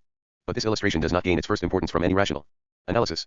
The two modes are unified by blind symbolic reference by which supplemental feelings derived from the intensive, but vague, mode of efficacy are precipitated upon the distinct regions illustrated in the mode of immediacy. The integration of the two modes in supplemental feeling makes what would have been vague to be distinct, and what would have been shallow to be intense. This is the perception of the gray stone, in the mixed mode of symbolic reference. 274 Such perception can be erroneous, in the sense that the feeling associates regions in the presented locus with inheritances from the past, which in fact have not been thus transmitted into the present regions. In the mixed mode, the perceptive determination is purely due to the bodily organs, and thus there is a gap in the perceptive logic so to speak. This gap is not due to any conceptual freedom on the part of the ultimate subject. It is not a mistake due to consciousness. It is due to the fact that the body, as an instrument for synthesizing and enhancing feelings, is faulty, in the sense that it produces feelings which have but slight reference to the real state of the presented ion. Section 6. Symbolic reference between the two perceptive modes affords the main example of the principles which govern all symbolism. The requisites for symbolism are that there be two species of percepta, and that a perceptum of one species has some ground in common with the perceptum of another species, so that a correlation between the pair of percepta is established. Symbolic reference 181. The feelings, and emotions, and general characteristics associated with the members of one species are in some ways markedly diverse from those as associated with the other species. Then there is symbolic reference between the two species when the perception of a member of one species evokes its correlate in the other species, and precipitates upon this correlate the fusion of feelings, emotions, and derivate actions, which belong to either of the pair of correlates, and which are also enhanced by the correlation. The species from which the symbolic reference starts is called the species of symbols, and the species with which it ends is called the species of meaning s. In this way there can be symbolic reference between two species in the same perceptive mode, but the chief example of symbolism, upon which is based a great portion of the lives 275 of all HIGH grade animals, is that between the two perceptive modes, symbolism can be justified, or unjustified. The test of justification must always be pragmatic. Insofar as symbolism has led to a root of inhering tense, along the percipient occasions forming the percipient person, which constitutes a fortunate evolution. The symbolism is justified, and, insofar as the symbolism has led to an unfortunate evolution, it is unjustified. In a slightly narrower sense, the symbolism can be right or wrong, and rightness or wrongness is also tested pragmatically. Along the historic route, there is the inheritance of feelings derived from symbolic reference. Now, if feelings respecting some definite element in experience be due to two sources, one source being this inheritance, and the other source being direct perception in one of the pure modes, then, if the feelings from the two sources enhance each other by synthesis, the symbolic reference is right, but, if they are at variance so as to depress each other, the symbolic reference is wrong. The rightness, or wrongness, of symbolism is an instance of the symbolism being fortunate or unfortunate, but mere rectitude, in the sense defined above, does not cover all that can be included in the MOE general concept of fortune. So MUCH of human experience is bound up with symbolic reference, that it is hardly an exaggeration to say that the very meaning of truth is pragmatic. But though this statement is hardly an exaggeration, still it is an exaggeration, for the pragmatic test can never work, unless on some occasion in the future, or in the present there is a definite determination of what is true on that occasion. Otherwise the poor pragmatist remains an intellectual hamlet, perpetually adjourning decision of JUDG1J1N to some later date. According to the doctrines HE restated, the day of JUD arrives when the meaning is sufficiently distinct and relevant, as a perceptum I and its proper pure mode, to afford comparison with the precipitate of feeling derived. 276 from symbolic reference. There is no inherent distinction between the sort of percepta which are symbols and the sort of percepta which are meanings. \V two species are correlated by ground of relatedness. It depends upon the experiential process, constituting the percipient. 1A2 discussions and applications. Subject, as to which species is the group of symbols, and which is the group of meanings. Also it equally depends upon the percipient as to whether there is any symbolic reference at all. Language is the example of symbolism which most naturally presents itself for consideration of the uses of symbolism. Its somewhat artificial character makes the various constitutive elements in symbolism to be the more evident. For the sake of simplicity, only spoken language will be considered here. A single word is not one definite sound. Every instance of its utterance differs in some respect from every other instance, the pitch of the voice, the intonation, the accent, the quality of sound, the rhythmic relations of the component sounds, the intensity of sound, all vary. Thus a word is a species of sounds, with specific identity and individual differences. When we recognize the species, we have heard the word. But what we have heard is merely the sound euphonious or harsh, concordant with or discordant with other accompanying sounds. The word is heard in the pure perceptive mode of immediacy, and primarily elicits merely the contrast and identities with other percepta in that mode. So far there is no symbolic interplay. If the meaning of the word be an event, then either that event is directly known, as a remembered perceptum in an earlier occasion of the percip's life, or that event is only vaguely known by its stated spatio-temporal nexus with events which are dirctly known.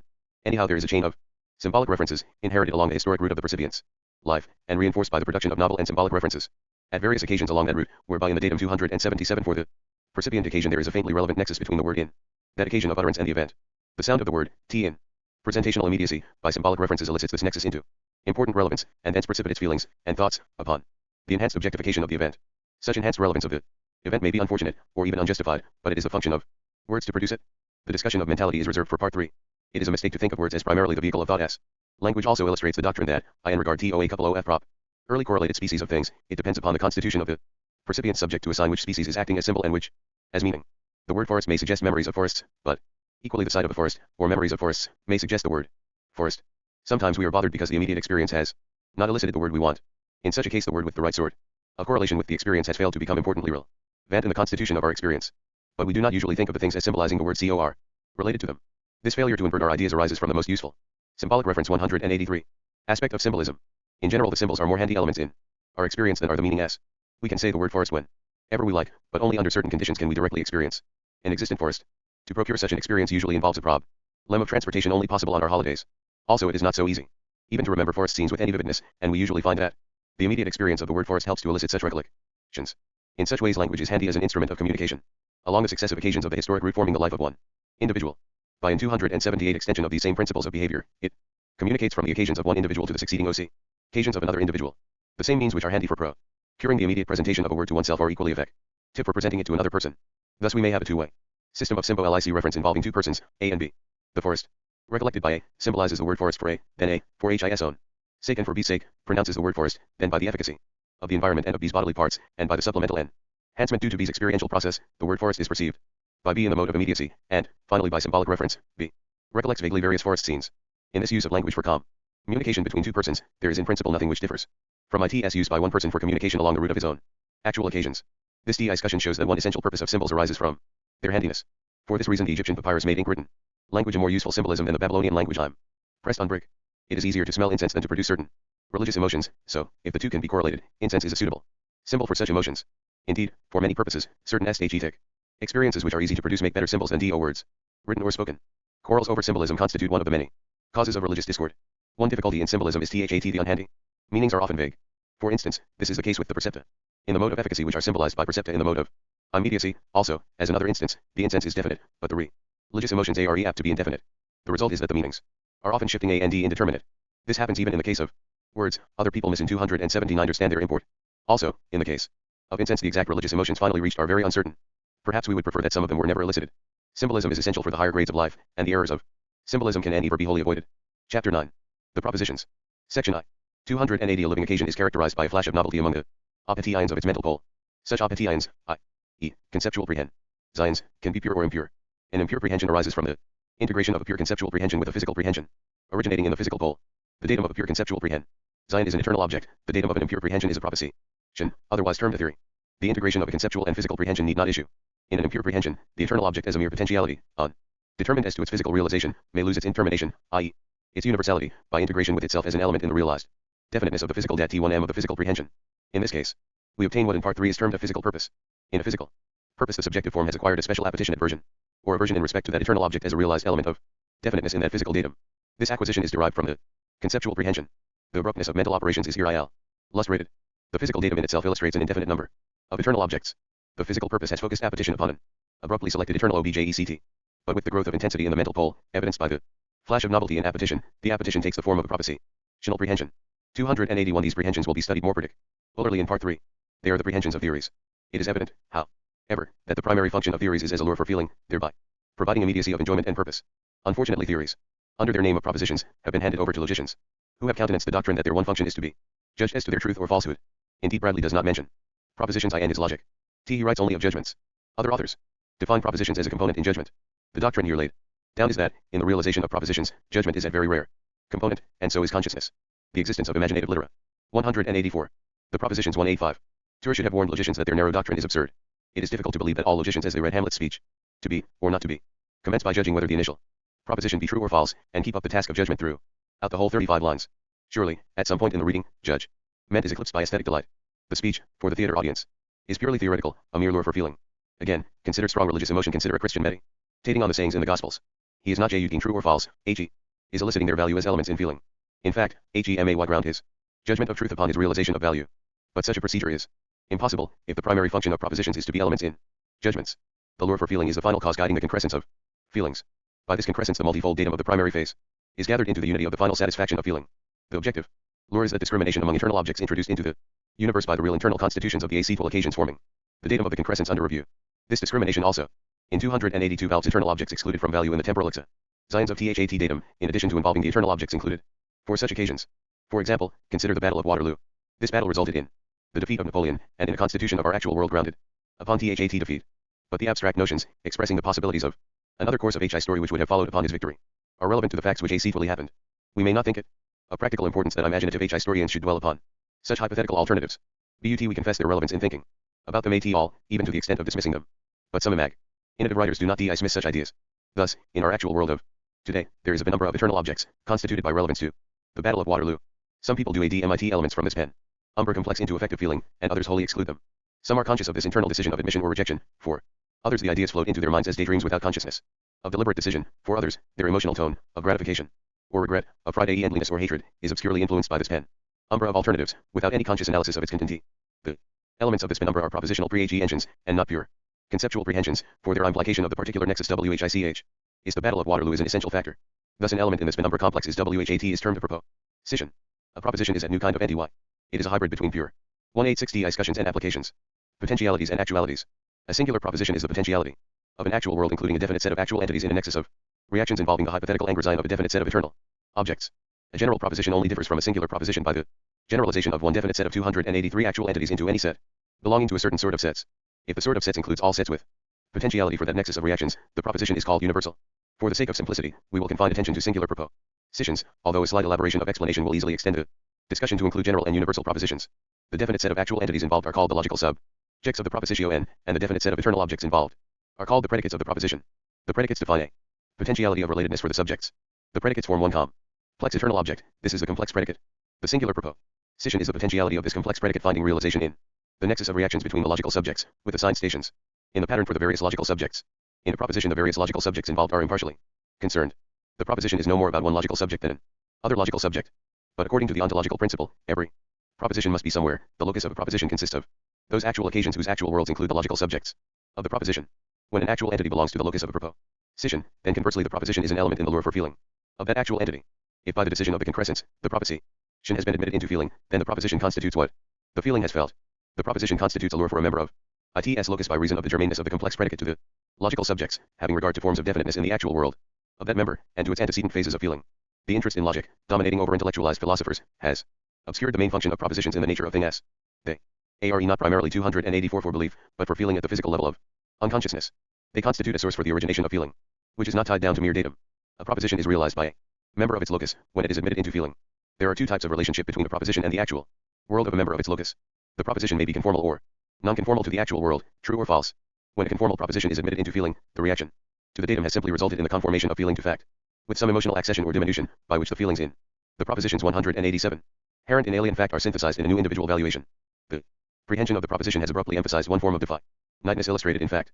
When a non-conformal proposition is admitted into feeling, the reaction to the datum has resulted in the synthesis of fact with the alternative potentiality of the complex predicate. A novelty has emerged into creation. The novelty may promote or destroy order, it may be good or bad.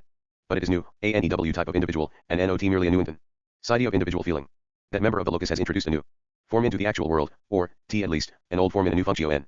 The conception of j propositions as merely material for j mens is fatal to any understanding of their role in the universe.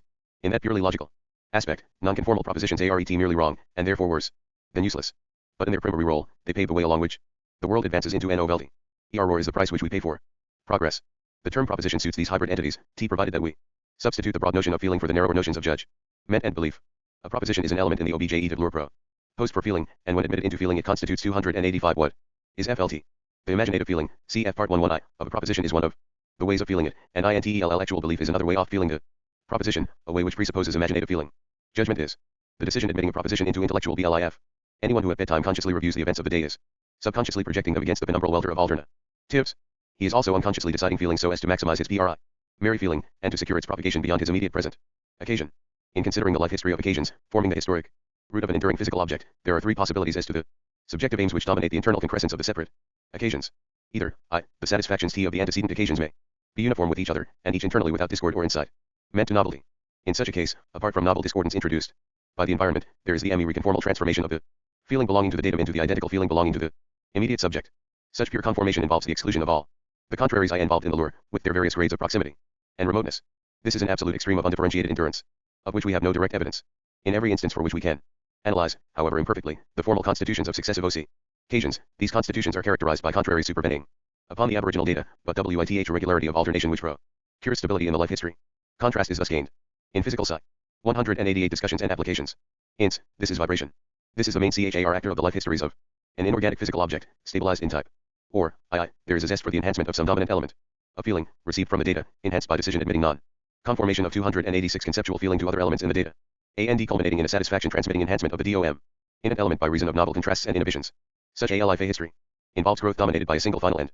This is the main character of a physical object in process of growth. Such physical objects are mainly organic, so far as concerns our present knowledge of the world. Or, 3, there is a zest for the elimination of all dominant elements of feeling, received from the data. In such a case, the root soon loses its historic individuality. It is the case of decay. The first point to be noticed is that the admission of the selected mens in the lure, as felt contraries, primarily generates purpose. It then issues in satisfaction, and satisfaction qualifies the efficient causation. But a felt contrary is consciousness in germ. When the contrasts and identity ties of such feelings are themselves felt, we have consciousness. It is the knowledge of ideas, in Locke's sense of that term. Consciousness requires more than the mere entertainment of theory. It is the feeling of the contrast of theory, as mere theory, with fact, as mere fact. This contrast holds, whether or no the theory be correct. A proposition, in abstraction from any particular actual entity which may be realizing it in feeling, is a matter of germaneness of a certain set of eternal objects to a certain set of actual entities. Every proposition presupposes those actual entities which are its logical subjects. It also presupposes certain definite actual entities, or a certain type of actual entities, within a wide systematic nexus. In an extreme case, this nexus may comprise any actual entity whatsoever. The presupposed logical subjects may not be in the actual world of some actual entity. In this case, the proposition does not exist for THAT, actual entity. The pure concept of such a proposition refers in the hypothetical future beyond that actual entity. The Propo 287, Scission itself awaits its logical subjects.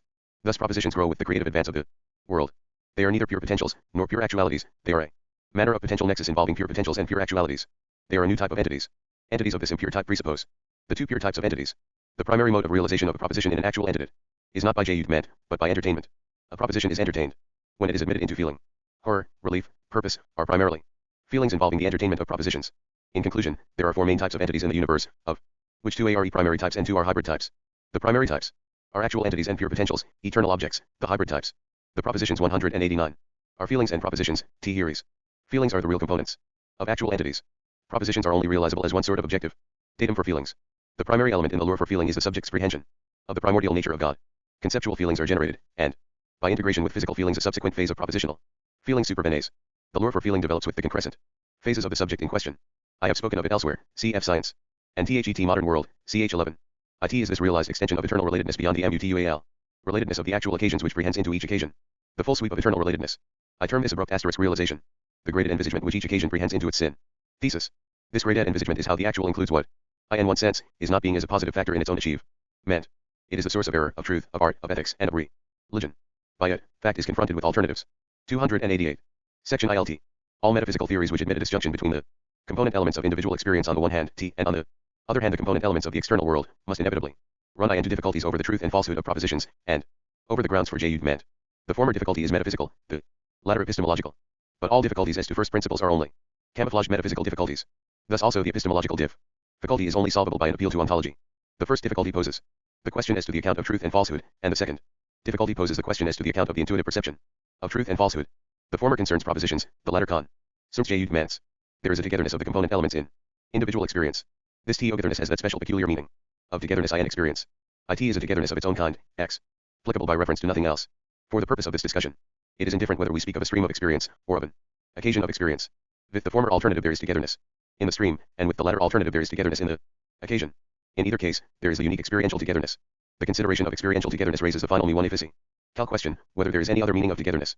The denial of any alternative meaning, that is to say, of any meaning not abstracted from the experiential meaning, is the subjectivist doctrine. This reformed version of the subjectivist doctrine is the doctrine of the philosophy of organism. 190 discussions and applications. The contrary doctrine, that there is a togetherness not derivative from experiential togetherness, leads to the disjunction of the components of subjective experience from the community of the external world.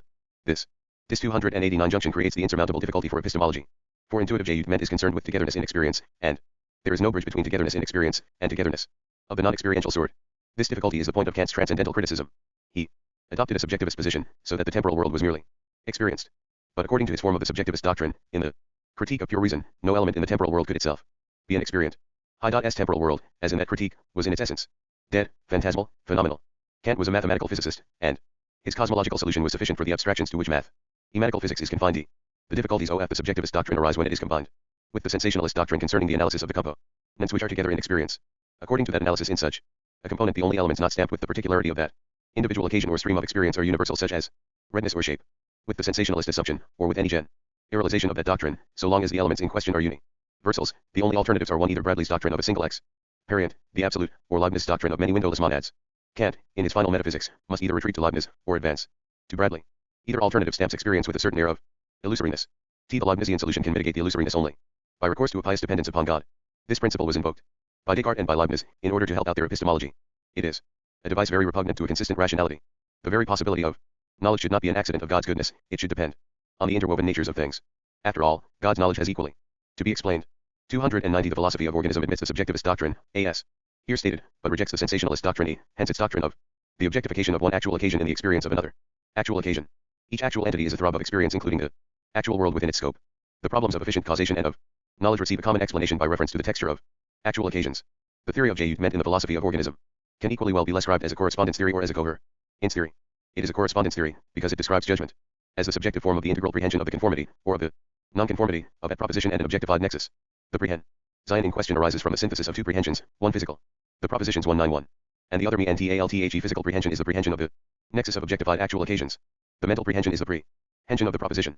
This latter prehension is necessarily impure, and it arises from a history of antecedent synthesis whereby a pure conceptual prehension transfers its datum as a predicate of hypothetical relatedness for the actualities in the datum of some physical prehension. Cf. Part 11I. But the origination of a propositional prehension does not concern us in this description of judgment. The sole point is the synthesis of a physical prehension and propositional prehension into an intellectual prehension, cf. Part 11I, whose subjective form involves judgment. This judgment is concerned with the conformity of two components within one experience. It is thus a coherence theory. It is also concerned with the conformity of a proposition, not restricted to that individual experience, with a nexus whose relatedness is derived from the various experiences of its own members and not from that of the judging experience. In this sense there is a correspondence theory. But, at this point of the argument, a distinction must be made. We shall say that a 291 proposition can be true or false, and that a judgment can be correct, or incorrect, or suspended. With this distinction we see that there is a correspondence theory of the truth and falsehood of propositions, and a coherence theory of the correctness, incorrectness, and suspensio of judgments. In the organic doctrine, a clear distinction between a judgment and a proposition has been made. A judgment is a feeling in the process of the judging subject, and it is correct or incorrect respecting that subject. It enters, as a value, into the satisfaction of that subject, and it can only be criticized by the judgments of actual entities in the future. A judgment concerns the universe in process of prehension by the judging subject. It will primarily concern a definite selection of objectified acetal entities, and of eternal objects, and it affirms the physical objectification for the judging subject of those actual entities by the angrysign of those eternal objects, so that there is one objectified nexus of those actual entities, judged to be really interconnected, and qualified by those eternal objects. This judgment affirms, correctly or incorrectly, a real fact in the constitution of the judging subject. Here there is no room for any qualification out of the categorical character of the judgment. The judgment is made about itself by the judging subject, and is a feeling in the constitution of the judging subject. The actual entities, with which the judgment is explicitly concerned, comprise the logical subjects of the judgment, and the selected eternal objects form the qualities A and D relations which are affirmed of the logical subjects. This affirmation about the logical subjects is obviously affirmation in a sense derivative from the meaning of affirmation about the judging subject. Identification of the two senses will lead to error. In the latter asterisk sense, there is abstraction from the judging subject. The subjectivist principle has been transcended, and the judgment has shifted its emphasis from 192 discussions and applications. The objectified nexus 292 to the truth value of the proposition in case. Having regard to the fact that judgment concerns the subjective form of an impure feeling arising from the integration of simpler feelings, we note that judgments are divisible into two sorts. These are intuitive judgments and 2. Derivative judgments. In an intuitive judgment, the integration of the physical datum with the proposition elicits into feeling the full complex detail of the proposition in its comparison of identity or diversity in regard to the complex detail of the physical datum. The intuitive judgment is the consciousness of this complex detail comparison involving identity and diversity. Such a judgment is in its nature correct, for it is the consciousness of what is. In a derivative judgment, the integration of the physical datum with the proposition elicits into feeling the full complex detail of the proposition, but does not elicit into feeling the full comparison of this detail with the complex detail of the physical fact. There is some comparison involved in the remainder of the detail, but the subjective form embraces the totality of the proposition, instead of assuming a complex pattern which discriminates between the compared and the uncompared components. In derivative judgments there can be error. Logic is the analysis of the relationships between propositions in virtue of which derivative judgments will not introduce errors, other than those already attaching to the judgments in the premises. Most judgments are derivative. Such judgments illustrate the doctrine that the subjective form of a feeling is affected by the totality of the actual occasion. This has been termed the sensitivity of feelings in one occasion. In an intuitive judgment, the subjective form of assent or dissent has been restrained, so as to derive its character solely from the contrasts in the datum. Even in this case, the emotional force of the judgment, as it passes into purpose, is derived from the whole judging subject. Further, the judging subject and the logical subjects 293 refer to a universe with the general metaphysical character which represents its patience for those subjects, and also its patience for those eternal objects. In each judgment the universe is ranged in a hierarchy of wider and wider societies, as explained above, cf. Part 2, ch. II. It follows that the distinction between the logical subjects, with their qualities and relations, and the universe as systematic background, is not quite so sharply defined as the previous explanation suggests, for it is a matter of convention as to which of the proximate societies are reckoned as logical subjects and which as background. Another way of stating this shading off of logical subjects into background is to say that the patience of the universe for a real fact in a judging subject is a hierarchical patience involving systematic gradations of character. This discussion substantiates the statement made above, cf. Part I, ch. I, sec. B, that a verbal statement is never the full expression of a proposition. We now recur to the distinction between a proposition and a judgment. The propositions 193. A proposition emerges in the analysis of a judgment. It is the datum of the judgment in abstraction from the judging subject and from the subjective form. A judgment 1 is a synthetic feeling, embracing two subordinate feelings in one unity of feeling. Of these subordinate feelings one is propositional, merely entertaining the proposition which is its datum.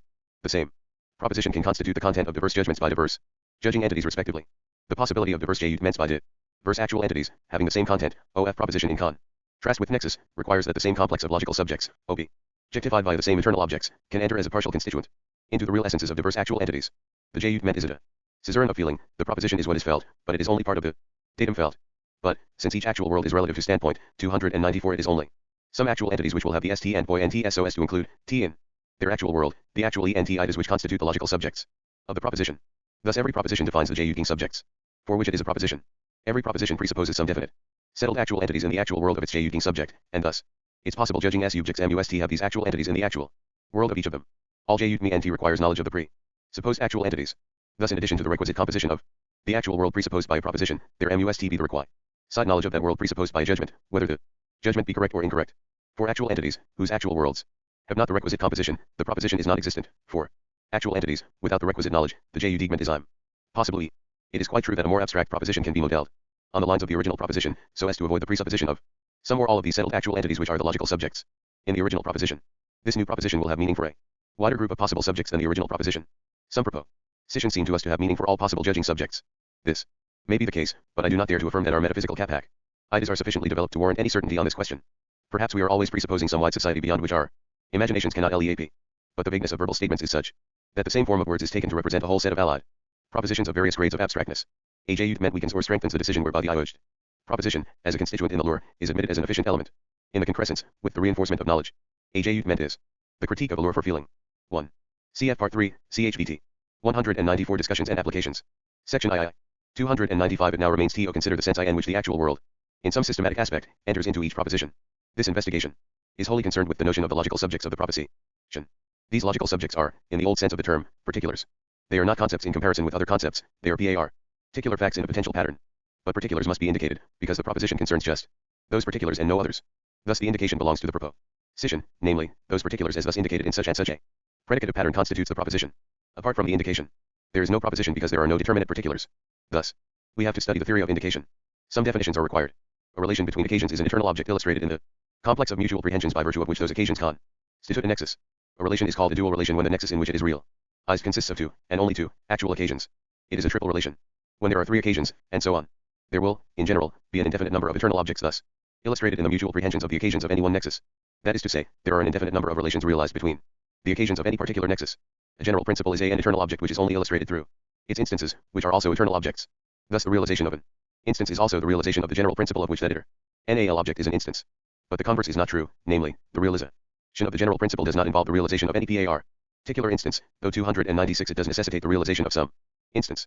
Thus the instances each involve the general principle, but the general principle only involves at least one instance. In general, the instances of a general principle are mutually exclusive, so that the realization of one instance involves the exclusion of the other instances. For example, color is a general principle and colors are the instances. So if all sensible bodies exhibit the general principle, which is color, each body exhibits some definite color. Also each body exhibiting a definite color is thereby colored. A nexus exhibits an indicative system of dual relations among its pairs, when one, and only one, relation of the system relates each pair of its members, and these relations are instances of a general principle, and the relation, and the system, between any member A and any other member B does not also relate A and a member of the nexus. The propositions 195. Other than B, and B, the relations, and the system, between A and B, and between A and C suffice to define the relation, and the system, B, between B and C, where A, B, and C are any three members of the nexus.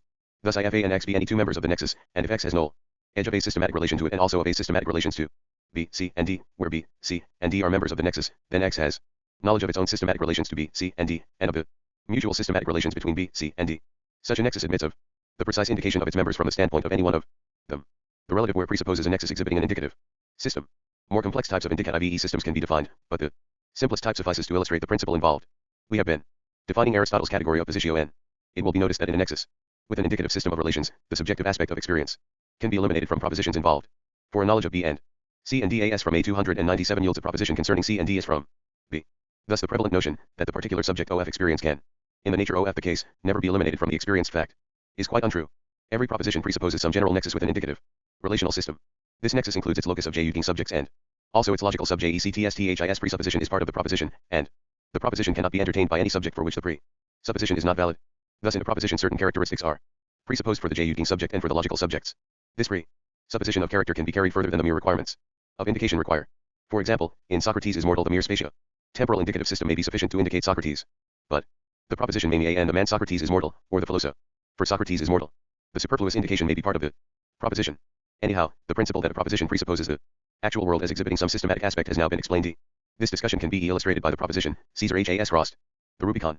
This form of word symbolizes an indefinite number of diverse proposition S. In its least abstract form Caesar stands for a society of settled actual entities in the acetal world from the standpoint of the JUDG-ing subject, with their objectifications consciously perceived by the subject. The whole theory of perception will come up for further discussion in a later chapter, cf. Part 3. At this point it can be assumed the word Rubicon is to be explained in the same way as the word Caesar.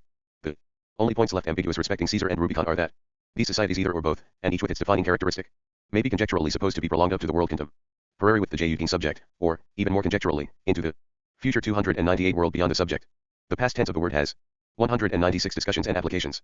Shows that this point of ambiguity is irrelevant, so that the proposition can be framed so as to ignore it. But it need not be so framed. One of Caesar's old soldiers may in later years have sat on the bank of the river and meditate on the assassination of Caesar, and on Caesar's passage over the little river tranquilly flowing before his gaze. This would have been a different proposition from the more direct one which I am now considering. Nothing could better illustrate the hopeless ambiguity PF language. Since both propositions fit the same verbal phraseology, there is yet a third proposition. A modern traveler sitting on the bank of the Rubicon and meditating on his direct perceptions of actual occasions can locate, relatively to himself by spatio-temporal specifications, an event which, inferentially and conjecturally he believes to include a portion of the past. history of the Rubicon is directly known to him. He also, by an analogous process of inference and conjecture, and of spatio-temporal specification, locates relatively to himself another event which he believes to contain the life of Caesar of whom he has no direct knowledge. The proposition meditated on by this traveler sitting on the bank of the Modem River is evidently a different proposition to that in the mind of Caesar's old soldier. Then there is the proposition which might have been in the mind of one of the crowd who listened to Antony's speech, a man who had seen Caesar, and not the Rubicon. It is obvious that in this way an indefinite number of highly special propositions can be produced, differing from each other by fine gradations. Everything depends upon the differences in direct perceptive knowledge, which these various propositions presuppose for their subjects. But there are propositions of a more general type, for which Caesar and Rubicon have more generalized, vaguer meanings.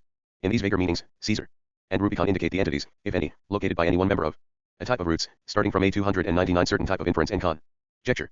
Also there are some such propositions in which the fact of their being such entities, to be thus located, is part of the content whereby the j meant is true or false, and there are other propositions in which even this requisite is evaded, so far as truth or falsehood is concerned.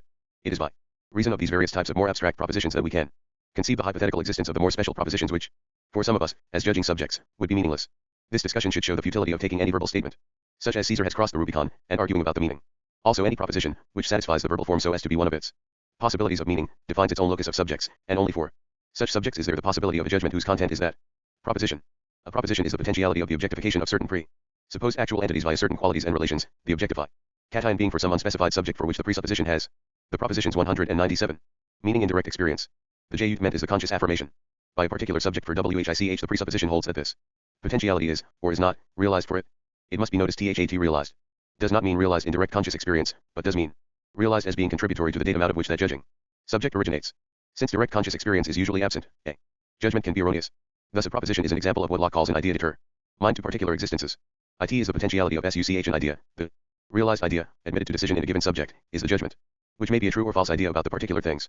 The discus Zion of this question must be resumed, cf. Part 1.1i, when conceptual activity is examined. But it is evident that a proposition is a complex entity which 300 stands between the eternal objects and the actual occasions. Compared to eternal objects, a proposition shares in the concrete particularity of actual occasions, and compared to actual occasions, a proposition shares in the abstract generality of eternal objects. Finally, it must be remembered that propositions enter into experience in other ways than through meant feelings. Plus, section for a metaphysical proposition in the proper, general sense of the term t.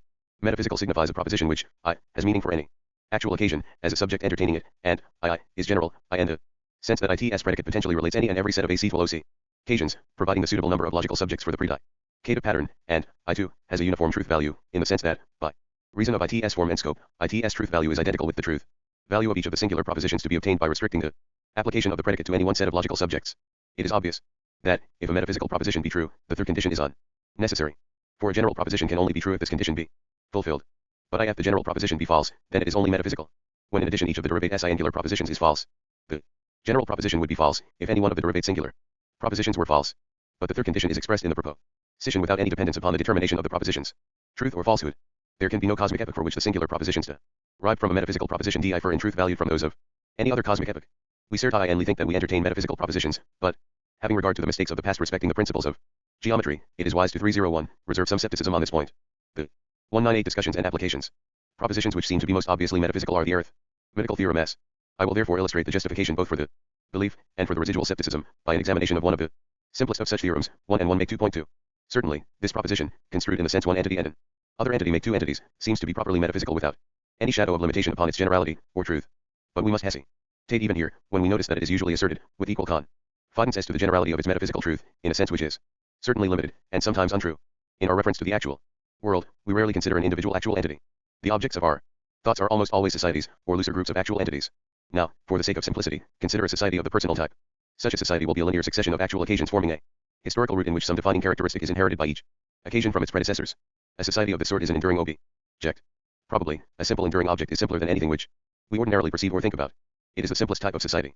And for any duration of its existence it requires its environment be largely composed of analogous simple enduring objects. What we normally consider is the wider society in which many strands of enduring objects are to be found, a corpuscular society. Now consider two distinct enduring objects. They will be easier to think about if their defining characteristics are different. We will call these defining characteristics A and B, and also will use these letters, A and B, as the names of the two enduring objects. Now the proposition one entity and another entity make 302 entities is usually construed in the sense that, given two enduring objects, any act of attention which consciously comprehends an actual occasion from each of the two historic roots will necessarily discover two actual occasions, one from each of the two distinct roots. For example, suppose that a cup and a saucer are two such enduring objects, which of course they are not. We always assume that, so long as they are both in existence and are sufficiently close to be seen in one glance, any act of attention, whereby we perceive the cup and Perceive the saucer will thereby involve the perception of two actual entities, one the cup in one occasion of its existence and the other the saucer in one occasion of its existence. There can be no reasonable doubt as to the truth of this assumption in this particular example. But in making it, we are very far from the metaphysical proposition from which we started. We are in fact stating a truth concerning the wide societies of entities amid which our lives are placed. It is a truth concerning this cosmos, but not a metaphysical truth. Let us return to the two truly simple enduring objects, A and B. Also, 2 for the proof of this proposition, cf. Principia Mathematica, Volume 2. Asterisk 110.643. The propositions 199.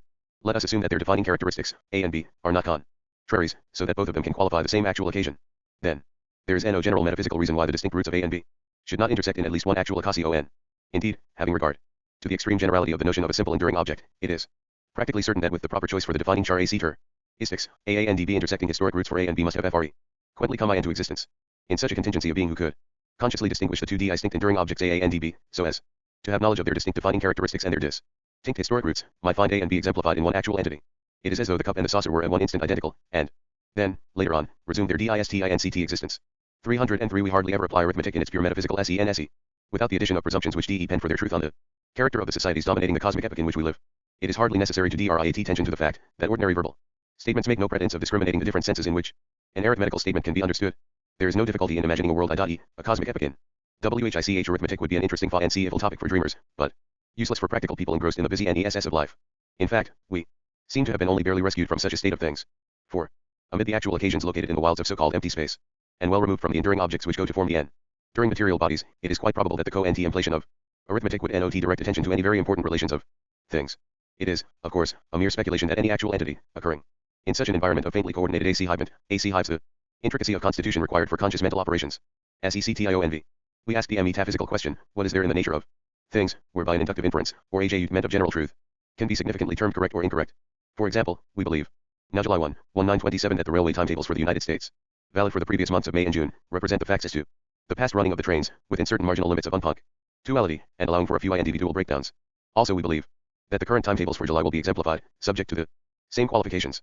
On the evidence before us our beliefs are justified. Provided THAT we introduce into our meant some estimate of the 304 high probability which is all that we mean to affirm. If we are considering astronomical events, our affirmations will include an estimate of 200 discussions and applications. A higher probability, though even here some margin of uncertainty may exist. The computers of some famous observatory may have made an unprecedented error, or some unknown physical law may have important relevance to the condition of the star mainly concerned, leading to its unexpected explosion. 3. This astronomical contingency, and the beliefs which cluster around it, have been stated with some detail, because as thus expressed they illustrate the problem as it shapes itself in philosophy. Also the example of the railway timetables illustrates another point. For it is possible, momentarily, in Vermont on July 1, 1927, to forget THAT the unprecedented Mississippi floods happened during that May and June, so that although the estimate as to error in punctuality was justified by the evidence conspicuously before us, it did not in fact allow for the considerable derangement of the traffic in some states in the Union. For the point of this illustration from railway trains is THAT there is a conformity to matter of fact, which these judgments exhibit, even if the events concerned have not happened, or will not happen. These considerations introduce the fundamental principle concerning judgment. It is that all meant is categorical. It concerns a proposition true or false in its application to the actual occasion which is the subject making the judgment. This doctrine is not so far from Bradley's doctrine of judgment, as explained in his logic. According to Bradley, the ultimate subject of every judgment is the one ultimate substance, the absolute. Also, according to him, the judging subject is a mode of the absolute, self-contradictory if taken to be independently actual. For Bradley, the judging subject has only a 305 derivative actuality, which is the expression of its status as an affection of the absolute. Thus, T and B are Bradley's doctrine, a judgment is an operation by which the absolute, under the limitations of one of its affections, enjoys self-consciousness of its enjoyment of affections. It will be noticed that in this bald summary of Bradley's position, I am borrowing Spinoza's phrase, affection substantia. In the philosophy of organism, an actual occasion as has been stated above is the whole universe in process of attainment of a particular satisfaction. Bradley's doctrine of actuality is simply inverted. The final actuality is the particular process with its particular attainment of satisfaction. The actuality of the universe is merely derivative from its solely verity in each actual entity. It must be held THAT judgment concerns the universe as objectified from the standpoint of the judging subject. It concerns the universe through that subject. With this doctrine in mind, we pass to the discussion of the sense in which probability can be a positive fact in an actual entity, so that apropos s. Since the sentence was written in July 1, 1927, a star has unexpectedly split in two in March 1, 1928. 4. Still less, at the time of writing the sentence, were the Vermont floods of November 1, 1927, foreseen. The propositions 20. Decision expressing the probability of some other proposition can in this respect agree or disagree with the constitution of the judging entity. The notion of probability, in the widest sense of THAT term, presents a puzzling philosophical problem. The mathematical theory of probability is based upon certain statistical assumptions. When these assumptions hold, the meaning of probability is simple, and the only remaining difficulties are concerned with the technical mathematical development. But it is not easy to understand how the statistical theory can apply to all cases to which the notion of more or less probability is habitually applied. 4. Example, when we consider as we do consider the probability of some scientific conjecture as to the internal constitution of the stars, or as to the future of human society after some unprecedented convulsion, we seem to be influenced by some analogy which it is very difficult to convert into an appeal to any definite statistical fact. We may consider that it is probable 306 that the J meant could be justified by some statistical appeal, if we only knew where to look. This is the belief that the statistical probability is itself probable. But here, evidently, there is an appeal to a wider meaning of probability in order to support the statistical probability applicable to the present case. It is arguable that this wider probability is itself another statistical probability as to the existence of the special statistics relevant to such types of scientific argument. But in this explanation, puzzling questions are accumulating, and it is impossible to avoid the suspicion that we are being put off with one of those make-believe explanations, so useful to reasoners who are wedded to a theory. The philosophy of organism provides two distinct elements in the universe from which an intuition of probability can originate. One of them is statistical. And this and the next two sections, plus an attempt will be made to justify the statistical theory. It is therefore the more imperative to survey carefully the difficulties which have to be met. In the first place, probability is always relative and to evidence, so, on the statistical theory, the numerical probability will mean the numerical ratio of favorable to UN favorable cases in the particular class of cases selected as the ground for statistical comparison. But alternative grounds certainly exist. Accordingly, we must provide a reason, T not based upon probability, why one ground is selected rather than A and other. We may admit such a chain of bigger and bigger probabilities, in which our first ground is selected as statistically probable in respect to its superiority to other grounds of OTHER types. We are thus driven back to a second order ground of probability. We may logically proceed to third order grounds, and so on. But if the statistical theory is to be substantiated, after a finite and number of steps we must reach a ground which is not selected for any reason of probability. It must be selected because it is the ground supposed in all our reasonings. 307 Apart from some such ultimate ground, the statistical theory, viewed as an ultimate explanation for all our uses of the notion of probability, must inevitably fail. This failure, 202 discussions and applications, arises by reason of the complete arbitrariness of the ultimate ground, upon which the whole estimate of probability finally rests. Secondly, the primary requisite for a ground suitable for statistical probability seems itself to appeal to probability. The members of the class, called the ground, must themselves be cases of equal probability, some favorable and some unfavorable, with the possibility of the limit in types of ground in which all members are favorable, or all members are unfavorable. The proposition in question, whose probability is to be estimated, must be known to be a member of the ground, but no other evidence, as to the set favorable or unfavorable to which the proposition belongs, enters into consideration. It is evident that, for the ultimate ground, the phrase cases of equal probability must be explicable, without reference to any notion of probability. The principle of such an explanation is easily found by reference to the 6 faces of dice. A die is a given fact, and its faces do not differ, qua faces, in any circumstance, relative to their fall with one face upwards or another face upwards. Also, beyond this given fact, there is ignorance. Thus again we are driven to an ultimate fact, there must be an ultimate species, and the specific character must be irrelevant to the favorableness or unfavorableness of the members of the species in their capacity of cases. All this must be given in direct knowledge without any appeal to probability. Also there must be equally direct knowledge of the proportion of favorable or unfavorable cases within the species at least within the limits of precision or vagueness presupposed in the conclusion. Thirdly, it is another requisite for a ground THAT the number of instances which it includes be finite. The whole theory of the ratios of cardinal numbers, on which 308 statistical probability depends, breaks down when the cardinal numbers are infinite. Fourthly, the method of sampling professes to evade two objections. One of them is the breakdown, mentioned above, when the number of cases in the ground is infinite. The other objection, thus evaded, is THAT. In practice the case in question is novel A and D does not belong to the ground which is in fact examined. According to the second objection, unless there is some further evidence, the statistical state of the ground is bogus evidence as to the probability of the case in question. To sum up, the method of sampling professes to overcome it, the difficulty arising from the infinity of the ground, and that arising from the novelty of the case in question, whereby it does not belong to the ground examined. In the discussion it must be remembered that we are considering that ultimate ground which must not require any appeal to probability beyond itself. Thus the statistical facts as to the ground must be given and not merely probable. When we have a infinite ground, containing an infinite number of favorable cases and an infinite number of unfavorable cases, random sampling can give no help towards the establishment of statistical probability. The propositions 203. Ability, for one reason because no SUCH notion of ratios can apply to these infinities, and for another reason, no sample is random, it has only follow a complex method. A finite number of samples each following some method of its own, however complex each method may be, will give a statistical result entirely dependent upon those methods. And so far as repetitions of so-called random samplings give concordant results, the only conclusion to be drawn is that there is a relevant, though concealed, analogy between the random methods. Thus a finite ground is essential for statistical probability. It must be understood that this argument implies no criticism on a properly interpreted method of sampling applied to a finite ground. 309. When the case in question does not belong to the ground examined, there can, apart from further information, be no rational inference from the ground to the novel case. If probability be in truth purely statistical, and if there be no additional information, there can be no escape from this conclusion. But we certainly do unhesitatingly argue from a ground which does not include the case in question, to a probable conclusion concerning the case in question. Thus either SUCH an inference is idle, futile, useless, or, when there is J justification, there is additional information. This is the famous dilemma which perplexes the theories of induction and of dot probability. Section 6. It is evident that the ultimate ground to which all probable judgments must refer can be not HING else than the actual world as objectified in judging subjects. A J-ing subject is always passing a J meant upon its own data. Thus, if the statistical theory is to hold, the relations between the judging subject and its data must be SUCH as to evade the difficulties which beset that theory. Every actual entity is in its nature essentially social, and this in two ways. First, the outlines of its own character are determined by the data, which its environment provides for its process of feeling. Secondly, these data are not extrinsic to the entity, they constitute that display of the universe which is inherent in the entity. Thus the data upon which the subject passes J-ment are themselves components conditioning the character of the J-ing subject. It follows that any general presupposition as to the character of the experiencing subject also implies a general presupposition as to the social environment and providing the display for that subject. In other words, a species of subject requires a species of data as its preliminary phase of concrescence. But such data are not ing but the social environment under the 31.0 abstraction affected by objectification. Also the character of the abstraction itself depends on the environment. The species of data requisite for the presumed J-ing subject presupposes an environment of a certain social character. 204 discussions and applications. Thus, according to the philosophy of organism, inductive reasoning gains its validity by reason of a suppressed premise.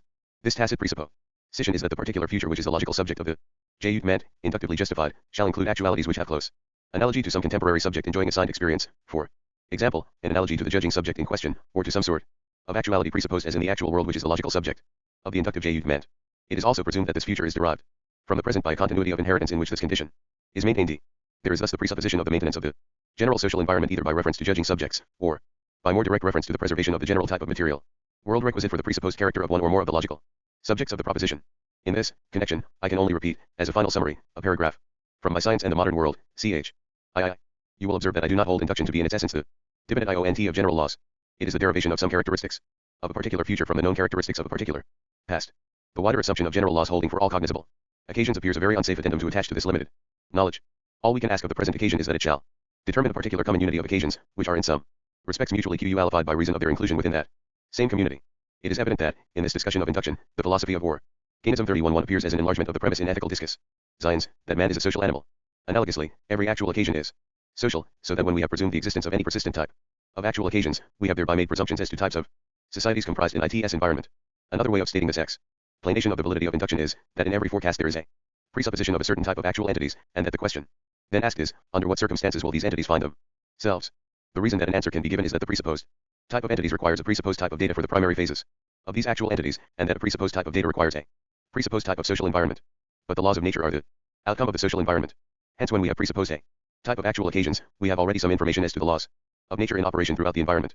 In every inductive judgment, there is therefore contained a presupposition of the maintenance of the general order of the immediate environment, so far as concerns actual entities within the scope of the induction. The inductive judgment has regard to the statistical probabilities inherent in this given order. The anticipations are devoid of meaning apart from the propositions 205. The definite cosmic order which they presuppose. Also survival requires order, and to presuppose survival, apart from the type of order which that type of survival requires, is a co-anti-rediction. It is at this point that the organic philosophy differs from any form of Cartesian substance philoso. Phy. For if a substance requires no thing but itself in order to exist, its survival can tell no tale as to the survival of order in its environment.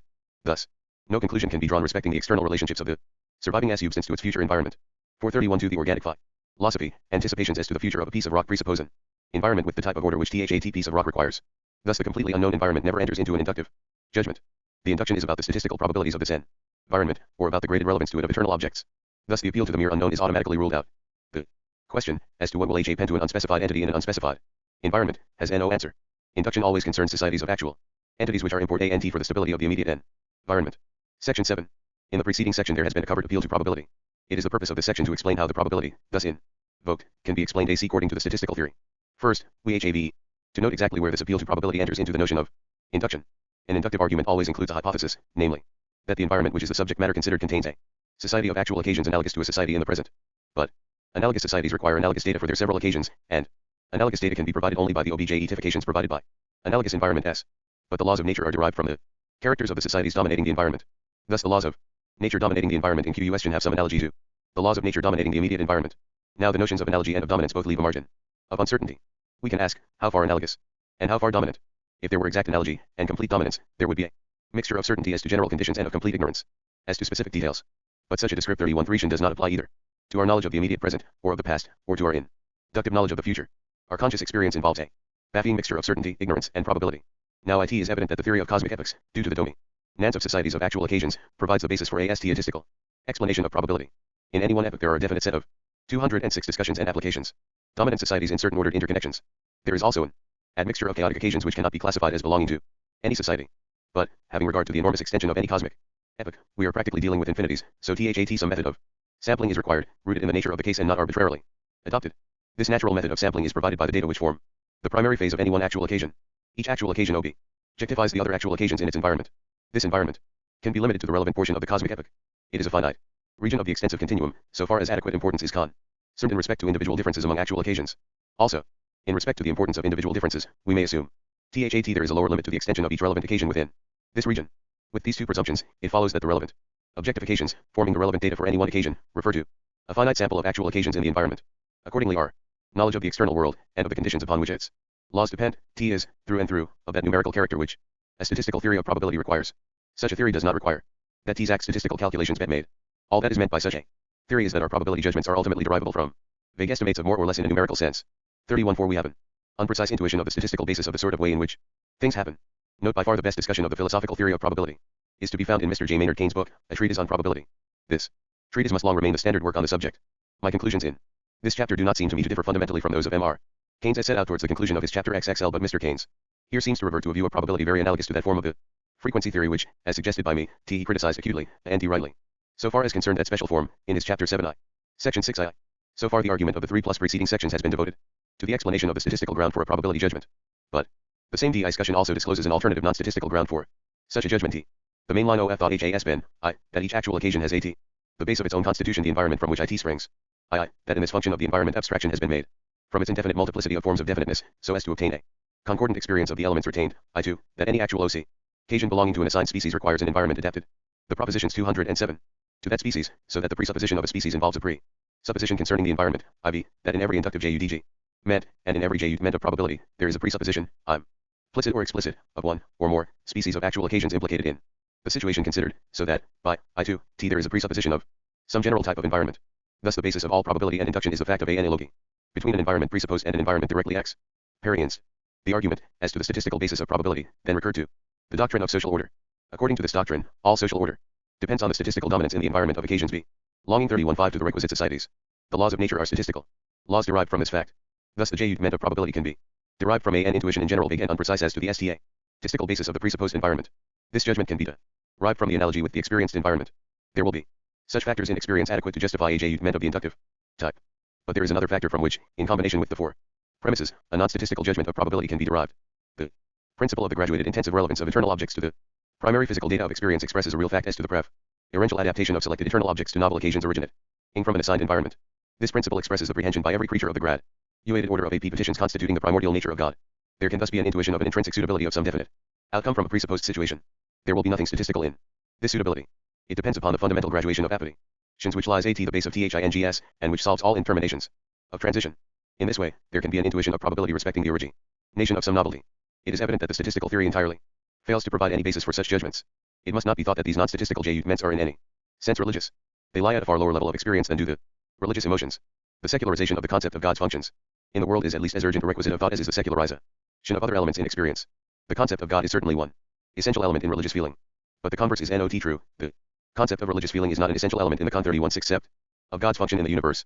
In this respect, religious literature has been sadly misleading to philosophic theory, partly by attraction and partly by repulsion. Chapter X. Process. Section I. 31.7 That all things fluid is the first vague generalization which the unsystematized, barely analyzed, intuition of men has produced. It is the theme of some of the best Hebrew poetry in the Psalms. It appears as one of the first generalizations of Greek philosophy in the form of the saying of Heraclitus. Amid the later barbarism of Anglo-Saxon thought, it reappears in the story of the sparrow flitting through the banqueting hall of the Northumbrian king, and in all stages of civilization its recollection lends its pathos to poetry. Without doubt, if we are to go back to that ultimate integral experience, unwarped by the sophistications of theory, that experience whose elucidation is the final aim of philosophy, the flux of things, is one ultimate generalization around which we must weave our philosophical system.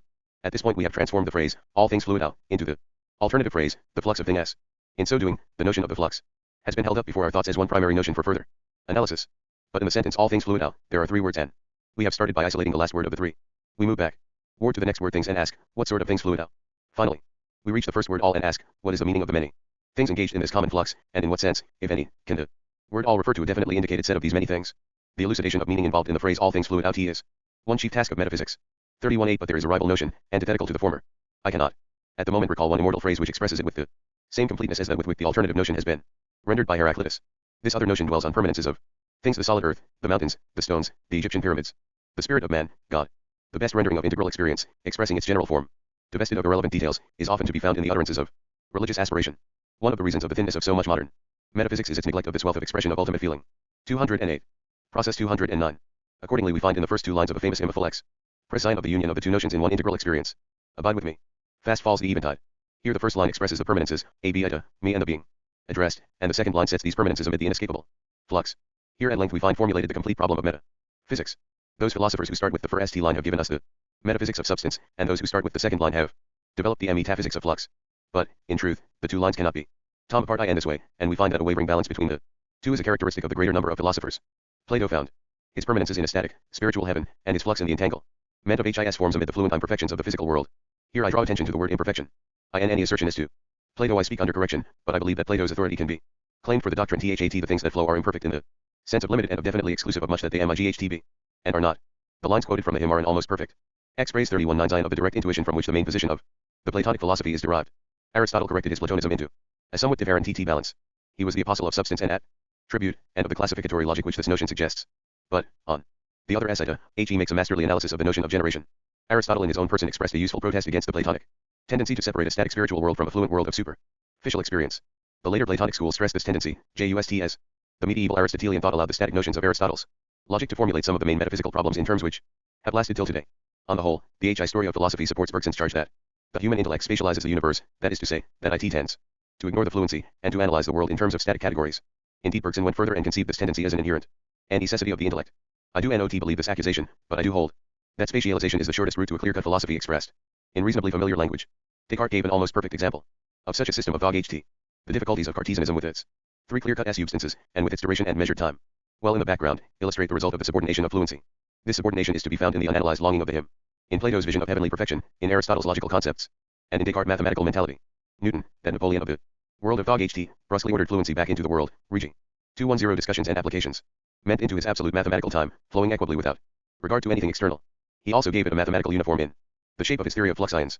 At this point the group of 17th and 18th 320 century philosophers practically made a discovery, which, although it lies on the surface of their writings, they only half realized. The discovery is that there are two kinds of fluency. One kind is the concrescence in which, in Locke's language, is the real internal constitution of a particular existent. The other kind is the transition from particular existent to particular existent. This transition, again in Locke's language, is the perpetually perishing, which is one aspect of the notion of time, and in another aspect, the transition is the origination of the present in conformity with the power of the past. The phrase the real internal constitution of a particular existent, the description of the human understanding is a process of reflection upon data, the phrase perpetually perishing, and the word power together, with its elucidation are all to be found in Locke's essay. Yet owing to the limited scope of his investigation, Locke did not generalize or put his scattered ideas together. This implicit notion of the two kinds of flux finds further unconscious illustration in Hume. It is all but explicit in Kant, though as I think misdescribed. Finally, it is lost in the evolutionary monism of Hegel and of his derivative schools. With all his inconsistencies, Locke is the philosopher to whom it is most useful to recur, when we desire to make explicit the discovery of the two kinds of fluency, required for the description of the fluent world. One kind is the fluency inherent in the constitution of the particular existent. This kind I have called concrese sense. The other kind is the fluency whereby the perishing of the process, on the completion of the particular existent, constitutes that existent as an original element in the constitutions of other particular existents, elicited by repetitions of process. This kind I have called transition. Crescent moves towards its final cause, which is its subjective aim. Transition is the vehicle of the efficient cause, which is the immortal past. The discussion of how the actual particular occasions become original elements for a new creation is termed 3-1 the theory of objectification. The objectified particular occasions together have the unity of a datum for the creative concrescence. But in acquiring this measure of connection, their inherent presuppositions of each other eliminate certain elements in their constitutions, and elect into relevance other elements. Thus objectification is an operation of mutually adjusted abstraction, or elimination, whereby the many occasions of the actual world become one complex datum. This fact of the elimination by reason of synthesis is sometimes termed the perspective of the actual world from the endpoint of that concrescence. Each actual occasion defines its own actual world, from which it originates. No two occasions can have identical actual worlds. Section I. Process 211. Concrescence is the name for the process in which the universe of many things acquires an individual unity and a determinate relegation of each item of the many to its subordination in the constitution of the novel one. The most general term thing or, equivalently, entity means nothing else than to be one of the many which find their niches in each instance of concrescence. Each instance of concrescence is itself the novel individual thing in question. There are not the concrescence and novel thing. When we analyze the novel thing we find nothing but the concrese sense. Actuality means nothing else than this ultimate entry into the concrete, in abstraction from which there is mere non-entity. In other words, abstraction from the notion of entry into the concrete is a self-contradictory notion, since it asks us to conceive a thing as not a thing. An instance of concrescence is termed an actual entity or, equivalently, an actual occasion. There is not one completed set of things which are actual occasions. For the fundamental inescapable fact is the creativity. 322 in virtue of which there can be no many things which are not subordinated in a concrete unity. Thus a set of all actual occasions is by the nature of things a standpoint for another concrescence which elicits a concrete unity from those many actual occasions. Thus we can never survey the actual world except from the standpoint of an immediate concrescence, which is falsifying the presupposed completion. The creativity in virtue of which any relative complete actual world is, by the nature of things, the datum for a new concrescence it is termed transition. Thus, by reason of Transition, the acetral world is always a relative term, and refers to that basis of presupposed actual occasions which is a datum for the novel. Concrescence. An actual occasion is analyzable. The analysis discloses operations forming entities which are individually alien into components of a complex which is concretely one. The term feeling will be used as the generic description of such operations. We thus say that an actual occasion is a concrescence affected by a process of feelings. A feeling can be considered in respect to I, the actual occasions felt, II, the eternal objects felt, I2, the feelings felt, and IV, its own sub. JE forms of intensity. In the process of concrescence, the diverse feelings pass on to wider generalities of integral feeling. Such a wider generality is a feeling of a complex of feelings, including their specific elements of identity and contrast. This process of the integration of feeling proceeds until the concrete unity of feeling is obtained. In this concrete unity, all intermination as to the realization of possibilities has been eliminated. The many entities of the universe, including those originating in the concrescence itself, find their respective roles in this. 212 discussions and applications. Final unity. This final unity is termed the satisfaction. The satisfaction is the culmination of the concrescence into a completely determinate matter of fact. In any of its antecedent stages, the concrescence exhibits sheer in 323 termination as to the nexus between its many components. Section 3. An actual occasion is nothing but the unity to be ascribed to a particular instance of concrescence. This concrescence is thus nothing else than the real internal constitution of the actual occasion in question. The analysis of the formal constitution of an actual entity has given 3 stages in the process of feeling: I, the responsive phase; II, the supplemental stage; and I2, the satisfaction. The satisfaction is merely the culmination marking the evaporation of all intermination, so that, in respect to all modes of feeling and to all entities in the universe, the satisfied actual entity embodies a determinate attitude of yes or no. Thus the satisfaction is the attainment of the private ideal, which is the final cause of the concrescence. But the process itself lies in the 2 former phases. The first phase is the phase of pure reception of the actual world in its guise of objective datum for aesthetic synthesis. In this phase there is the mere reception of the actual world as a multiplicity of private centers of feeling, implicated in a nexus of mutual presupposition. The feelings are felt as belonging to the external centers, and are not absorbed into the private immediacy. The second stage is governed by the private ideal, gradually shaped in the process itself, whereby the many feelings, derivatively felt as alien, are transformed into a unity of aesthetic appreciation immediately felt as private. This is the incoming of appetition, which in its higher exemplifications we term vision. In the language of physical science, the scalar form overwhelms the original vector form. The origins become subordinate to the individual experience. The vector form is not lost, but is submerged as the foundation of the scalar superstructure. In this second stage, the feelings assume an emotional 324 character by reason of this influx of conceptual feelings. But the reason why the origins are not lost in the private emotion is that there is no element in the universe capable of pure privacy. If we could obtain a complete analysis of meaning, the notion of pure privacy would be seen to be self-contradictory. Emotional feeling is still subject to the third metaphysical principle *** that to be something is to have the potentiality for acquiring real unity with other entities. Hence, to be a real component of an actual entity is in some way to realize this potentiality. Thus emotion is emotional feeling, and what is felt is the presupposed vector situation. In physical science, this principle takes the form which should never be lost sight of in fundamental speculation, that scalar quantities are constructs derivative from vector quantities. In more familiar language, this process 213 simple can be expressed by the statement that the notion of passing on is more fundamental than that of a private individual fact. In the abstract language here adopted for metaphysical statement, passing on becomes creativity, in the dictionary sense of the verb creare, to bring forth, beget, produce. Thus, according to the third principle, no entity can be divorced from the notion of creativity. An entity is at least a particular form, capable of infusing its own particularity into creativity. An actual entity, or a phase of an actual entity, is more than that, but, at least, it is that. Locke's particular ideas are merely the antecedent actual entities exercising their function of infusing with their own particularity the passing on, T, which is the primary phase of the real internal constitution of the actual entity in question. In obedience to a prevalent misconception, Locke termed this latter entity the mind, and discussed its furniture, when he should have discussed mental operations in their capacity of later phases in the constitutions of actual entities. Locke himself flittingly expresses this fundamental vector function of his ideas in a paragraph forming a portion of a quotation already 325 made. He writes, "I confess, power includes in it some kind of relation or relation to action or change, as, indeed, which of our ideas, of what kind soever, when attentively considered, does not. 1. Ascension 4. The second phase, that of supplementation, divides itself into 2 subordinate phases. Both of these phases may be trivial, also they are not truly separable, since they interfere with each other by intensification or inhibition. If both phases are trivial, the whole second phase is merely the definite negation of individual origination, and the process passes passively to its satisfaction. The actual entity is then the mere vehicle for the transference of inherited constitutions of feeling. Its private immediacy passes out of the picture. Of these 2 subphases, the former, so far as there is an order, is that of aesthetic supplement, and the latter is that of intellectual supplement. In the aesthetic supplement there is an emotional appreciation of the contrasts and rhythms inherent in the unification of the objective content in the concrescence of one actual occasion. In this phase perception is HEIN by its assumption of pain and pleasure, beauty and distaste. IT is the phase of inhibitions and intensifications. IT is the phase in which blue becomes more intense by reason of its contrasts, and shape acquires dominance by reason of its loveliness. What was received as alien has been recreated as private. This is the phase of perceptivity, including emotional reactions to perceptivity. In this phase, private immediacy has welded the data into a NEW fact of blind feeling. Pure aesthetic supple. 1 essay, 2, XXI, 3, T. 214 discussions and applications. Me and T has solved ITS problem. This phase requires an influx of conceptual feelings and their integration with the pure physical feelings. But blindness of the process, so far, retains an intermination.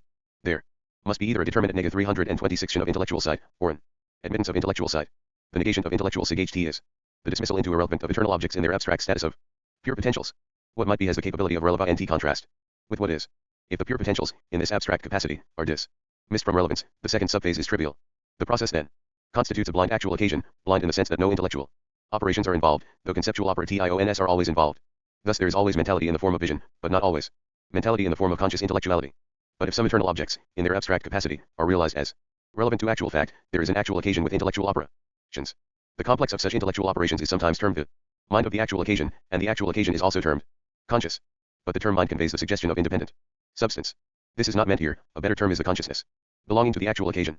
An eternal object realized in respect to its pure potentiality as related to determinate logical subjects is termed a propositional feeling in the mentality of the actual occasion in question.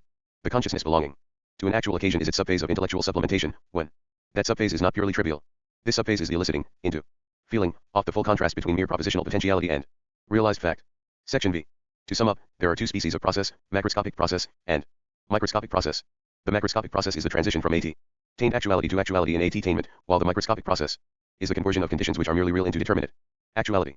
The former process affects the 327 transition from the actual to the merely real, and the latter process affects the growth from the real to the actual.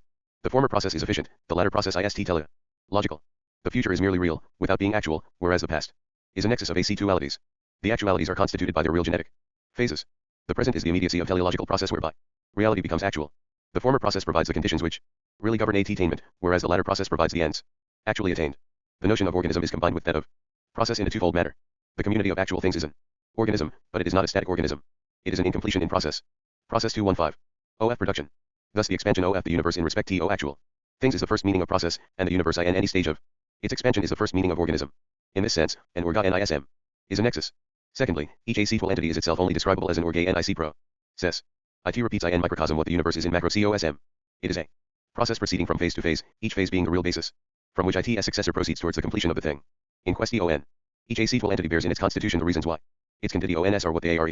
These reasons are the other actual entities subjectified for it. An object is a transcendent element characterizing that definiteness to which our experience has to conform. In this sense, the future has objective reality in the present, but no formal actuality.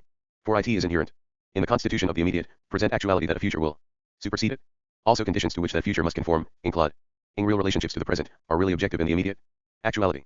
Thus each actual entity, although complete so far as concerns its microscopic process, is yet incomplete by reason of its objective inclusion of the macroscopic 328 process. It really experiences a future which must be actual, although the completed AC-dualities of that future are undetermined. In this sense, each actual occasion experiences its own objective immortality. Note the function HE reascribed to an object is in general agreement with a paragraph, p. 249, 2 NDT edition, in Professor Kempsmith's commentary on Kant's critique, where HE is considering Kant's objective deduction as in the first edition of the critique. When we examine the objective, we find that the primary CHAR characteristic distinguishing it from the subjective is that it lays a compulsion upon our minds, constraining us to think about it in a certain way. By an object is meant some HING which will not allow us to think at haphazard. There is of course the vital difference, among others, that where Kempsmith H. expounding Kant, writes thinking, the philosophy of organism substitutes experiencing. Part 3. The theory of prehensions. Chapter I. The theory of feelings. Section I. 334 The philosophy of organism is a cell theory of actuality. Each ultimate unit of fact is a cell complex, not analyzable into components with equivalent completeness of AC-duality. The cell can be considered genetically and morphologically. The genetic theory is considered in this part. 335 The morphological theory is considered in part 4, under the title of extensive analysis of an actual entity. In the genetic theory, the cell is exhibited as appropriating for the foundation of its own existence, the various elements of the universe out of which it arises. Each process of appropriation of a particular element is termed apprehension. The ultimate elements of the universe, thus AP, appropriated, are the already constituted actual entities, and the eternal objects. All the actual entities are positively prehended, but only a selection of the eternal objects. In the course of the integrations of these various prehensions, entities of other categorical types become relevant, and some new entities of these types, such as novel propositions and generic contrasts, come into existence. These relevant entities of these other types are also prehended into the constitution of the concrescent cell. This genetic process has now to be traced in its main outlines. An actual entity is a process in the course of which many operations with incomplete subjective unity terminate in a completed unity of operation, termed the satisfaction. The satisfaction is the contentment of the creative urge by the fulfillment of its categorical demands. The analysis of these categories is one aim of metaphysics. The process itself is the constitution of the actual entity. In Locke's phrase, it is the real internal constitution of the actual entity. In the older phraseology employed by Descartes, the process is what the actual entity is in itself, formal. The terms formal and formally are HE used in this sense. The terminal unity of operation, HE called the satisfaction, embodies what the actual entity is beyond itself. In Locke's phraseology, the powers of the actual entity are discovered in the analysis of the satisfaction. In Descartes phraseology, the satisfaction is the actual entity considered as analyzable in respect to its existence. 336 Objective. T. It is the actual entity as a definite, determinate, settled fact, stubborn and with unavoid. 219. 220 The theory of prehensions. Able consequences. The actual entity as described by the morphology of its satisfaction is the actual entity spatialized, to use Bergson's term. The actual entity, thus spatialized, is a given individual fact actuated by its own substantial form. Its own process, which is its own internal existence, has evaporated, worn out and satisfied, but its effects are all to be described. In terms of its satisfaction, the effects of an actual entity are its interventions in concurrent processes other than its own. Any entity, thus, intervening in processes transcending itself, is said to be functioning as an object. According to the fourth category of explanation, it is the one general metaphysical character of all entities of all sorts, that they function as objects. It is this metaphysical character which constitutes the solidarity of the universe. The peculiarity of an actual entity is that it can be considered both objectively and formally. The objective aspect is more philological so far as that actual entity is concerned. By this it is meant that the process involved is transcendent relatively to it, so that the essence of its satisfaction is said to be. The formal aspect is functional so far as that actual entity is concerned. By this it is meant that the process involved is immanent in it. But the objective consideration is pragmatic. It is the consideration of the actual entity in respect to its consequences. In the present chapter the emphasis is laid upon the formal consideration of an actual entity. But this formal consideration of one actual entity requires reference to the objective intervention of other actual entities. This objective intervention of other entities constitutes the creative character, which conditions the concrescence in question. The satisfaction of each actual entity is an element in the givenness of the university or it limits boundless, abstract possibility into the particular real potentiality from which each novel concrescence originates. The boundless, abstract possibility means the creativity 337 considered solely in reference to the possibilities of the intervention of eternal objects, and in abstraction from the objective intervention of actual entities belonging to any definite actual world, including God among the actualities abstracted from. Section I. The possibility of finite truths depends on the fact that the satisfaction of an actual entity is divisible into a variety of determinate operations. The operations are prehensions, but the negative prehensions which consist of exclusions from contribution to the concrescence can be treated in their subordination to the positive prehensions. These positive prehensions are termed feelings. The process of concrescence is divisible into an initial stage of many feelings, and a succession of subsequent phases of more complex feelings integrating the earlier simpler feelings, up to the satisfaction which is one complex unity of feeling. This is the genetic analysis of the satisfaction. Its coordinate analysis will be given later. In Part 4. The theory of feelings 221. Thus a component feeling in the satisfaction is to be assigned, for its origination, to an earlier phase of the concrescence. This is the general description of the divisible character of the satisfaction, from the genetic standpoint. The extensiveness which underlies the spatio-temporal relations of the universe is another outcome of this divisible character. Also the abstraction from its own full formal constitution involved in objectifications of one actual entity in the constitutions of other actual entities equally depends upon the same divisible character, whereby the actual entity is conveyed in the particularity of some one of its feeling as a feeling I.e., a positive prehension is entirely a transition affecting a concrescence. Its complex constitution is analyzable into 5 factors which express what that transition consists of and affects. The factors are I, the subject which feels, I, the initial 338 data which are to be felt, I2, the elimination in virtue of negative prehensions, IV, the objective datum which is felt, V, the subjective form which is how that subject feels, THAT objective datum. A feeling is in all respects determinate, with a determinate subject, determinate initial data, determinate negative prehensions, a determinate objective datum, and a determinate subjective form. There is a transition from the initial data to the objective datum affected by the elimination. The initial data constitute multiplicity, or MU rely one proper entity, while the objective datum is a nexus, a proposition, or a proper entity of some categorical type. There is a concrescence of the initial data into the objective datum, made possible by the elimination, and affected by the subjective form. The objective datum is the perspective of the initial data. T. The subjective form receives its determination from the negative prehensions, the objective datum, and the conceptual origination of the subject. The negative prehensions are determined by the categorical conditions governing feelings, by the subjective form, and by the initial data. This mutual determination of the elements involved in a feeling is one X-rays sign of the truth that the subject of the feeling is kausasui. The partial nature of a feeling, other than the co-complete satisfaction, is manifest by the impossibility of understanding its generation without recourse to the whole subject. There is a mutual sensitivity of feelings in one subject, governed by categorical conditions. This mutual sensitivity expresses the notion of final causation I in the guise of a pre-established harmony. Section II. A feeling can not be abstracted from the actual entity entertaining it. This actual entity is termed the subject of the feeling. It is in virtue of its subject that the feeling is one thing. If we abstract the subject from the feeling, we are left with New York things. Thus a feeling is 339 particular in the same sense in which each actual entity is a particular. It is one aspect of its own subject. 222 The theory of prehensions. The term subject has been retained because in the sense it is familiar in philosophy, but it is misleading. The term superject would be better. The subject superject is the purpose of the process originating the feelings. The feelings are inseparable from the end at which they aim, and this end is the feeler. The feelings aim at the feeler as their final cause. The feelings are what they are in order that their subject may be what it is. Then, transcendently, since the subject is WHAT, it is in virtue of its feelings, it is only by means of its feelings that the subject objectively conditions the creativity transcendent beyond itself. In our own relatively HIGH grade of human existence, this doctrine of feelings and their subject is best illustrated by our notion of moral responsibility. The subject is responsible for being what it is in virtue of its feelings. It is also derivatively responsible for the consequences of its existence because they flow from its feelings. If the subject predicate form of statement be taken to be metaphysically ultimate, it is then impossible to express this doctrine of feelings and their superject. It is better to say that the feelings aim at their subject, than to say that they are aimed at their subject. For the latter mode of X-rays, Zion removes the subject from the scope of the feeling and assigns it to an external agency. Thus the feeling would be wrongly abstracted from its own final cause. This final cause is an inherent element in the feeling, constituting the unity of that feeling. An actual entity feels as it does. Feel in order to be the actual enti which it is. In this way an actual entity satisfies Spinoza's notion of substance, it is kausasui. The creativity is not an external agency with its own ulterior purposes. All actual entities share with God this characteristic of self-causation. For this reason every actual entity also shares with God the characteristic of transcending all other actual entities, including God. The 340 universe is thus a creative advance into novelty. The alternative to this doctrine is a static morpho-logical universe. Section 4. There are three main categorical conditions which flow from the final nature of thing. These three conditions are I, the category of subjective unity, II, the category of objective identity, and I2, the category of objective diversity. Later we shall isolate 5 other categorical conditions. But the three conditions mentioned above have an air of ultimate metaphysical generality. The first category has to do with self-realization. Self-realization is the ultimate fact of facts. An actuality is self-realizing, and whatever is self-realizing is an actuality. An actual entity is at once the subject of self-realization, and the subject which is self-realized. The second and third categories have to do with objective determination. All entities, including even other actual entities, enter into the self-realization of an actuality in the capacity of determinants of the definite. The theory of feelings 223. Ness of THAT actuality.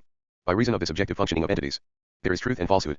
For every actuality is devoid of a shadow of ambiguity. IT is exactly what IT is, by reason of IT's objective definition at the hands of other entities. In abstraction from actualization, truth and falsehood are meaningless. We are in the region of non-sense, a limbo where nothing has any claim to existence. But definition is the soul of actuality. The attainment of a peculiar definiteness is the final cause which animates a particular process, and its attainment halts its process, so that by transcendence IT passes into its objective immortality as a new objective condition added to the riches of definiteness attainable, the real potentiality of the universe. A distinction must be made.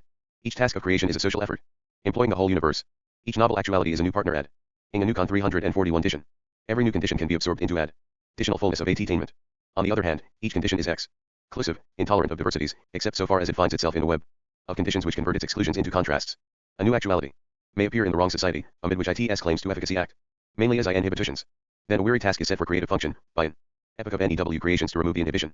Insistence on birth at the wrong season is the trick of evil. In other words, the novel fact may throw back, inhibit, and delay. But the advance, and it does arrive, will be richer in content, more fully conditioned, and more stable. For in ITS, objective efficacy an actual entity can only inhibit by reason of its alternative T for positive contribution. A chain of facts is like a barrier reef. On one side third one's wreckage, and beyond it harborage and safety.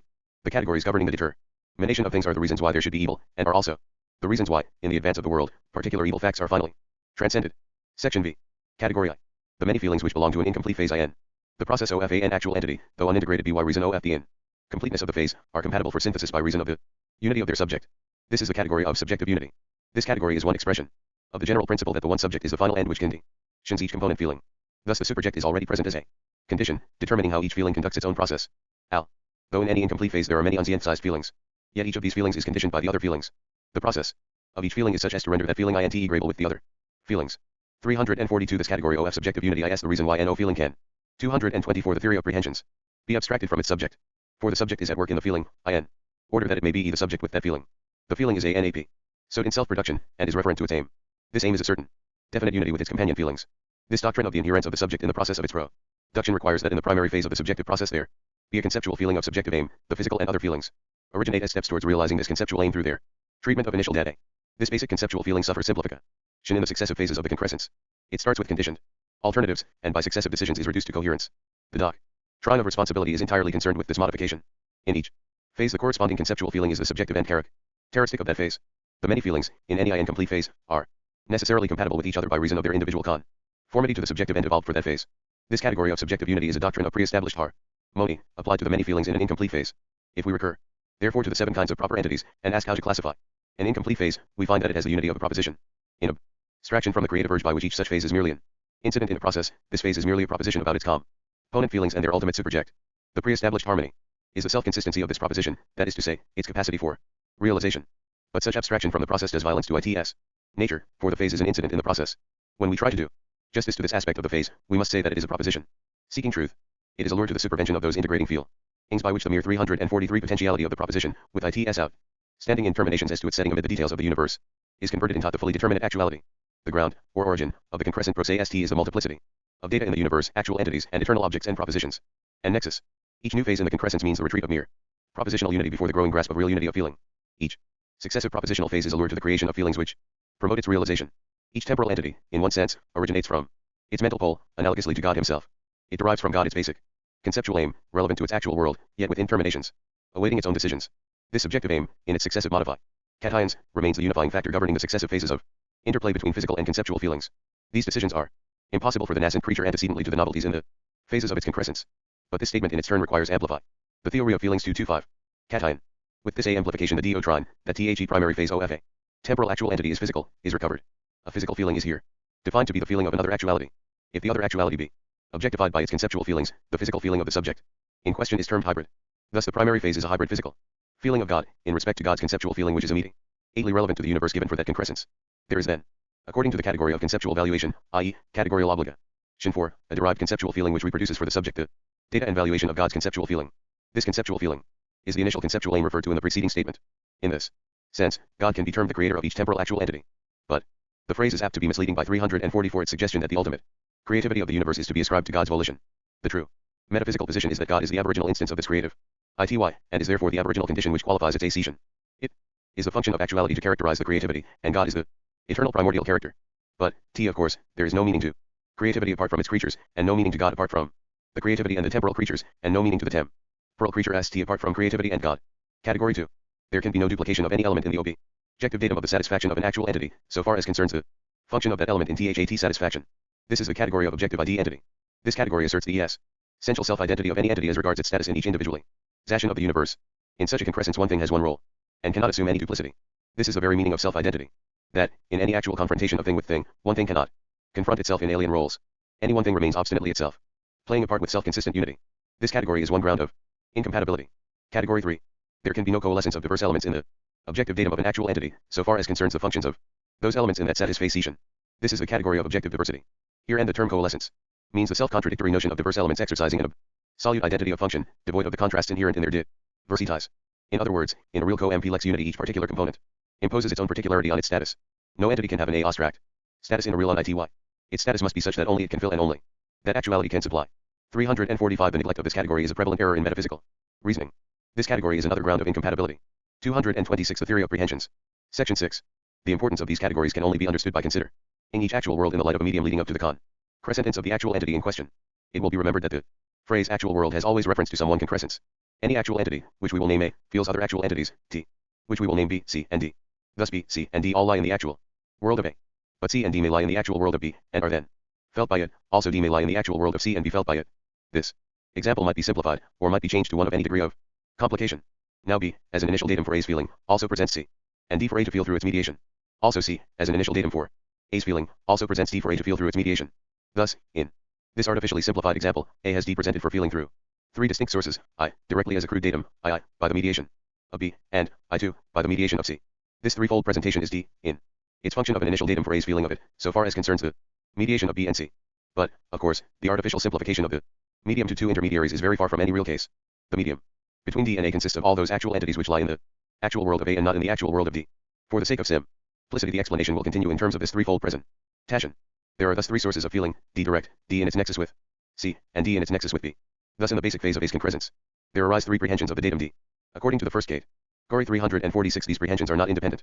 This subjective unity of the concrescence introduces negative prehensions, so that D in the direct feeling is not felt in its formal completeness, but objectified with the elimination of such of its prehensions as are inconsistent with D felt through the mediation of B, and through the mediation of C. Thus the three component feelings of the first phase are consistent, so as to pass into the integration of the second phase in which there is A's one feeling of a coherent objectification of D. Since D is necessarily self-consistent, the inconsistencies must arise from the subjective forms of the prehen. S ions of D by B directly, by C directly, and by indirectly. These inconsistencies lead to the eliminations in A's total prehension of D. In this process, the negative prehensions which affect the elimination are not merely negligible. The process through which a feeling passes in constituting itself also records itself in the subjective form of the integral feeling. The negative prehensions have their own subjective forms which they contribute to the process. A feeling bears on itself the scars of its birth. It recollects as a subjective emotion its struggle for existence. The theory of feelings 227 contains the impress of what it might have been, but is not. It is for this reason that what an actual entity has avoided as a datum for feeling may yet be an important part of ITS equipment. The actual cannot be reduced to mere matter of fact in divorce from the potential. The same principle of explanation also holds in the case of a conceptual prehension, in which the datum is an eternal object. In the first phase of this conceptual prehension, there is this eternal object to be felt as a mere abstract capacity for giving definiteness to a physical feeling.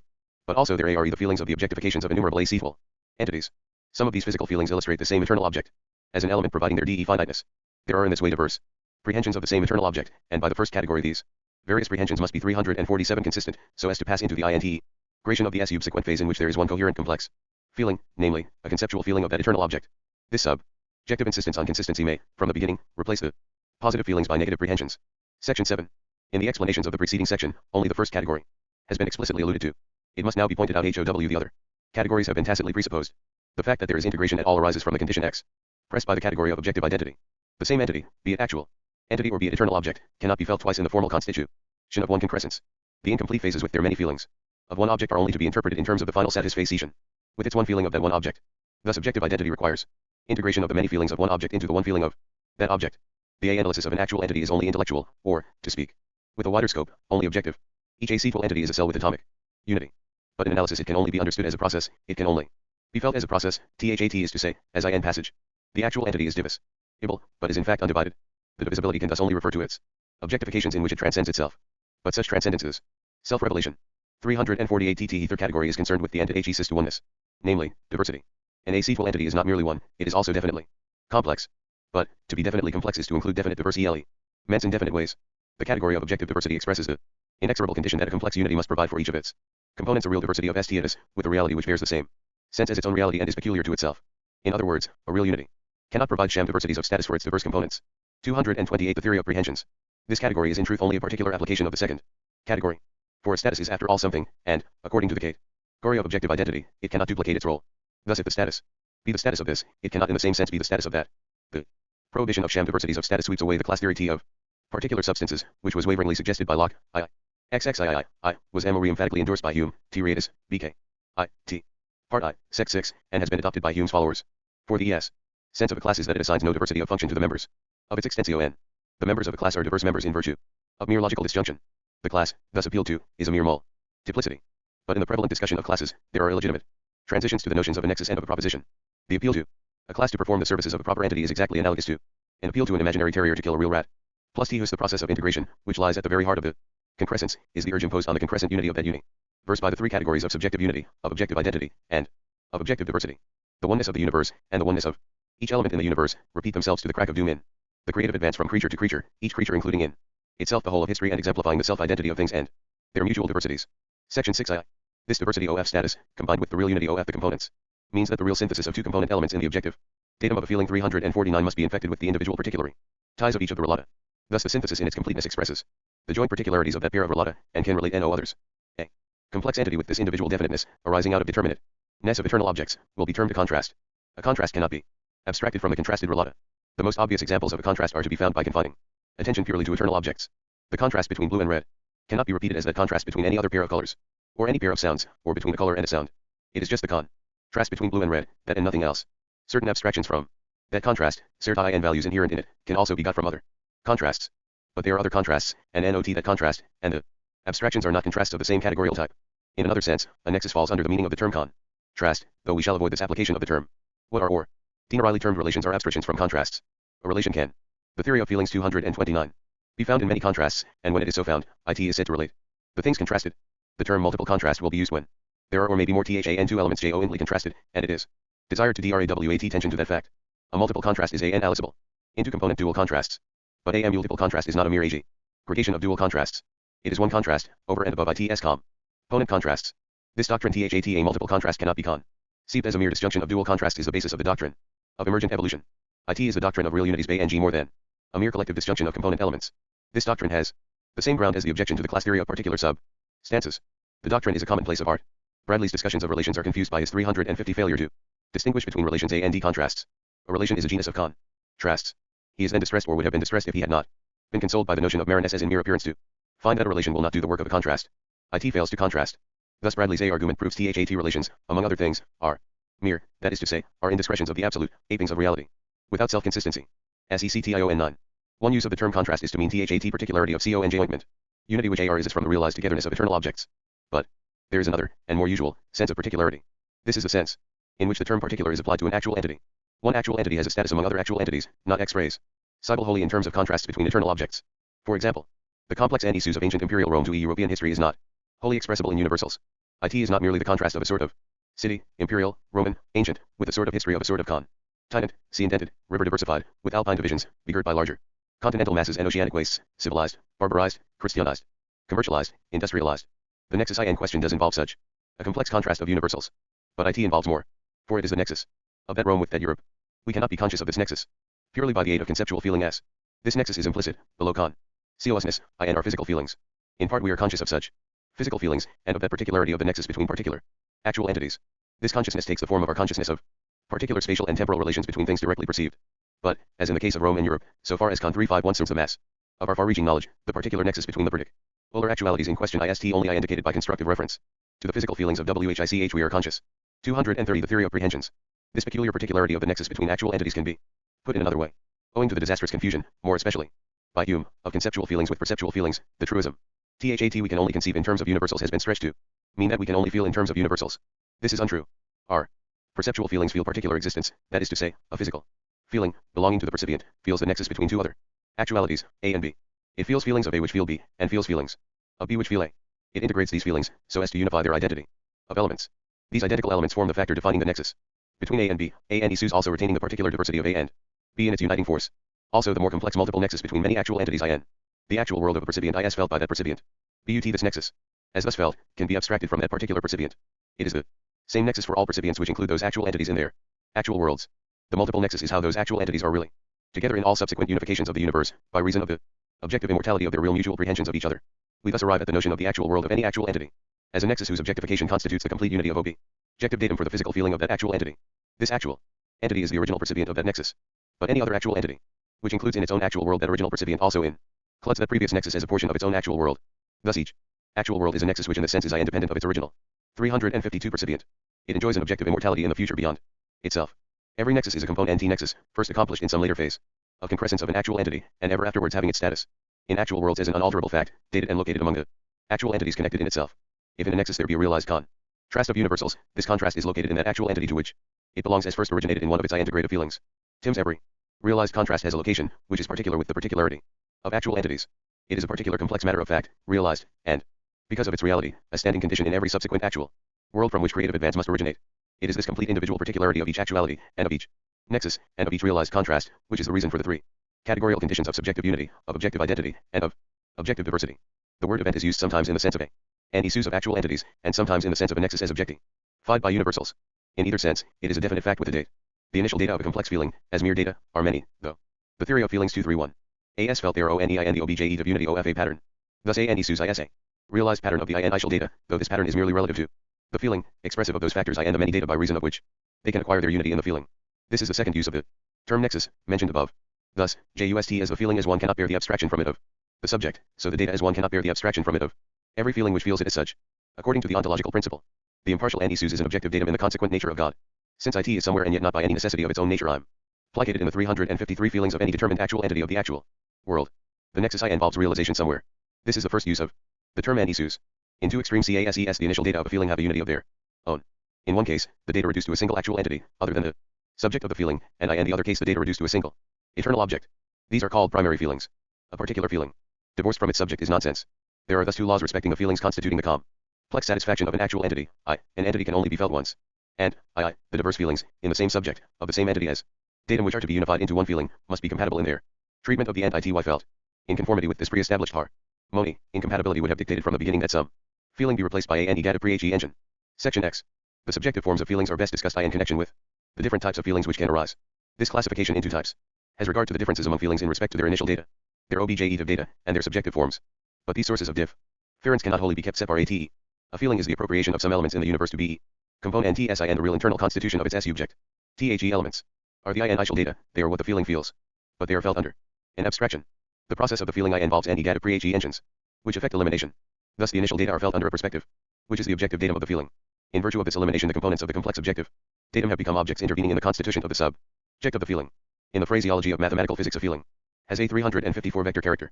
A feeling is the agency by which other things are built into the constitution of its one subject in process of concrescence. Feelings are constitutive of the nexus by reason of which the universe finds its unification ever renewed by novel concretions. The universe is always 232 The theory of prehensions. 1. Since there is no surveying it except from an actual entity which unifies it. Also the universe is always new, since the immediate actual entity is the subject of feelings which are essentially novelties. The essential novelty of a feeling attaches to its subjective form. The initial data, and even the nexus which is the objective datum, may have served other feelings with other subjects. But the subjective form is the immediate novelty, it is how that subject is feeling that objective datum. There is no tearing this subjective form from the novelty of this crescent ins.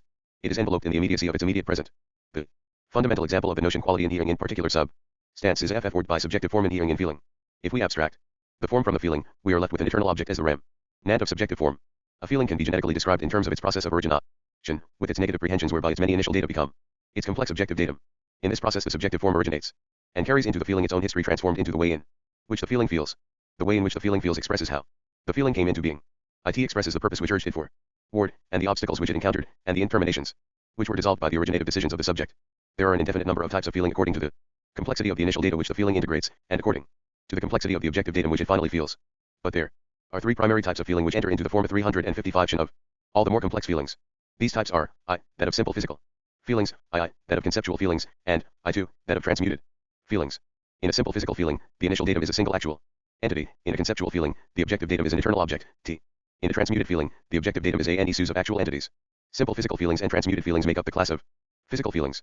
And none of these feelings, taken in their original purity devoid of AC accretions from later integrations, does the subjective form involve consciousness. Although in the propositional feeling the subjective form may involve J-U-Ment, this element in the subjective form is not necessarily present. One final remark must be added to the general description of a feeling. A feeling is a component in the concrescence of a novel actual entity. The feeling is always novel in reference to its data, since its subjective form, though it must always have reproductive reference to the data, is not wholly determined by them. The process of the concrescence is a progressive integration of feelings controlled by their subjective forms. In this synthesis, feelings of an earlier phase sink into the components of some more complex feeling of a later phase. Thus each phase adds its element of novelty, until the final phase in which the one complex satisfaction is the theory of feelings 233 reached. Thus the actual entity, as viewed morphologically through its satisfaction, is novel in reference to any one of its component feelings. It presupposes those feelings. But conversely, no feeling can be abstracted, either from its data, or it as subject. It is essentially a feeling aiming at that subject, and motivated by that aim. Thus the subjective form embodies the pragmatic aspect of the feeling, for the datum is felt with THAT subject. Tip form in order THAT the subject may be the subject which it is. In the analysis of a feeling, whatever presents it self as also anti-rem is a datum, whatever presents itself as 356, exclusively in re is subjective form. WHAT ever presents it as ELF in re and post-rem is subject subject. This doctrine of feeling is the central doctrine respecting the becoming of an actual entity. In a feeling the actual world, selectively appropriated, is the presupposed datum, not formless but with its own realized form selectively germane, in other words objectified. The subjective form is the angrazine of novel form peculiar to the new particular fact, and with its peculiar mode of fusion with the objective datum. The subjective form in abstraction from the feeling is merely a complex eternal object. In the becoming, it meets the data which are selected from the actual world. In OT her words, the data are already in being. There the term in being is for the moment used as equivalent to the term in realization. SECTION 11. **** A subjective form has two factors, its qualitative pattern and its pattern of intensive quantity. But these two factors of pattern cannot wholly be considered in abstraction from each other. For the relative intensities of the qualitative elements in the qualitative pattern are among the relational factors which constitute THAT qualitative pattern. Also conversely, there are qualitative relations among the qualitative elements and they constitute an abstract qualitative pattern for the qualitative relations. The pattern of intensities is not only the variety of qualitative elements with such intensities, but it is also the variety of qualitative elements, as in such and such an abstract qualitative pattern, with such and such intensities. Thus the two patterns are not really separable. It is true THAT there is an abstract qualitative pattern, and an abstract intensive pattern, but in the fused pattern the abstract qualitative pattern lends itself to the intensities, and the abstract intensive pattern lends itself to the qualities. Further, the subjective form cannot be absolutely DIS 357, joined from the pattern of the objective datum. Some elements of the subjective form can be thus DI joined, and they form the subjective form as in abstraction from the patterns of the objective datum. But the full subjective form can not be abstracted from the pattern of the objective datum. The intellectual disjunction is not a real separation. Also the subjective form, amid its own original elements, always involves reproduction of the pattern of the objective datum. As a simple example of this description of a feeling, consider the Audi 234 the theory of prehensions of sound. In order to avoid unnecessary complexity, let the sound be one definite note. The audition of this note is a feeling. This feeling has first an auditor, who is the subject of the feeling. But the auditor would not be the auditor that he is apart from this feeling of HIS. Secondly, there is the complex ordered environment composed of certain other actual entities which, however vaguely, is felt by reason of this audition. This environment is the datum of this feeling. It is the external world, as grasped systematically in this feeling. In this audition it is felt under the objectification of big spatial relations, and as exhibiting musical qualities. But the analytic discrimination of this datum of the feeling is in part vague and conjectural. So far as consciousness is concerned, there is the antecedent physiological functioning of the human body, and the presentational immediacy of the presented locus. There is also an emotional sensory pattern, the subjective form, which is more definite and more easily analyzable. The note, in its capacity of a private sensation, has pitch, quality, and intensity.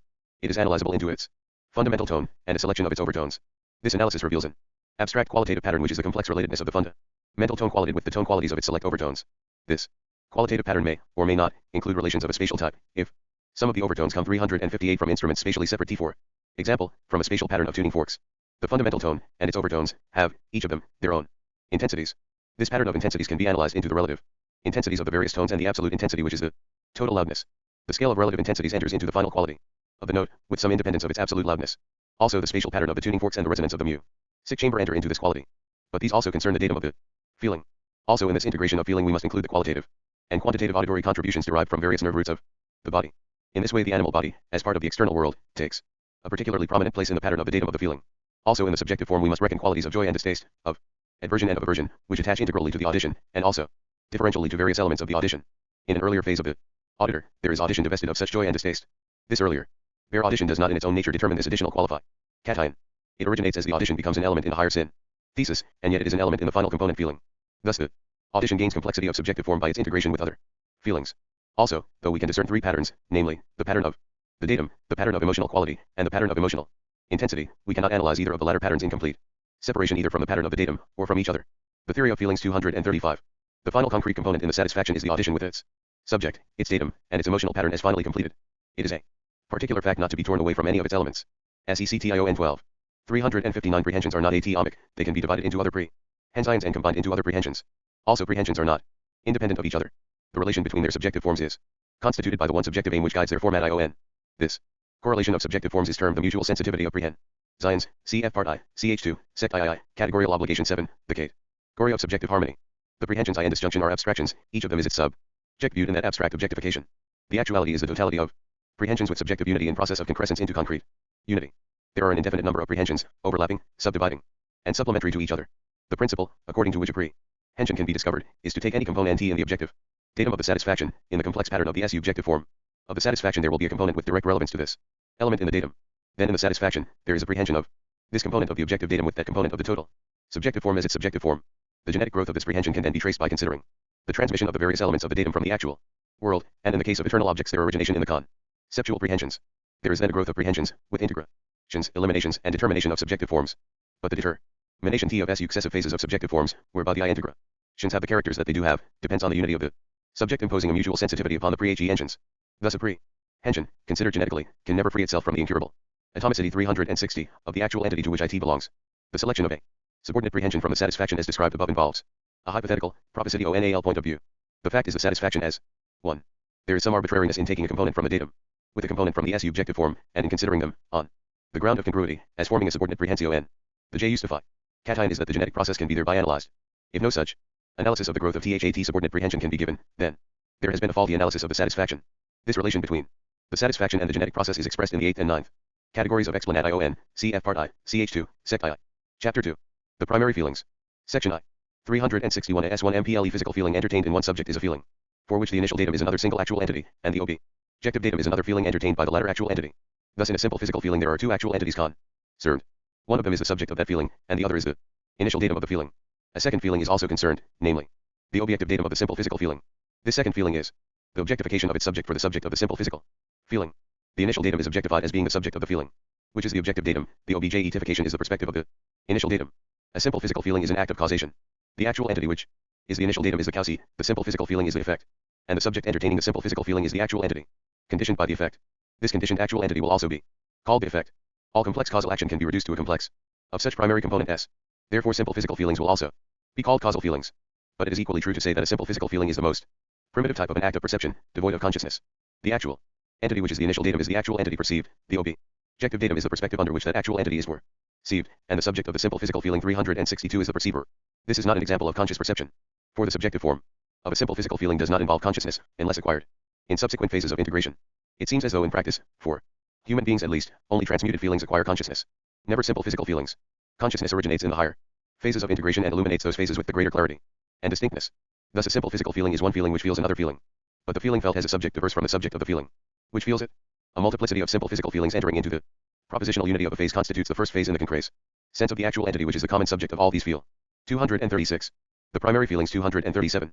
Ings. The limitation, whereby the actual entities felt are severally reduced to the perspective of one of their own feelings, is imposed by the categorical condition of subjective unity, requiring a harmonious compatibility in the feelings of each incomplete phase. Thus the negative prehensions involved in the production of any one feeling are not independent of the other feelings. The subjective forms of feelings depend in part on the negative prehensions. This primary phase of simple physical feelings constitutes the machinery by reason of which the creativity transcends the world already actual, and yet remains conditioned by that actual world in its new impersonatio. Owing to the vagueness of our conscious analysis of complex feelings, perhaps we never consciously discriminate one simple physical feeling in isolation. But all our physical relationships are made up of such simple PL1 physical feelings, as their atomic bricks. Apart from inhibitions or additions, weakenings or intensifications, due to the history of its production, the subjective form of a physical feeling is reenaction of the subjective form of the feeling felt. Thus the cause passes on its feeling to be reproduced. by the new subject as its own, and yet 363 as inseparable from the cause. There is a flow of feeling. But the reenaction is not perfect. The categorical demands of the concrescence require adjustments of the pattern of emotional intensities. The cause is objectively I and the constitution of the effect, in virtue of being the feeler of the feeling reproduced in the effect, with partial equivalence of subjective form. Also the cause's feeling has its own objective datum, and its own initial datum. Thus this antecedent initial datum has NOW entered into the datum of the effect's feeling at second hand through the mediation of the cause. The reason why the cause is objectively in the effect is that the cause's feeling cannot, as a feeling, be abstracted from its subject which is the cause. This passage of the cause into the effect is the cumulative character of time. The irreversibility of time depends on this character. Note that in the satisfaction there is an integration of simple physical feelings. No simple physical feeling need be distinguished in consciousness. Physical feelings may be merged with feelings of any type, and of whatever complexity. A simple physical feeling has the dual character of being the cause's feeling reenacted for the effect as subject. But this transference of feeling affects a partial identification of cause with effect, and not a mere representation of the cause. It is the accumulation of the universe and not a stage play about it. In a simple feeling there is a double particularity in reference to the actual world, t particular cause and the particular effect. In Locke's language, ILL, 6, and with his limitation of thought, a simple feeling is an idea in one mind determined to this or that particular existent. Locke is here expressing WHAT only metaphysicians can doubt. By reason of this duplicity in a simple feeling there is a vector character, which transfers the cause into the effect. It is a feeling from the cause, which acquires the subjectivity of the new effect without loss of its original. 238 The theory of prehensions. 364 Subjectivity in the cause. Simple physical feelings embody the reproductive character of nature, and also the objective immortality of the past. In virtue of these feelings time is the conformation of the immediate present to the past. Such feelings are conformal feelings. The novel actual entity, which is the effect, is the reproduction of the many actual entities of the past. But in this reproduction there is abstraction from their various totalities of feeling. This abstraction is required by the categorical conditions for compatible synthesis in the novel unity. This abstractive objectification is rendered possible by reason of the divisible character of the satisfactions of actual entities. By reason of this divisible character causation is the transfer of a feeling, and not of a total satisfaction. The other feelings are dismissed by negative prehensions, owing to their lack of compliance with categorical demands. A simple physical feeling enjoys a characteristic which has been variously described as reenaction, reproduction, and conformatio n. This characteristic can be more accurately explained in terms of the eternal objects involved. There are eternal objects determinate of the definiteness of the objective datum which is the cause, and eternal objects determinate of the definiteness of the subjective form belonging to the effect. When there is reenaction there is one eternal object with two-way functioning, namely, as partial determinant of the objective datum, and as partial determinant of the subjective form. In this two-way role, the eternal object is functioning relationally between the initial data on the one hand and the concrescent subject on the other. It is playing one self-consistent role in obedience to the category of objective identity. Physical science is the science investigating spatio-temporal and quantitative characteristics of simple physical feelings. The actual entities of the actual world are bound together in the nexus of these feelings. Also in the creative advance, the nexus proper to an antecedent 365 actual world is not destroyed. It is reproduced and added to by the new bonds of feeling, with the novel actualities which transcend it and include it. But these bonds have always their vector character. Accordingly the ultimate physical entities for physical science are always vectors indicating transference. In the world there is nothing static, but there is reproduction, and hence the permanence which is the result of order, and the cause of it. And yet there is always change, for time is cumulative as well as reproductive, and the accumulation of the many is not their reproduction as many. This section on simple physical feelings lays the foundation of the treatment of cosmology in the philosophy of organism. It contains the discussion of the ultimate elements from which a more complete philosophical discussion of the physical world, that is to say, of nature, must be derived. In the first place an endeavor has been made to do justice alike to the aspect of the world emphasized by Descartes and to the atomism of the modern quantum theory. Descartes saw the natural world as an extensive spatial plenum, enduring through time. Modern physicists see energy, the primary feelings 239, transferred indefinite quanta. This quantum otherwise also has analogues in recent neurology. Again, fatigue is the expression of accumulation, it is physical. Ical memory. Further, causation and physical memory spring from the same root, both of them are physical perception. Cosmology must do equal justice to atomism, to continuity, to causation, to memory, to perception, to qualitative and quantitative forms of energy, and to extension. But so far there has been no reference to the ultimate vibratory characters of organisms and to the potential element in nature. Section I. Conceptual feelings A and D. Simple causal feelings constitute the two main species of primary feelings. All other feelings of whatever complexity arise out of a process of integration which starts with a phase of these 366 primary feelings. There is, however, a difference between the species. An actual entity in the acetal world of a subject must enter into the crescentence of that subject by some simple causal feeling, however vague, trivial, and submerged. Negative prehensions may eliminate its distinctive importance. But in some way, by some trace of causal feeling, the remote actual entity is prehended positively. In the case of an eternal object, there is no such necessity. In any given concrescence, it may be included positively by means of a conceptual feeling, but it may be excluded by a negative prehension. The actualities have to be felt, while the pure potentials can be dismissed, so far as concerns their functionings as objects. This is the great distinction between an actual entity and an eternal object. The one is stubborn matter of fact, and the other never loses its accent of potentiality. In each concrescence there is a twofold aspect of the creative urge. In one aspect there is the origination of simple causal feelings, and in the other aspect there is the origination of conceptual feelings. These contrasted aspects will be called the physical and the mental poles of an acetal entity. No acetal entity is devoid of either pole, though their relative importance differs in different actual entities. Also conceptual feelings do not necessarily involve consciousness, though there can be no conscious feelings which do not involve conceptual feelings as elements in the synthesis. Thus an actual entity is essentially dipolar, with its physical and mental poles, and even the physical world cannot be properly understood without Reference to its other side, which is the complex of mental operations. The primary mental operations are conceptual feelings. A conceptual feeling is feeling an eternal object in the primary meta physical character of being an object, that is to say, feeling its capacity for being a realized determinant of process, immanence and transcendence, are the characteristics of an object, as a realized determinant at 367 is immanent, as a capacity for determination it is transcendent, in both roles. 240 The theory of prehensions. It is relevant to something not itself. There is no character belonging to the actual apart from its exclusive determination by selected eternal objects. The definiteness of the actual arises from the exclusiveness of eternal objects in their function as determinants. If the actual entity be this, then, by the nature of the case it is not that or that. The fact of incompatible alternatives is the ultimate fact in virtue of which there is definite character. A conceptual feeling is the feeling of an eternal object in respect to its general capacity as a determinant of character, including thereby its capacity of exclusiveness. In the technical phraseology of these lectures, a conceptual feeling is a feeling whose datum is an eternal object. Obviously a negative prehension is termed conceptual T when its datum is an eternal object. In a conceptual feeling there is no necessary progress from the initial data to the objective datum. The two may be identical, except insofar as conceptual feelings with diverse sources of origination acquire integration. Conceptual prehensions, positive or negative, constitute the primary operations among those belonging to the mental pole of an actual entity. Section II. The subjective form of a conceptual feeling has the character of evaluation, and this notion must now be explained. A conceptual feeling arises in some incomplete phase of its subject and passes into a supervening phase in which it has found integration with other feelings. In this supervening phase, the eternal object, which is the datum of the conceptual feeling, is an ingredient in some sort of datum in which the other components are the objective data of other feelings in the earlier phase.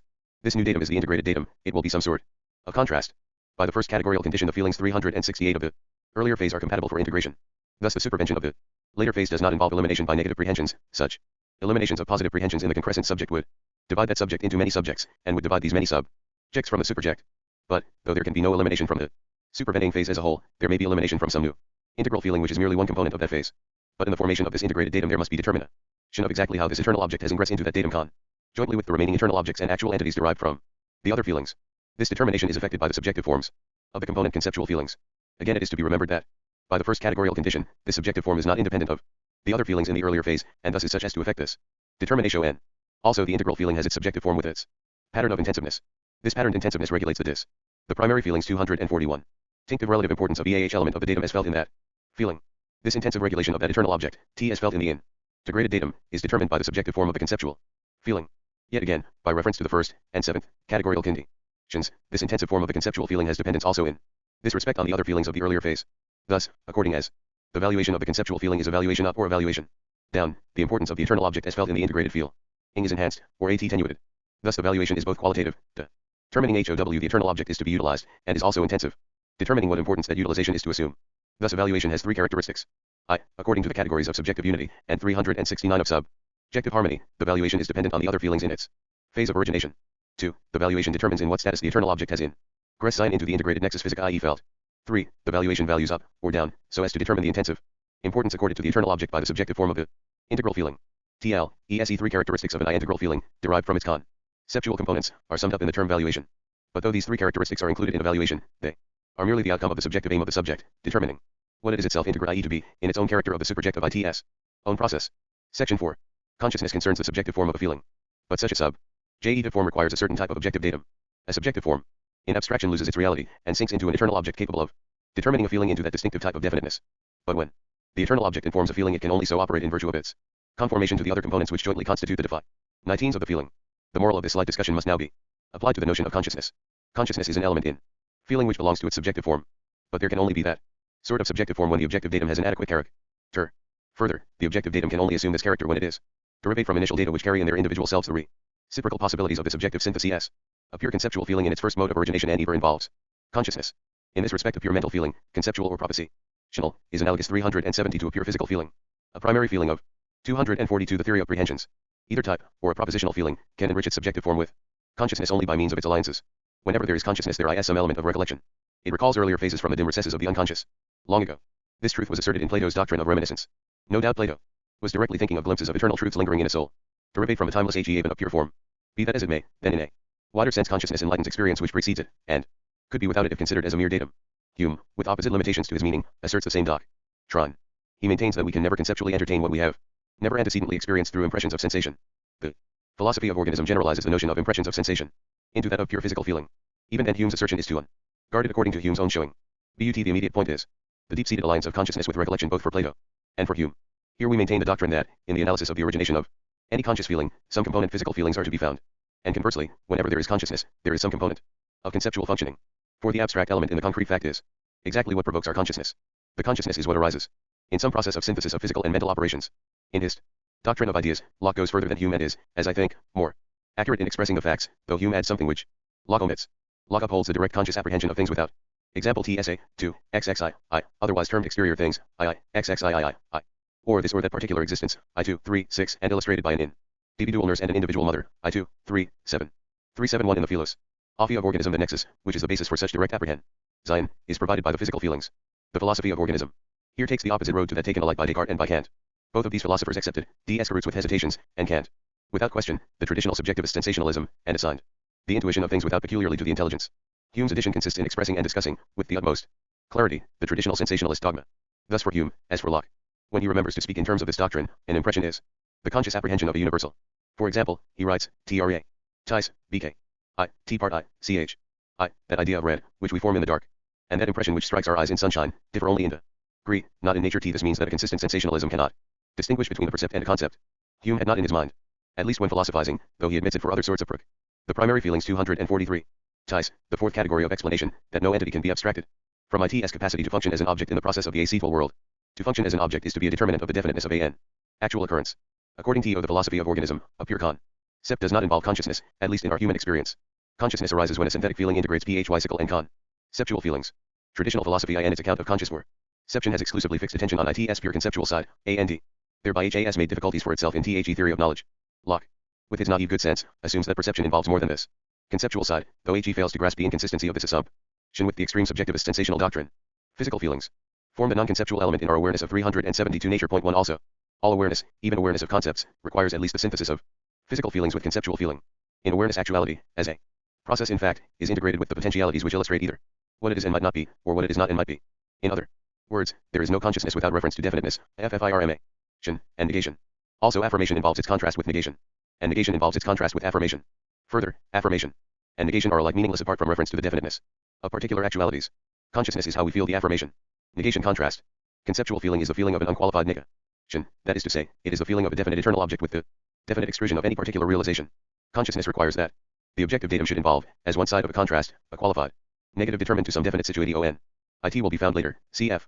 ch4, that this doctrine implies that there is no consciousness apart from propositions as one element in the objective datum. 1 cf. The concept of nature, ch. I. Chapter 3. The transmission of feelings. Section I. 37.3 According to the ontological principle there is nothing which floats into the world from nowhere. Everything in the actual world is referable to some actual entity. It is either transmitted from an actual entity in the past, or belongs to the subjective aim of the actual entity to whose concrescence it belongs. This subjective aim is both an example and a limitation of the ontological principle. It is an example, in that the principle is here applied to the immediacy of concrescent fact. The subject completes itself during the process of concrescence by a self-criticism of its own incomplete phases. In another sense, the subjective aim limits the ontological principle by its own autonomy. But the initial stage of its aim is an endowment which the subject inherits from the inevitable ordering of things, conceptually realized in the nature of God. The immediacy of the concrescent subject is constituted by its living aim at its own self-constitution. Thus the initial stage of the aim is rooted in the nature of God, and its completion depends on the self-causation of the subject subject. This function of God is analogous to the remorseless working of things in Greek and in Buddhist thought. The initial aim is the best for that I'm passe. But if the best be bad, then the ruthlessness of God can be personified as 8, the goddess of mischief. The chaff is burnt. What is inexorable in God is valuation as an aim towards order, and order means society. Permissive of actualities with patterned intensity of feeling arising from adjusted con 374 trasts. In this sense God is the principle of concretion. Namely, he is that actual entity from which each temporal concrescence receives that initial aim from which its self-causation starts. That aim determines the initial gradations of relevance of eternal objects for conceptual feeling, and constitutes the autonomous subject in its primary phase of feelings with its initial conceptual valuations, and with its initial physical purposes. Thus the transition of the creativity from an actual world to the correlate novel concrescence is conditioned by the relevance of God's all-embracing conceptual valuations to the particular possibilities of transmission from the actual world, and by its relevance to the various possibilities of initial subjective form available for the initial feelings. In this way there is constituted the concrescent subject in its primary phase, with its dipolar constitution, physical and mental, indissoluble. 244. The transmission of feelings. 245. If we prefer the phraseology, we can say that God and the actual world jointly constitute the character of the creativity for the initial phase of the novel concrescence. The subject, thus constituted, is the autonomous to as ter of its own concrescence into subject subject. It passes from a subjective aim in concrescence into a subject with objective immortality. At any stage it is subject subject. According to this explanation, self-determination is always imaginative in its origin. The deterministic efficient causation is the inflow of the actual world in its own proper character of its own feelings, with their own intensive strength, felt and reenacted by the novel concrescent subject. But this reenaction has a mere character of conformation to pattern. The subjective valuation is the work of novel conceptual feeling, and in proportion to its importance, acquired in Plex processes of integration and reintegration. This autonomous tool element modifies the subjective forms throughout the whole range of feeling in that concrescence and thereby guides the integrations. Insofar as there is negligible autonomous energy, the 375 subject merely receives the physical feelings, confirms their valuations according to the order of that epoch, and transmits by reason of its own objective mortality. Its own flash of autonomous individual experience is negligible for the science which is tracing transmissions up to the conscious experience of a final observer. But as soon as individual experience is not negligible, the autonomy of the subject in the modification of its initial subjective aim must be taken into account.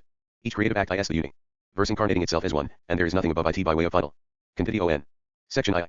The general doctrine of THE previous section requires an examination of principles regulating THE transmission of feelings into data for novel feelings in a new concrescence. Since no feeling can be abstracted from its subject, this transmission is merely another way of considering the objectification of actual entities. A feeling will be called physical when its datum involves objectifications of other actual entities. In the previous chapter, the special case of simple physical feelings was discussed. A feeling belonging to this special case has as its datum only one actual entity, and this actual entity is objectified by one of its feelings. All the more complex kinds of physical feelings arise in subsequent phases of concrescence, in virtue of integrations of simplet physical feelings with each other and with conceptual feelings. But before proceeding to these more complex physical feelings, a subdivision of simple physical feelings must be considered. Such feelings are subdivided into pure physical feelings and hybrid physical feeling s. In a pure physical feeling, the actual entity which is the datum is objectified by one of its own physical feelings, thus having reg ht to the reenaction which is characteristic of the subjective form of 246 the theory of prehensions. A simple physical feeling, we have in the case of the simpler actual entities an example of the transference of energy in the physical 376 world. When the datum is an actual entity of a highly complex grade, the physical feeling by which it is objectified as a datum may be of a highly complex character, and the simple notion of a transference of some form of energy to the NEW subject may entirely fail to exhaust the important aspects of the pure physical feeling in question. In a hybrid physical feeling, the actual entity forming the datum is objectified by one of its own conceptual feelings. Thus, having regard to the element of autonomy which is characteristic of the subjective form of a conceptual feeling, we have in the case of the more complex actual entities an example of the origination and direction of energy in the physical world. In general, this simplified aspect of a hybrid physical feeling does not exhaust its role in the concrescence of its subject. The disastrous separation of body and mind, characteristic of philosophical systems which are in any important respect derived from Cartesianism, is avoided in the philosophy of organism by the doctrines of hybrid physical feelings and of the transmuted feelings. In these ways, conceptual feelings pass into the category of physical feelings. Also conversely, physical feelings give rise to conceptual feelings, and conceptual feelings give rise to other conceptual feelings according to the doctrines of the categories of conceptual valuation, see category 4, and of conceptual reversion, see category V. To be discussed in the subsequent sections of this chapter. One important characteristic of a hybrid feeling is the intensity of the conceptual feeling which originates from it, according to the category of subjective valuation. In the next section, this categorical condition of conceptual valuation is considered in relation to all physical feelings, pure and hybrid alike. The present section will only anticipate that discussion so far as hybrid feelings are concerned. Thus the part of the general category now relevant can be formulated. 377 A hybrid physical feeling originates for its subject a conceptual feeling with the same datum as that of the conceptual feeling of the antecedent subject. But the two conceptual feelings in the two subjects respectively may have different subjective forms. There is an autonomy in the formation of the subjective forms of conceptual feelings, conditioned only by the unity of the subject as expressed in categorical conditions I, 7, and 6I. These conditions for unity COR relate the sympathetic subjective form of the hybrid feeling with the autonomous subjective form of the derivative conceptual feeling with the same subject. There are evidently two subspecies of hybrid feelings, I, those which feel the conceptual feelings of temporal actual entities, and I, those which feel the conceptual feelings of God. The objectification of God in a temporal subject is effected by the transmission of feelings 247. Hybrid feelings with God's conceptual feelings as data. Those of God's feelings which are positively prehended are those with some compatibility of contrast, or of identity, with physical feelings transmitted from the temporal world. But when we take God into account, then we can assert without any qualification Hume's principle, that all conceptual feelings are derived from physical feelings. The limitation of Hume's principle introduced by the consideration of the category of conceptual reversion, cf. Sec 3 of this chapter, is to be construed as referring merely to the transmission from the temporal world, leaving God out of account. Apart from the intervention of God, there could be nothing new in the world, and no order in the world. The course of creation would be a dead level of ineffectiveness, with all balance and intensity progressively excluded by the cross-currents of incompatibility. The novel hybrid feelings derived from God, with the derivative sympathetic conceptual valuations, are the foundations of progress. 378. Section 3. Conceptual feelings are primarily derived from physical feelings, and secondarily from each other. In this statement, the consideration of God's intervention is excluded. \v and this intervention is taken into account. All conceptual feelings must be derived from physical feelings. Unfettered conceptual valuation, infinite in Spinoza's sense of that term, is only possible once in the universe, since that creative act is objectively immortal, as an inescapable condition characterizing creative action. But, unless otherwise stated, only the temporal entities of the actual world will be considered. We have to discuss the categorical conditions for such derivation of conceptual feelings from the physical feelings relating to the temporal world. By the categorical condition of subjective unity, category I, the initial phase of physical feelings has the propositional unity of feelings compatible for integration into one feeling of the acetal world. But the completed determination of the subjective form of this final satisfaction awaits the origination of conceptual feelings whose subjective forms introduce the factor of valuation, that is, valuation up, or valuation down. Thus a supplementary phase succeeds to the initial purely physical phase.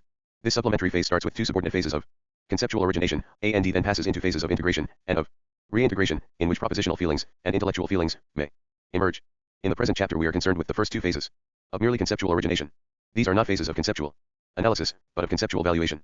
The subsequent analytic phases involve propositional feelings, and in certain circumstances issue in consciousness. But in this chapter we are merely concerned with blind conceptual valuation, and with the effect of such valuation upon physical. 248 The theory of prehensions. Feel 379 which lie in the future beyond the actual entities in which such valuations occur. The initial problem is to discover the principles according to which some eternal objects are prehended positively and others are prehended negatively. Some are felt and others are eliminated. In the solution of this problem 5 additional categorical conditions must be added to the 3 such conditions which have already been explained. The conditions have regard to the origination and coordination of conceptual feelings. They govern the general process of conceptual imagination, so far as concerns its origination from physical experience. Category 4. The category of conceptual valuation. From each physical feeling there is the derivation of a purely conceptual feeling whose datum is the eternal object exemplified in the definiteness of the actual entity, or off the nexus, physically felt. This category maintains the old principle that mentality originates from sensitive experience. It lays down the principle that all sensitive experience originates mental operation S. It does not, however, mean that there is no origination of other mental operations derivative from these primary mental operations. Nor does it mean that these mental operations involve consciousness, which is the product of intricate integration. The mental pole originates as the conceptual counterpart of operations. In the physical pole, the two poles are inseparable in their origination. The mental pole starts with the conceptual registration of the physical pole. This conceptual registration constitutes the sole datum of experience. According to the sensationalist school, writers of this school entirely neglect physical feelings originating in the physical pole. Hume's prescience of sensation and Kant's sensational data are considered in terms only applicable to conceptual registration. Hence Kant's notion of the chaos of such ulti 380 mate data. Also Hume, at least, in his treatise, can only find the differences of force and vivacity. The subjective form of a conceptual feeling is valuation. These valuations are subject to the category of subjective unity. Thus the conceptual registration is conceptual valuation, and conceptual valuation introduces creative purpose. The mental pole introduces the subject as a determinant of its own concrescence. The mental pole is the subject determining its own ideal of itself by reference to eternal principles of valuation utano, Mousley modified in their application to its own physical objective datum. Every actual entity is in time so far as its physical pole is concerned, and is out of time so far as its mental pole is concerned. It is the union of two worlds, namely, the temporal world, and the world of autonomous valuation. The integration of each simple physical feeling with its conceptual counterpart produces in a subsequent phase a physical feeling, whose subjective form of reenaction has gained or lost subjective intensity, according to the valuation up, or the valuation down, in the conceptual feeling. So far there is merely subjective readjustment of the subjective. The transmission of feelings 249 forms. This is a phase of physical purpose. The effect of the conceptual feeling is thus, so far, merely to provide THAT the modified subjective form, is not merely derived from the reenaction of the objectified actual entity. Also, in the complex subsequent integrations, we find that the conceptual counterpart has a role in detachment from the physical feeling out of which it originates. Category V. The category of conceptual reversion. There is SEC. Andre origination of conceptual feelings with data WHICH are partially identical with, and partially diverse from, the eternal objects forming the data in the primary phase of the mental pole, the determination of identity and diversity depending on the subjective aim at attaining depth of intensity by reason of contrast. Thus the first phase of the mental pole is conceptual 381 reproduction, and the second phase is a phase of conceptual reversion. In this second phase the proximate novelties are conceptually felt. This is the process by which the subsequent enrichment of subjective forms, both in qualitative pattern and in intensity through contrast, is made possible by the positive conceptual prehension of relevant alternatives. Point 1 There is a conceptual contrast of physical incompatibles. This is a category which, as thus stated, seems to limit the strict application of Plato's principle of reminiscence, and of Hume's principle of recollectio, and probably it does not contradict anything that Plato meant by his principle, but it does limit the rigid application of Hume's principle. Indeed Hume himself admitted exceptions. It is the category by which novelty enters the world, so that even amid stability there is never undifferentiated endurance. But, as the category states, reversion is always limited by the necessary inclusion of elements identical with elements in feelings of the antecedent phase, by the category of subjective unity, and by the seventh category of subjective harmony, to be explained later. All origination of feelings is governed by the subjective imposition of aptitude for final synthesis. Also by the category of objective identity, this aptitude always has its ground in the two-way functionings of self-identical elements. Then in synthesis there must always be a ground of identity and an aim at contrast. The aim at contrast arises from the depth of intensity promoted by contrast. The joint necessity of this ground of identity, and this aim at contrast, is partially expressed in this category of conceptual reversion. This aim at contrast is the expression of the ultimate creative purpose that each unification shall achieve some maximum depth of intensity of feeling, subject to the conditions of its concrescence. This ultimate purpose is formulated in category 8. The question, how, and in what sense, one unrealized 382 eternal object can be more, or less, proximate to an eternal object in realized angra. Sein, that is to say, in comparison with any other unfelt eternal object. One for another discussion of this topic, cf. My Religion in the Macon G, ch. 3. Sec 6 I. 250 The theory of prehensions is left unanswered by this category of reversion. In conformity with the ontological principle, this question can be answered only by reference to some actual entity. Every eternal object has entered into the conceptual feelings of God. Thus, a more fundamental account must ascribe the revered conceptual feeling in a temporal subject to its conceptual feeling derived, according to category 4, from the hybrid physical feeling of the relevancies conceptually ordered in God's experience. In this way, by the recognition of God's characterization of the creative act, a more complete rational explanation is attained. The category of reversion is then abolish, asterisk, and Hume's principle of the derivation of conceptual experience from physical experience remains without any exception. Section 4. The two categories of the preceding section concern the efficacy of physical feelings, pure or hybrid, for the origination of conceptual feelings, in a later phase of their own subject. The present section considers analogous feelings with diverse subjects scattered throughout members of a nexus. It considers a single subject, subsequent to the nexus, prehending this multiplicity of scattered feelings as the data for a corresponding multiplicity of its own simple physical feelings, some pure and some hybrid. It then formulates the process by which in that subject an analogy between these various feelings constituted by one eternal object, of whatever complexity, implicated in the various analogous data of these feelings is, by a supervening process of integration, converted into one feeling having, for its datum the specific contrast between the nexus as one entity and that eternal object. This contrast is what is familiarly known as the qualification of the nexus by that eternal object. And Inter 383 mediate stage. In this process of integration is the formation in the final subject of one conceptual feeling with THAT eternal object as its datum. This conceptual feeling has an impartial relevance to the above mentioned various simple physical feelings of the various members of the nexus. It is this impartiality of the conceptual feeling which leads to the integration in which the many members of the nexus are collected into the one nexus which they form, and in which that nexus is set in contrast to the one eternal object which has emerged from their analogies. Thus pure and hybrid physical feelings, issuing into a single conceptual feeling, constitute the preliminary phase of this transmutation in the prehending subject. The integration of these feelings in that subject leads to the transmuted physical feeling of a nexus as qualified by that eternal object which is the datum of the single conceptual feeling. In this way the world is physically felt as a unity, and is felt as divisible into parts. Week 11. ARE unities, namely, nexus. Each such unity has its own characteristics, arising from the undiscriminated actual entities which are members of that nexus. In some cases objectification of the nexus has only indirect. The TRANSL \ission of feelings 251. Reference TO the characteristics OF its individual atomic actualities. In such a case the objectification may introduce new elements into the world, for tunate or unfortunate. Usually the objectification gives direct information, so that the prehending subject shapes itself as the direct outcome of the order prevalent and the prehended issues. Transmutation is the way in which the acetal world is felt as a community, and is so felt in virtue of its prevalent order. For it arises by reason of the analogies between the various members of the prehended nexus, and eliminates their differences. Apart from transmutation our feeble intellectual operations would fail to penetrate into the dominant characteristics of things. We can only understand by discarding. Transmutation depends upon a categorical condition. 384 Category 6. The category of transmutation. When, I and accord, ends with category 4, or with categories 4 and v, 1 and the samet. Conceptual feeling is derived impartially by a prehending subject from its analogous simple physical feelings of various actual entities, then in a subsequent phase of integration of these simple physical feelings together with the derived conceptual feeling the prehending subject may transmute the datum of this conceptual feeling into a contrast with the nexus of those prehended actual entities, or of some part of that nexus, so that the NESUS, or its PART, thus qualified, is the objective datum of a feeling entertained by this prehending subject. Such a transmutation of simple physical feelings of many actualities into one physical feeling of a nexus as one is called a transmuted feeling. The origination of such a feeling depends upon intensities, valuations, and eliminations conjointly favorable. In order to understand this categorical condition, it must be noted that the integration of simple physical feelings into a complex physical feeling only provides for the various actual entities of the nexus being felt as separate entities requiring each other. \VE to account for the substitution of the one nexus in place of its component actual entities. THIS's Leibniz's problem which arises in his monadology. He solves the problem by an unanalyzed doctrine of confusion. Some category is required to provide a physical feeling of a NESUS as one entity with its own categorical type of existence. This one physical feeling in the final subject is derived by transmutatio from the various analogous physical feelings entertained by the various members of the nexus, together with their various analogous conceptual feelings, W with these various members as subjects, originated from these physical feelings, either directly according to category 4, or indirectly according to category V. The analogy of the physical feelings consists in the fact that their definite character exhibits the same ingredient, 385 eternal object. The analogy of the conceptual feelings consists in the fact that this one eternal object, or one reversion from this eternal object, is the datum for the various relevant co-conceptual feelings entertained respectively by members of the nexus. The final prehending subject prehends the members of the nexus, by pure physical feelings. 252 The theory of prehensions, in which the members are severally objectified by these analogous physical feelings, and 2. By hybrid physical feelings in which the members are severally objectified by these analogous conceptual feelings. In the prehending subject, these analogous, pure physical feelings originate a conceptual feeling, according to category 4, and, according to category V, there may be a reverted conceptual feeling. There will be only one direct conceptual feeling, for the simple physical feelings, I and the final subject, are analogous in the sense of exemplifying the same eternal object. If there be no reversion, this analogy extends over the pure and the hybrid physical feeling S. If there be important reversion, this analogy only extends over the hybrid feelings with the reverted conceptual feelings as data. This latter case is only important when the reverted feelings involve the predominantly intense valuation. Thus these many physical feelings of diverse actualities originate in the final subject one conceptual feeling. This single conceptual feeling has therefore an impartial reference throughout the actualities of the nexus. Also reverted conceptual feelings in the nexus are, in this connection, negligible unless they preserve this impartiality of reference throughout the nexus.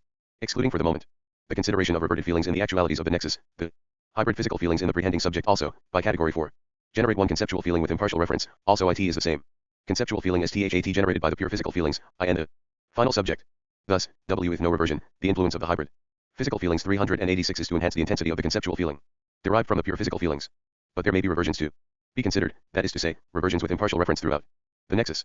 The reversion may originate in the separate actualities of the nexus, or in the final prehending subject, or there may be a double reversion involving both sources. Thus we must allow for the possibility of diverse reverted feelings, each with impartial reference. In so far as there is concordance and the reversions are dominant, there will issue one conceptual feeling of enhanced intensity.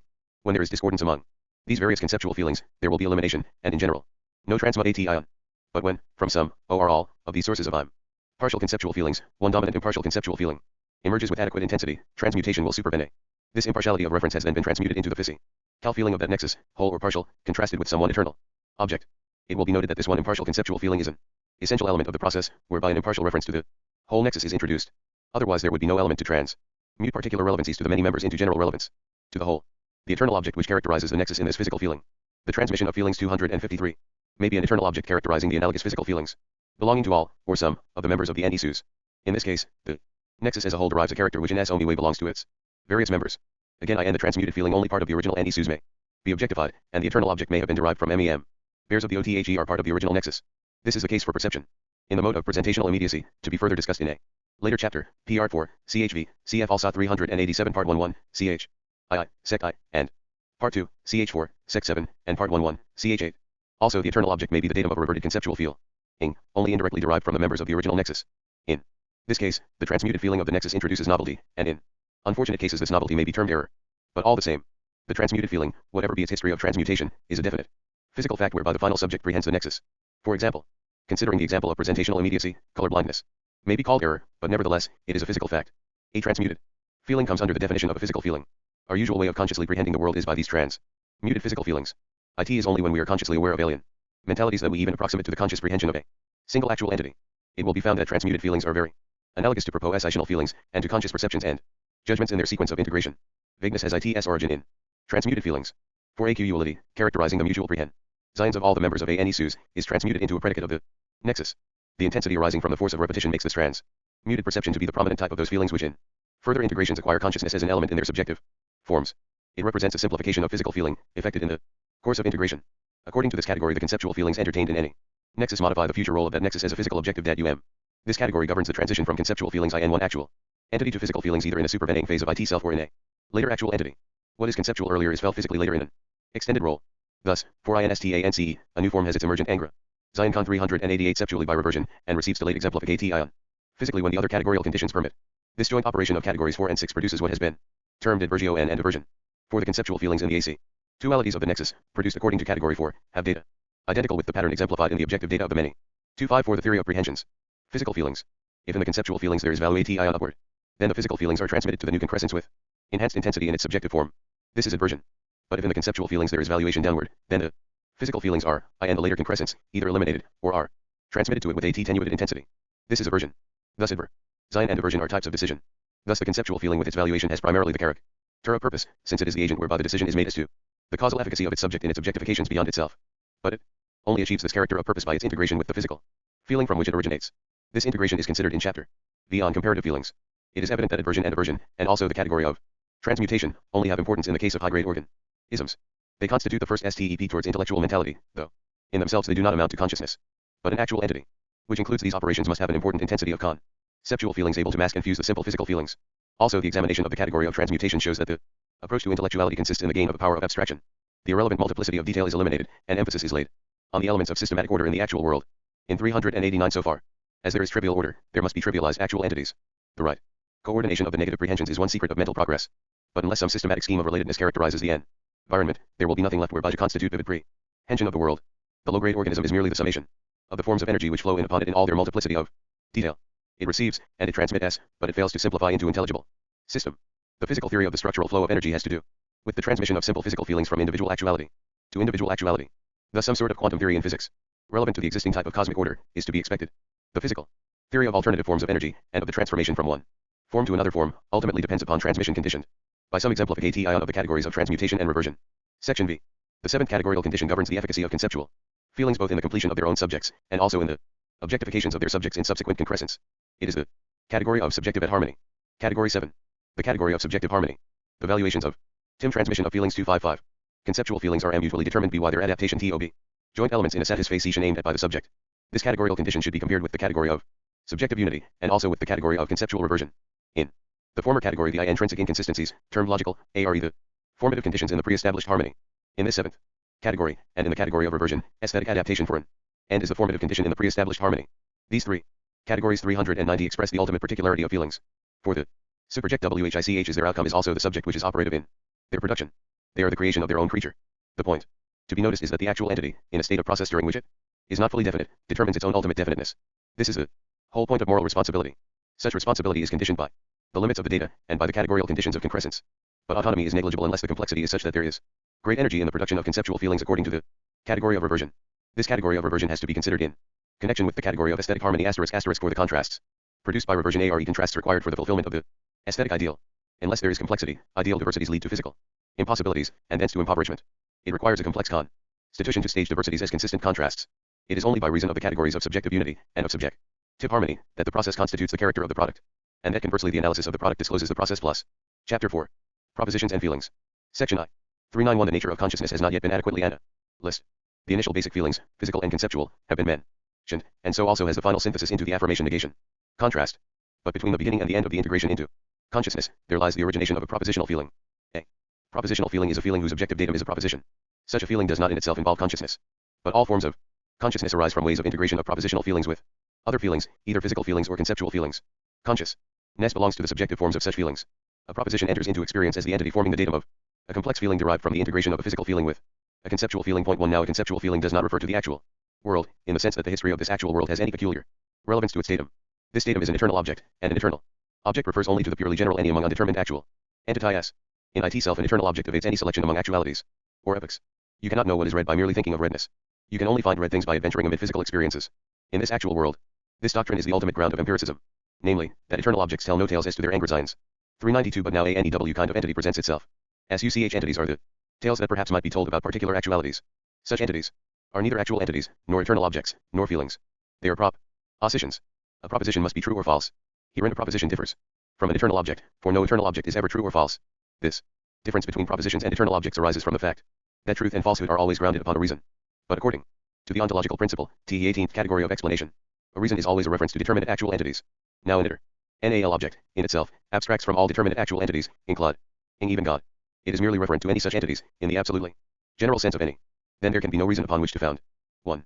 CFT also physical purposes considered INCHV. 256. Propositions and Feelings 257. The truth or falsehood of an eternal object. The very diversity of eternal objects has for its reason their diversity of functioning in this actual world.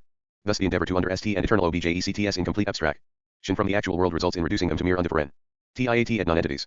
This is an exemplification of the categorical principle, that the general metaphysical character of being an entity is to be a determinant in the becoming of actualities. Accordingly the differentiated relevance of eternal objects to each instance of the creative process requires their conceptual realization in the primordial nature of God. He does not create eternal objects, for his nature requires them in the same degree that they require him. This is an exemplification of the coherence of the categorical types of existence. The general relationships of eternal objects to each other, relationships of diversity and of pattern, are their relationships in God's conceptual realization. Apart from this realization, there is mere isolation indistinguishable from non-entity. But a proposition, while preserving the indeterminateness of an eternal object, makes an incomplete abstract 393 from determinate actual entities.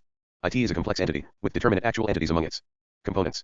These determinate actual entities, considered formulater and not as in the abstraction of the proposition, do afford a reason determining the truth or falsehood of the proposition. But the proposition in itself, apart from recourse to these reasons, tells no tale about itself, and in this respect it is indeterminate like the eternal objects.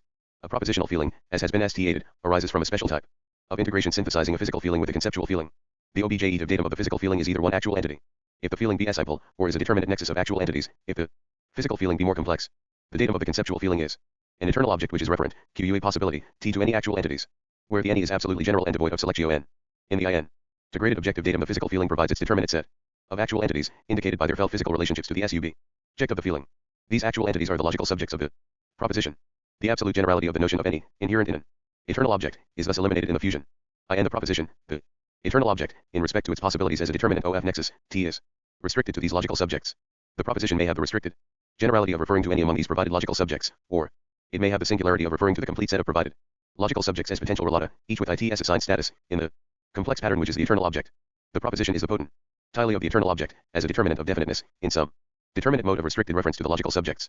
This eternal object is the predicative pattern of the proposition. The set of logical subjects is either completely singled out as these logical subjects in 258 the theory of prehensions.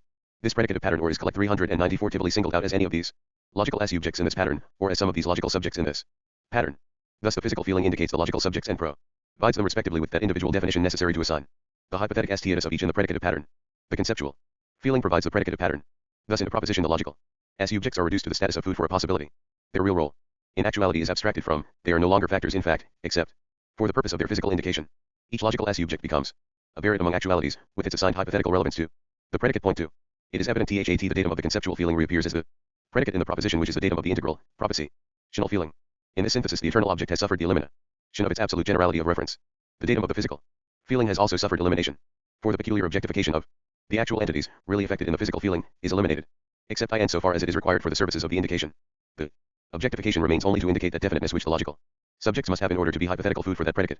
This necessary indication of the logical subjects requires the actual world as a systematic environment, for there can be no definite position in pure abstraction. The proposition is the possibility of that predicate applying in that assigned way to those logical subjects. In every proposition, as such and without going beyond it, there is complete indeterminateness, so far as concerns its own realization in a propositional feeling, and as regards its own truth. The logical subjects are, nevertheless, in fact actual entities which are definite in their realized mutual relatedness. Tim's the proposition is in fact true, or false. But its own 395 truth, or its own falsity, is no business of a proposition. That question concerns only a subject entertaining a propositional feeling with that proposition for its datum. Such an actual entity is termed a prehending subject of the proposition. Even a prehending subject is not necessarily using the proposition. That particular case has been discussed earlier in chapter 9 of part 2. In that chapter the term judging subject was used in place of the wider term prehending subject. To summarize this discussion of the general nature of a proposition shares with an eternal object the character of indeterminateness, in that both are definite potentialities for actuality with undetermined realization in actuality. But they differ in that an eternal object refers to actuality with absolute genera, ity, whereas a proposition refers to indicated logical subjects. Truth and falsehood always require some element of sheer givenness. Eternal objects cannot demonstrate what they 2cf my concept of nature, ch. For another exposition of this train of OT. Propositions and ff.elings 259 are except in some given fact. The logical subjects of a proposition supply the element of givenness requisite for truth and falsehood. Section I. A proposition has neither the particularity of a feeling, nor the reality of a nexus. It is a datum for feeling, awaiting a subject feeling it. Its relevance to the acetal world by means of its logical subjects makes it a lure for feeling. In fact many subjects may feel it with diverse feelings, and with diverse sorts of feeling s. The fact that propositions were rst considered in connection with logic, and the amoralistic preference for true propositions, have obscured the role of propositions in the actual world. Logicians only discuss the judgment of propositions. Indeed some philosophers fail to distinguish propositions from judgments, and most logicians consider propositions as merely uppunished to demands. The result is that false propositions have fared badly, thrown into the dust heap, neglected. But in the real world it is more important 396 that a proposition be interesting than that it be true. The importance of truth is that it adds to interest. The doctrine here maintained is that demand feelings form only one subdivision of propositional feelings, and arise from the special sort of integration of propositional feelings with other feelings. Propositional feelings are not, in their simplest examples, conscious feelings. Consciousness only arises in some integrations in WHICH. Propositional feelings are among the components integrated.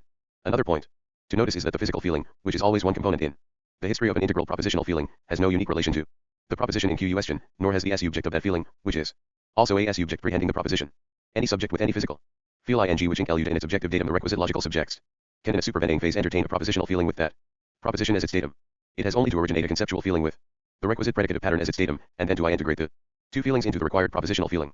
Evidently NEW propositions come into being with the creative advance of TE world. For every proposition involves ITS logical subjects, and it cannot be the proposition which it is, unless those logical subjects are the actual entities which they are. Thus no actual entity can feel a proposition, if its actual world does not include the logical subjects of that proposition. The proposition Caesar crossed the Rubicon could not be felt by Hannibal. In any occasion of his existence on earth, Hannibal could feel propositions, with certain analogies to this proposition, but not this proposition.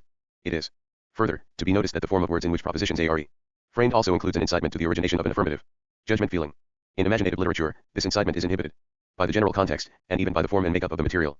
260 The Theory of Prehensions. Book. Sometimes there is even a form of words designed 397 to inhibit the formation of a judgment feeling, such as once upon a time. The verbal statement also includes words and phrases to symbolize the sort of physical feelings necessary to indicate the logical subjects of the proposition. But language is always elliptical, and depends for its meaning upon the circumstances of its publication. For example, the word Caesar may mean a puppy dog, or a Negro slave, or the first Roman emperor.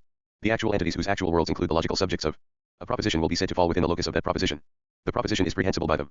Of those actual entities which fall within the locus of a proposition, only some will prehend it positively. There are two kinds of pure propositional feelings, namely, imaginative feelings and perceptive feelings. These kinds are not sharply distinguished, but their extreme instances function very differently. Section 3. A propositional feeling can arise only in a late phase of the process of the prehending subject. For it requires, in earlier phases, a physical feeling whose objective datum includes the requisite logical subjects, and F3, a physical feeling involving a certain eternal object among the determinants of the definiteness of its datum, and y, the conceptual feeling of this eternal object, necessarily derive from the physical feeling under heading F3, according to categorical condition 4, and perhaps 8, some conceptual feeling which is a reversion from the former conceptual feeling, according to categorical condition V, involving another eternal object as its datum.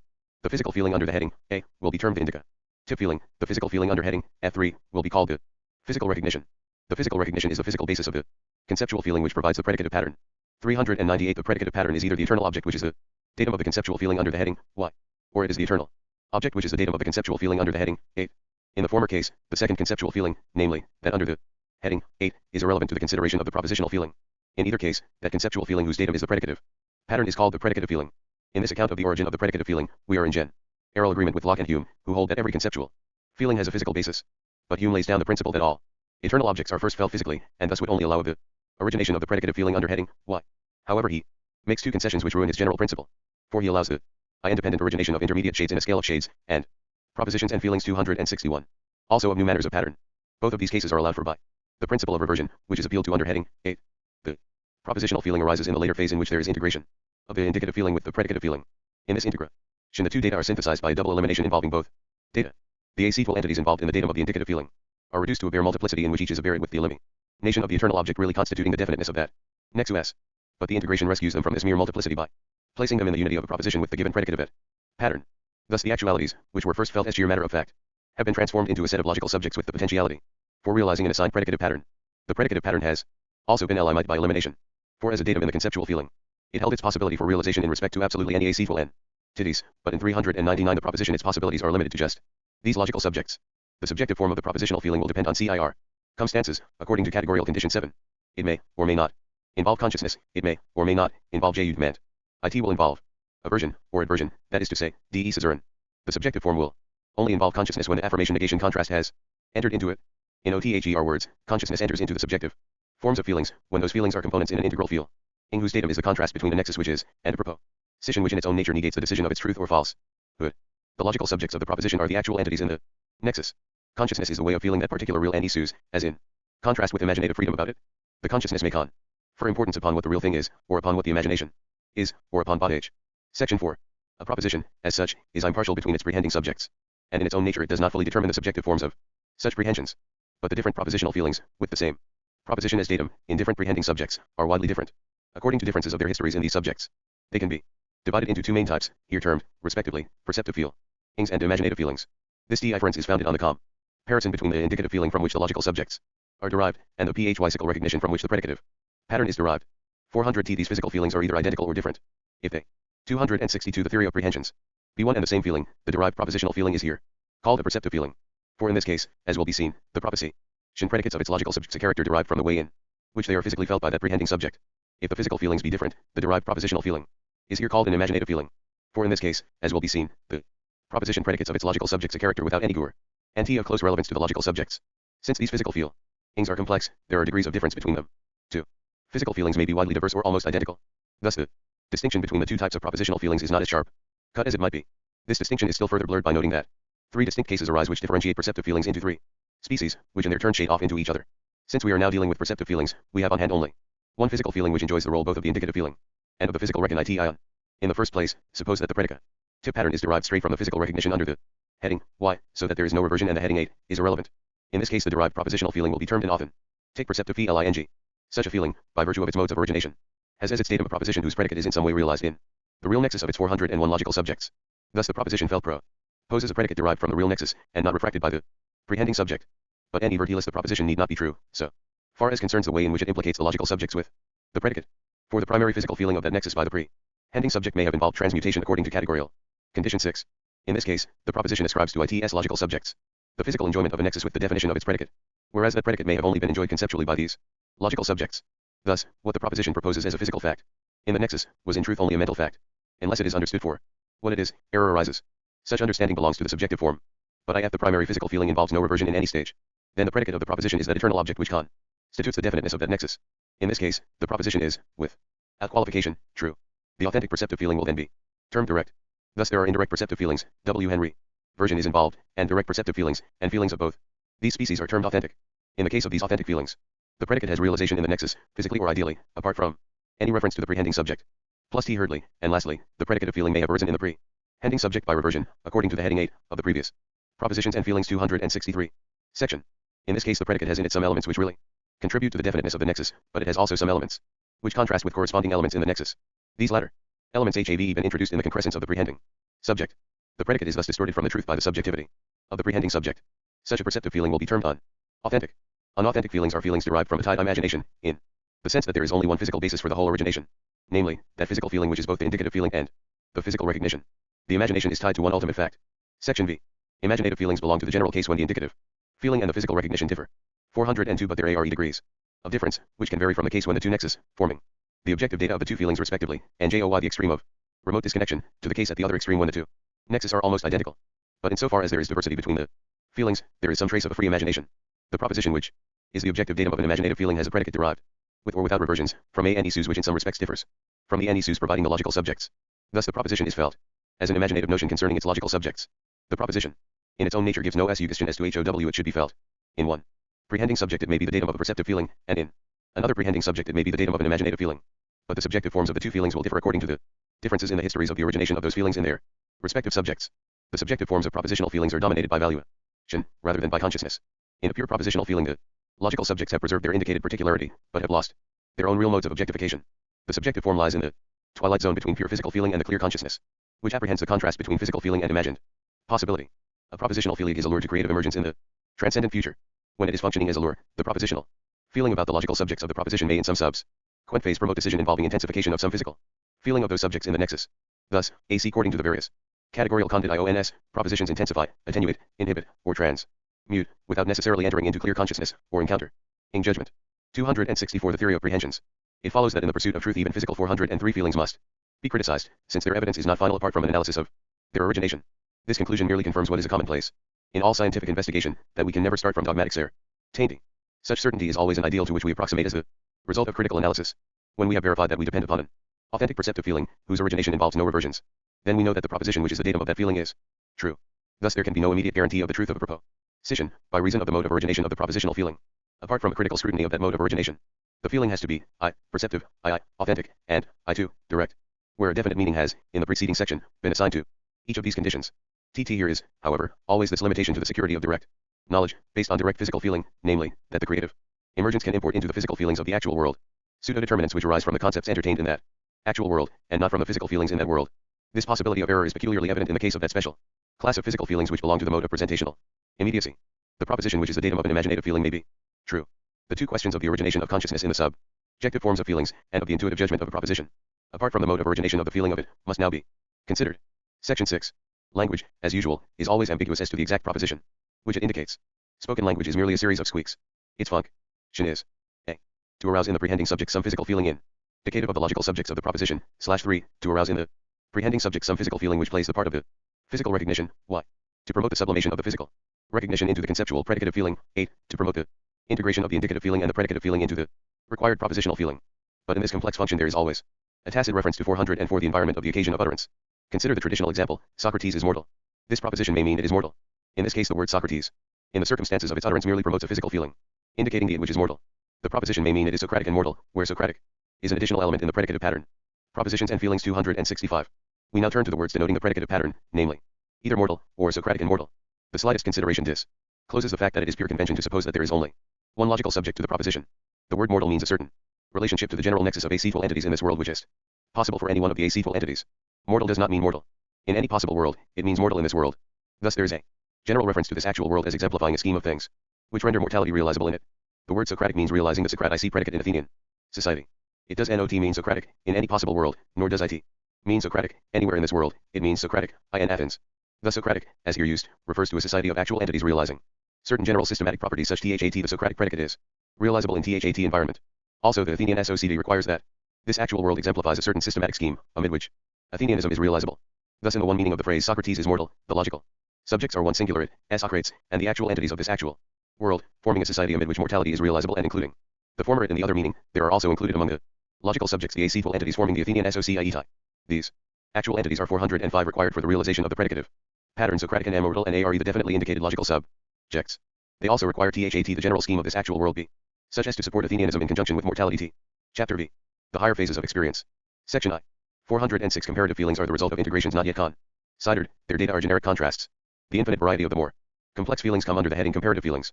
We have now to examine two simple types of comparative feelings. One type arises from the integration of a propositional feeling with the indicative feeling from which it is partly derived. Feelings of this type will be termed intellectual feelings. This type of comparative feelings is Subdivided into two species, one species consists of conscious perceptions, and the other species consists of intuitive judgments. The subjective forms of intuitive judgments also involve consciousness. Thus, conscious perceptions and intuitive judgments are alike intellectual feelings. Comparative feelings of the other type are termed physical poses. Such a feeling arises from the integration of a conceptual feeling with the basic physical feeling from which it is derived, either directly, according to categorical condition 4, T category of conceptual valuation, or indirectly according to categorical condition V, T category of conceptual reversion. But this integration is a more primitive type of integration than that which produces, from the same basic physical feeling, the species of propositional feelings termed perceptive.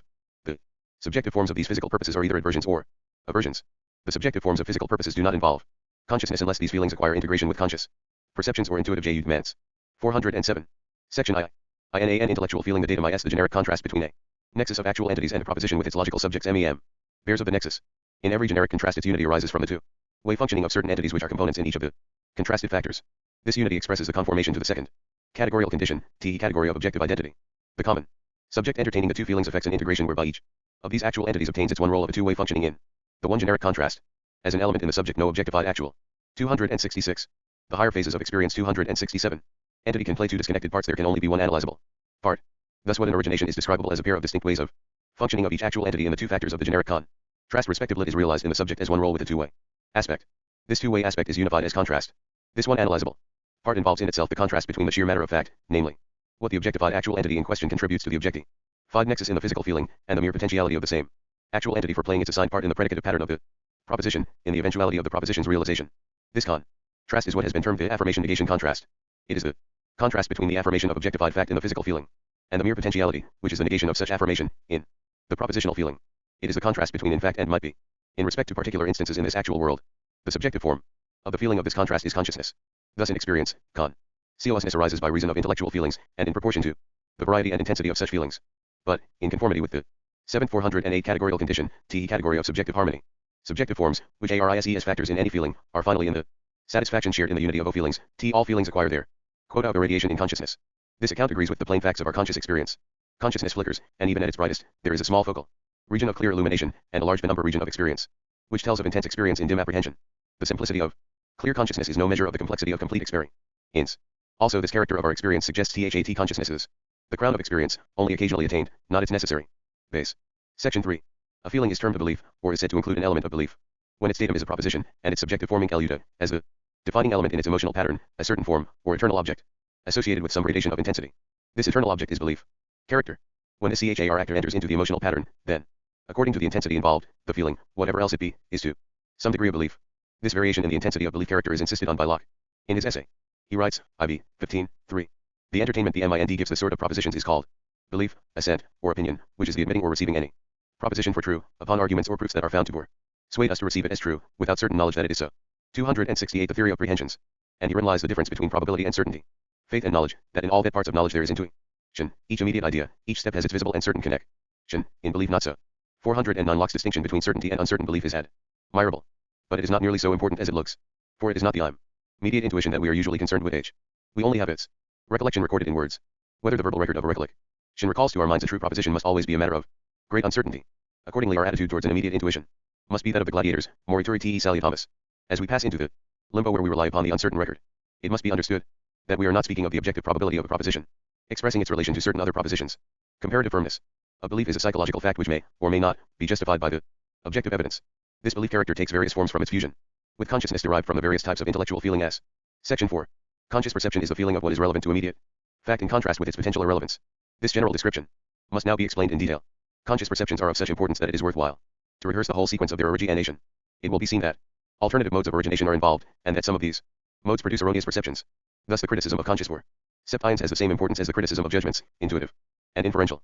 In the first place, there is one basic physical feeling, from which the whole sequence of feelings originates for the subject in question. From this physical feeling, the propositional feeling of the sort termed perceptive arises. The conscious perception is the comparative feeling arising from the integration of the perceptive feeling with this original physical feeling. 410 In the account of the origination of the perceptive feeling, Part 3, ch4, sec 4, the various species of such feelings are analyzed. First into authentic feelings and unauthentic feelings, and secondly, authentic feelings are analyzed into direct feelings and indirect feelings. Without qualification a direct perceptive feeling feels its logical subjects as potentially invested with a predicate expressing an intrinsic actor of the nexus which is the initial datum of the physical feeling. With qualification this statement is also true of an indirect feeling. The qualification is that the secondary conceptual feelings, entertained in the nexus, the higher phases of experience. 269. By reason of reversion, cf. categorical condit IONV, have been transmuted so as to be felt in the subject, t final subject of the conscious perception, as if they had been physical facts in the nexus. Of course, such transmutation of physical feeling only arises when no incompatibility ties are involved. Thus, in general, a transmuted physical feeling only arises as the outcome of a complex process of incompatibilities and inhibitions. Apart from exceptional circumstances only to be found in few HIGH rate organisms, transmutation only accounts for physical feelings of negligible intensity. It is, H.O. Weber, important to note that even authentic physical feelings can distort the CHAR actor of the nexus felt by TRA and smutting felt concept into felt physical fact. In this way authentic perceptive feelings can introduce error into thought, and transmuted physical feelings can introduce novelty into the physical world. Such novelty may be either fortunate or disastrous. But the point is that novelty in the physical world, and error in authentic perceptive feeling, arise by conceptual functioning, according to the category of reversion. Putting aside the case when these transmuted perceptive feelings have importance, consider the prehending subject with its direct perceptive feeling. The subject has its concrescent phase involving two factors, the ORIG 411 inal physical feeling, and the derived perceptive feeling. In the earlier factor the NESUS, physically, felt, is objectified through its own proper physical bonds. There are no INC compatibilities between fact and reverted concept to produce attenuation. The objective datum is therefore felt, with its own proper intensities, transmitted to the subjective form of the physical feeling. The other factor in the integration is the perceptive feeling. The datum of this feeling is the proposition with the actual entities of the nexus as ITS logical subjects, and with its predicate also derived from the NESUS. The whole origination of this perceptive feeling has its sole basis in the physical feeling, which plays the part both of indicative feeling and of physical recognition, cf. Part 3, CH4, SECT2I. The integration of the two factors into the conscious perception thus confronts the nexus as fact, with the potentially derived from itself, LIM, I to IT self, and exemplified in IT self. This confrontation is the generic contrast which is the objective datum of the integral feeling. The subjective form thus assumes its vivid immediate consciousness of what the nexus really is in the way of potentiality realized. In Hume's phraseology, there is an impression of the utmost force and vivacity. There are therefore two immediate guarantees of the correctness of a conscious perception. One is Hume's test of force and vivacity, and the other is the illumination by consciousness of the various feelings involved in the process. Thus the fact that the physical feeling has not TRA and smutted concept into physical bond lies open for inspection. Neither of these tests is infallible. There is also the delayed test, THAT the future conforms 270 the theory of prehensions to expectations derived from this assumption. This latter test can be realized only by future occasions in the life of an enduring object, the enduring percipient. It is to be observed that what is in doubt is not the immediate perception of a nexus which is a fragment of 412 the actual world. The dubitable element is the definition of this nexus by the observed predicate. An unauthentic perceptive feeling NG arises in the subject when its own conceptual origination from its own basic physical feeling passed on to the secondary stage of producing a reverted conceptual feeling to play the part of predicative feeling. The physical feeling may, or may not, have also suffered loss of direct relevance by reason of derivation from conceptual reversions in the nexus. But anyhow the subject by its own process of reversion has produced for the logical subjects a predicate which has no immediate relevance to the nexus, either as physical fact or as conceptual functioning in the nexus. Thus the comparative feeling which integrates the physical feeling with the unauthentic perceptive feeling has for its datum the generic contrast of the nexus Whitehead proposition, whose logical subjects comprise the actualities in the nexus, and whose predicate partly agrees with the complex pattern exemplified in the nexus and partly disagrees with it. This case is really the conscious perception of a proposition, imaginatively arrived at, which concerns the nexus and disagrees with the facts. The case is in fact more analogous to intellectual feelings of the second species, namely, to intuitive judgments. But by reason of the use of one basic physical feeling, in the double function of indicative feeling and of physical recollection, the proposition in the comparative feeling will have some of the vivid relevance to the nexus in the same feeling, which arises in the case of authentic perceptions. Practically, however, this case is an intuitive judgment in which there is consciousness of a proposition as erroneous. Section V. The term judgment refers to three species among the comparative feelings with which we are concerned. In each of these feelings the datum is the generic contrast between an objectified nexus and a proposition, whose logical subjects make up the nexus.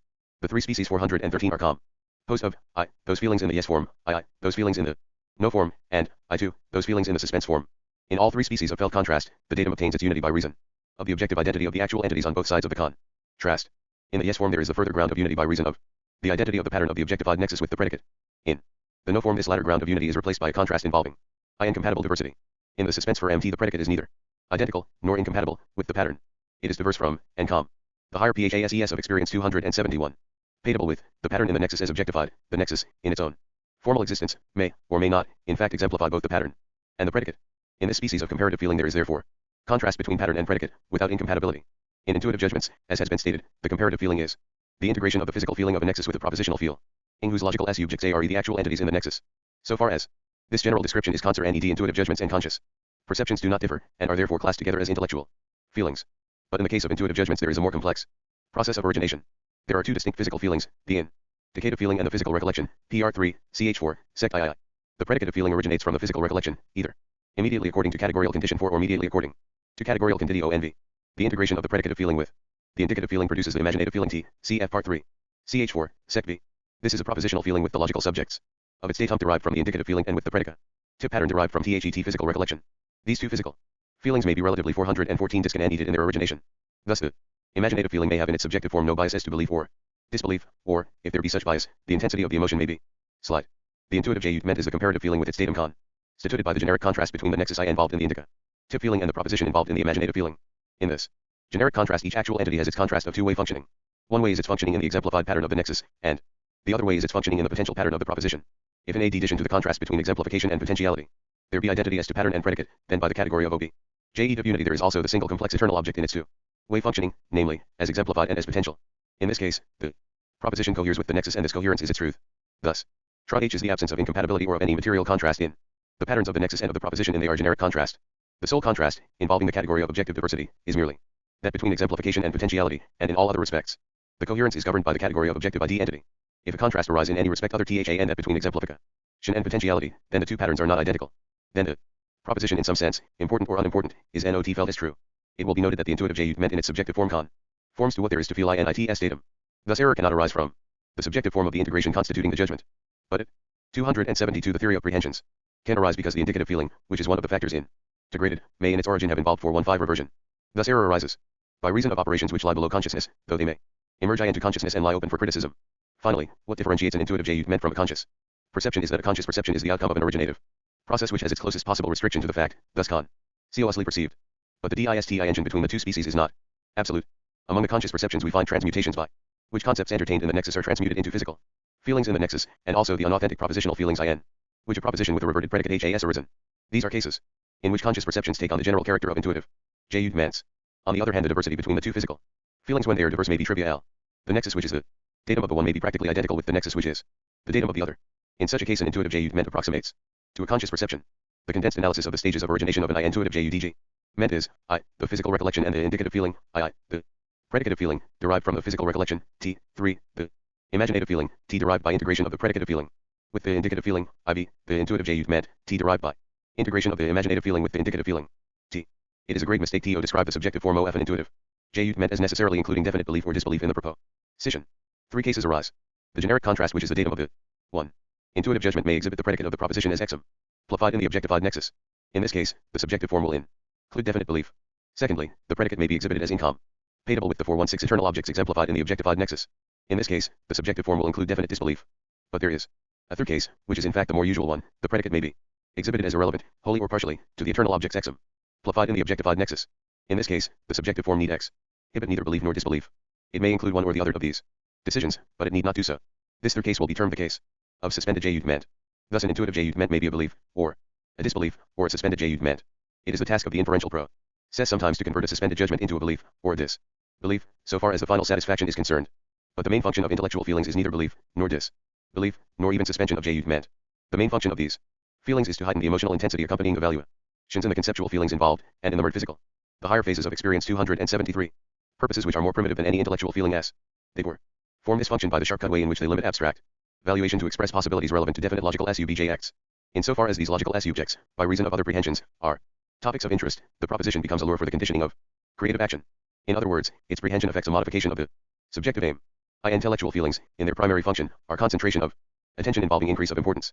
This concentration of attention also introduces the criticism of physical purposes, which is the intellectual judgment of truth or falsehood. But intellectual feelings are not to be understood unless it be remembered that they already find at work physical purposes more primitive than themselves. Consciousness follows, and does not precede, the ent of the conceptual prehensions of the releva universals. 417. Section 6. It is evident that an affirmative intuitive J-ment is very analogous to a conscious perception. A conscious perception is a very simplified type of affirmative intuitive J-ment, and a direct affirmative intuitive J-ment is a very sophisticated case of conscious perception. The difference between the two has its origin in the fact that one involves a perceptive feeling, and the other involves an imaginative feeling.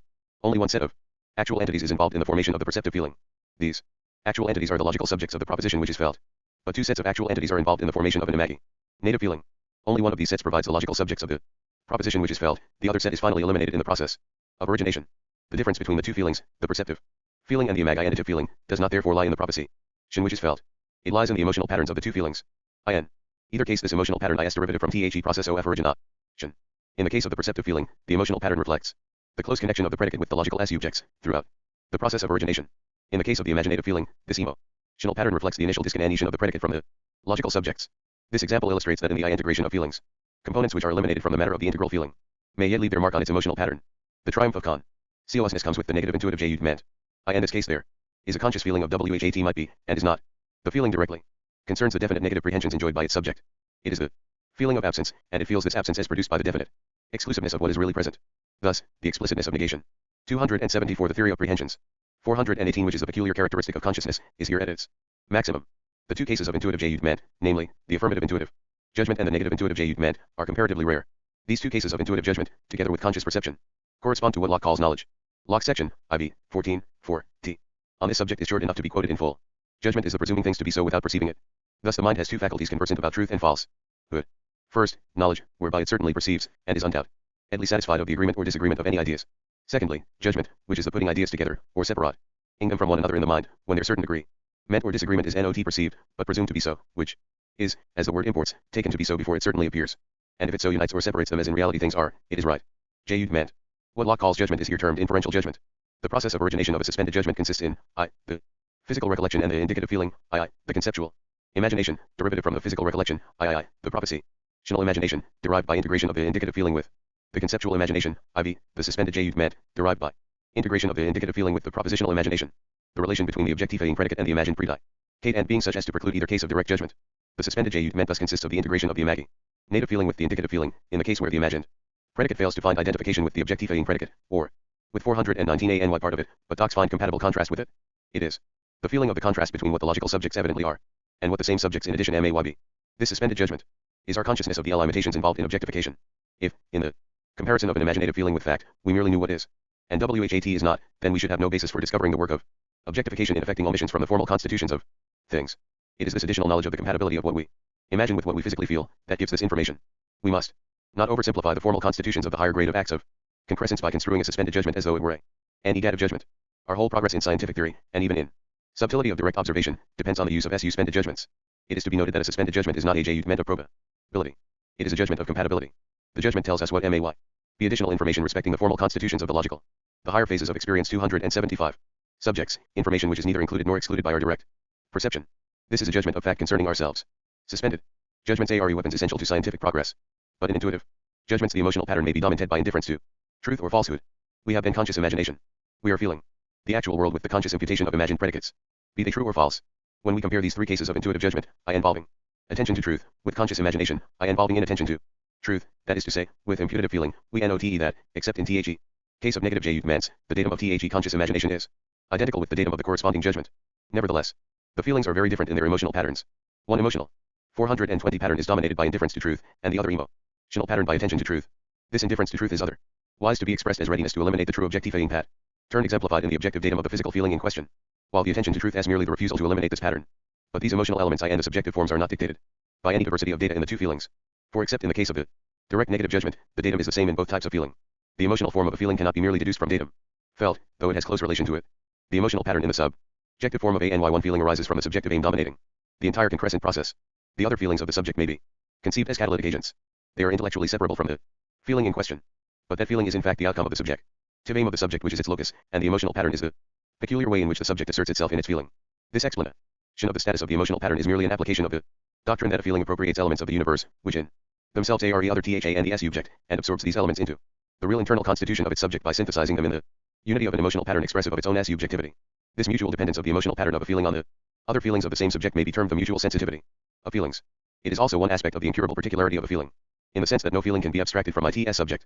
Section 7. Physical purposes constitute a type of comparative feelings more primitive than the type of intellectual feel. 421 s. In general, it seems as though intellectual feelings are negligible, so as only to obtain importance in exceptional actual entities. We have no means of testing this assumption. 276 The theory of prehensions. In any crucial way. It is however the assumption usually made, and therefore it may be presumed that there is some evidence which persuades people to embrace the doctrine. But in fact no evidence, one way or the other, has ever been produced. We know that there are some few entities on the surface of this earth with intellectual feelings, and there are no edge ends, so far as temporal entities are concerned. In the more primitive type of comparative feelings in termination as to its own ingression, so prominent in intellectual feelings is the aspect of the eternal object which is pushed into the background. In such a type of physical purposes, the integration of a physical feeling and a conceptual feeling does not involve the reduction of the objective datum of the physical feeling to a multiplicity of bare logical subjects. The objective datum remains the nexus that it is, exemplifying the eternal objects whose ingress sign constitutes its definiteness. Also the indeterminateness as to its own angresines is eliminated from the eternal object, which is the datum of the conceptual feeling. In the integral comparative feeling, the datum is the contrast of the conceptual datum with the reality of the objectified and issues. The physical feeling is feeling a real fact, the conceptual feeling is valuing an abstract possibility. The new datum is the compatibility or incompatibility of the fact as felt with the eternal object as a datum in feeling. This synthesis of a pure abstraction with a real fact, as in feeling, is a generic contrast. In respect to physical purposes, the cosmological scheme which is here being developed requires us to hold that all actual entities include physical purposes. The constancy of physical purposes x planes the persistence of the order of nature, and in particular of enduring objects. 422 The chain of stages in which a physical purpose originates is simpler than in the case of intellectual feelings. There is a physical feeling. 2. The primary conceptual correlate of the physical feeling is generated. According to categorical condition 4, I2, this physical feeling is integrated with its conceptual correlate to form the physical purpose. Such physical purposes are called physical purposes of the first species. In such a physical purpose, the datum is the generic contrast between the nexus, felt in the physical feeling, and the eternal object valued in the conceptual feeling. This eternal object is also exemplified as the pattern of the nexus. Thus the conceptual valuation now closes in upon the feeling of the nexus as it stands in the generic contrast, exemplifying the valued eternal object. This valuation accorded end to the physical feeling endows the transcendent creativity with the character of adversion, or of aversion. The character of adversion secures the reproduction of the physical feeling as one element in the objectification of the subject beyond itself. Such reproduction may be thwarted by incompatible objectification derived from other feelings. But a physical feeling, whose valuation produces aversion, is thereby an element with some force of persistence into the future beyond its own subject. It is felt and reenacted down a route of occasions. The higher phases of experience 277, forming an enduring object. Finally this chain of transmission meets with incompatibilities, and is attenuated, or modified, or eliminated from further endurance. When there is aversion, instead of adversion, the transcendent creativity assumes the character that it inhibits, or attenuates, the objectification of that subject in the guise of that feeling. Thus aversion tends to eliminate one possibility by which the subject may itself be objectified in the future. Thus adversions promote stability, and aversions promote change without any indication of the sort of change. In itself in aversion 423 promotes the elimination of content, and the lapse into triviality. The bare character of mere responsive reenaction constituting the original physical feeling in its first phase is enriched in the second phase by the valuation accruing from integration with the conceptual correlate. This way, the dipolar character OF concrescent experience provides in the physical pole for the objective side of experience, derivative from an external actual world, and provides in the mental pole for the subjective side of experience, derivative from the subjective conceptual valuation COR. Relate to the physical feelings. The mental operations have a double office. They achieve, in the immediate subject, the subjective aim of that subject, as to the satisfaction to be obtained from its own initial data. In this way, the decision derived from the actual world, which is the efficient cause, is completed by the decision embodied in the subjective aim, T, which is the final cause. Secondly, the physical purposes of a subject by their valuations determine the relative efficiency of the various feelings to enter into the objectifications of that subject in the creative advance beyond itself. In this function, the mental operations determine their subject in its character of an efficient cause. Thus the mental pole is the link whereby the creativity is endowed with the double character of final causation and efficient causation. The mental pole is constituted by the decisions in vir Tuesday of which matters of fact enter into the character of the creativity.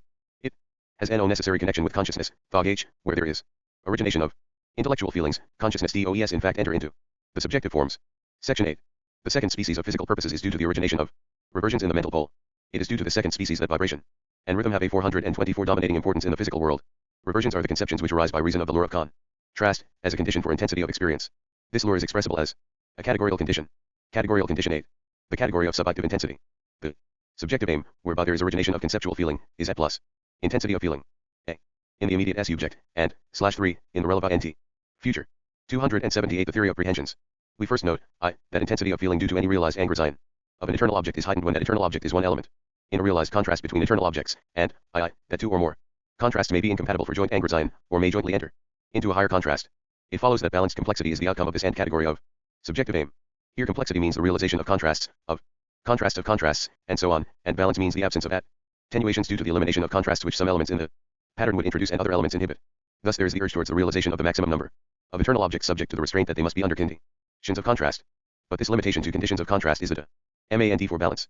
For balance here means that no realized eternal object shall eliminate potential contrasts between other realized eternal objects. Such eliminations attenuate the intensities of feeling derivable from the angersigns of the various elements of the pattern. Thus so far as the immediate present subject is concerned, the origination of conceptual valuation according to category 4 is devoted to such a disposition of emphasis as to maximize the integral intensity derivable from the most favorable balance. The subjective aim is the selection of the balance amid the given materials. But one element in the immediate feelings of the concrescent 425 subject is comprised of the anticipatory feelings of the transcendent future in its relation to immediate fact. This is the feeling of the objective immortality inherent in the nature of actuality. Such anticipatory feelings involve realization of the relevance of eternal objects as decided in the primordial nature of God. In so far as these feelings in the higher organisms rise to important intensities, there are affective feelings of the more remote alternative possibilities. Such feelings are the conceptual feelings which arise in accordance with the category of reversion. Category BT. But there must be balance, and balance is the adjustment of identities. And diversities for the introduction of contrast with the avoidance of inhibitions by incompatibilities. Thus this secondary phase, involving the future, introduces reversion and is subject to category VIIUE3. Varied conceptual feeling has its datum largely identical with that of its correlate primary feeling of the same pole. In this way, readiness for sin thesis is promoted. But the introduction of contrast is obtained by the differences, or reversions, in some elements of the complex data. The category expresses the rule that what is identical, and what is reverted, are determined by the aim at a favorable balance.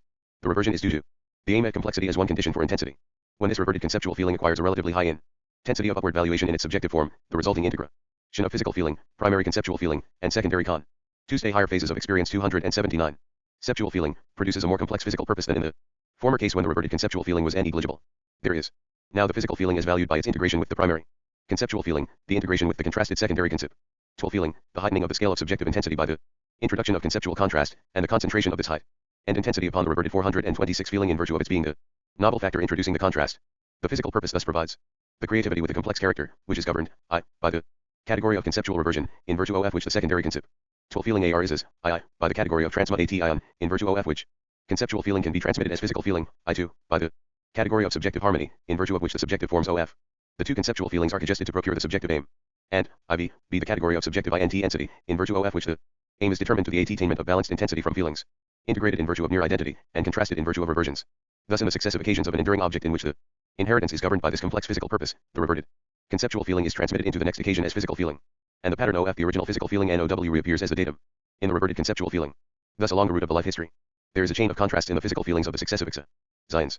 This chain is inherited as a vivid contrast of physical feelings, and in each occasion there is the physical feeling with its primary valuation in contrast with the reverted conceptual feeling. Thus an enduring OBJECT gains the enhanced intensity of feeling arising from contrast between inheritance and novel effect, and also gains the enhanced intensity arising from the combined inheritance of its stable rhythmic character throughout its life history. IT has the way gauge T of repetition, the intensity of contrast, and the balance between the two factors of the contrast. In this way the association of endurance with rhythm and physical vibration is to be explained. They arise out of the conditions for intensity and stability. The subjective aim is seeking with its contrasts, within the unity of a general design, and intense experiences. In aesthetic fact, and 427 ITS categorical conditions are to be generalized from aesthetic laws in particular arts. T.IE categorical conditions, appealed to above, can be summarized thus. 1. I the novel consequent must be graded in relevance so as to serve some identity of character with the ground. 2. The novel consequent must be graded in relevance so as to serve some contrast with the ground in respect to that same identity of character. 1. My religion in the making, C.H. Hill, sect. 7.T. 280 The theory of prehensions. These two principles are derived from the doctrine that an actual fact is a fact of aesthetic experience. All aesthetic experience is feeling, arising out of the realization of contrast under identity. In the expansion of this account which has been given here, a third principle has been added, that new forms enter into positive realizations, first as conceptual experience, and are then transmuted into physical experience. But conceptual experience does not in itself involve consciousness, its essence is valuation. Between physical purposes and the conscious purposes introduced by the intellectual feelings there lie the propositional feelings which have not acquired consciousness in their subjective forms by association with intellectual feelings. Such propositional feelings mark a stage of existence, intermediate between the purely physical stage and the stage of conscious intellectual operations. The propositions are lures for feelings, and give to feelings a definiteness of enjoyment and purpose which is absent in the blank evaluation of physical feeling into physical purpose. In this blank evaluation we have merely the determination of the comparative creative efficacies of the component feelings of actual entities. In a propositional feeling there is the hold up or, in its original sense, the epoch of the valuation of the predicative pattern in its relevance to the definite logical subjects which are otherwise felt as definite elements in experience. 428 There is the arrest of the emotional pattern round this sheer fact as a possibility, with the corresponding gain in distinctness of ITS relevance to the future. The particular possibility for the transcendent creativity. In the sense of its advance from subject to subject, this particular possibility has been picked out, held up, and clothed with emotion. The stage of existence in which propositional feelings are important, apart from intellectual feelings, may be identified with Bergson's stage of pure and instinctive intuition. There are thus three stages: the stage of pure physical purpose, the stage of pure instinctive intuition, and the stage of intellectual feelings. But these stages are not sharply distinguished. There are stages in which there are propositional feelings with every degree of importance or of unimportance. There are stages in which there are intellectual feelings with every degree of importance or of unimportance. Also, even in a higher stage, there are whole recesses of feeling which in the final satisfaction acquire merely the characteristics of their own proper stage, physical or propositional. Part 4. The theory of extension. Chapter I. COORDINATET division. Section I. 433 There are two distinct ways of dividing the satisfaction of an actual entity into component feelings, genetically and coordinately. Genetic division is division of the concrescence, coordinate division is division of the concrete. In the genetic mode, the prehensions are exhibited in their genetic relationship to each other. The actual entity is seen as a process. There is a growth from phase to phase, there are processes of integration and of 434 reintegration. At length a complex unity of objective datum is obtained, in the guise of a contrast of actual entities, eternal objects, and propositions, felt with corresponding complex unity of subjective form. This genetic passage from phase to phase is not in physical time. The exactly converse point of view expresses the relationship of concrescence to physical time. It can be put shortly by saying that physical time expresses some features of the growth, but not the growth of the features. The final complete feeling is the satisfaction. Physical time makes its appearance in the coordinate analysis of the satisfaction. The actual entity is the enjoyment of a certain quantum of physical time. But the genetic process is not the temporal succession. Such a view is exactly what is denied by the epical theory of time. Each phase in the genetic process presupposes the entire quantum, and so does each feeling in each phase. The subjective unity dominating the process forbids the division of that extensive quantum which originates with the primary phase of the subjective aim. The problem dominating the concrescence is the actualization of the quantum in solido. The quantum is that standpoint I and the extensive continuum which is consonant with the subjective aim in its original derivation from God. Re God is that Actuality I and the world, in virtue of which there is physical law. There is a spatial element I and the quantum as well as a temporal element. Thus the quantum is an extensive region. This region is the determinate basis which the concrescence presupposes. This basis governs the objectifications of the actual world which are possible for the novel concrescent ins. The coordinate divisibility of the satisfaction is the satisfaction. Considered in its relationship to the divisibility of this region, the concrescence presupposes its basic region, and not the region its concrescence. Thus the subjective unity of the concrescence is irrelevant. 283. 284. The theory of extension. To the divisibility of the 435 region. In dividing the region we are ignoring the subjective unity which is inconsistent with such division. But the region is, after all, divisible, although in the genetic growth it is undivided. So this divisible character of the undivided region is reflected into the character of the satisfaction. When we divide the satisfaction coordinately, we do not find feelings which are separate, but feelings which might be separate. In the same way, the divisions of the region are not divisions, which are, they are divisions which might be. Each such mode of division of the extensive region yields extensive quanta, also an extensive quantum has been termed a standpoint. This notion of a standpoint must now be briefly explained. The notion has reference to three allied doctrines. First, there is the doctrine of the actual world as receiving its definite ION from the immediate concrescent actuality in question. Each actual entity RCS out of ITS own peculiar actual world. Secondly, there is the doctrine of each actual world as a medium. According to this doctrine, if S be the concrescent subject in question, and A and B be two actual entities in its actual world, then either A is in the actual world of B, or B is in the actual world of A, or A and DB are contemporaries.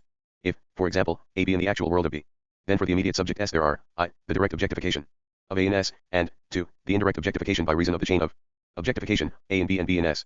Such chains can be extended to any length by the inclusion of many intermediate actualities between A and S. Thirdly, it is to be noticed that decided conditions are never such as to banish freedom. They only qualify it. There is always a contingency left open for immediate decision. This consideration is exemplified by an intermination respecting the actual world which is to decide the conditions for an immediately novel concrescence. There are alternatives as to its determination, which are left over for immediate decision. Some actual 436 entities may be either in the settled past, or in the contemporary anti-sus, or even left to the undecided future, according to immediate suzerain. Also the indirect chains of successive objectifications will be modified according to such choice. These alternatives are represented by the indecision as to the particular quantum of extension to be chosen for the basis of the novel concrescence. Section 2. The sense in which the coordinate divisions of the satisfaction are feelings which might be separate has now to be discussed. Each such coordinate division corresponds to a definite subregion of the basic region. It expresses that component of the satisfaction which has the character of a unified feeling of the actual world from the standpoint of that subregion. Insofar as the objectification of the actual world, coordinate division 285, from this restricted standpoint is concerned, there is nothing to distinguish this coordinate division from an actual entity. But is only the physical pole of the actual entity which is thus divisible. The mental pole is incurably one. Thus the subjective form of this coordinate division is derived from the origination of conceptual feelings which have regard to the complete region, and are not restricted to the subregion in question. In other words, the conceptual feelings have regard to the complete actual entity, and not to the coordinate division in question. Thus the whole course of the genetic derivation of the coordinate division is not explicable by reference to the categorical conditions governing the concrescence of feeling arising from the mere physical feeling of the restricted objective datum. The originative energy of the mental pole constitutes the urge, whereby its conceptual prehensions adjust and readjust subjective forms, and thereby determine the specific modes of integration terminating in the satisfaction. It is obvious that in so far as the mental pole is trivial 437 as to originality, what is inexplicable in the coordinate division, taken as actually separate, becomes thereby trivial. Thus for many abstractions concerning low-grade actual entities, the coordinate divisions approach the character of being actual entities on the same level as the actual entity from which they are derived. It is thus an empirical question to decide in relation to special topics, whether the distinct phone between a coordinate division and a true actual entity is, or is not, relevant. Insofar as it is not relevant, we are dealing with an indefinitely subdivisible extensive universe. A coordinate division is thus to be classed as a generic contrast. The two components of the contrast are I, the parent actual entity, and I, the proposition which is the potentiality of that superject having arisen from the physical standpoint of the restricted subregion. The proposition is thus the potentiality of eliminating from the physical pole of the parent entity all the objectified actual world, except those elements derivable from that standpoint, and yet retaining the relevant elements of the subjective form. The unqualified proposition is false, because the mental pole, which is in fact operative, would not be the mental pole under the hypothesis of the proposition. But, for many purposes, the falsity of the proposition is irrelevant. The proposition is very complex, and with the relevant qualifications depending on the topic in question, it expresses the truth. In other words, the unqualified false proposition is a matrix from which an indefinite number of true qualified propositions can be derived. The REQ opposite qualification depends on the special topic in question, and expresses the limits of the application of the unqualified proposition relevantly to that topic. The unqualified proposition ON expresses the indefinite divisibility of the actual world. The qualifications express the features of the world which, 286, the theory of extension, are lost sight of by the 438 unguarded use of this principle. The actual world is atomic, but in some senses it is indefinitely divisible. Section 3. The atomic actual entities individually express the genetic unity of the universe. The world expands through recurrent unifications of itself, each, by the addition of itself, automatically recreating the multiplicity anew.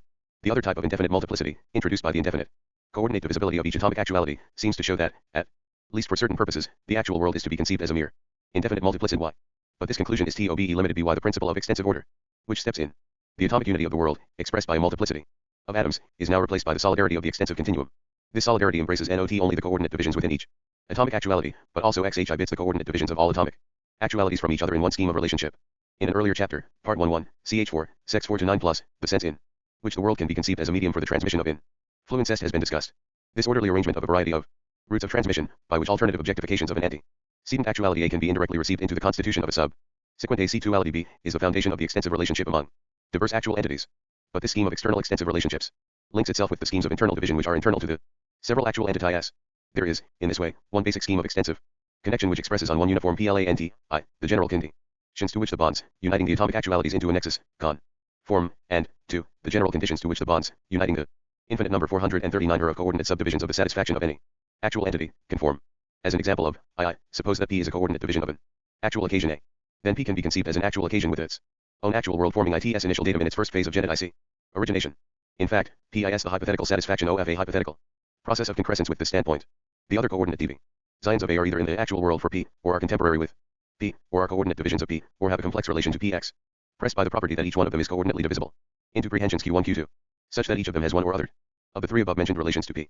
Further, in addition to the merely potential subdivisions of a satisfaction into coordinate feelings, there is the merely potential aggregation of actual entities into a superactuality in respect to which the true actualities play. Coordinate division 287. The part of coordinate subdivisions. In other words, just as T for some purposes, one atomic actuality can be treated as though it were many coordinate TE actualities, in the same way, for other purposes, T a nexus of many actualities can be treated as though it were one actuality. This is what we habitually do in the case of the span of Li of a molecule, or of a piece of rock, or of a human bond. This extensiveness is the pervading generic form to which the morphological structurists of the organisms of the world conform. These organisms are of two types. One type consists of the individual actual entities, the other type consists of nexus of actual entities. Both types are correlated by their common extensiveness. If we confine our attention to the SUB division of an actual entity into coordinate parts, we shall conceive of extensiveness as purely derived from the notion of whole and part, that is to say, extensive whole and extensive part. This was the view taken by me and MYT2 earlier investigations of the 440 subject.1. This defect of starting point revenged itself in the fact that the method of extensive abstraction developed in those works was unable to define a point T without the intervention of the theory of duration. Thus what should have been a property of durations became the definition of a point T. By this mode of approach the extensive relations of actual entities mutually external to each other were pushed into the background, though they are equally fundamental. Since that date Professor T. de Laguna, too, has shown that the somewhat more general notion of extensive connection can be adopted as the starting point for the investigation of extension, and that the more limited notion of whole and part can be defined in terms of it.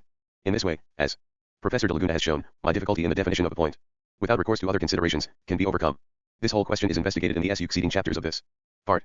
T also either give a definition of a straight line, and of FL.at loci gen. Arrowly, in terms of purely extensive principles without reference to MESUR, meant or to durations. Section 4. An actual entity, in its character of being a physical occasion, is an act of blind perceptivity of the other physical occasions of the actual world. When we consider SUCH an occasion morphologically, as a given entity, its perceptive bonds are divisible by reason of the extensive divisibility of its own standpoints, and by reason of the extensive divisibility of the other actual occasions. Thus we reach perceptive bonds involving one SUB region of the basic region of the perceiver, and one subdivision of the basic region. 1 cf. The Principles of Natural Knowledge, 1919, and the Concept of Nature, 1920, Cambridge University Press, England. 2. Cf. Professor de Laguna STTH re-articles in the Journal of Philosophy, Psychology, and Scientific Method, Volume 19, 1922, especially the third article. 288. The Theory of Extension of the Perceived. The relationship between these subregions involves the status of inter 441 mediate regions functioning as agents in the process of transmission. In other words, the perspective of one subregion from the other is dependent on the fact that the extensive relations express the conditions laid on the actual world in its function of a medium.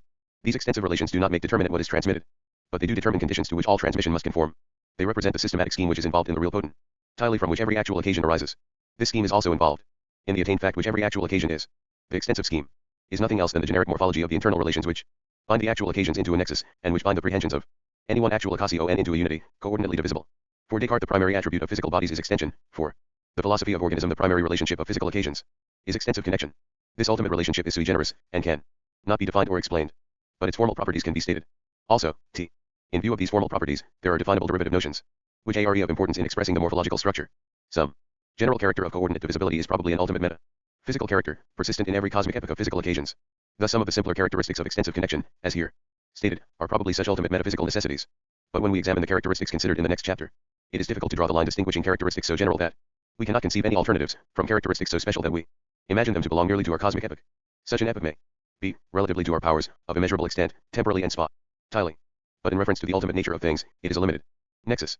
Beyond that nexus, entities with new relationships, unrealized in our experiences and unforeseen by our imagi 442 nations, will make their appearance, introducing into the universe new types of order. But, for our epoch, extensive connection with its various characteristics is the fundamental organic relationship whereby the physical world is properly described as a community. There are no important physical relationships outside the extensive scheme. To be an actual occasion in the Physical world means THAT the entity in question is a relative in this scheme of extensive connection. In this epoch, the scheme defines what is physically actual. The more ultimate side of the scheme, perhaps that side which is meta, physically necessary, is at once evident by the consideration of the mutual implication of extensive whole and extensive part. If you abolish the whole, you abolish its parts, and if you abolish any part, then that whole is abolished. In this general description of the states of extension, nothing has been. Coordinate D1B1S10 and 289. Said about physical time or physical space, or of the more general notion of creative AD Vance. These are notions which presuppose the more general relationship of extension. They express additional facts about the actual occasions. The extensiveness of space is really the spatialization of extension, and the extensiveness of time is really the temporalization of extension. Physical time expresses the reflection of genetic divisibility into coordinate divisibility. So far as mere extensiveness is concerned, space MIGHT as well have 333 dimensions instead of the modest 3 dimensions of our present epoch.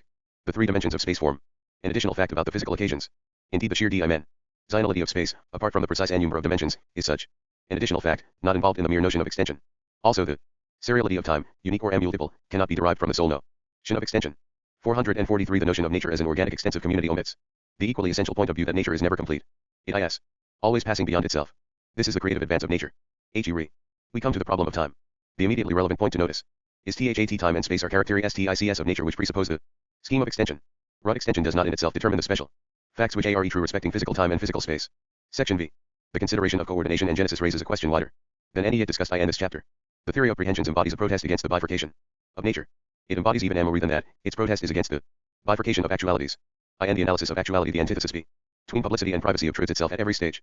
There are elements only to be understood by reference to what is beyond the fact in question. There are elements expressive of the immediate, private, or zonal individuality of the fact in question. The former elements express the publicity of the world, the latter elements express the privacy of the individual.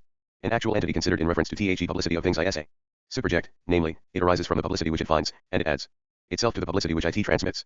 It is a moment of passage from decided public facts to a novel public fact. Public facts are, in their nature, coordinate. An actual entity considered in reference to the privacy of things is a subject, namely, it is a moment of the genesis of self-enjoyment. It consists of a purposed self-creation out of materials which are at hand in vir Tuesday of their publicity. 290 The theory of extension. Eternal objects have the same dual reference. An eternal object considered in reference to the publicity 444 of things is universal. Namely, in its own nature it refers to the general public facts of the world, without any disclosure of the empirical details of its own implication in them. Its own nature as an entity requires ingression positive or negative in every detailed actuality, but its nature does not disclose the private details of any actuality. An eternal object considered in reference to the privacy of things is a quality or characteristic, namely, in its own nature, as exemplified in any actuality, it constitutes an element in the private definiteness of that actuality.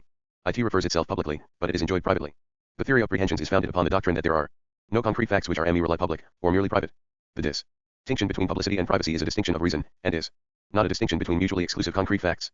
The sole concrete facts, in terms of which actualities can be analyzed, are prehensions, and every prehension has its public side and its private side.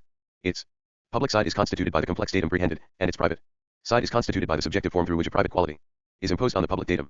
The separations of perceptual fact from emotional fact, and of causal fact from emotional fact, and from perceptual fact, and of perceptual fact, emotional fact, and causal fact, from purposive fact, have constituted a complex of bifurcations, fatal to a satisfactory cosmology.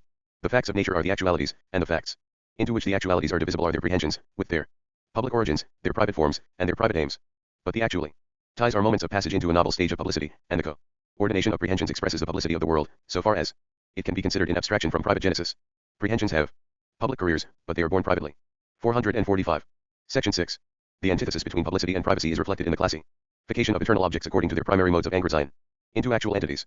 An eternal object can only function in the crescentence of an actual entity in one of 3 ways. It can be an element in the definiteness of some objectified nexus, or of some single actual entity, which is the datum of a feeling. It can be an element in the definiteness of the subjective form of some feeling, or it can be an element in the datum of a conceptual, or propositional, feeling. All other modes of angrizine arise from integrations which presuppose these modes. Now the third mode is merely the conceptual valuation of the potential angrizine in one of the other 2 modes. It is a real angrizine into actu. Coordinate division 291. But it is a restricted angrizine with mere potentiality withholding the immediate realization of its function of conferring definiteness. The 2 former modes of angrizine thus constitute the ways in which the functioning of an eternal object is unrestrictedly realized. But we now ask whether either mode is indifferently open to each eternal object. The answer is the classification of eternal objects into 2 species, the objective species, and the subjective species. An eternal object of the objective species can only obtain angrizine in the first mode, and never in the second mode. It is always, in its unrestricted realization, an element in the definiteness of an actual entity, or a nexus, which is the datum of a feeling belonging to the subject in question. Thus a member of the species can only function relationally, by necessity of its nature it is introducing one actual entity, or nexus, into the real internal constitution of another actual entity. Its sole avocation is to be an agent in objectification. It can never be an element in 446 the definiteness of a subjective form. The solidarity of the world rests upon The incurable objectivity of the species of eternal objects. A member of this species inevitably introduces into the immediate subject other actualities. The definiteness with which it invests the external world may, or may not, conform to the real internal constitutions of the actualities objectivity. But conformably, or non-conformably, such is the character of that nexus for THAT actual entity. This is a real physical fact, with its physical consequences. Eternal objects of the objective species are the mathematical Platonic forms. They concern the world as a medium. But the description of sensa given above, PR2, CH4, T sect II, will include some members of the subjective species. A member of the subjective species is, in its primary character, an ELE, meant in the definiteness of the subjective form of a feeling. It is a determinate way in which a feeling can feel. It is an emotion, or an intensity, or an aversion, or a pleasure, or a pain. It defines the subjective form of feeling of one actual entity Y. A may be that component of A's constitution through which A is objectified for B 11 milliseconds when B feels A. It feels A with that feeling. In this way, the eternal object which contributes to the definiteness of A's feeling becomes an eternal object contributing to the definiteness of A as an objective datum in B's apprehension of A. The eternal object can then function both subjectively and relatively. It can be a private element in a subjective form, and also an agent I and objectification.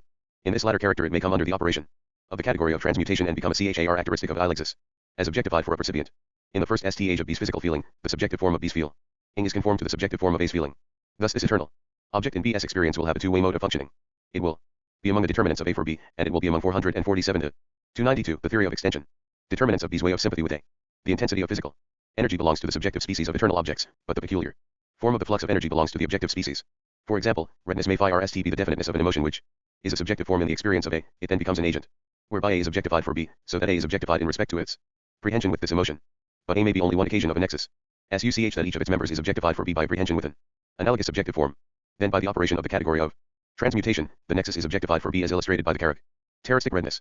The nexus will also be illustrated by its mathematical forms which are eternal objects of the objective species. Section 7. The feelings or, more accurately, the quasi-feelings introduced by the coordinate division of actual entities eliminate the proper status of the subjects entered ing the feelings. For the subjective forms of feelings are only explicable by the categorical demands arising from the unity of the subject. Thus the coordinate division of an actual entity produces feelings, whose subjective forms are partially eliminated and partially inexplicable. But this mode of division preserves and distorts the elements of definiteness introduced by eternal objects of the objective species. Thus insofar as the relationships of these feelings require an appeal to subjective forms for their explanation, the gap must be supplied by the introduction of arbitrary laws of nature regulating the relations of intensities. Alternatively, the subjective forms become arbitrary epiphenomena. Facts, inoperative in physical nature, though claiming operative importance. The order of nature, prevalent in the cosmic epoch in question, exhibits itself as a morphological scheme in 448 volving eternal objects of the objective species. The most fundamental elements in this scheme are those eternal objects in terms of which the general principles of coordinate design itself are expressed. These eternal objects express the theory of extension design in its most general aspect. In this theory the notion of the atomicity of actual entities, each with its concrescent privacy, has been entirely eliminated. We are left with the theory of extensive connection, of whole and part, of points, lines, and surfaces, and of straightness and flatness. The substance of this chapter can be recapitulated in a summary. G. Kinetic division is concerned with an actual occasion in its character of a concrescent immediacy. Coordinate division is concerned with an actual occasion in its character of a concrete object. Thus for genetic division, the primary fact about an occasion is its initial dative phase. For coordinate division the primary fact is the final satisfaction. But with the attainment of the satisfaction, the immediacy of final causation is lost, and the occasion passes into its objective immortality, in virtue of which FE. Coordinate division 293. C and causation is constituted. Thus in coordinate division we are analyzing the complexity of the occasion and its function of an efficient cause. It is in this connection that the morphological scheme of extensiveness attains its importance. In this way we obtain an analysis of the dative phase in terms of the satisfactions of the past world. These satisfactions are SYS, tematically disposed in their relative status, according as one is, or is not, in the actual world of another. Also they are divisible into prehensions, which can be treated as quasi-actualities with the same morphological system of relative status. This morphological system gains special order from the defining characteristic of the present cosmic epoch. The extensive continuum is the specialized ordering of the concrete enarcations, and of the prehensions into which they are divisible. Chapter 2. Extensive connection. Section I. 449. In this chapter we enumerate the chief characteristics of the physical relationship termed extensive connection. We also enumerate the derivative notions which are of importance in our physical experience. This importance has its origin in the characteristics enumerated. The definitions of the derivative notions, as mere definitions, are equally applicable to any scheme of relationship whatever its characteristics. But they are only of importance when the relationship in question has the characteristics here enumerated for extensive connection. No attempt will be made to reduce these enumerated characteristics to a logical minimum from which the remainder can be deduced by strict deduction. There is not a unique set of logical minima from which the rest can be deduced. There are many such sets. The investigation of such sets has great logical interest, and has an importance which extends beyond logic. But it is irrelevant for the purposes of this discussion. For the sake of brevity the terms connection and connected will be used in the place of extensive connection and extensively connected. The term region will be used for the relata which are involved in a scheme of extensive connection. Thus, in the shortened phraseology, regions are the things which are connected. A set of diagrams will illustrate the type of relationship meant by connection. The two areas, A and B, in each diagram exhibit an instance of connection with each other. 450 such diagrams are apt to be misleading T for one reason, because they introduce features as obvious, which it is our business to define in terms of our fundamental notion of connection. For another reason, B, because they introduce features which are special to the two-dimensional Spatial extensiveness of a sheet of paper. In the three diagrams of set 2, the areas A and B are not connected, but they are mediately connected by the area C. Section 2. Definition 1. Plus two regions are mediately connected when they are both connected with the third region. 294. I. 0. A. 3. V. Extensive connection 295. Diagrams I, 2. 4. 6. Assumption 1. Co-annexion and mediate connection are both of them symmetrical relations, that is to say, if region A is connected, or mediately connected, with region B, then region B is connected, or mediately connected, with region A. 451 It is obvious that the part of this assumption which concerns mediate connection can be proved from the terms of the definition. In the subsequent development of definitions and assumptions we shall not draw attention to such instances of the possibility of proof. Assumption 2. No region is connected with all the other regions, and any two regions A are immediately connected. Assumption 3.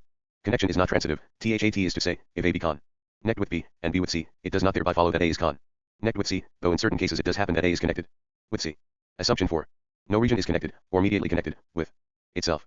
452 This assumption is merely a convenient arrangement of nomenclature. Definition 2. Region A is said to include region B when every region connected with B is also connected with A. As an alternative nomenclature, region B will be said to be part of region A. This definition of inclusion is due to Professor de Laguna. It constitutes an important addition to the theory of extension. In such investigations as the present one, the definitions are the really vital portion of the subject. 296 The theory of extension. I. Diagrams 2T. 00. C. 2. Assumption 5. When one region includes another, the two regions are connected. Assumption 6. The relation of inclusion is transitive. Assumption 7. A region does not include itself. Assumption 8. The relation of inclusion is asymmetrical, that is to say, if A includes B, then B does not include A. Assumption 9. Every region includes other regions, and a pair of regions thus included in one region are not necessarily connected with each other. Such pairs can always be found, included in any given region. Definition 3. Two regions A are said to overlap, when there is a third region which they both include. Assumption 10. The relation of overlapping is symmetrical. Assumption 11. If one region includes another region, the two regions overlap. Assumption 12. Two regions which overlap are connected. Definition 4. A dissection of any given region A is a set of regions which is such that I, all its members are included in A, no two of its members overlap. 3. Any region included in A, but not a member of the set, either is included in one member of the set, or overlaps more than one member of the set. Assumption 13. T. There are many dissections of any given region. Extensive connection 297. 453 Assumption 14. T. A dissection of a region is not a dissection of any other region. Definition 5. A region is called an intersect of two overlapping regions, A and B, when either IT is included in both A and B, or IT is one of the two regions and is included in the other, and no region, also included in both A and B, can overlap it without being included in IT. Definition 6. T. If there be one, and only one, intersect of two regions, A and B, those regions are said to overlap with unique intersection. If there be more than one intersect, they are said to overlap with multiple intersection. Assumption 15. T. Any region included in both of two overlapping regions, and not ITSELF an intersect, IS included in one, and only one, intersect. Assumption 16. T. If A includes B, then B is the sole intersect of A and B. Assumption 17. T. An intersect of two regions, which is not one OF the two regions, is included in both regions. Assumption 18. T. Each pair of overlapping regions has at least one intersect. Definition 7. Two regions are externally connected when they are connected, and they do not overlap. The possibility of this definition is another of the advantages gained from the adoption of Professor de Laguna's STR point, extensive connection, over my original STR POINT1 extensive whole and extensive part. External connection is illustrated by diagrams, V, and VI, in set I of the diagrams. So far, we have not discriminated between the two cases illustrated respectively by these two diagrams. The notion of external connection is along STEP, towards the elaboration of the notion of a surface, which has not yet been touched upon. Definition 8. A region B is tangentially included in a region A, when B is included in A, and there are 454 regions which are externally connected with both A and B. Definition 9. A region B is non-tangentially included in a region A, when B is included in A, and there is no third region which is externally connected with both A and B. The possibility, AT the stage, OF the 3 definitions 7, 8, and 9, constitutes the advantage to be gained by starting from Professor de Laguna's notion of extensive connection. Non-tangential inclusion is illustrated by diagram, of the first T set, and the two cases as yet undiscriminated of tangential inclusion are illustrated by diagrams, and II. Section 3. Definition 10. A set of regions is called an abstractive set, when any two members of the set are such that one of them includes the other. 1. Cf. My Principles of Natural Knowledge, and Concept of Nature. 298. The theory of extension. Non-tangentially, and there is no region included in every member of the set. This definition practically limits abstractive sets to those sets which were termed simple abstractive sets in My Principles of Natural Knowledge. Paragraph 37.6. Since every region includes other regions, and since the relation of inclusion is transitive, it is evident that every abstractive set must be composed of an infinite number of members. By reference to the particular case of three-dimension space, we see that abstractive sets can have different types of convergence. For in this case, an abstractive set can converge either to a point, or to a line, or to an area. But it is to be noted that we have not defined either points, or lines, or areas, and that we propose to define them in terms of abstractive sets. Thus we must define the various types of abstractive sets without reference to the notions, point, line, area. Definition 1.1. An abstractive set 9 is said to cover in 455 abstractive set 3, when every member of the set A includes some members of the set 3. It is to be noticed that each abstractive set is to be conceived with its members in serial order, determined by the relation of inclusion. The series ST starts with a region of any size, and converges indefinitely towards smaller and smaller regions, without any limiting region. When the set A covers the set 3, each member of A includes all the members of the convergent tail of 3, T, provided that we start far enough down in the serial arrangement of the set 3. It will be found that, though an abstractive set must start with some region at its big end, these initial large-sized regions never enter into our reasoning. Attention is always fixed on what relations occur when we have proceeded far enough down the series. The only relations which are interesting are those which, if they commence anywhere, continue throughout the remainder of the infinite series. Definition 1-2. Two abstractive sets are said to be equivalent when each set covers the other. Thus if A and F3 be the two equivalent abstractive sets, and A1 be any member of A, there is some member of 3, B1 say, which is included in A1, T. Also there is some member of A.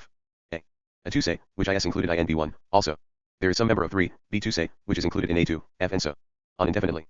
Two equivalent abstractive sets are equivalent in respect to their convergence. But, insofar as the two sets are diverse, there will be relationships and characteristics in respect to which those sets are not equivalent, in a more general sense of the term equivalence. The connection of this special sense of equivalence to physical properties is explained more particularly in Chapter 4 of the concept of nature. Assumption 1-9. T, an abstractive set, is equivalent to itself. This assumption is merely a convenient arrangement of nomenclature. An abstractive set obviously satisfies the conditions for such reflexive equivalence. Definition 1-3. A geometrical element is a complete 456 group of extensive connection 299. Abstractive sets equivalent to each other, and not equivalent to any abstractive set outside the group. Assumption 20. T, the relation of equivalence is transitive and symmetrical. Thus any two members of a geometrical element are equivalent to each other, and an abstractive set, not belonging to the geometrical element, is not equivalent to any member of that geometrical element. It is evident that each abstractive set belongs to one, and only one, geometrical element. Definition 1-4. The geometrical element to which an abstractive set belongs is called the geometrical element associated with that abstractive set. Thus a geometrical element is associated with each of its members. Assumption 2-1. T, any abstractive set which covers any member of a geometrical element T also covers every member of that element. Assumption 22. T, an abstractive set which is covered by any member of a geometrical element T is also covered by every member of that element. Assumption 23. T, if A and B be two geometrically one elements, either every member of A covers every member of B, or no member of A covers any member of B. Definition 1-5. The geometrical element is said to be incident I and a geometrical element B, when every member of B covers every member of A. But A and B are not identical. Assumption 24. T, a geometrical element is not incident in itself. This assumption is merely a convenient arrangement of nomenclature. When the geometrical element is incident in the geometer ICL element B, the members of A will be said to have a sharper convergence than those of B. Definition 1-6. A geometrical element is called a point, when there is no geometrical element incident in it. This definition of a point is to be compared with Euclid's definition, a point is without parts. 457. Definition 1-6. 1. The members of a geometrical element are said to be prime in reference to assigned conditions, when every member of that geometrical element satisfies those conditions, if any abstractive set satisfies those conditions, every member of its associated geometrical element satisfies them, there is no geometrical element, with MEM bears satisfying those conditions, WHICH is also incident in the given geometrical element. The term prime will also be applied to a geometrical element, when its members are prime in the sense defined above. It is obvious that a point is, in a sense, an absolute prime. This is, in fact, the sense in which the definition of a point, given here, conforms to Euclid's definition. Definition 1-7. An abstractive set which is a member of a point will be called punctual. Definition 1-8. A geometrical element is called a segment between 2. 300. The theory of extension. Points P and Q, when its members are prime in reference to the condition that the points P and Q are incident in it. Definition 1-9. When a geometrical element is a segment between 2 points, those points are called the endpoints of the segment. Definition 20. An abstractive set which is a member of a segment is called segmental. Assumption 25. T, there are many diverse segments with the same end points, T, but a segment has only one pair of endpoints. This assumption illustrates the fact that there can be many geometrical elements which are prime in reference to some given conditions. There are, however, conditions such that there is only one geometrical element prime to any one of them.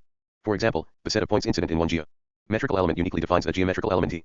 Also another instance of uniqueness is to be found in the theory of flat geometrical elements, to be considered in the next chapter. A particular instance of such flat elements is FF Word 458 by straight line S. The whole theory of geometry depends upon the discovery of conditions which correspond to one, and only one, prime geometrical element. The Greeks, with their usual fortunate intuition, chanced upon such conditions in their notions of straight HT lines and planes. There is every reason, however, to believe that, in other epochs, widely different types of conditions with this property may be important, perhaps even in this epoch. The discovery of them is obviously of the first importance. It is possible that the modern Einsteinian reconstruction of physics is best conceived as the discovery of the interweaving in nature of different types of such conditions. Section 4. Definition 2-1. A point is said to be situated in a region, when the region is a member of one of the punctual abstractive sets which compose that point. Assumption 26. T, if a point be situated in a region, the regions, sufficiently far down the convergent tails of the various abstractive sets composing that point, are included in that region non-tangentially. Definition 22. A point is said to be situated in the surface of a region, when all the regions in which it is situated overlap that region but are not included in it. Definition 23. A complete locus is a set of points which compose either all the points situated in a region, or all the points situated in one surface of a region, or all the points incident in a geometrical element. A locus always means a locus of points. Assumption 27. T, a complete locus, as defined in definition 2-3, consists of an infinite number of points. Definition 24. When a complete locus consists of all the points situated in a region, it is called the volume of that region. When a complete locus consists of all the points in the surface of a region, the locus itself is called extensive connection. 301. The surface of that region, when a complete locus consists of all the points incident in a segment between n 459 points, the locus is called a linear stretch between those endpoints. Assumption 28. There is a 1-to-1 correlation between volumes and regions, between surfaces and regions, and between linear stretches and segments, and between any geometrical element and T and the locus of points incident in it. Assumption 29. If 2 points lie in a given volume, there are linear stretches joining those 2 points, whose points all lie in that volume. Assumption 30. If 2 points lie in a given surface, there are linear stretches joining those 2 points, whose points all lie in that surface. Assumption 31. If 2 points lie in a given linear stretch, there is one, and only one, linear stretch with those points as endpoints, whose points lie wholly in the given linear stretch. It should be noted that the terms volume and surface are not meant to imply that volumes are 3-dimensional, or that surfaces are 2-dimensional. In the application of this theory of extension to the existing physical world of our epoch, volumes are 4-dimensional, and surfaces are 3-dimensional. But linear stretches are 1-dimensional. A sufficient n number of assumptions, some provable and some axiomatic, have NOW been stated, so as to make clear the sort of development of the theory required for the stage of the definitions. In particular, the notion of the order of points in a linear stretch can NOW be elaborated from the definition of the notion of between. But such investigations will lead us too far into the mathematical principles of geometry. 546 An explanatory paragraph is required at the end of this chapter to make clear the principle that a certain determinate boundedness is required for the notion of a region. For the notion of an extensive standpoint in the real potentiality for actualization. The inside of a region, its volume, has a complete boundedness denied to the extensive potentiality external to it. The boundedness applies both to the spatial and the temporal aspects of extension. Wherever there is ambiguity as to the contrast of boundedness between inside and outside, there is no proper region. In the next chapter, all the ovals, members of one OA class, serve this property of boundedness, in the same sense for each of the ovals.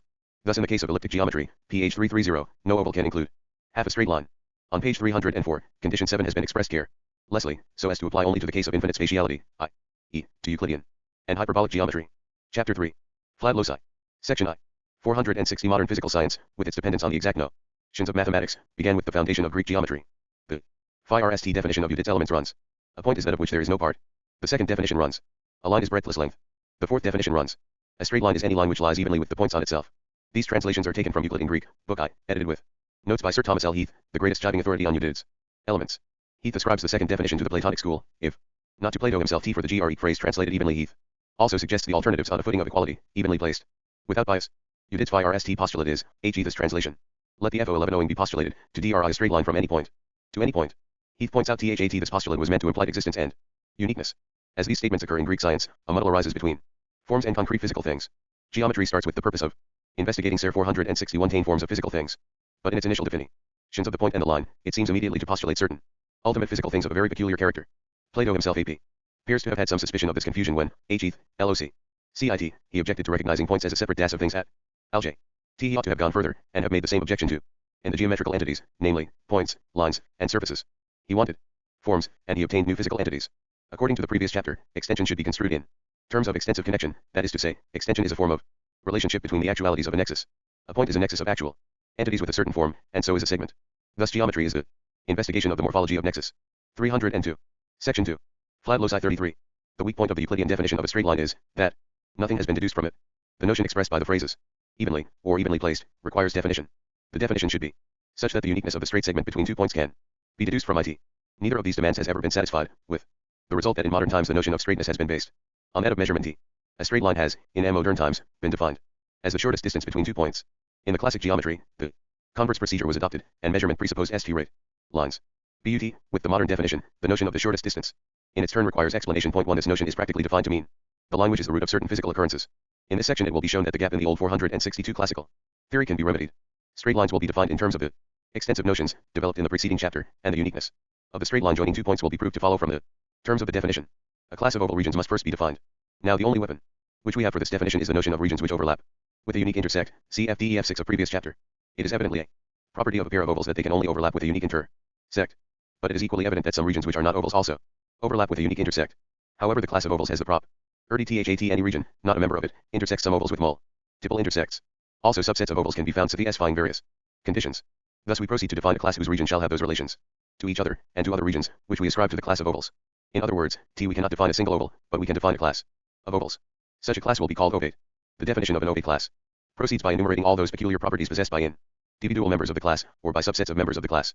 It will be found in the course of this enumeration that an extensive continuum, which possesses an ovate class, is dimensional in respect to that class. Thus, existence of straight lines in an extensive continuum is bound up with the dimensional character of the continuum, and both characteristics are relative Tip to a particular OV class of regions in the continuum. It seems able that an extensive continuum will possess only one OV class. But I have not succeeded in proving THAT property, nor is it necessary for the argument. A preliminary definition is convenient. 1 CF Part 4, CHV, on measurement. 304, the theory of extension. Definition 0.1. An ovate abstractive set is an abstractive set whose members all belong to the complete ovate class under consideration. 463 The characteristics of an ovate class will be divided into two groups: A, the group of non-abstractive conditions, and B, the group of abstractive conditions. Definition 1. A class of regions is called ovate when it satisfies the conditions belonging to the two following groups, A and B. A, the non-abstractive group. I, any two overlapping regions of the ovate class have a unique intersect which also belongs to that ovate class. 2. Any region, not a member of the ovate class, overlaps some members of that class with multiple intersection, see FDEF 6 of previous chapter. 3. Any member of the ovate class overlaps some regions, not of that class, with multiple intersect ION. 4. Any pair OF members OF the ovate class, which are externally connected, have their surfaces touching either in a complete locus of points, CFCH, II, DEF 23 and S, 27T, or in a single point. V. Any region, not belonging to the ovate class, is externally connected with some member of that class so that their surfaces touch in a set of points which does not form a complete locus. 6. Any member of the ovate class is externally connected with some region not of that class so that their surfaces touch in a set of points which does not form a complete locus. 7. Any finite number of regions are jointly included in some member of the ovate class. Asterisk. 8. If A and B be members of the ovate class, and A include B, then there are members of the class which include B and are included in A. 9. There are dissections, see FDEF 4 of the previous chapter, of every member of the ovate class, which consist wholly of members of that class. And there are dissections consisting wholly or partly of members not belonging to that class. 464. B. The abstractive group. I. Among the members of any point, there are ovate abstractive sets. 2. If any set of 2, or of 3, or of 4, POI and TS be considered, there are abstractive sets prime in reference to the twofold condition, A, of covering the points in question, and B, of being equivalent to an ovate abstractive set. 3. There are sets of 5 points such that no abstractive set exists. Prime in reference to the twofold condition, A, of covering the points in question, and B, of being equivalent to an ovate abstractive set. By reason of the definitions of this latter group, the extensive continuum in question is called four-dimensional. Analogously, an extensive flat loci 305 continuum of any n number of dimensions can be defined. The physical extensive continuum with which we are concerned in this cosmic epoch is four-dimensional. Notice that the property of being dimensional is relative to a particular ovate class in the extensive continuum. There may be ovate classes satisfying all the conditions with the exception of the dimensional conditions. Also, a continuum may have one n number of dimensions relating to one ovate class, and another number of dimensions relating to another ovate class. Possibly physical laws, of the type presupposing continuity, depend on the interwoven properties of two, or more, distinct ovate classes. Section 3.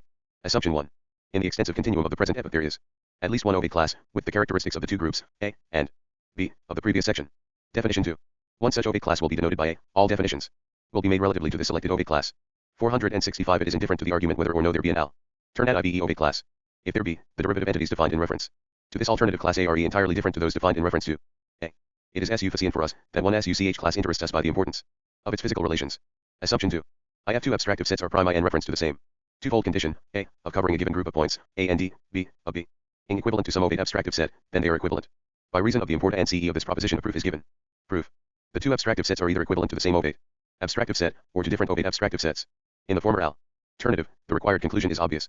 In the latter alternative, let and B be the two different ovate abstractive set S. Each of these sets, and B, satisfies the twofold condition. We have to prove that they are equivalent to each other. Let M, A, and D and B any regions belonging to and V, respectively. Then since the convergent portions of the abstractive sets belonging to the various points of the given group must ultimately consist of regions all lying in M and all lying in N, it follows that M and N intersect. But, being oval, M, A, and D, N have only one intersect, and all the points in question must be situated in it. Also this intersect is oval hence, by selecting SUCH intersects, a third abstractive set can be found which satisfies the twofold condition and is covered both by A and D by V. But since and B are prime in reference to this condition, they are both of them equivalent to this third abstractive class. Hence they are equivalent to each other. QED. Corollary. It follows that all abstractive sets, prime with respect to the same twofold condition of this type, belong to one geometrical element. 306 The theory of extension. Definition 3. The single geometrical element defined, as in the enunciation of assumption 2, by a set of 2 points is called a straight segment. Between those and 466 point S. If the set comprise more than 2 points, the geometrical element is called flat. Straight segments are also included under the designation flat geometrical elements. If a set of points define a flat geometrical element, as in the enunciation of assumption 2, it may happen that the same geometrical element is defined by some subset of those points. Hence we have the following definition. Definition 4. A set of points, defining a flat geometrical element, is said to be in its lowest terms when it contains no subset defining the same flat geometrical element. Assumption 3. No two sets of a finite number of points, both in their lowest terms, define the same flat geometrical element. Definition 5. The locus of points incident in a straight segment is called the straight line between the endpoints of the segment. Definition 6. The locus of points incident in a flat geometrical element is called the content of that element. It is also called a flat locus. Assumption 4. If any subset of points laid in a flat locus, that subset also defines a flat locus contained within the given locus. Definition 6.1.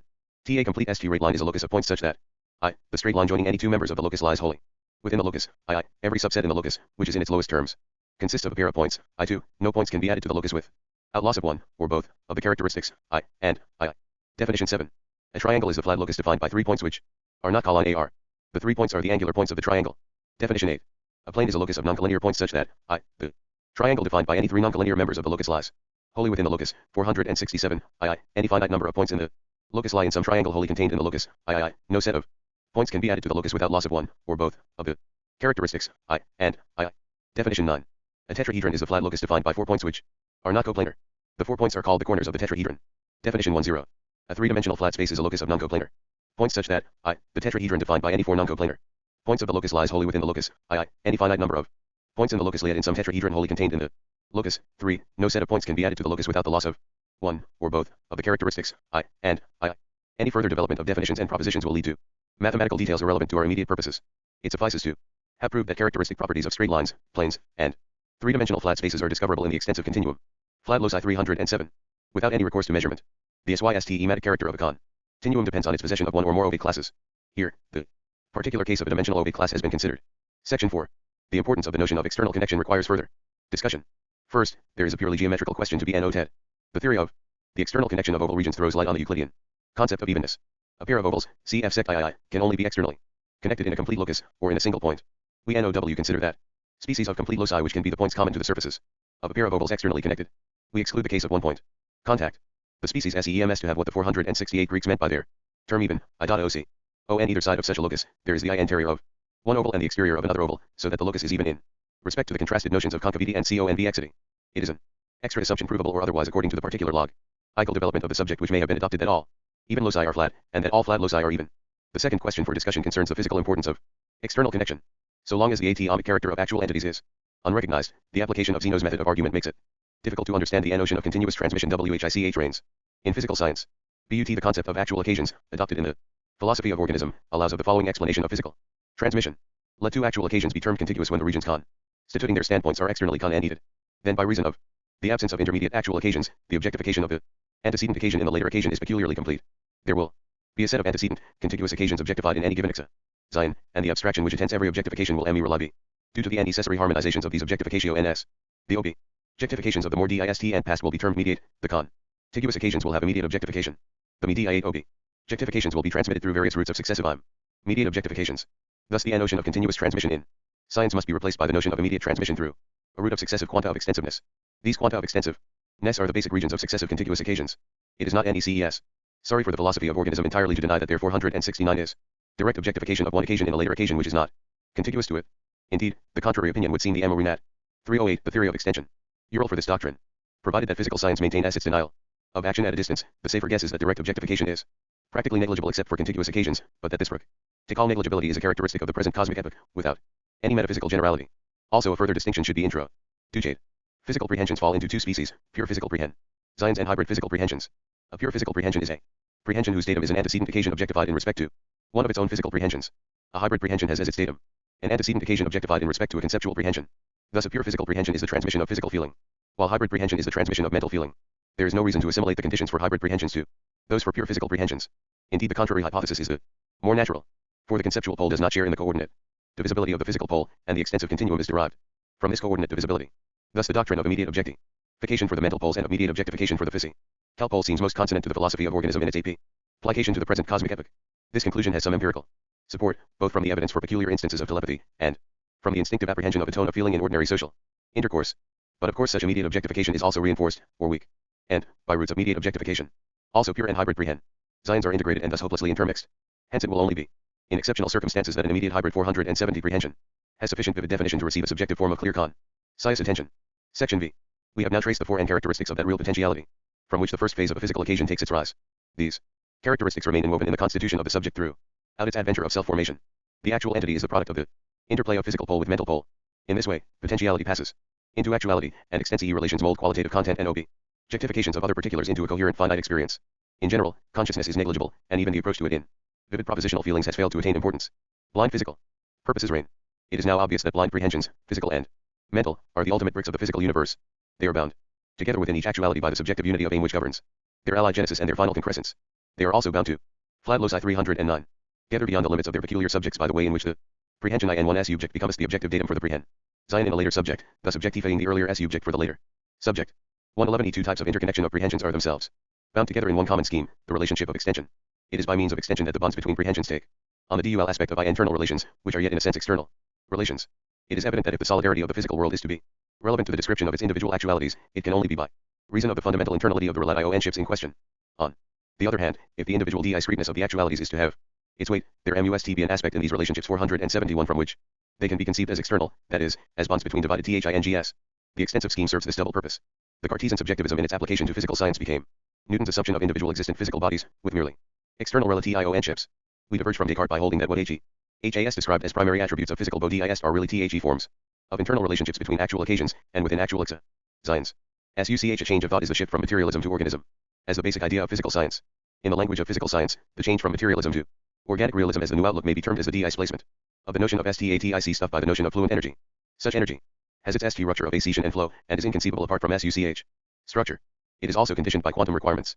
These are the reflections into physical science of the individual prehensions, and of the individual actual entities to which these prehensions belong. Mathematical physics translates the saying of Heraclitus, all things flow, into its own language. It then becomes, all things are vectors. Mathematical physics also accepts the atomistic doctrine of Democritus. It translates it into the phrase, all flow of energy obeys quantum conditions. But what has VANI shed from the field of ultimate scientific conceptions is the notion of vacuous material existence with passive endurance, with primary individual attributes, and with acciddental adventures. Some tours of the physical world can be expressed in that way. But the concept is useless as an ultimate notion in science and in cosmology. Chapter 4. Strains. Section I. 472 There is nothing in the real world which is merely an inert fact. Every reality is there for feeling, it promotes feeling, and it is felt. Also, there is nothing which belongs merely to the privacy of feeling of one individual actuality. All origination is private. But what has been thus originated, publicly pervades the world. Thus the geometrical facts concerning straight and flat loci are public facts characterizing the feelings of actual entities. It so happens that in this epoch of the universe the feelings involving them are of dominating importance. A feeling in which the forms exemplified in the datum concern geometrical, straight, and flat loci will be called a strain. In a strain qualitative elements, other than the geometrical forms, express themselves as qualities implicated in those forms. Also the forms are the first ingredient in particular nexus forming the objective data of the physical feelings in question. It is to be remembered that 2 points determine a complete straight line, that 3 non-collinear points determine a complete plane, that 4 non-coplanar points determine a complete three-dimensional flat locus. Thus a strain has a complex distribution of geometrical significance. There is the geometrical seat which is composed of a limited set of loci, which are certain sets of points. These points belong to the volume defining the standpoint of the experienced subject. A strain is a complex integration of simpler feelings, and it includes in its complex character simpler feelings in which the qualities concerned are more particularly associated with 473 the seed. But the geometrical interest which dominates the growth of a strain lifts into importance the complete lines, planes, and three-dimensional flats, which are defined by the seat of the strain. In the process of integration, these wider geometrical elements acquire implication with the qualities originated in the simpler stages. The process is an example OF the category of transmutation, AND is TOBE explained by the intervention of intermediate conceptual feeling S. Thus extensive regions, which are penetrated by the geometrical elements concerned, acquire objectification by means of the qualities and geometrical relations derived from the simpler feeling S. This type of objectification is characterized by the close association of qualities and definite geometrical relations. It is the basis of the so-called projection of sensa. This projection of sensa in a strain takes many forms according to the differences among various strains. 310. Strains 311. Sometimes the seat retains its individual importance, sometimes in the final synthesis it has been almost eliminated from the final SYNTHESIS of feelings into the 1st reign. Sometimes the whole extensive region indicated by the wider geometrical elements is only vaguely geometricized. In this case, there is feeble geometrical indication. The ST reign then takes the vague form of feeling certain qualities which are vaguely external. Sometimes the extensive region is geometricized without any corresponding elimination of importance from the seat. In this case, T there is a dual reference to the seat here, and to some objectified region there. The here is usually some portion of an animal body, whereas the geometricized region may be within, or without, the animal body concerned. It is obvious THAT important feelings of strain I involve complex processes of concrescence. They are accordingly only to be found in comparatively HIGH grade actual entities. They do not in any respect necessarily involve consciousness, or even THAT approach to consciousness which we associate with life. But we shall find THAT the 474 behavior of enduring physical objects is only explicable by reference to the peculiarities of their strains. On the other hand, the occurrences in empty space require less emphasis on any peculiar ordering of strains. But the growth of ordered physical complexity is dependent on the growth of ordered relationships among strains. Fundamental equations in mathematical PHY6, such as Maxwell's electromagnetic equations, are expressions of the ordering of strains throughout the physical universe. Section 2. Presentational immediacy is our perception of the contemporary world by means of the senses. It is a physical feeling. But it is a physical feeling of a complex type to the formation of which conceptual feelings, more primitive physical feelings, and transmutation HAVE played their parts amid processes of integration. Its objective datum is a nexus of contemporary events, under the definite illustration of certain qualities and relations. These qualities and relations are apprehended with the S-objective form derived from the primitive physical feelings, thus becoming our private SEN. Stations. Finally, as in the case of all physical feelings, this complex derivation Tip physical feeling acquires integration with the valuation inherent in its conceptual realization as a type of experience. Naive common sense insists, first, on the subject entertaining this feeling, and, secondly, on the analytic components in the order, I, region. In contemporary world as datum, I, sensations as derivative from, and illustrative of, this datum, I2, integral feeling involving these elements. 4. Appreciative subjective form, V, interpretative subjective form, VI. Purposive subjective form. But this analysis of presentational immediacy has not exhausted the content of the feeling. For we feel with the body. 31.2. The theory of extension. There may be some further specialization into a particular organ of sensation, but in any case the witness of the body is an ever-present, 475, though elusive, element in our perceptions of presentational immediacy. This witness is the trace of the origination of the feeling concerned, enshrined by that feeling in its subjective form and in its objective datum. But in itself this witness of the body can be isolated as a component feeling in the final satisfaction. From this point of view, the body, or its organ of sensation, becomes the objective datum of a component feeling. And this feeling has its own subjective form. Also this feeling is physical. So that we must look for an eternal object, to be a determinant of the definiteness of the body, as objective datum. This component feeling will be called the feeling of bodily efficacy. It is more primitive than the feeling of presentational immediacy which issues from it. Both in common sense and in physiological theory, this bodily efficacy is a component supposed by the presentational immediacy and leading up to it. Thus, in the immediate subject, the presentational immediacy is to be conceived as originated in a late phase by the synthesis of the feeling of bodily efficacy with other feelings. We have now to consider the nature of the other feelings and the complex eternal object concerned in the feeling of bodily efficacy. In the first place, this eternal object must be partially identified with the eternal object in the final feeling of presentational immediacy. The whole point of the connection between TE2 feelings is THAT. The presentational immediacy is derivative from the bodily efficacy. The present perception is strictly inherited from the antecedent bodily functioning, unless all physical biological teaching is to be abandoned.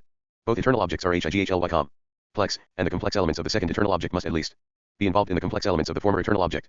This complex eternal object is analyzable into a sense datum and a geometrical pattern. In physics, the geometrical pattern appears as a state of strain of that actual occasion in the body which is the subject of the 476 feeling. But this feeling of bodily efficacy in the final percipient is the inaction of an antecedent feeling by an antecedent actual entity in the body. Thus in this antecedent entity there is a feeling concerned with the same sense datum and a HIGHLY analogous state of strain. The feeling must be a strain in the sense defined in the previous section. Now this strain involves a geometricized region, which in this case also involves a focal region as part of itself. This focal region is a region of dense concurrence of straight lines defined by the seed. It is the region onto which there is so-called projection. These lines enter into feeling through a process of integration of yet simpler feelings which primarily concern the seed of the pattern. These lines have a twofold function as determinants of the feeling. They define the strain of the feeler, and they define the focal region which they thus relate to the feeler. Insofar as we are merely considering an abstract strains 31.3 pattern, we are dealing with an abstract CT eternal object. But as a determinant of a concrete feeling in a concrete percipient, we are dealing with the feeling as relating its subject, W which includes the seat in its volume, to a definite spatial region, TE focal region, external to IT self. This definite contemporary focal region is a nexus which is part of the objective datum. Thus the feeling of bodily efficacy is the feeling of the sense datum is generally implicated in the whole region, OF antecedent seats and focal regions, geometrically defined by the inherited strains. This turned region is peculiarly dominated by the final seat in the body of the feeler, and by the final focal region. Thus the sense datum has a general spatial relation, in which two spat IAL regions are dominant. Feelings of this sort are inherited BB many strands from the antecedent bodily nerves. But in considering one definite TE feeling of presentational immediacy, these many strands of transmission of bodily efficacy, in their final deliverance to the ultimate percipient, converge upon the same focal region as picked out by the many bodily strains. 477 In the integration of these feelings a double act of transmutation is /ed. In each of the successive feelings transmitted along the successive actual entities of a bodily nervous strand there are two regions mainly concerned, and there is a relation between them constituted by intermediate regions picked out by the linkage of the pattern. One region is the focal region already discussed, the other region is the seat in the MDIATE subject, constituting its geometrical standpoint. The strain of the final actual entity defines the seat and the focal region and the termed diary regions, and more vaguely the whole of a presented space. This final feeling of bodily strain in the sense of strain defined in the previous section is the last of a root of analogous feelings inherited one from the other along a series of bodily occasions along some nerve, or other path in the body. There will be parallel roots of such analogous feelings, which finally converge with concurrent reinforcement upon the single occasion, or root of occasions, which is the ultimate percipient. Each of these bodily strain feelings defines its own seat and its own focal region and intermediary IES. The sense datum is vaguely associated with the external world as thus felt and defined. But as SUCH feelings are transmuted, either gradually, or at critical nodes in the body, there is an increasing development of special emphasis. Now emphasis is valuation, and can only be changed by renewed valuation. But valuation AR is as in conceptual feelings. The conceptual counterpart of these physical feelings can be analyzed into many conceptual feelings, associating the sense datum with various regions defined by the strain. This conceptual feeling, by its reference to definite regions, belongs to the secondary type termed propositional feelings. One subordinate propositional feeling associates the sense datum with the seat of the feeler, another with the focal region of the feeler, another with the intermediary region of the feeler, another with the seats of the antecedent elements of the 478 nervous ST rand, and so 314 The theory OF extension. On. The total association of the sense datum with spacetime is analyzable into a bewildering variety of associations with definite regions, contemporary and antecedent, in general, and apart from HIGH grade organisms. This spatio-temporal association of the sense datum is integrated into a vague sense of externality. The component valuations have in such cases failed to differentiate themselves into grades of intensity. But in HIGH grade T cases, in which presentational immediacy is prominent, one of three cases happens. Either I, the association of the sense datum with the seats of some antecedent sets of feelers is exclusively emphasized, or II, the association of the sense datum with the focal region of the phi and al percipient is exclusively emphasized, or I2, the association of the sense datum both with the seats of antecedent feelers and with the focal region of the immediate feeler is emphasized. But these regions are not apprehended in abstraction from the general spatio-temporal continuum. The prehension of a region is always the prehension of systematic elements in the extensive relationship between the seat of the immediate feeler and the region concerned. When these valuations have been affected, the category of transmutation provides for the transmission to the succeeding subject of a feeling of these regions qualified by, i.e., contrasted with, that sense datum. In the first case, there are purely bodily sensations. In the second case, there are projected sensations involving regions of contemporary space beyond the body. In the third case, there are both bodily feelings and sensations externally projected. Thus in the case of all sensory feeling, there is initial privacy of conceptual emphasis passing into publicity of physical feeling. Thus, by the agency of the category of transmutation, there are two types of feelings, for which the objective datum is a nexus with undiscriminated actual entities. The feelings of the first type are feelings of causal efficacy, and those of the second type are those of presenta 479 immediacy. In the first type, the analogous elements in the various feelings of the various actualities of the bodily nexus are transmuted into a feeling ascribed to the bodily nexus as one entity. In the second type, the transmutation is more elaborate and shifts the nexus concerned from the antecedent bodily nexus, i.e., the seat, to the contemporary focal nexus. Both these types of feeling are the outcome of a complex process of massive simplification which is characteristic of higher grades of actual entities. They apparently have but slight importance in the constitutions of actual occasions in empty space, but they have dominating importance in the physical feelings belonging to the life history of enduring organisms, the inorganic and organic, alike. In respect to the sensa concerned, there is a gradual transformation of their functions as they pass from occasion to occasion along a route of inherence up to some final high-grade experience. In their most primitive form of functioning, a sensum is felt physically with emotional enjoyment. Strains 315 of its sheer individual essence. For example, red is felt with emotional enjoyment of its sheer redness. In this primitive prehension we have aboriginal physical feeling in which the subject feels itself as enjoying redness. This is Hume's impression of sensation stripped of all spatial relations with other such impressions. In so far as they spring up in this primitive aboriginal way, they in Hume's words arise in the soul from unknown causes. But in fact we can never isolate such ultimate irrationalities. In our experience, as in distinct analysis, physical feelings are always derived from some antecedent experience. Occasion B pre-HENTS occasion A as an antecedent subject experiencing a sensum with emotional intensity. Also, B as subjective form of emotion is conformed to a subjective form. Thus, there is a vector transmission of emotional feeling of a sensum from A to B. In this way B feels the sensum as derived from A and feels it with an emotional form 480 also derived from A. This is the most primitive form of the feeling of causal efficacy. In physics it is the transmission of a form of energy. In the bodily transmission from occasion to occasion of AHIGH. Great animal body, there is a gradual modification of these functions of sensa. In their most primitive functioning for initial occasions within the animal body, they are qualifications of emotion types of energy. In the language of physics, T in their final functioning for the high grade experient occasion at the end of the route, they are qualities inherent in a presented, contemporary nexus. In the final percipient any conscious feeling of the primitive emotional functioning of the sensum is often entirely absent. But this is not always the case. For example, the perception of a red cloak may often be associated with a feeling of red irritation. To return to Hume's doctrine, cf. Treatise, Part 1.1i, Sect B, of the origination of impressions of sensation from unknown causes, it is first and necessary to distinguish logical priority from physical priority. Undoubtedly an impression of sensation is logically the simplest of physical prehensions. It is the percipient occasion feeling the sensum as participat in its own concrescence. This is the enjoyment of a private sensation. There is a logical simplicity about such a sensation which makes it the primitive, aboriginal type of physical feeling. But there are two objections to Hume's doctrine which assigns to them a physical priority. First, there is the empirical objection. Hume's theory of a complex of such emprase, Zion's elaborated into a supposition of a common physical world is entirely contrary to naive experience. We find ourselves in the double role of agents and patients in a common world, and the conscious recognition of emprase, Zion's of sensation is the work of sophisticated elaboration. This is also Locke's doctrine I and the third and fourth books of HISSA. The child first dimly elucidates the complex extremality of predicate 481 lar things, exhibiting a welter of forms of definiteness, and then disentangles his signs of these forms in isolation. A young man does not initiate his experience by dancing with impressions of sensation, and then proceed. 316. The theory of extension. To conjecture a partner. His experience takes the converse route. The empirical character of the philosophical school derived from Hume can not be too often insisted upon.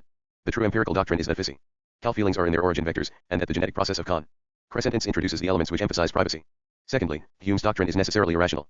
For if the emprase, Zion's of sensation arise from unknown causes, cf. Hume, Zoe cit, a stop, is put to the rationalistic search for a rational cosmology. Such a cosmology requires that metaphysics shall provide a doctrine of relevance between a form and any occasion in which it participates. If there be no such doctrine, all hope of approximating to a rational view of the world vanishes. Hume's doctrine has no recommendation except the pleasure which it gives to its adherents.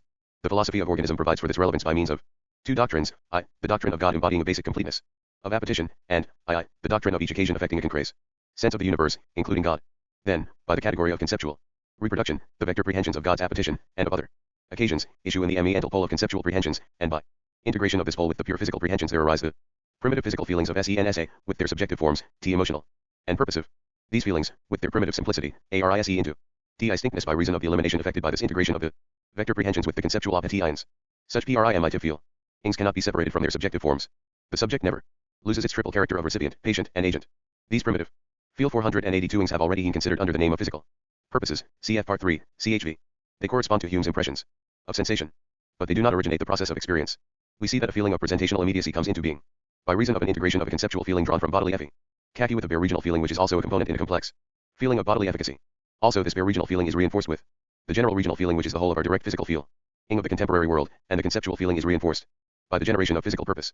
This integration takes the form of the creative imputation of the complex eternal object, ingredient in the bodily efficacy, onto some contemporary focal region felt in the strain feeling.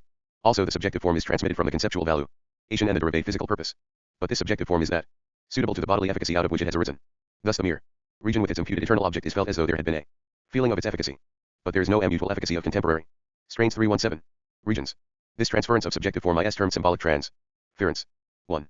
An additional conceptual feeling, with its valuation, arises from this physical feeling of presentational immediacy. It is the conceptual feeling of a region thus characterized. This is the aesthetic valuation proper to the bare objective datum of the presentational immediacy. But this valuation is less primitive than that gained from the conceptual prehension by symbolic transference. The primitive subjective form includes a valuation as though the contemporary region, by its own proper constitution, were causally effective on the percipient sub 483 ject.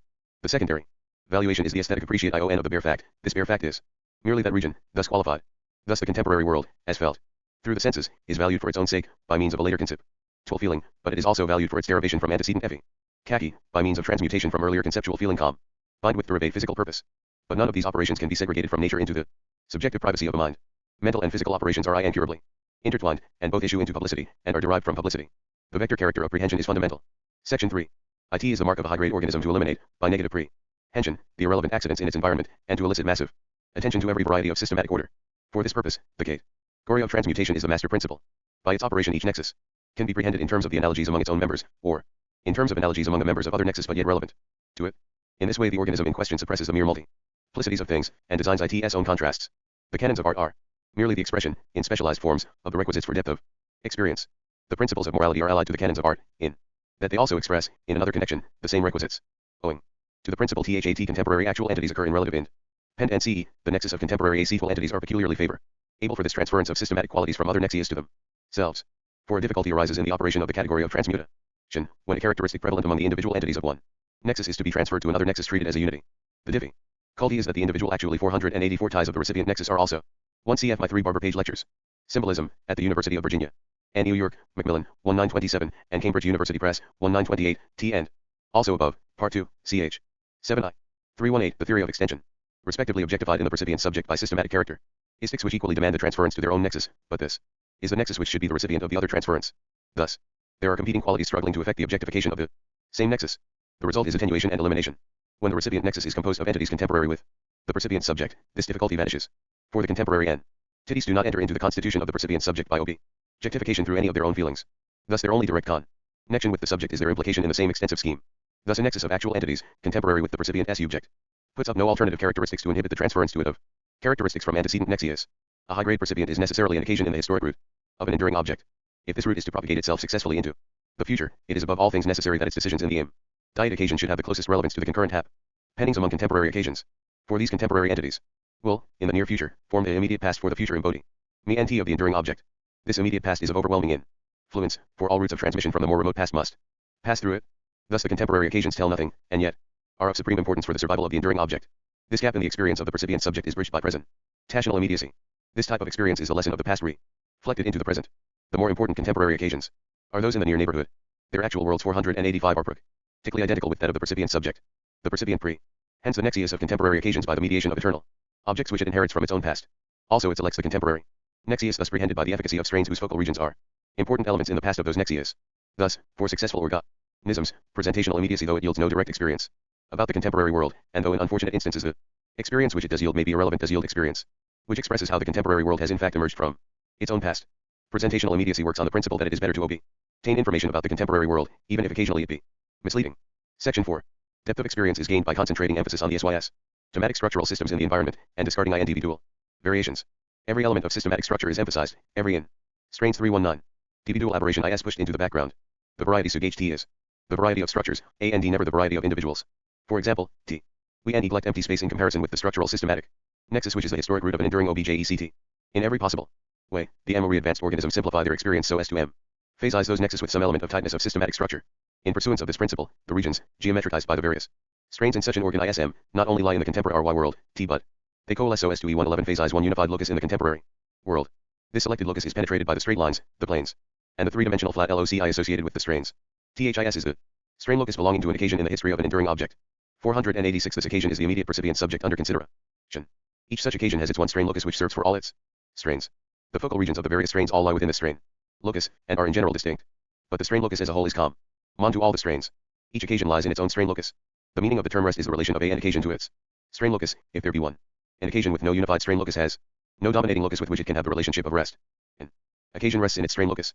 This is why it is nonsense to ask of an occasion in empty space whether it be at rest in reference to some locus. For, since such occasions have no strain loci, the relationship of rest does not apply to them. The strain locus is the locus which is thoroughly geometricized by the strain feelings of the percipient occasion. It must have the property of being continent of straight HT lines, and of flat loci of all dimensions. Thus its boundaries will be three-dimension ALT flat loci, non-intersecting. A strain locus approximates to a three-dimensional flat locus. But in fact IT is four-dimensional, with the time thickness. Section V. Reviewing the discussion in the preceding sessions of this chapter and of chapter 4 of part 2, we note that, in reference to any one AC full occasion M, 7, BUTCF section VLLLT, distinct considerations define loci composed of other actual occasions. In the first place, there are 3 loci defined by causal efficacy, namely, the causal past of M, the causal future of M, and the contemporaries of M.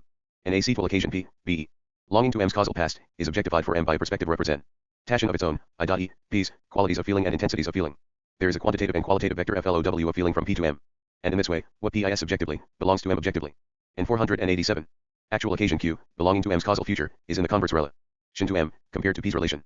For the causal future is composed of those actual occasions which will have M in their respective causal pasts. T. 320, the theory of extension. Actual occasions are NS, T which are contemporary with M, ARE those actual occasions which lie neither in M's causal past, nor in M's causal future. The peculiarity of the locus of contemporaries of M is that any two of its members, such as R and S, need not be contemporaries of each other. They may be mutually contemporaries, but not necessarily. It is evident from the form of the definition of contemporary, THAT if R be contemporary with M, then M is contemporary with R. This peculiarity of the locus of M's contemporaries that R and S may be both contemporaries of M, but not contemporaries of each other points to another set of loci.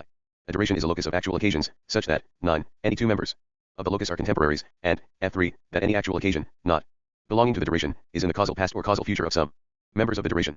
A duration is a complete locus of actual occasions in unison of becoming, or in concrescent unison. It is the old-fashioned present state of the world. In reference to a given duration, D, the actual world is divided into 3 mutually exclusive loci. One of these loci is the duration D itself. Another of these loci is composed of actual occasions which lie in the past of some members of D. This locus is the past of the duration D. The remaining locus is composed of actual occasions which lie in the future of some members of D. This locus is the future of the duration D. By its definition, a duration ion which contains an occasion MT must lie within the locus of the contemporaries of M. According to the classical pre-relativistic notions of time, there would be only one duration including M, and it would contain all M's contemporaries. According to modern relativistic views, T we must admit that there are many durations including M in fact, an infinite 488 number, so that no one of them contains all M's contemporaries. Thus the past of a duration D includes the whole past of any actual occasion belonging to D, such as M for example, and it also includes some of M's contemporaries. Also the future of the duration D includes the whole future of M, and also includes some of M's contemporaries. So far, starting from an actual occasion M, we find 6 loci, or types of loci, defined purely in terms of notions derived from causal efficacy. These loci are M's causal past, M's causal future, M's contemporaries, the set of durations defined by M, and finally, taking any one such duration which we call D as typical, there is D as past, and D's future. Thus there are the 3 definite loci, the causal past, the causal future T, and the contemporaries, which are defined uniquely by M, and there are the set of durations defined by M, and the set of durational past and the set of durational futures. The paradox which has been introduced by the modern theory of relativity is twofold. First, the actual occasion M does not, as a general characteristic of all actual occasions, define a unique duration. And secondly, T such a unique duration, if defined, does not include all the contemporaries of M. Strains 321. But among the set of dura T ions, there may be any with a unique association with M. For the mode of present AT ional immediacy objectifies for MT the actual occasions within one particular duration. This is the presented dura AT ion. Such a presented duration is an inherent factor in the character of an enduring physical object. It is practically identical with the strain locus. This locus is the reason why there is a certain absoluteness in the notions of rest, velocity, and acceleration. For this presented duration is the spatialized world in which the physical object is at rest, at least momentarily for its occasion M. This spatialized world is objectified for M by M's own conditioned range of feeling tones which have been inherited from the causal past of the actual occasion 489 in question, namely, of M. Thus the presented duration is with peculiar vividness part of the character of the actual occasion. A historic root of actual occasions, T, each with its presented duration, constitutes a physical object. Our partial consciousness of the objectifications of the presented duration constitutes our knowledge of the present world, as so far as it is derived from the essences. Remembering that objectifications constitute the objective conditions from which an actual occasion, M, initiates its successive phases of feeling, we must admit that, in the most general sense, the objectifications express the causality by which the external world fashions the actual occasion in question. Thus the objectifications of the presented duration represent a recovery by its co-antemporaries of a very real efficacy in the determination of M. It is true that the eternal objects which affect this objectification belong to the feeling tones which M derives from the past. But it is a past which is largely common to M and to the presented duration. Thus by the intermediacy of the past, the presented duration has its efficacy in the production of M. This efficacy does not derogate from the principle of the independence of contemporary occasions. For the contemporary occasions in the presented duration A are only efficacious through the feeling tones of their sources, and not through their own immediate feeling tones. Thus insofar as Bergson ascribes the spatialization of the world to a distortion introduced by the intellect, he is in error. This spatialization is a real factor I and the physical constitution of every actual occasion belong into the life history of an enduring physical object. For actual occasions, in so-called empty space, there is no reason to believe that any duration has been singled out for spatialization, that is to say, that physical perception in the mode of presentational immediacy is negligible for such occasions. The reality of the rest and the motion of enduring physical objects depends on this spatialism 490 for occasions in their historic roots. The presented duration is the duration in respect to which the enduring object is momentarily at rest. It is that duration which is the strain locus of that occasion in the life history of the enduring object. Chapter V. Measurement. Section I. 491. The identification of the strain locus with a duration is only an approximation based upon empirical evidence. Their definitions are entirely different. A duration is a complete set of actual occasions, such that all the members are mutually contemporary one with the other. This property is expressed by the statement that the members enjoy unison of immediacy. The completeness consists in the fact that no other actual occasion can be added to the set without loss of this unison of immediacy. Every occasion outside the set is in the past or in the future of some members of the set, and is contemporary with other members of the set. According as an occasion is in the past, or the future, of some members of a duration, the occasion is said to be in the past, or in the future, of that duration. No occasion can be both in the past and in the futurity of a duration. Thus a duration forms a barrier in the world between its past and its future. Any root of occasions, in which adjacent members are contiguous, and such that it includes members of the past, and members of the future, of a duration, must also include one or more members of that duration. This is the notion of a duration, which has already been explained, cf. Part 2, ch 4, Secs 8 and 9. The definition of a strain locus, cf. Previous chapter, depends entirely on the geometrical elements which are the elements of geometric form in the objectification of a nexus including the experient occasion in question. These 492 elements are, I, a set of points, within the volume of the regional standpoint of the experient occasion, and, I, the set of straight lines defined by all the pairs of these points. The set of points is the seed of the strain, the set of straight lines is the set of projectors. The complete region penetrated by the projectors is the strain locus. A strain locus is bounded by two flat three-dimensional surfaces. When some members of the seed have a special function in the strain feeling, the projectors which join pairs of these points may define a subordinate region. In the strain locus, this subordinate region is termed the focal region. The strain loci in the present epoch seem to be confined to the contemporaries of their experient occasions. In fact, strain loci occur as essential components for perception in the mode of presentational immediacy. 322. Measurement 323. In this mode of perception there is a unique strain locus for each such experient. Rest and motion are definable by reference to real strain loci and to potential strain loci. Thus the molecules, forming material bodies, for which the science of dynamics is important, may be presumed to have unique strain loci associated with their prehension S. This recapitulation of the theories OF durations A and D strain loci brings out the entire disconnection of their definitions. There is no reason, derivable from these definitions, why there should be any close association between the strain locus of an experient occasion and any duration LUD in that occasion among its members. It is an empirical fact that mankind invariably conceives the presented world as consisting of such a duration. This is the contemporary world as immediately perceived by the senses. But close association does not necessarily involve unqualified identification. It is permissible, in framing a cosmology to accord with scientific theory, to assume that the associated pair, strain locus and presented duration, do not involve one and the same extensive region.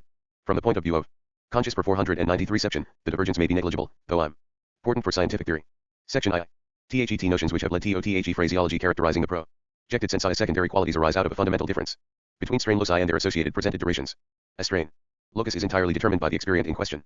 It extends beyond that experient indefinitely, although defined by geometrical elements, entirely within the extensive region which is the STA endpoint of the experient. The seed of the strain locus, which is a set of points within this region, is sufficient to effect this definition of the complete strain locus by the aid of the straight lines termed the projectors. These straight lines are nexus whose geometrical relations are forms ingredient in a strain feeling with these nexus as data. Presentational immediacy arises from the integration of a strain feeling and a physical purpose, so that, by the category of transmutation, the sensum involved in the physical purpose is projected onto some external focal region defined by projectors.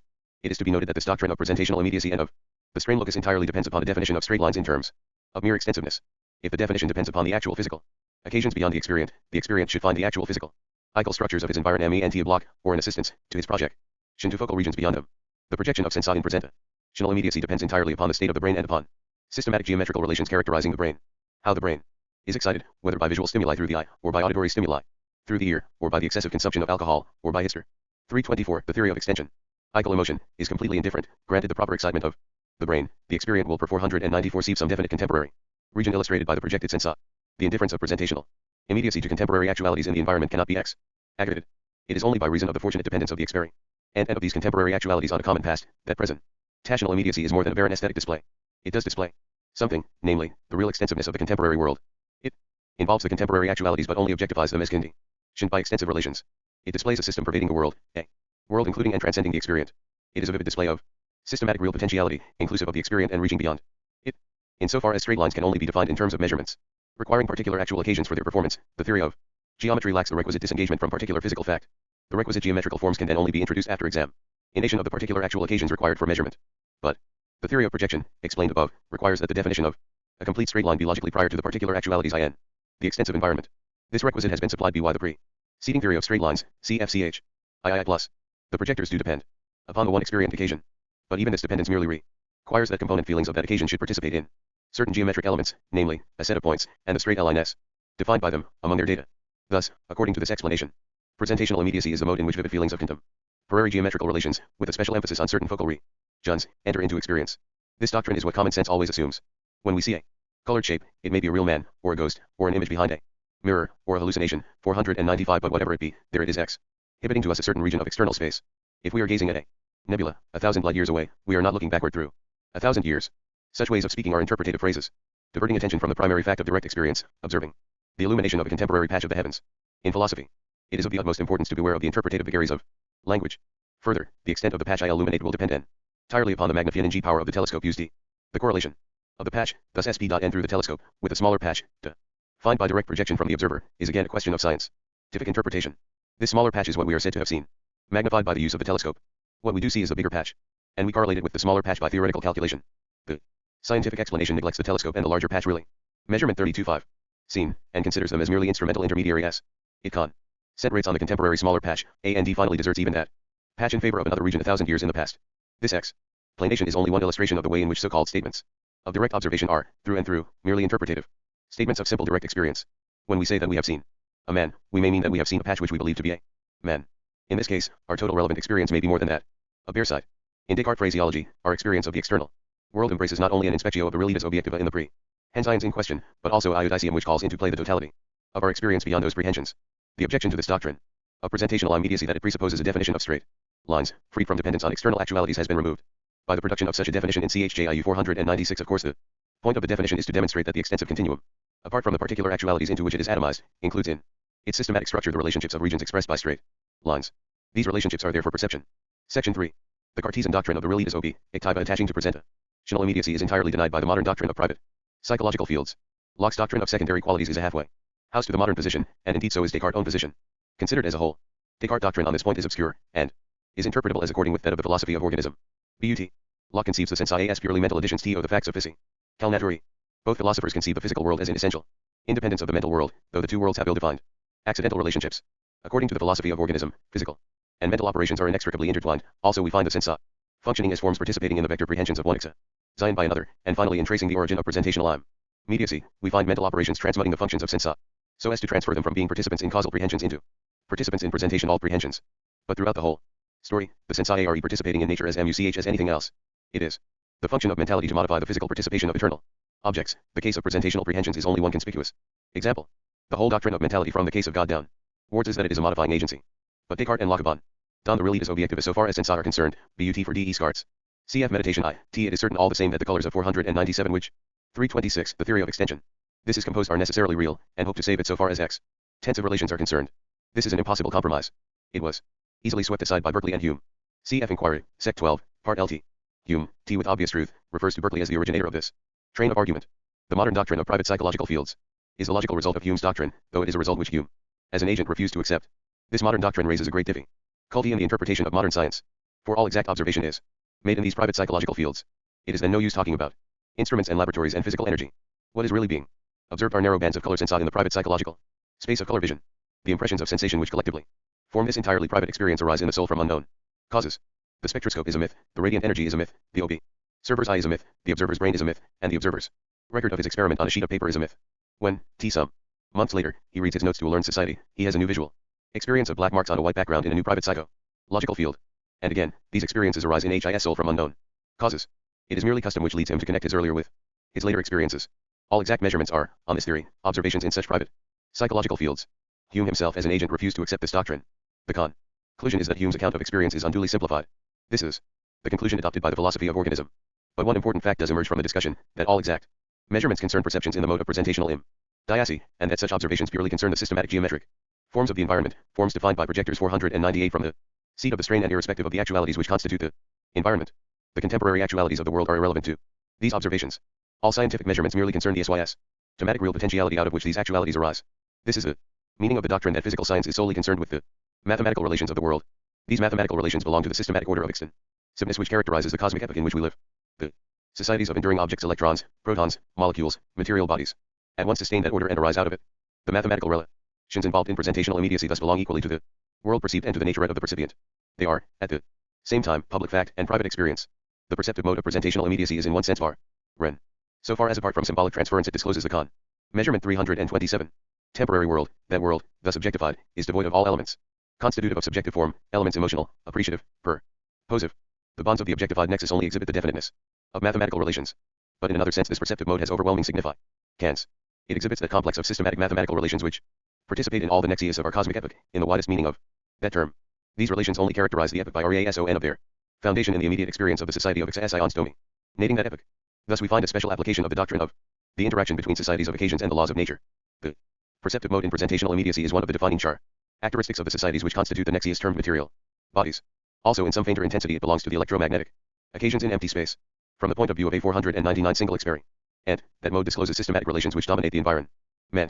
But the environment is dominated by these relationships by RASON of the experiences of the individual occasions constituting the societies.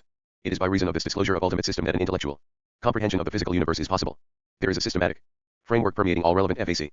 By reference to this framework the various, vagrant, evanescent details of the abundant world can have their mutual relations exhibited by their correlation to the common terms of a universal system. Sounds differ qualitatively among themselves. Sounds differ qualitatively from colors, colors differ qualitatively from the rhythmic throbs of emotion and of pain, yet all alike are periodic, and have their spatial relations and their wavelengths.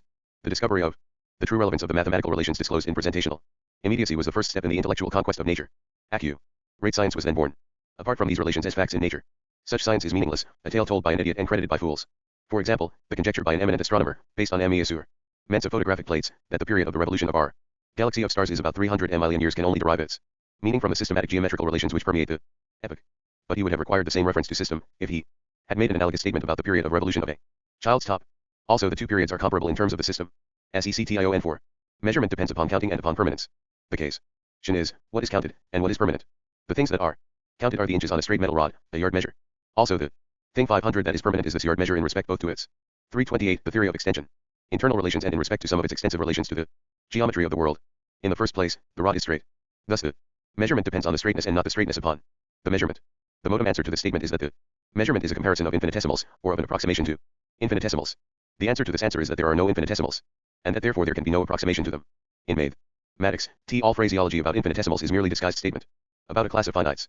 This doctrine has been conclusive mathematical theory since the time of Weierstrass in the middle of the 19th century. Also all the contortions of curvature are possible for a segment between any endpoints. Of course, in all measurement there is approximation in our suppositions as to the yard measure. But it is approximation to straightness.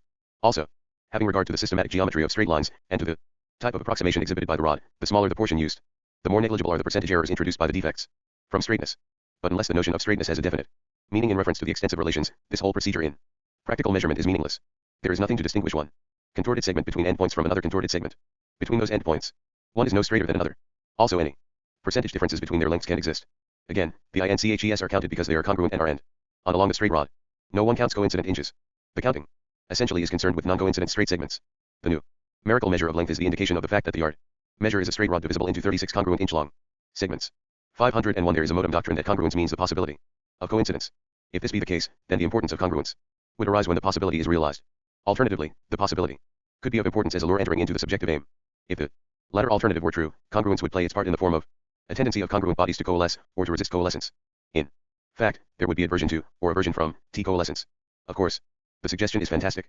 Recurring to the former alternative, the importance of the 36 inches along the yard measure depends on the fact that they are not coincident and, until the destruction of the rod, never will be coincident. There is a realized property of the rod that it is 36 inches in length. Thus although coincidence is used as a test of congruence, it is not the meaning of congruence. We must now consider the use of coincidence as a test. Congruence is tested either by the transference of a steel yard measure from coincidence, measurement 329, with one body to coincidence with another body, or by some optical means. Depend nt on the use of an optical instrument and on the congruence of successive wavelength HST in a train of waves, or by some other vibratory device dependent on analogous principles. It is at once evident that all these tests are dependent on a direct intuition of permanence. This permanence means permanence in respect to congruence T for the various instruments employed, namely, the yard measure, or the optical instruments, or analogous instruments. For example, PLE, the yard measure is assumed to remain congruent to its previous self, as it is transferred from one setting to another setting. It is not sufficient to intuit that it remains the same body. Substances that are very deformed able preserve that sort of self-identity. The required property is that of self-congruence. Minute variations of physical conditions will make the rod vary slightly, also sense perception is never absolutely exact. 502 But, unless there be a meaning to exactitude, the notions of a slight variation and of a slight defect from exactitude are nonsense. Apart from such a meaning, the two occasions of the rod's existence are incomparable, except by another experiment depending upon the same principles. There can only be a finite number of such experiments, so ultimately we are reduced to these direct judgments. However far the testing of instruments and the corrections for changes of physical factors, such as temperature, are carried, there is always a final dependence upon direct intuitions that relevant circumstances are unchanged. Instruments are used from minute to minute, from hour to hour, and from day to day, with the sole guarantee of antecedent tests and of the appearance of invariability of relevant circumstances. This appearance is always a perception in the mode of presentational immediacy. If such perception be in any sense private in contradistinction to a correlative meaning for the term public, then the perceptions, on which scientific measurement depends, merely throw light upon the vat psychology of the particular observer, and have no public import. Such a conclusion is so obviously inconsistent with our beliefs as to the intercommunication of real actualities in the public world, that it may be dismissed as a reductio ad absurdum, having regard to the groundwork of common experience which is the final test of all science and philosophy. A great deal of modern scientific philosophy consists in recurrence to the theory of privacy when such statements seem to afford a shortcut to simplicity of statement, and on the other hand of employment of the notion of observing a public world when THAT concept is essential for expressing the status of science in common experience. Science is either an important statement of systematic theory correlating observations of a common world, or is the daydream a solitary intelligence with a TSTE for the daydream of publication. But 503 It is not philosophy to vacillate from one point of view to the other. 330 The theory of extension. Section V. Finally, THET meaning of congruence as a relation between two geometrical elements in a strain locus must be considered. It will be sufficient to consider this meaning in reference to two segments of straight lines, and to treat all other meanings as derivative from this. A strain locus is defined by the projectors which penetrate any one finite region within it. Such a locus is a systematic whole, independently of the actualities which may atomize it. In this it is to be distinguished from a duration which does depend on its physical content. A strain locus depends merely upon its geometrical content. This geometrical content is expressed by any adequate set of axioms from which the systematic interconnections of its included straight lines and points can be deduced. This conclusion requires the systematic uniformity of the geometry of a strain locus, but refers to further empirical observation for the discovery of the particular character of this uniform system. For example, the case as to whether a complete straight line be a closed serial locus of points or an open serial locus is entirely a question for such discovery. The only decision is to be found by comparing the rival theories in respect to their power of elucidating observed facts. The only relevant properties of straight lines are I, their completeness; II, their inclusion of points; II, their unique definition by any pair of included points; IV, their possibility of mutual intersection in a single point. The additional axioms which express the systematic geometrical theory must not have reference to length or to congruence, for these notions are to be derived from the theory. Thus the axioms must have exclusive reference to the intersection of straight lines, and to their inclusion or exclusion of points indicated by the intersections of other lines. Such sets of axioms are 504 well known to mathematicians. There are many such sets which respectively constitute alternative geometrical theories. Also given one set of axioms constituting a definite geometrical theory, different sets of axioms can easily be obtained which are equivalent to each other in the sense that all the other sets can be deduced from any one of them. All such equivalent sets produce the same geometrical theory. Equivalent sets have their importance, but not for the present investigation. We can therefore neglect them, and different sets of axioms will mean sets of axioms which constitute incompatible geometrical theories. There are many such sets, with a great variety of peculiar properties. There are, however, three such sets which combine a peculiar simplicity with a very general conformation to the observed facts. These sets give the non-metrical properties of the three geometrical theories respectively. Known to mathematicians as the theory of elliptic geometry, of Euclidean geometry, and of hyperbolic geometry. It will serve no purpose to give the three sets of axioms, but it is very easy to explain the main point of measurement. 331. Difference between the theories, without being led too far from the philosophical discussion. In the first place, a definition of a plane can be given which is common to all the three theories. The definition already given in chapter II. This part will suffice. But an alternative definition can be stated thus. If A, B, C be any three non-collinear points, and A, B, C, A denote the three complete straight lines cont A and T respectively, A and B, B and C and A, then the straight lines which respectively intersect both members of any pair of these three lines, not both lines at one of the corners A or B or C, pass through all the points constituting one plane, and all their incident points are incident in the plane. Thus a plane is defined to be the locus of all the points incident in at least one of such a group of straight lines. The axioms are such THAT. This definition is equivalent to 505 the definition in chapter II. Also the axioms secure that any straight line, passing through 2 points in a plane, is itself wholly incident in that plane. Also it follows from the definition of a plane that a line L and a point P, not incident in Z, are coplanar. The distinction between the three geometrical theories can now be explained by the aid of such a triplet: a point P, a line L not passing through P, and the plane re in which P and L are both incident. Consider all the lines through P and incident in the plane re. Then in the elliptic geometrical theory, all these lines intersect the line L. In the Euclidean geometrical theory, all these lines intersect the line L, with the exception of one and only one line, the unique parallel to L through P. In the hyperbolic geometrical theory, the lines through P in the plane are divisible into two classes, one class consisting of the lines intersecting L, the other class consisting of the lines not intersecting Z, and each class with an infinite number of members. Then it has been shown by Cayley and von Stott 1 that the congruence of segments and the numerical measures of the distances involved are definable. The simplest case is that of Euclidean geometry. In THAT case, the basic fact is that the opposite sides of parallelograms are equal. A further complication is required to define congruence between segments which are not parallel, but it would serve no purpose to enter into the detailed solutions of this mathematical problem. But the illustration afforded by the particular case of the congruence of the opposite sides of parallelograms enables the general principle under Lying the notion of congruence to be explained d. Two segments are congruent, and when there is a certain analogy between their functions in a systematic pattern of straight lines, which includes both of them. The definition of this analogy is the definition of con 506 congruence in terms of non-metrical geometry. It is possible to discover diverse analogies, which give definitions of congruence which are inconsistent with each. 1. C.F. Cayley's sixth memoir on quantics, Transactions of the Royal So. CD, 1859. V. On T. Stott's Geometrie der Lage, 1847, and Beitrage zur Geometrie. Etrie der Lage, 1856. 332. The theory of extension. Other.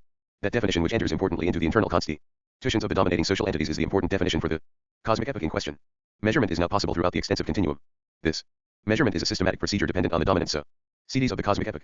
When one form of measurement has been given, alternative forms with assigned mathematical relations to the initial form can be defined. One such system is as good as any other, so far as mathematical procedure is concerned. The only point to be remembered is that each system of coordinates must have its definable relation to the analogy which constitutes congruence. Section 6. Physical measurement is now possible. The modern procedure, introduced by Einstein, is a generalization of the method of least actio n. It consists in considering any continuous line between any 2 points in the spatio-temporal continuum and seeking to express the physical properties of the field as an integral along it.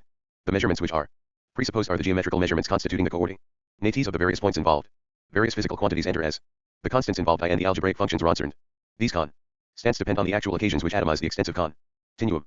The physical properties of the medium are expressed by various conditions satisfied by this integral. It is usual to term an infinitesimal element of this integral by the name of an element of distance. But this name, though satisfactory as a technical phraseology, is entirely misleading. There can be no theory of the congruence of different elements of the path. The notion of coincidence does not apply.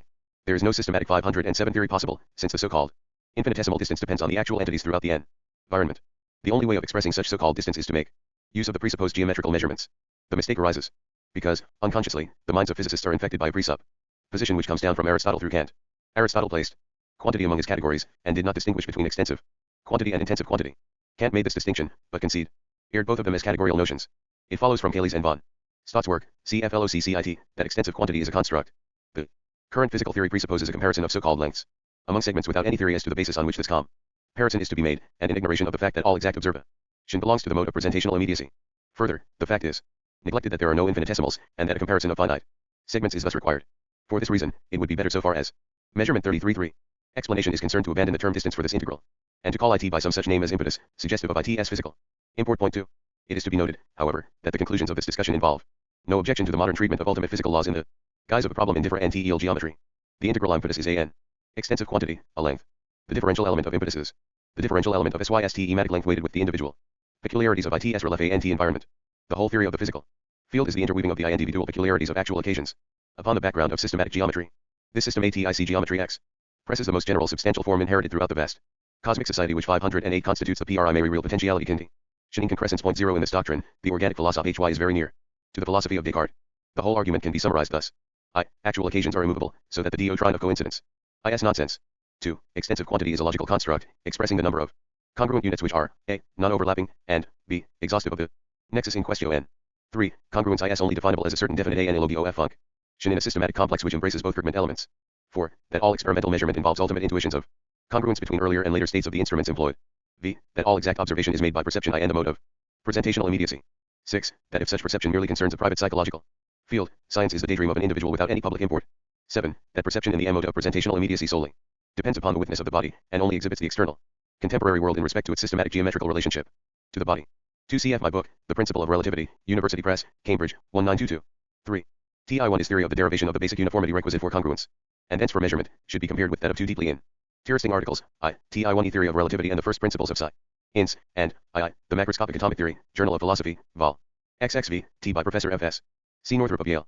I cannot adjust his doctrine of a macroscopic atom to my cosmological outlook, nor does this notion seem necessary if my doctrine of microscopic atomic occasions be accepted. But Professor Northrop's theory does seem to be the only alternative if this doctrine be abandoned. I regret that the articles did not come under my notice till this work had been finally revised for publication. Part Y. Final interpretation. Chapter I. The ideal opposites. Section I. 512. The chief danger to philosophy is narrowness and the selection of evidence. This narrowness arises from the idiosyncrasies and timidities of particular AUT or of particular social groups, of particular schools of thought, of particular epochs and the history of civilization. The evidence relied upon is arbitrarily biased by the temperaments of individuals, by the provincialities of groups, and by the limitations of schemes of thought. The evil, resulting from this distortion of evidence, is at its worst in the consideration of the topic of the phi and al part of this investigation ultimate ideals. We must commence this topic by an endeavor to state impartially the general types of the GREAT ideals which have prevailed at sundry sons and places. Our test in the selection, to be impartial, must be pragmatic. The chosen stage of exemplification must be such as to compel attention, by its own intrinsic interest, or by the intrinsic interest of the Results which flow from it. For example, the stern self-restraint of the RO. Man farmers in the early history of the Republic issued in the great epic of the Roman Empire, and the stern self-restraint of the early Puritans in New England issued in the flowering of New England culture. The epic of the Covenanters has had for its issue the DEEP impression which modern civilization owes to Scotland. Neither the Roman farmers, nor the American Puritans, nor the Covenanters, can wholly command allegiance. Also they differ from each other. But in each case, there is greatness there, greatly exemplified. In contrast to this example, we find the flowering time of the Aesthetic culture of ancient Greece, the Augustan epoch in Rome, the Italian Renaissance, the Elizabethan epoch in England, the Restoration epoch in England, 513 French and Teutonic civilization throughout the centuries of the modern world, modern Paris, and modern New York. Moralists have muchtosay about some of these societies. Yet, while there is any critical meant in the lives of men, such achievements can never be forgotten. In the estimation of either type of these contrasted examples, sheer and Beethoven's blindness. In each of these instances, there are elements which compel admiration. There is a greatness in the lives of those who build up religious systems, a greatness in action, in idea, and in self-subordination, embodied in instance after instance through centuries of growth. There is a greatness in the rebels who destroy SUCH systems. 337. 338 Final interpretation. They are the titans who storm heaven, armed with passionate sincerity. Maybe that the revolt is mere assertion byuth its right to its proper brilliance, to that final good of immediate joy philosophy may not neglect the multifariousness of the world the fairies dance, and Christ is nailed to the cross. Section 2. There are various contrasted qualities of temperament, which control the formation of the mentalities of different epochs. In a previous chapter, Part 2, CHX, attention has already been drawn to the sense of permanence dominating the invocation abide with me, and the sense of flux dominating the sequel fast falls the eventide. Ideals fashion themselves round these two notions, permanence and flux. In the inescapable flux, there is something that abides. In the overwhelming permanence, there is an element that escapes into flux. Permanence can be snatched only out of flux, and the passing moment can find its adequate intensity only by its submission to permanence. Those who would disjoin the two elements can find no interpretation of patent facts.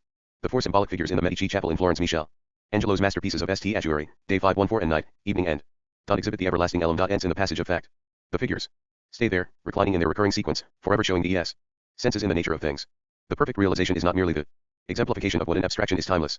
It does more, it implants timelessness on WHAT and ITS essence is passing. The perfect moment is fade. Less in the lapse of time. Time has then lost its character of perpetual perishing, it becomes the moving image of eternity. Section 3. Another contrast is equally essential for the understanding of ideals. The contrast between order as the condition for excellence, and order as stifling the freshness of living. This contrast is met within the theory of education. The condition for excellence is a thorough training in technique. Sheer skill must pass out of the sphere of conscious exercise, and must have assumed the character of unconscious habit. The first, the second, and the third condition for high achievement is scholarship, in that large sense including knowledge and acquired instinct controlling action. The paradox which wrecks so many promising theories of education is that the training which produces skill is so very apt to stifle imaginative zest. Skill demands repetition, and imaginative zest is tinged with impulse. Up to a certain point each gain in skill opens new paths for the imagination. But in each individual formal training has its limit of usefulness. B. Ideal opposites 339. Beyond that limit there is Deacon Ation, the lilies of the field toil not. Neither do they spin. The social history of mankind exhibits great organizations in the IRL, alternating functions of conditions for progress, and of contrivances for stunting humanity. The history of the Mediterranean lands, and of Western Europe, is the history of the blessing and the curse of political organizations, of religious organizations, of 515 schemes of thought, of social agencies for large purposes. The moment of dominance, prayed for, worked for, sacrificed for, by generations of the noblest spirits, marks the turning point where the blessing passes into the curse. Some new principle of refreshment is required. The art of progress is to preserve order amid change, and to preserve change amid order. Life refuses to be embalmed alive. The more prolonged the halt in some unrelieved system of order, the greater the crash of the dead society. The same principle is exhibited by the tedium arising from the unrelieved dominance of a fashion in art. Europe, having covered itself with treasures of Gothic architecture, entered upon generations of satiation.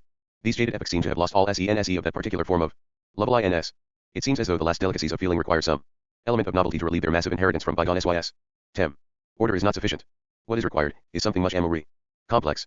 It is order entering upon novelty, so that the massiveness of order does not degenerate into mere repetition, and so that the novelty is always reflected upon the background of system. But the two elements must not really be disjoined. It belongs to the goodness of the world, that its settled order should deal tenderly with the faint discordant light of the dawn of another age. Also order, as it sinks into the background before new conditions, has its requirements. The old dominance should be transformed into the firm foundations, upon which new feelings arise, drawing their intensity from delicacies of contrast between system and freshness. In either alternative of excess, whether the past be lost, or be dominant, the present is enfeebled. This is only an application of Aristotle's doctrine of the golden mean.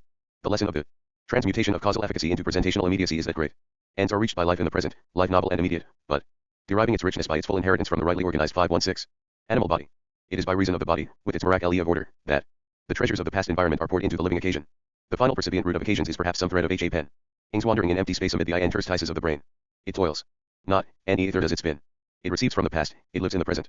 It is shaken by its intensities of private feeling, aversion, or aversion. In its turn, this culmination of bodily life transmits itself as an element of novelty throughout the avenues of the body. Its sole use to the body is its vivid originality, it is the organ of novelty. 340 Final interpretation. Section 4. The world is thus faced by the paradox that, at least in its HIGAC dualities, it craves for novelty and yet is haunted by terror at the loss of the past, with its familiarities and its loved ones. It seeks escape from time in its character of perpetually perishing. Part of the joy of the New Year's is the hope of the old round of seasons, with their stable facts of friendship and love, and old association. Yet conjointly with this terror, the present, as mere unrelieved preservation of the past, assumes the character of a horror of the past, rejection of it, revolty. To die be given, or attain. Fierce work it were to do again asterisk. Each new epoch enters upon its career by waging unrelenting war upon the aesthetic gods of its immediate predecessor. Yet the culminating fact of conscious, rational life refuses to conceive itself as a transient enjoyment, transiently useful. In the order of the physical world, its role is defined by its introduction of novelty. Just as physical feelings are haunted by the vague insistence of causality, so the higher intellectual feelings are haunted by the vague insistence of another order, where there is no unrest, no travel, no shipwreck, there shall be no more sea. 517. This is the problem which gradually shapes itself as religion reaches its higher phases in civilized communities. The most general formulation of the religious problem is the question whether the process of the temporal world passes into the formation of other actualities, bound together in an order in which novelty does not mean loss. The ultimate evil in the temporal world is deeper than any specific evil. It lies in the fact that the past fades, that time is a perpetual perishing. Objectification involves elimination.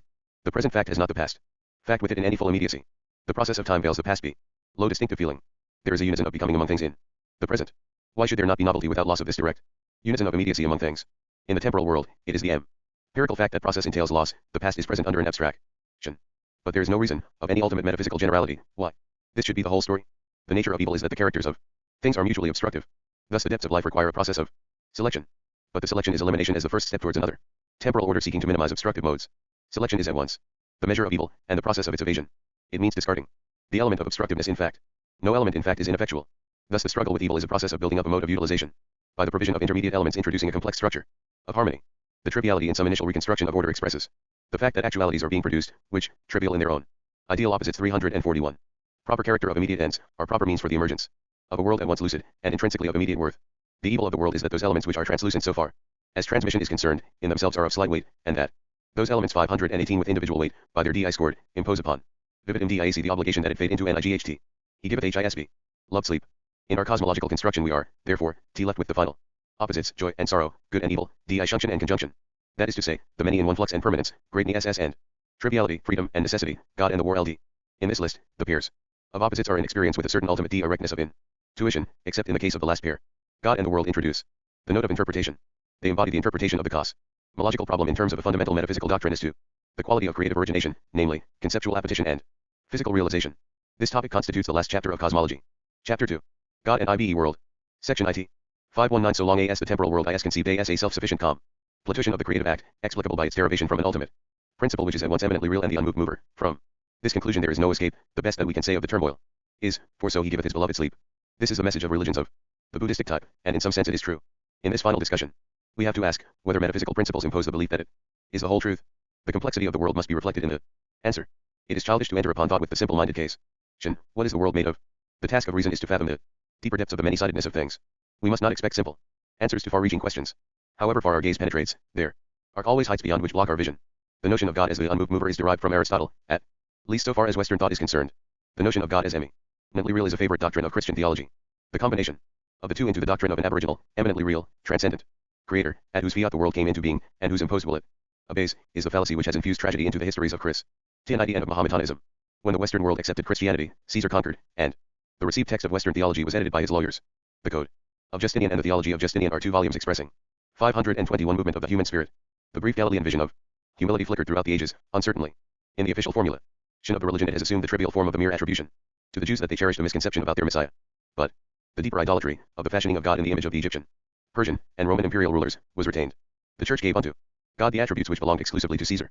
In the great formative period of theistic philosophy, which ended with the rise of Mohammedanism, after a continuance coeval with civilization, 3 strains of thought emerged which, amid many variations in detail, respectively fashioned God in the image of an imperial ruler, God in the 342, God and the world 343, image of a personification of moral energy, God in the image of an ultimate philosophical principle. Hume's dialogues criticize unanswerably these modes of explaining the system of the world. The 3 schools of thought can be associated respectively with the divine Caesars, the Hebrew prophets, and Aristotle. But Aristotle was A. antedated by Indian, and B. Buddhistic thought. The Hebrew prophets can be paralleled by and traces of earlier thought, Mohammedanism and the divine Caesars merely represent the most natural, obvious, idolatro-us theistic symbolism, at all epochs and places. The history of theistic philosophy exhibits various stages of combination of these 3 diverse ways of entertaining the problem. There is H. O. Weaver in the Galilean origin of Christianity at A. and other Suggestion which does not fit very well with any of the 3 main strands of thought.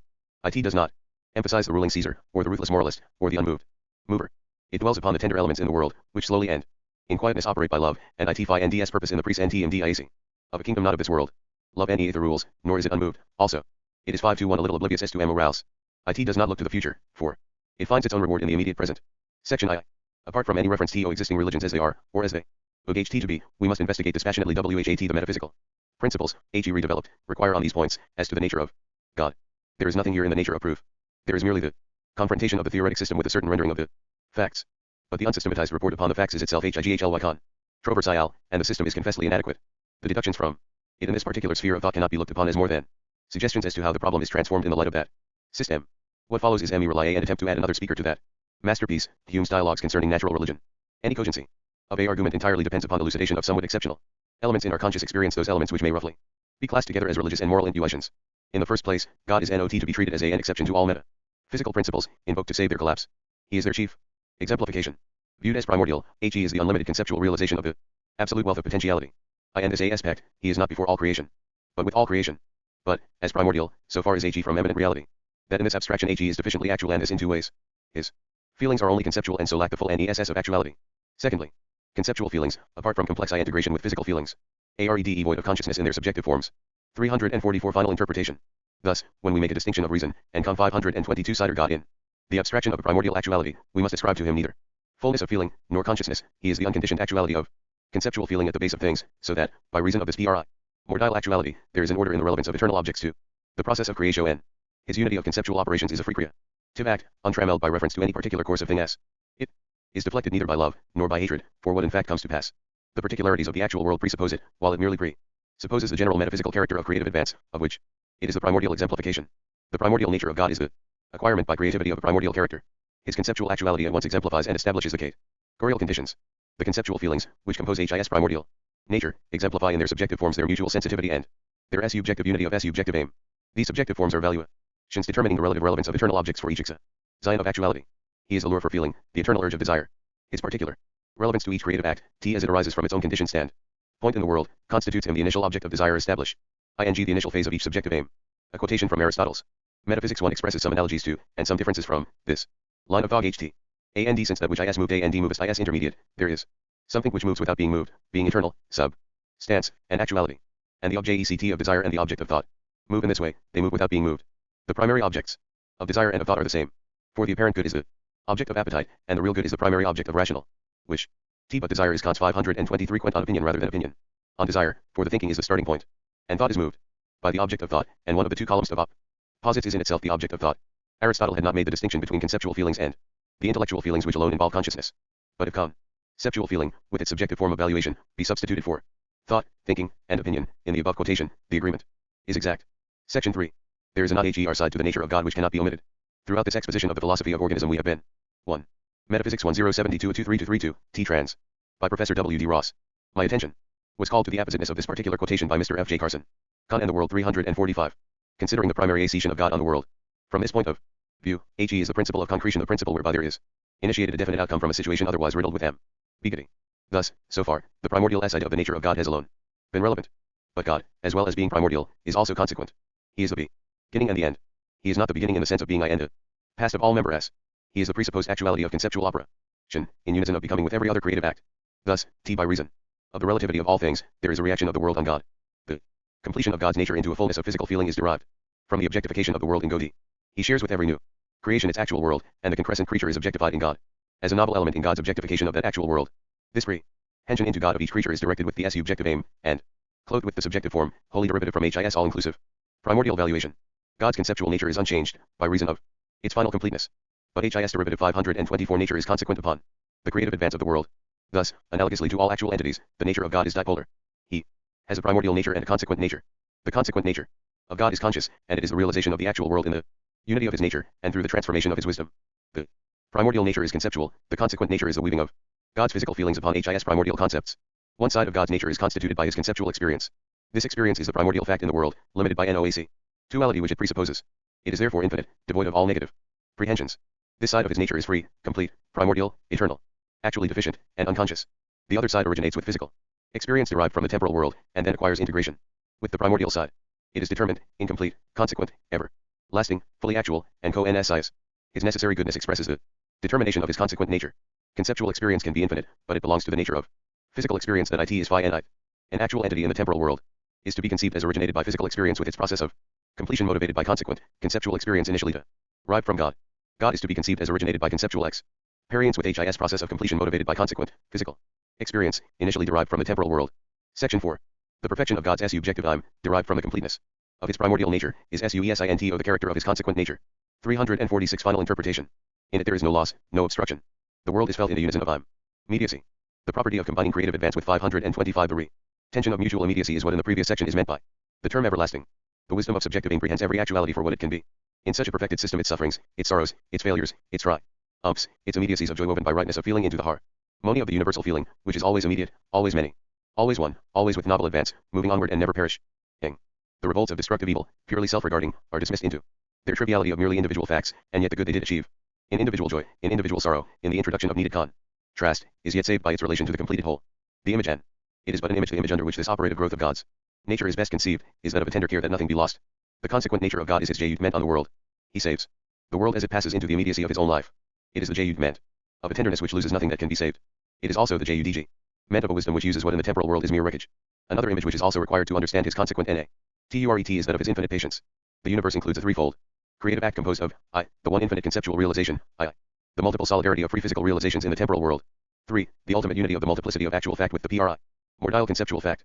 If we conceive the first term and the last term in their unity over against the intermediate multiple freedom of physical realizations in the temporal world, we conceive of the patience of God, tenderly saving the turmoil of the intermediate world by the completion of his own nature. The sheer force of things lies in the intermediate physical process. This is the energy of physical production. God's role is not the combat of productive force 526 with productive force, of destructive force with destructive force. It lies in the patient operation of the overpowering rationality of his conceptual harmonization. He does not create the world, he saves it, or, more accurately, he is the poet of the world, with tender patience leading it by his vision of truth, beauty, and goodness. Section V. The vicious separation of the flux from the permanence leads to the concept of an entirely static God, with eminent reality, in relation to an entirely fluent world, with deficient reality. But if the opposites, static and fluent, have once been so explained as separately to characterize diverse actualities, the interplay between the thing which is static and the things which are fluent involves contradiction at every step in its explanation. Such philosophies must include the notion of illusion as a fundamental. Kant and the World 347. Principle. The notion of mere appearance.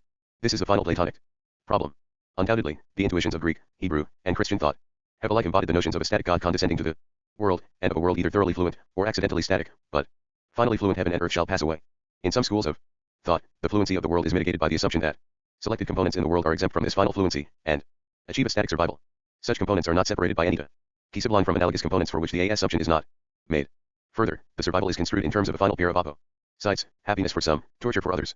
Such systems have the common character of starting with a fundamental intuition which we do mean to express, and of entangling themselves in verbal expressions, which carry consequences at variance with the initial intuition of permanence in fluency and of fluency in permanence.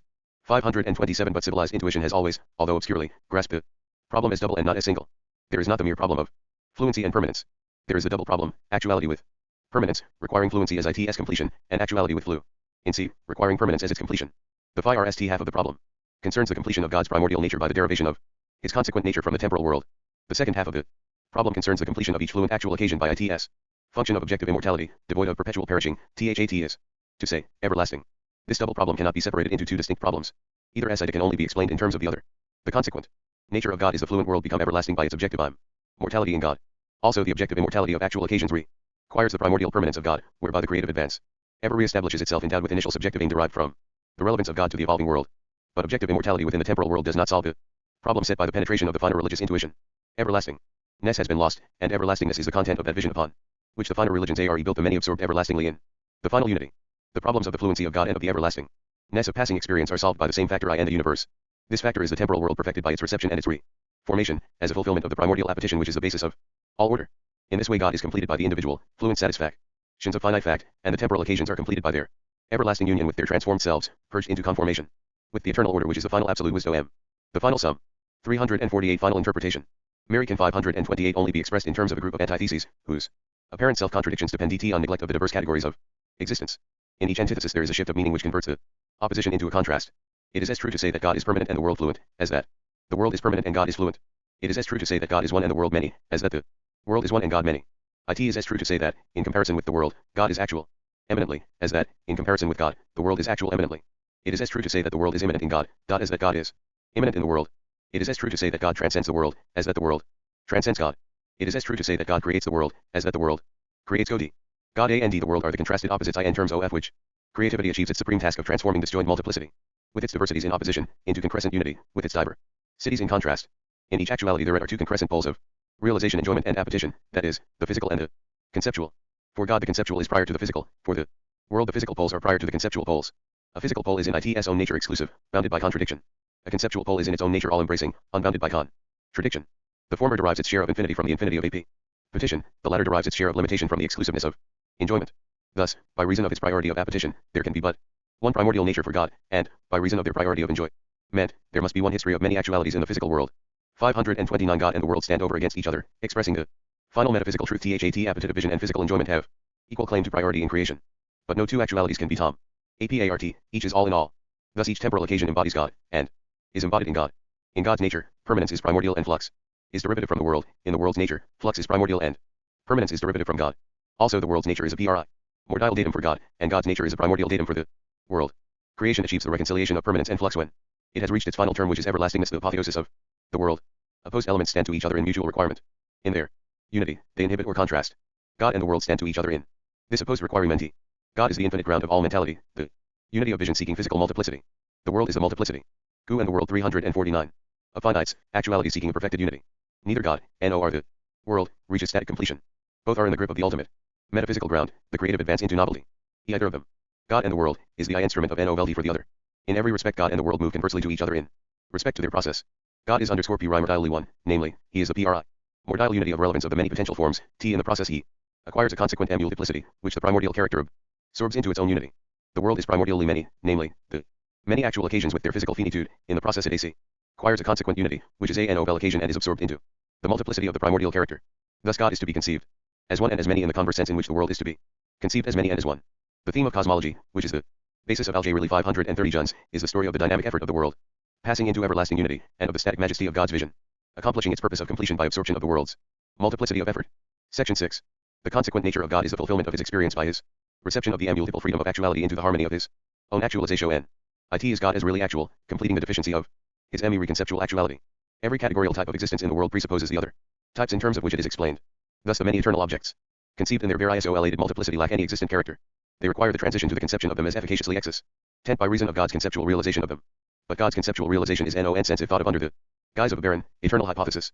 It is God's conceptual realization for forming an efficacious role in multiple unifications of the universe, which are free creations of actualities arising out of decided situations. Again, this discordant multiplicity of actual things, requiring each other and collecting each other, utilizing and discarding, perishing and yet claiming life, as obstinate matter of fact, requires an enlargement of the understanding to the comprehension of and other phase and the nature of things. In this later phase, the many actualities are one actuality, and the one actuality is many actualities. Each actuality has its present life and its immediate passage into novelty, but its passage is not its death. This final phase of passage in God's nature is ever enlarging itself. In it the complete adjustment of the immediacy of joy and suffering reaches the final end of creation. This end is existence in the perfect unity of adjustment as means, and in the perfect multiplicity of the attainment of individual types of 531 self. 350 Final interpretation. Existence. The function of being a means is not disjoint from the function of being an end. The sense of worth beyond itself is immediately enjoyed as an overpowering element in the individual self-attainment. It is in this way that the immediacy of sorrow and pain is transformed into an element of triumph. This is the notion of redemption through suffering, which haunts the world. It is the generalization of its very nor exemplification as the aesthetic value of discords in art. Thus the universe is to be conceived as attaining the active self-expraise, Zion of its own variety of opposites, of its own freedom and its own necessity, of its own multiplicity and its own unity, of its own imperfection and its own perfection. All the opposites are elements in the nature of things, and are incorrigibly there. The concept of God is the way, which we understand this incredible fact that what cannot be, yet is. Section 7. Thus the consequent nature of God is composed of a multiplicity of elements with individual self-realization. It is just as much a multiplicity as it is a unity. It is just as much one immediate fact as it is an unresting advance beyond itself. Thus the actuality of God must also be understood as a multiplicity of actual components in process of creation. This is God in its function of the kingdom of heaven. Each actuality in the temporal world has its reception into God's nature. The corresponding element in God's nature is not temporal actuality, but is the transmutation of that temporal actuality into a living, ever-present fact. An enduring personality in the temporal world is a root of occasions in which the successors with some peculiar completeness sum up their predecessors. The correlate fact in God's nature is an even more complete unity of life in a chain of elements for which succession does not mean loss of immediate unison. This element in God's nature inherits from the temporal counterpart 532, according to the same principle as in the temporal world the future inherits from the past. Thus in the sense in which the present occasion is the person now, and yet with his own past, so the counterpart in God is that person in God. But the principle of universal relativity is not to be stopped at the consequent nature of God. This nature itself passes into the temporal world, according to its gradation of relevance to the various concrescent occasions. There are thus four creative phases in which the universe accomplishes its actuality. There is first the phase of conceptual origination, deficient in Actuality, but infinite in its adjustment of valuation. Secondly, there is the temporal phase of physical origination, with its multiplicity of actualities. In this phase full actuality is attained, but there is deficiency in the solidarity of individuals with each other. This phase derives its determinate conditions from the first phase. Thirdly, there is the phase of perfected actuality, in which the many are one everlastingly, without the qualifica. Con and the world 351. Shino f any loss either of individual identity or of completeness of unity. In. Everlastingness, immediacy is rico and cial with objective immortality. This phase derives the conditions of its being from the two antecedent phases. In the fourth phase, the creative accession completes itself. For the perfected actuality passes back into the temporal world, and qualifies this world so that each temporal actuality includes it as an immediate fact of relevant experience. For the kingdom of heaven is with us today. The action of the fourth phase is the love of God for the world. It is the particular providence for particular occasions. What is done in the world is transformed into a reality in heaven, and the reality in heaven passes back into the world. By reason of this reciprocal relation, the love in the world passes into the love in heaven, and flows back again into the world. In this sense, God is the great companion, the philosopher who understands. 533. We find here the final application of the doctrine of objective immortality. Throughout the perishing occasions in the life of each temporal creature, the inward source of distaste or of refreshment, the judge, arising out of the very nature of things, redeemer or goddess of mischief, is the transformation of itself, everlasting in the being of God. In this way, the insistent craving is justified. The insistent craving zest for existence be refreshed by the ever-present, unfading importance of our immediate actions, which perish yet live forevermore.